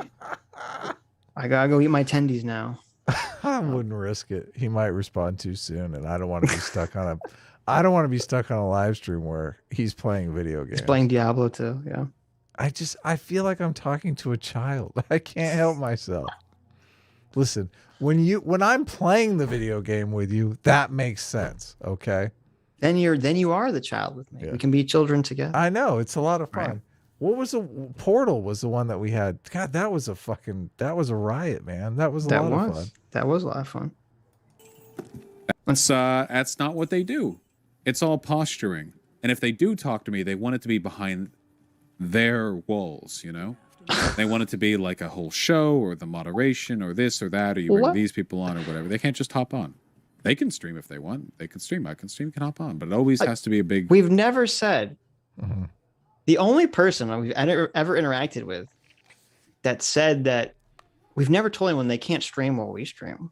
We never said, oh, you have to be on our show and you can't be on your show. We've never said that ever. Yeah. I never even think to say that. The only time we've ever experienced this was with Joel telling us not to stream simultaneously. And we said, okay, fine, we won't. Yeah. Yeah. We asked him if we could upload it later and he was cool with that. So we just did it. I mean, right. What the fuck?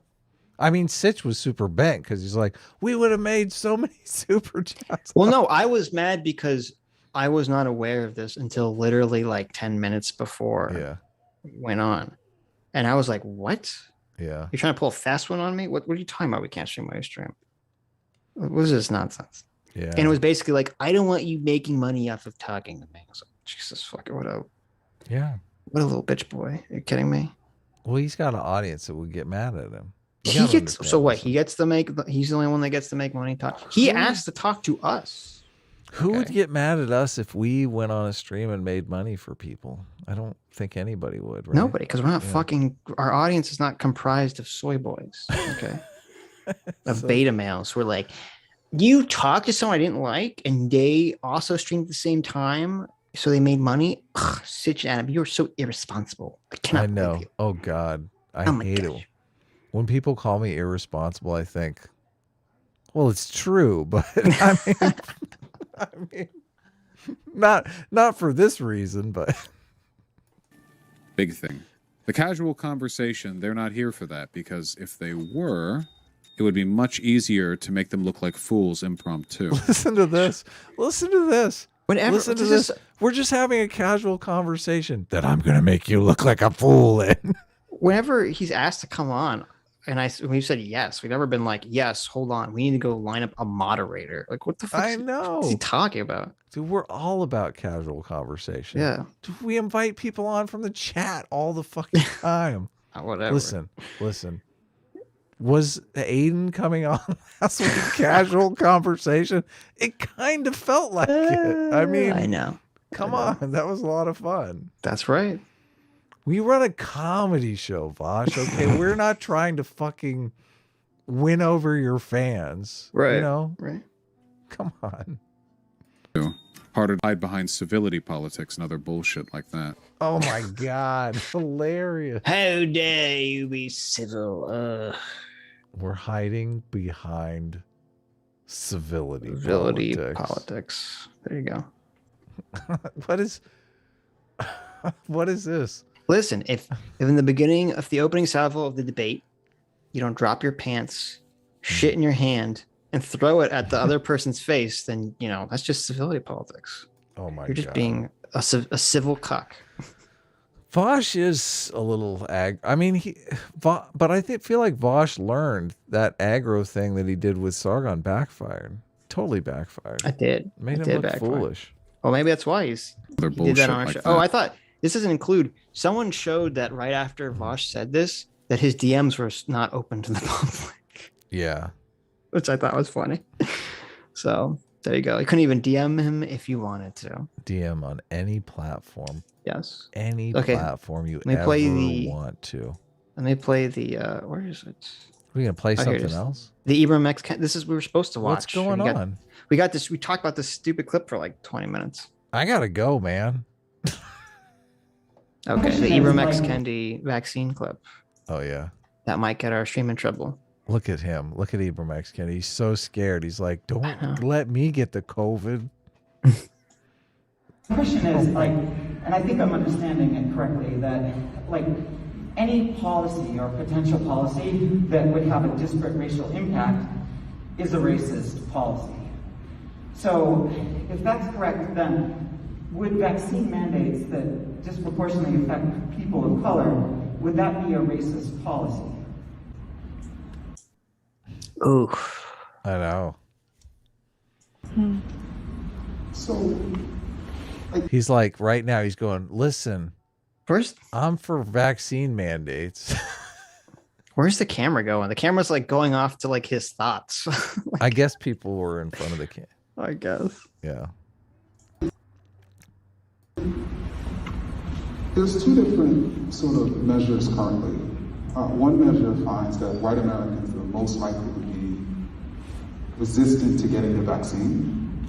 And then there's other data that finds that Black and Latinx Americans are the least likely to be vaccinated. And so as a result, it's hard to say. But what I will say is, to me, the actual problem isn't the vaccine mandates. The actual problem is when you actually study those, particularly Black and Latinx people who aren't vaccinated, you actually talk to them, we're finding that a lack of accessibility to the vaccine for a whole host of reasons is actually leading to them having a lower rate, while with white Americans, it's more or less the result of their political ideology. Question is, how'd you like that? Yeah, it was pretty boring. How'd you like He that? didn't answer the question. He did the politician thing where he's like, I'm not going to answer your question. I'm going to just talk about whatever I want to talk about. He's saying blacks and Latinos are unvaccinated because they don't have access, because the white man is obviously denying them access to the vaccines. Yeah. And they're like, the white people are not doing the vaccines because it's a product of their political ideology. Mm-hmm. So that leaves a whole lot of nobody doing vaccines. It's like the white people are like, we don't want you to do the vaccines, but we're not going to do them either. Nobody does the vaccines. Wait a minute. This doesn't make any sense. I'm Adam. completely confused by this. Yeah. Was the entire time we were watching that video, was it not displayed to anyone? I never had the watch together. Oh my God. Why? What happened? I'm sorry, chat. I was not looking at the chat. I'm so sorry.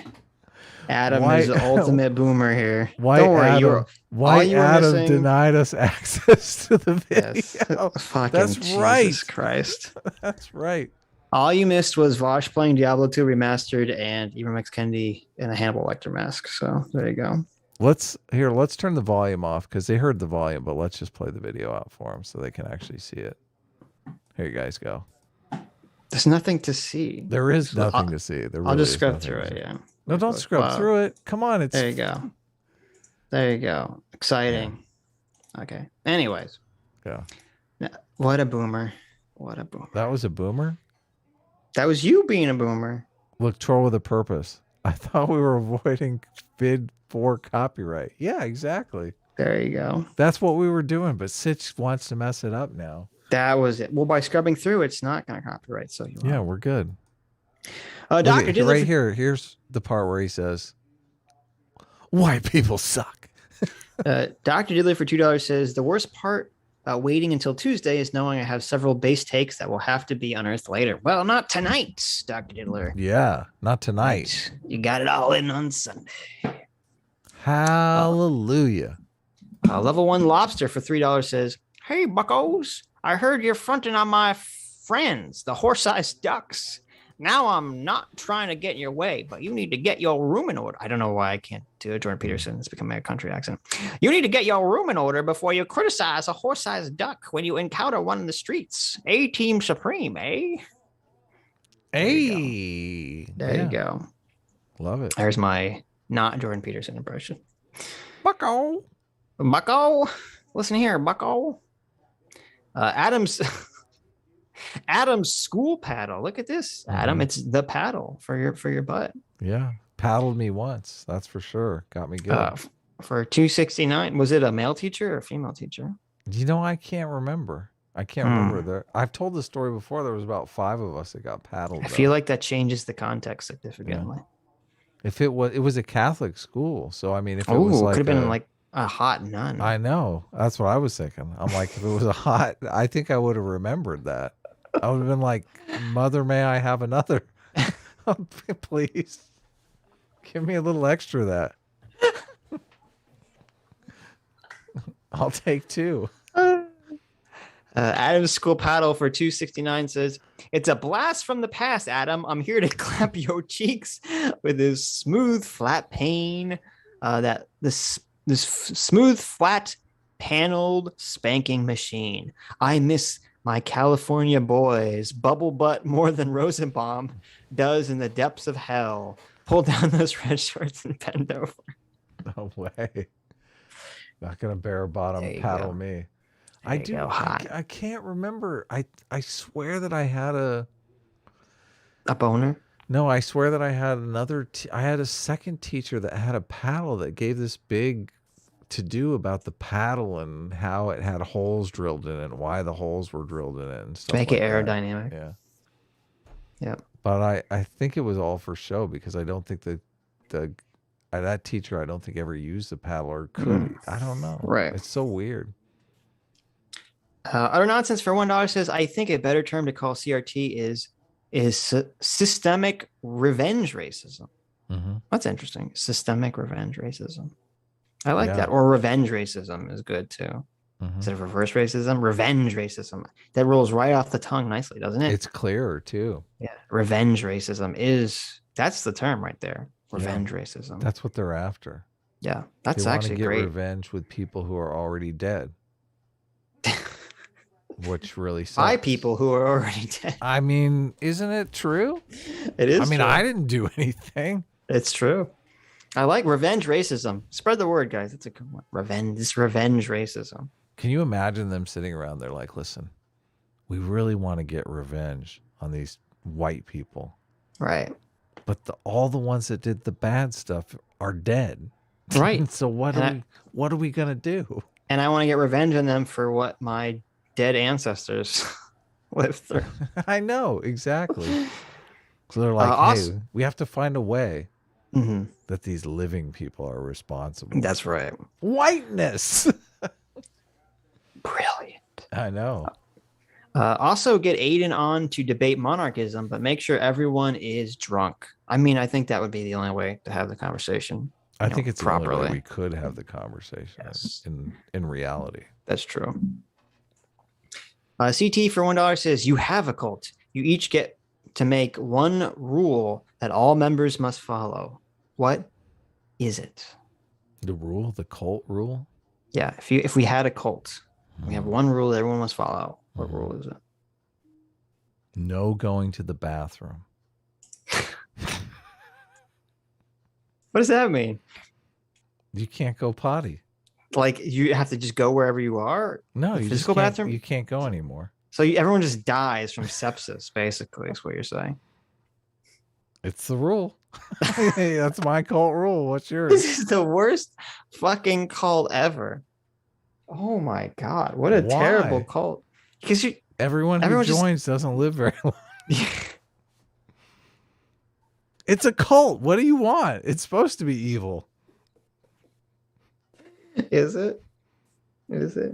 Oh, what a painful way to die. Jesus. Oh my God.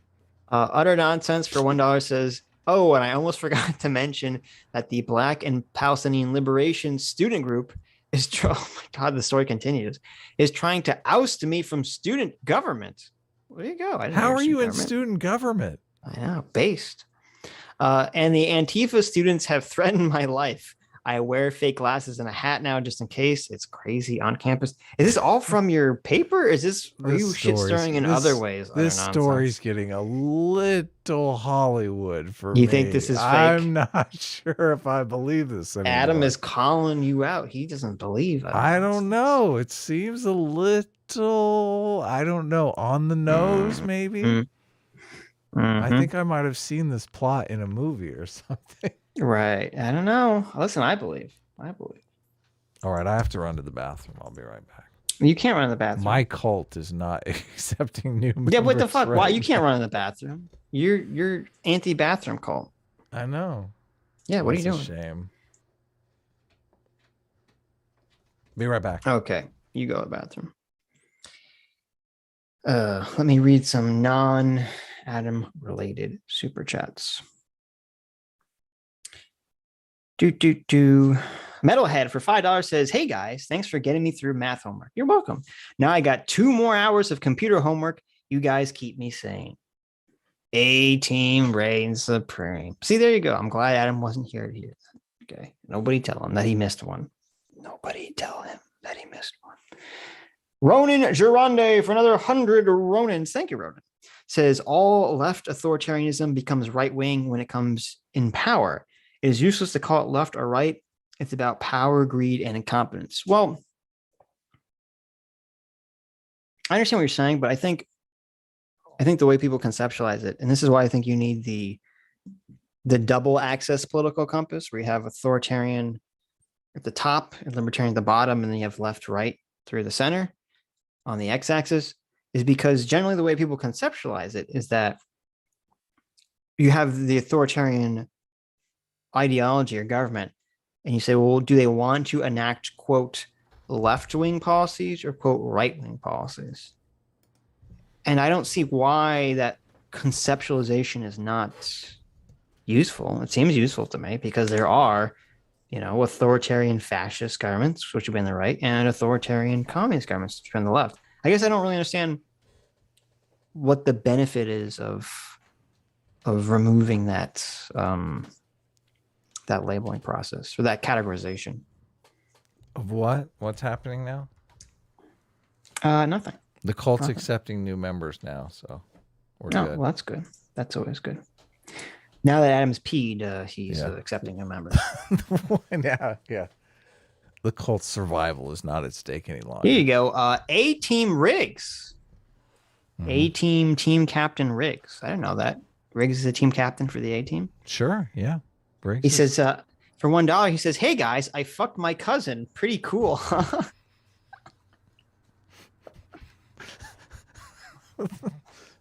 We all know this, Riggs. Okay. We've heard this story before. There you go. A-Team is all about the cousin. Who did that? I think someone is targeting. I don't know. It says A-Team Captain Riggs. I don't know what the name. That's just what it reads. Okay. What is that? First of all, it's obviously Riggs. There's nothing wrong with having a loving relationship. With your cousin. Really? Oh, wow. Okay. Well, I think Interesting. it depends upon, is it first cousins or second? I don't know. I don't know. We'll have to I don't ask. know the cousin hierarchy. We'll have to ask how removed from this cousin is Riggs. Let me Yes, I see. don't know. California. Can you marry your cousin? California. Can you marry? I can't believe you're looking Oh, look. this up. It auto-populated. A lot of people are asking. Look at this. Question regarding California incest laws. Can't believe they call it incest. How can it be incest if it's legal? How is fucking your cousin incest? Well, Adam, I don't know if you know this. Look, California incest attorneys, PC 285 incest laws. Right Yes. here it is. Yes, first cousins can legally marry in California. There you go. But in some states, it is illegal. If you marry Interesting. a first cousin in California, you should be aware that your marriage may be illegal if you move to another state. What? Okay, so now I'm curious. Fascinating. What Okay. states is it illegal to collect rainwater? No. Why is that the first question? What? How is this the first question? Yeah. What? We Oh, don't- I guess because there are all these states with droughts. Okay. Yeah, I you guess can't that kind of collect makes sense. rainwater. Yeah. Because when you collect rainwater, it doesn't evaporate into the clouds and shit, I guess, if enough people do it. Right? That's the idea here. Here's the Google search results. What state is it illegal to? Gives you collect rainwater, grow cotton. I don't know why that would be illegal. Sleep in your car, run away. What? Okay. It's not legal to run away in any state, right? I mean, not if you're a minor, I imagine. Yeah. Marry the same gender, sell urine, Pass on the right. This is a very important question. Is it legal to pass on the right in any state? I assume not. I mean, I do if someone's driving too slow. I know people do, but yeah, you're not supposed to. What state is it illegal to be homeless? Is it change lanes in an intersection? Which I don't think you're supposed to do anywhere, but everyone does. And swear in public. There you go. Oh, Oprah.com has an article on this called Keeping Marriage in the Family. Of course she does. Did you find out the answers? Here we go. Cousin marriage law in the United States. So this is it's a little old list. Maybe things have changed. As of 2014, 24 states prohibit marriage between first cousins. 19 states allow marriage between first cousins. And 7 U.S. states allow some marriage between first cousins. I don't know what that means. Oh, 7 states prohibit first cousin once removed. I don't know what all that stuff means. So let's see. The states that ban cousin marrying. So the states that Riggs has to avoid are Alaska. This is weird. Not allowed to Arizona, do that. in Arizona, Illinois, Indiana, Maine, Utah, Wisconsin, first cousin marriage is allowed under certain circumstances. You are never in your life going to guess what the circumstances are. What state are you talking about? Arizona, Illinois, Indiana, Maine, Utah, and Wisconsin. I do know, because I'm actually looking at what you're. Oh, you're looking at the same thing? Well, it's if they're both infertile. Yes.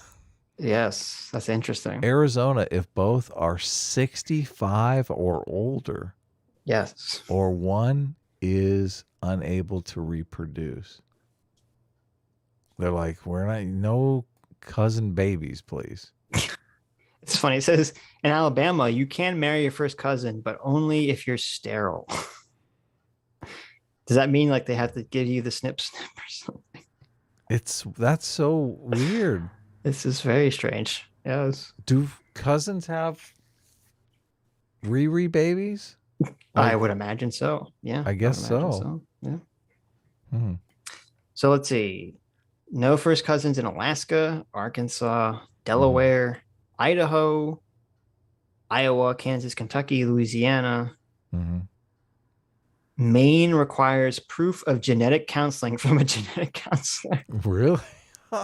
Hilarious. I don't know what the fuck that means. Michigan, no. Mississippi, no. Missouri, no. Montana, no. Nebraska, no. Nevada, no. New Hampshire, no. North Dakota, no. Ohio, no. Oklahoma, no. Oregon, no. South Dakota, no. Texas, no. Washington, no. West Virginia, no. Wyoming, no. It would be kind of weird if you had like, you know, your kid and your brother's kid got married. You'd be like, what the fuck? Yeah, that's pretty weird. That's pretty weird. But like, you guys couldn't find a friend at school or something? Jeez. So there you go. Look, according to this list, Florida and California, both on board with the cousin fucking. So there you go. There you go. I don't know if I'm proud of that. I think I'm not proud of that. We might have to change the cousin fucking laws there it is. California. I mean, is it a big problem in California or Florida? I'm not sure. I don't know what the numbers are. I mean, we have really hot cousins in California, so obviously, you know. Interesting. See, you learn all sorts of things on the show. Yeah. Thank you, Riggs, for inviting this topic of conversation. Yeah. A-team General Riggs. There you go. A-team cousin fucker general. CT for $1 says, shout out to Dr. Diddler, whose favorite Pokemon is Shiny Muck, not Rayquaza. Shiny Muck. I don't know what Rayquaza is. I never heard of this Pokemon. But his favorite is Shiny Muck. So there you go. I don't know, Dr. Diddler. Your favorite Pokemon, Shiny Muck. I'm gonna be honest with you, Dr. Diddler. I love you, but that's a shitty favorite Pokemon. Okay. CT for $1 says, so Adam, since the parents are using their children's votes now, do the kids get to beat the parents before or after they don't vote for the candidate the kid wants? Or both? They can, beating the parents is allowed. I see. You just have to wait till they're old and decrepit and they can't fight you back. Yeah. So like the way it is right now. Yeah, exactly. Okay. Dr. Dither for another $1 says Shu blocked on Twitter Dev after it came out that she was shit talking him and a bunch of other people in her super secret Discord, and he confronted her about it. Classy move. Really? Really? Wow. I didn't see this. Someone show me. I want to see pictures of the super secret Discord. Yeah, maybe. maybe. Were we being shit talked? Maybe we got shit talked too. Yeah, I want to That'd see be the great. pictures of the super secret Discord. Yes, Dev knows all the juicy drama.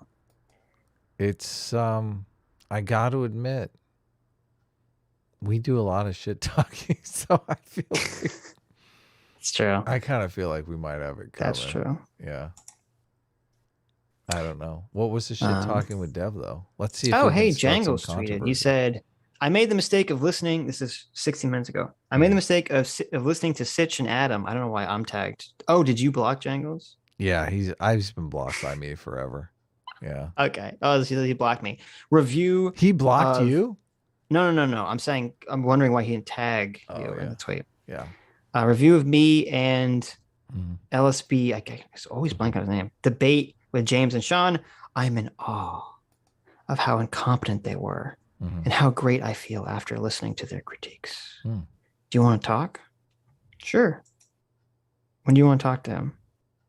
Is that what he said? Yeah. He said you want to talk? Yeah, I would be very curious. Send to him talk the to him link. about this. Get him on Okay. now. I'm raring to go. Come on. You want to do it right now? At Fuck 1:30? yeah, now or never. He's got 5 minutes to come be on the on. stream. Otherwise, No. fuck off. No, come on. Tuesday. Come on, Taco Tuesday. Let's do it. Maybe we'll. Okay. I'm down. We'll watch the entire stream again with him. Yeah, let's do it on Taco Tuesday. Say, buckle up, buddy. We got a 10-hour stream here. We got we got to Jesus get through this. Christ. We want your play-by-play. Okay. Maybe we'll do that. That sounds like hell, I but know. also good content. I'm To telling you watch though, entirely I'm again. telling you guys ahead of time. Yes. Fair warning to Jangles too. You can tell him. Okay. I'm gonna be a huge dick the whole fucking time. Okay. I do not take Jangles seriously. I okay. don't take Jangles seriously. Okay. Okay. Jangles is he's either a robot, a lizard person, an NPC from the simulation. Jangles is not a real human being. Okay. Okay. We will discern, hopefully on Tuesday, whether Jangles is a real person or really a lizard person in disguise. Hopefully, we will discern that. He's gonna lie, dude. He's not gonna tell you the truth. Mm-hmm. He could be full-fledged lizard, and you wouldn't know Right. it. Right. Andrew Clark for $2 says uni professors use TAs to teach classes sometimes. That's true. And it's very terrible and lazy. I don't like that. I don't like that at all. I don't like it one bit. I want to know do we have any? I'm kind of curious about the Dev shoe drama because, I mean, Dev was kind of like policing Shu on communism, I think. Yes. So I could see where she might be a little bit out of shape about that. Sure. So that's why I say I want to see the drama. I want to see the drama screenshots. too. I see. like the cheese man. Dev, Okay. send us this fucking screenshots. Yes. Why you got to keep us in suspense?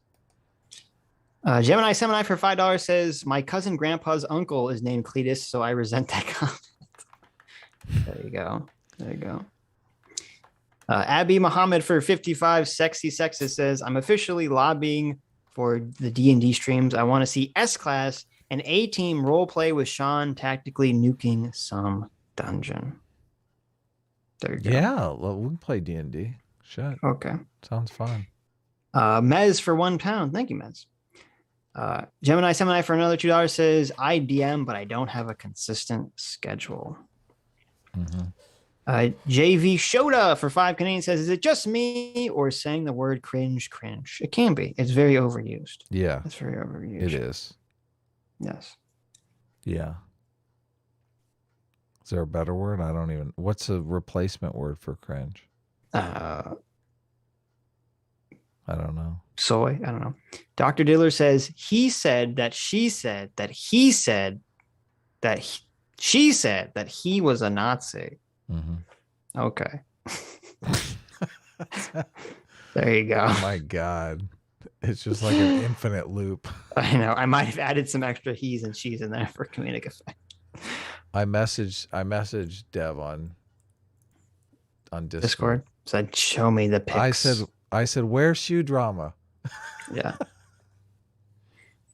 Ronan Geronde for 50. Ronan says, how about a field of study focused on corruption? That's interesting. I don't know how that would work. Corruption. Yeah.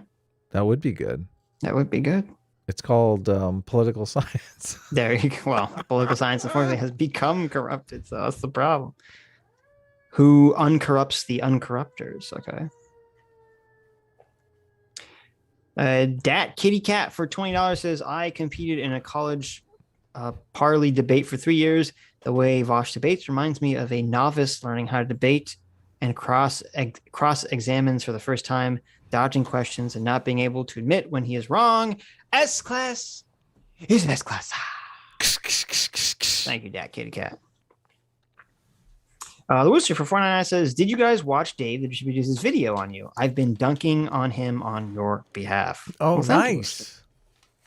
Wooster's been doing that? That's sweet. Great. I didn't watch it yet. I saw that it existed. It's funny because what he did was I sent him an email like forever ago. Mm-hmm. And I guess he never responded. So I guess he made the video of my email. Yeah. That's what it looks like. But have you seen it? Because I haven't watched it. I have. I want to yeah, watch I'll it. I will watch it. I will actually watch it, but I just keep forgetting that it exists. I watched it and I even left a bunch of comments and I mean, it's so bizarre because they categorize centrist as like all a type of person, which I conceptualize centrist as independent. Right. Anti-tribal. Yeah, which you can't, like, how do you say independents all act the same way? It's like, it's against the definition of independence. So, yeah, I didn't get a lot of value out of it. So, I mean, and I don't feel like it really it wasn't a very valuable video. I mean, he said one thing that I tweeted about because I was like, oh my God, it's like in the first 2 minutes of the thing, he says that all anti-woke content is basically the same as right-wing. And I was like, what? There's like, no, anti-woke there are just as many anti-woke lefties as there are people on the right. Yeah. I feel it's a little bit like right-wing bubble. Right. Yeah. Like we're talking past each other type of situation. So well, I'll watch it. Yeah. I'll watch it. See. I'm glad that he promoted our little dolls in the thumbnail. Yeah. So thanks, Dave. Yeah, that was nice of him. I don't think he intended to promote our dolls. I think it was more like saying, I don't know. Other people were saying too that there's like insults in there and stuff like that. And I mean, I didn't feel insulted by it. So, and I did respond to a bunch of people in the comments. And there were a bunch of people in the comments that were like, fuck you, Dave. I am for racial segregation. And I was like, yep, there's your audience, Dave. Oh, does he say that he's against racial segregation in the video? He says his Catholic community is multicultural and that he's got no problems. And that kind of accuses us a little bit of trying to play a gotcha game to get him in a racism, which, I mean, that's not us. Come on, we're trying to avoid that shit. I mean, yeah, I watched the video, but it was weird because it was one of those situations. We had a conversation like this with someone else too, who I wasn't super familiar with the content, but I thought, I knew that you were friendly with them. And I thought it was going to be like a nice, normal conversation. And then it's like this bizarre, super evasive conversation. You're like, I wasn't expecting this at all. This caught me totally off guard.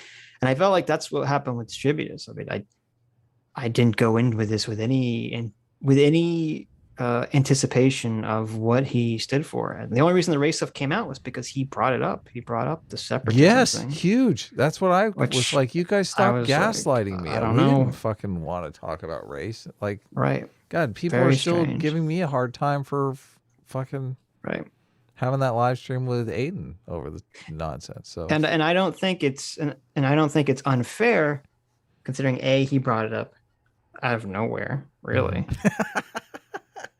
Well, I guess it wasn't out of nowhere, because I think the question was, I said, like, well, what is your solutions? And if one of your solutions is separatism, okay. But then, so I think it's a fair question if that's going to be your solution. Say, well, wait a minute, are you in favor of racial segregation? Yeah. But it sounds like he's saying he's not personally, but he's okay with other people doing it. Sounds like what he's saying his position is. Wooster says Dave is a good dude. LaPlum says Dave is a softy moderate. I got no animosity. Well, hold on. Let me towards finish Dave. what I was saying. Okay, sorry. Before you get into that, which is that, yeah, it sounds like that's what he's saying. He's saying, oh, I'm not in favor of being racist, but I'm fine with other people being racist, which, okay, I guess. But I don't think it's unfair to question this when literally the entire context, the entire point of him coming on was he was supposed to neo-reactionary explain academic agent's position, who is been incredibly racist and anti-Semitic on Twitter for the last couple of weeks. And even in his YouTube videos. So I don't think it's unfair just to question what's happening, but I'll watch the video. Drew the Dogman says conversation with Dave was 2 hours of you guys acting in bad faith. I completely disagree. I mean, we were trying to act in It was 2 hours of Dave being hyper evasive. Yeah. And I was very caught off guard because I didn't expect the conversation to be, I didn't think it was at all going to be hyper evasive. And to me, that's always a red flag when I feel like I walk into a conversation with someone who I don't have any anticipation of the conversation because I don't really follow them, and they're being hyper evasive, and it makes me say, like, well, why are they being so evasive? What are they hiding for? Why can't I get a straight answer here? Yeah. The Wooster says you literally called him a racist, Adam. It was a gotcha game. Wooster, that feels unfair.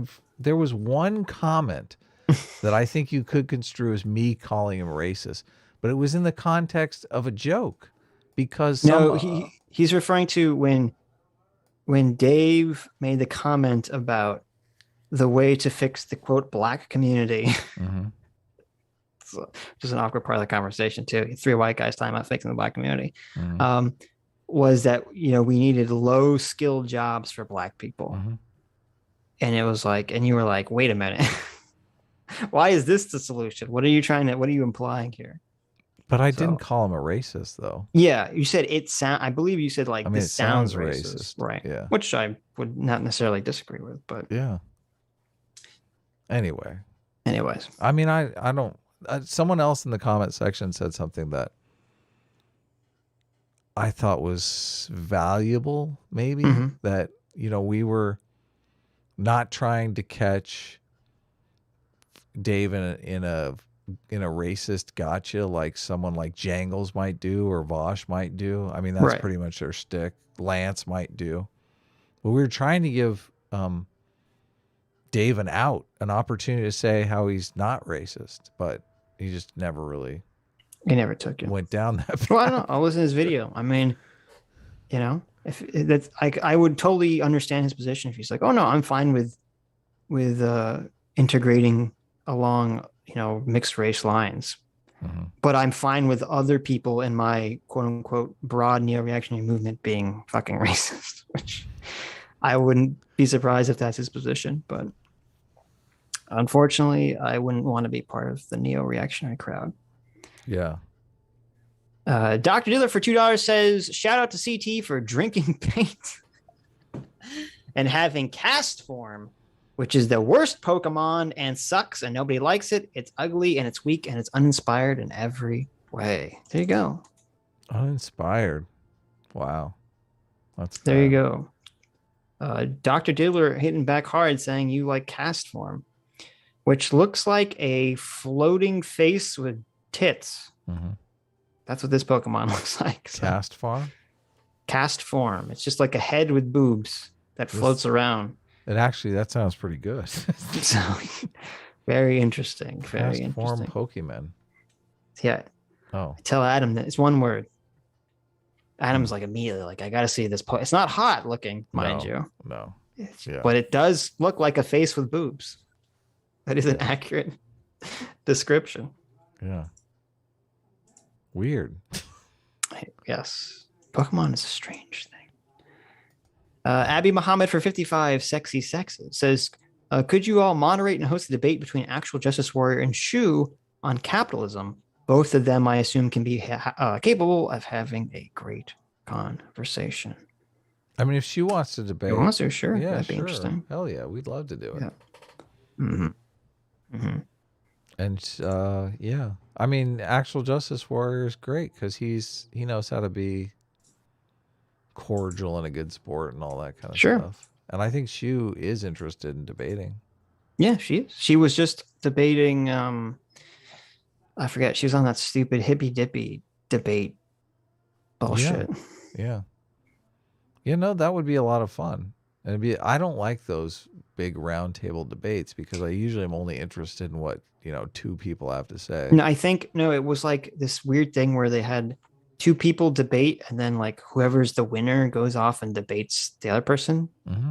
That was the Destiny corn fat jig debate, was like the semifinals to see who would be Oh, really? the debate. Yes.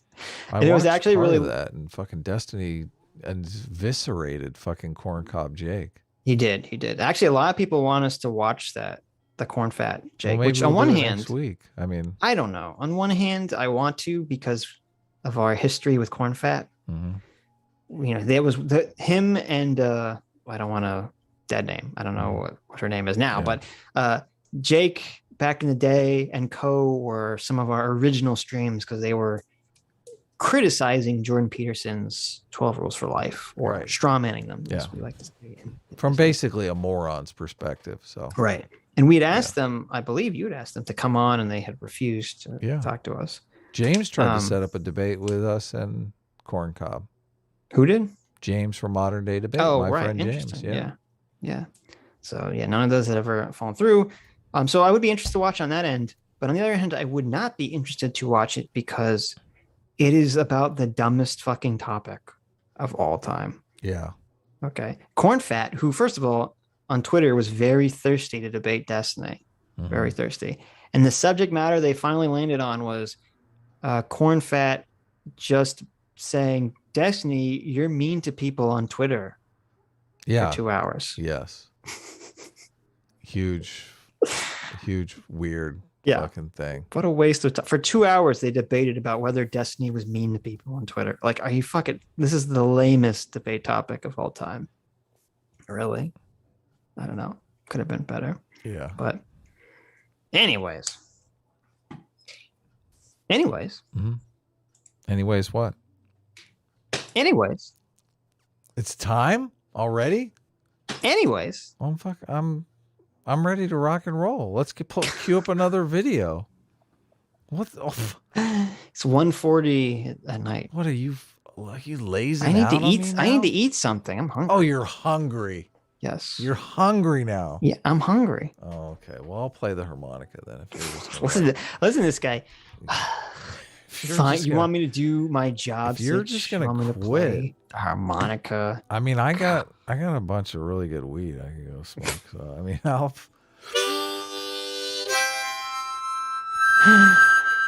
Anyways, thank you all for coming. Thank you all for your incredibly generous donations. Thank you for coming with us on a journey through watching Jangles and LSP get totally destroyed by James, Lindsay, and Actual Justice Warrior. Hope you all have a fantastic week. We'll see about talking to Jangles possibly this Tuesday or at some point in the future if we can't do Tuesday. Adam is going to be hopefully streaming on Thursday trying to explain MMT to Dev, so that should be fun. Have a great week, and we'll see you next time. Oh, and also happy first day of Hanukkah! Bye-bye! sucker.